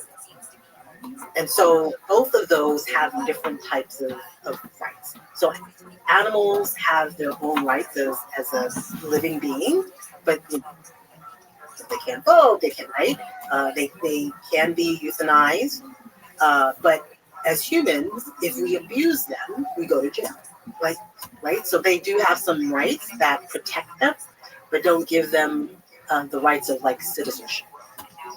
And then if you think about property, the rights are associated with the person, right? So if someone vandalizes your property or steals your property, like there are some rights, but it's associated with the person who owns that.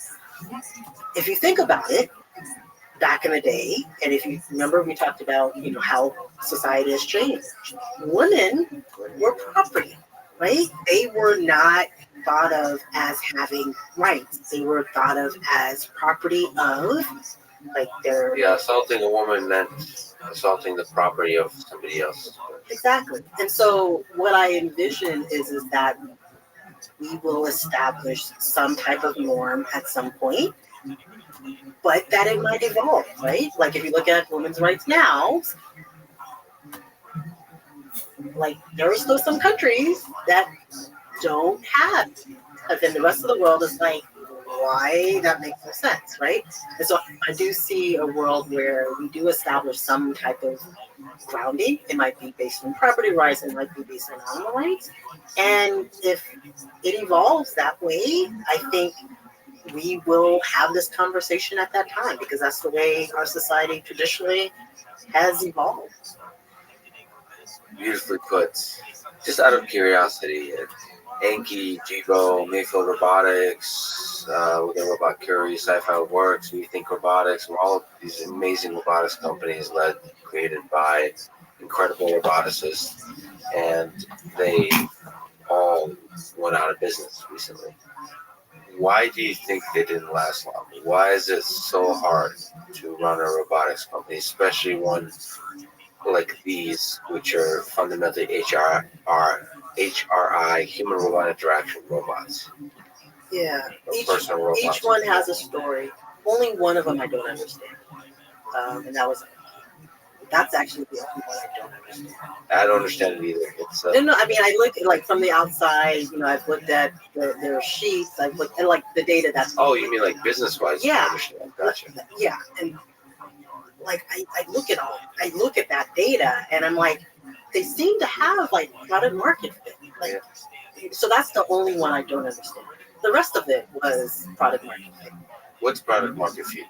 Just that of like, how do you think about it? Yeah, so although we think robotics was getting there, right? But I think it's just the timing. It just their clock just timed out. I think if they'd been given a couple more years, they would have been okay. But the other ones were still fairly early by the time they got into the market. And so product market fit is, I have a product that I want to sell at a certain price.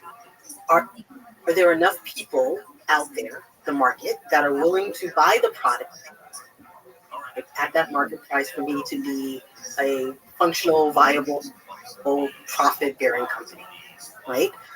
So product market fit. If it costs you $1,000 and everyone wants it and only is willing to pay $1, you have no product market fit.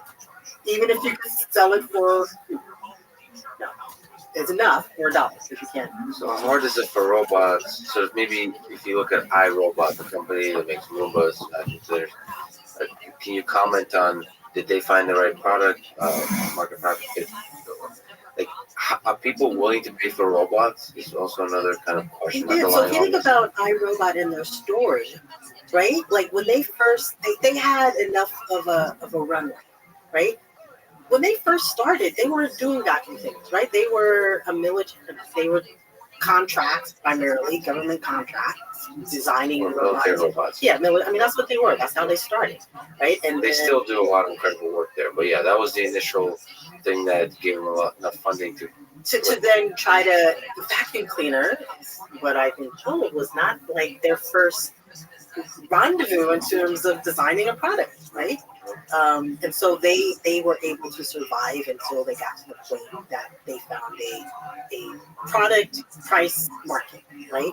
And even with if you look at the Roomba, the price point now is different than when it was first released, right? It was an early adopter price, but they found enough people who were willing to fund it. And I mean, I forgot what their loss profile was for the first couple of years, but they became profitable in sufficient time that they didn't have to put scripts.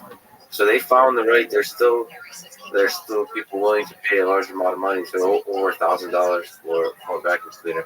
Unfortunately for them, now that they've proved everything out, figured it all out, now there's competitors. So yeah, and so that's the next thing, right? The competition, and they have quite a number even internationally. Like there's some products out there you can go to Europe and be like, oh, I didn't even know this one existed. So this is the thing though, like with any market, I would. This is not a bad time, although as a roboticist, it's kind of depressing. But I actually think about things like I would say that all of the companies that are now in the top 5 or 6, they were the first to the stage, right? Like Google was not the first search engine. Sorry, I'll do this one, right? Facebook was not the first. Sorry, MySpace. Right? Like think about it. They were not the first players. Those first players, like they're not in the top 5, 10 of Fortune 500 companies, right? They started to prove out the market. They started to get people interested. They started to buzz, but they didn't make it to that next level. But the second batch, right? The second batch, I think, might make it to the next level. When do you think the Facebook of robotics? The Facebook of robotics. Sorry, I take that phrase back because people deeply, for some reason, well, I know why, but it's, I think, exaggerated, distrust Facebook because of the privacy concerns and so on. And with robotics, one of the things you have to make sure is all the things we talked about is to be transparent and have people deeply trust you to let a robot into their lives, into their home. What do you think the second batch of robots will be? Is it 5, 10 years, 20 years that we'll have robots in our homes and robots in our hearts? So if I think about, because I try to follow the VC kind of space in terms of robotic investments. And right now, and I don't know if they're going to be successful. I don't know if this is the second batch. But there's only one batch that's focused on like the first batch, right? And then there's all these self-driving X's, right? And so I don't know if they're a first batch of something or if, like, I don't know quite where they fit in. But there's a number of companies, the co-robot, I call them co-robots, that are still getting VC investments. Some of them have some of the flavor of like Rethink Robotics. Some of them have some of the flavor like Curie. What's a co-robot? So basically a robot and human working in the same space. So some of the companies are focused on manufacturing. So having a robot and human working together in a factory. Some of these co-robots are robots and humans working in the home, working in clinics. Like there's different versions of these companies in terms of their products. But they're all, so we think robotics would be like one of the first, at least well-known companies focused on this space. So I don't know if this is a second batch or if this is still part of the first batch. That I don't know. And then you have all these other companies in this self-driving space. And I don't know if that's a first batch or again a second batch. Yeah. So there's a lot of mystery about this now. Of course, it's hard to say that this is the second batch until it, proves out, right? Correct. Yeah, exactly. Yeah, we need a unicorn. Yeah, exactly. Why do you think people are so afraid at least in popular culture, of legged robots like those who worked on Boston Dynamics, or just robotics in general. If you were to psychoanalyze that fear, what do you make of it? And should they be afraid? Sorry. So, should people be afraid? I don't think people should be afraid. But with a caveat. I don't think people should be afraid, given that most of us in this world understand that we need to change something, right? So, given that. Now, things don't change, be very afraid. Which is the dimension of change that's needed? So changing, thinking about the ramifications, thinking about like the ethics, thinking about like the conversation is going on, right? It's no longer we're going to deploy it and forget that, this is a car that can kill pedestrians that are walking across the street, right? We're not in that state. We're putting these roads out. There are people out there. Yes. A car could be a weapon. Like, people are now, solutions aren't there yet, but people are thinking about this as we need to be ethically responsible as we send these systems out, robotics, medical, self-driving. And military. And military. It's not as often talked about, but it's really where probably these robots will have a significant impact as well. Correct. Right, making sure that they can think rationally, even having the conversation, who should pull the trigger, right? But overall, you're saying if we start to think more and more as a community about these ethical issues, people should not be afraid. Yeah, I don't think people should be afraid. I think that the return on investment, the impact, positive impact, will outweigh any of the potentially negative impacts. Do you have worries of existential threats of robots or AI that some people kind of talk about and romanticize about, and then in the next decade, next few decades? No, I don't. Singularity would be an example. So my concept is that, so remember, robots, AI, is designed by people. Yes. It has our values. And I always correlate this with a parent and a child. Right? So think about it. As a parent, what do we want? We want our kids to have a better life than us. We want them to expand. We want them to experience the world. And then as we grow older, our kids think and know they're smarter and better and more intelligent and have better opportunities, and they may even stop listening to us. They don't go out and then kill us, right? Like, think about it. It's because we instilled in them values. We instilled in them this whole aspect of community. And yes, even though you're maybe smarter and have more money and it's still about this love, caring relationship. And so that's what I go through. So even if, we've created the singularity in some archaic system back in 1980 that suddenly evolved, the fact is it might say, I am smarter, I am sentient,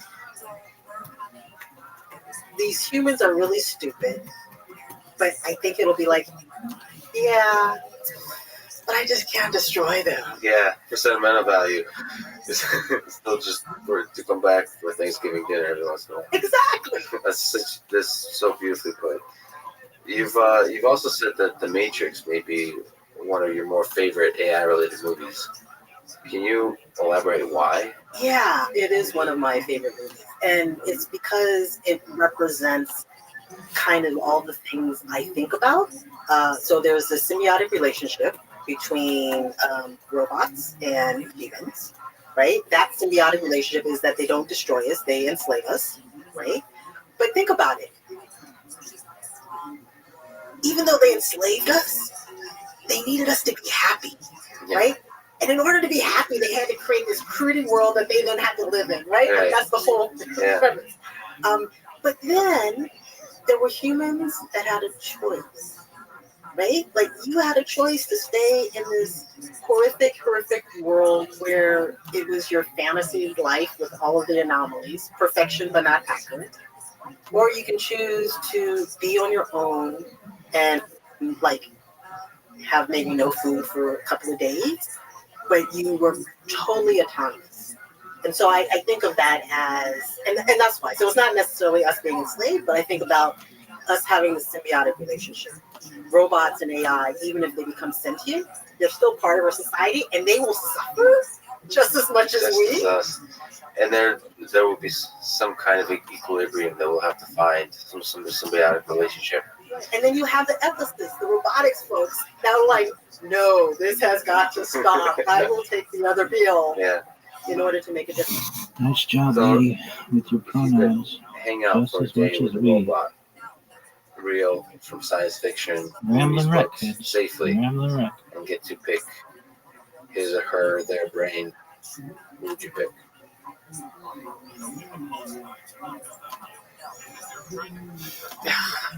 Gotta say it's Data. Data. I was gonna say Rosie, but I'm not really interested in her brain. I'm interested in Data's brain. Data pre or post emotion chip? Pre. But don't you think it'd be a more interesting The funniest conversation shit post of all emotion chip? time. Yeah, it would be drama. And I'm human. I deal with drama all the time. But the reason why I want to pick Data's brain is because I could have a conversation with him and ask, for example, how can we fix this ethics problem, right? And he could go through like the rational thinking, and through that, he could also help me think through it as well. And so there's like these questions, fundamental questions I think I could ask him that he would help me also learn from. And that fascinates me. I don't think there's a better place to end it. Ayana, thank you so much for talking. It was an honor. Thank you. This was fun. Thanks for listening to this conversation. And thank you to our presenting sponsor, Cash App. Download it, use code LEXPODCAST. You'll get $10. $10 will go to First, a STEM education nonprofit that inspires hundreds of thousands of young minds to become future leaders and innovators. If you enjoy this podcast, subscribe on YouTube, give it 5 stars on Apple Podcasts, follow on Spotify, support it on Patreon, or simply connect with me on Twitter. And now, let me leave you with some words of wisdom from Arthur C. Clarke. Whether we are based on carbon or on silicon makes no fundamental difference. We should each be treated with appropriate respect. Thank you for listening, and hope to see you next time.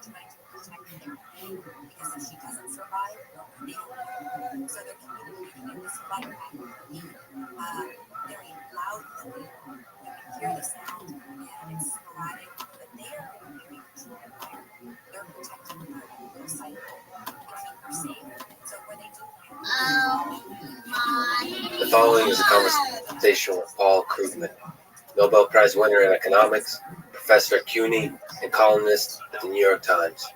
His academic work centers around international economics, economic geography, liquidity traps, and currency crises.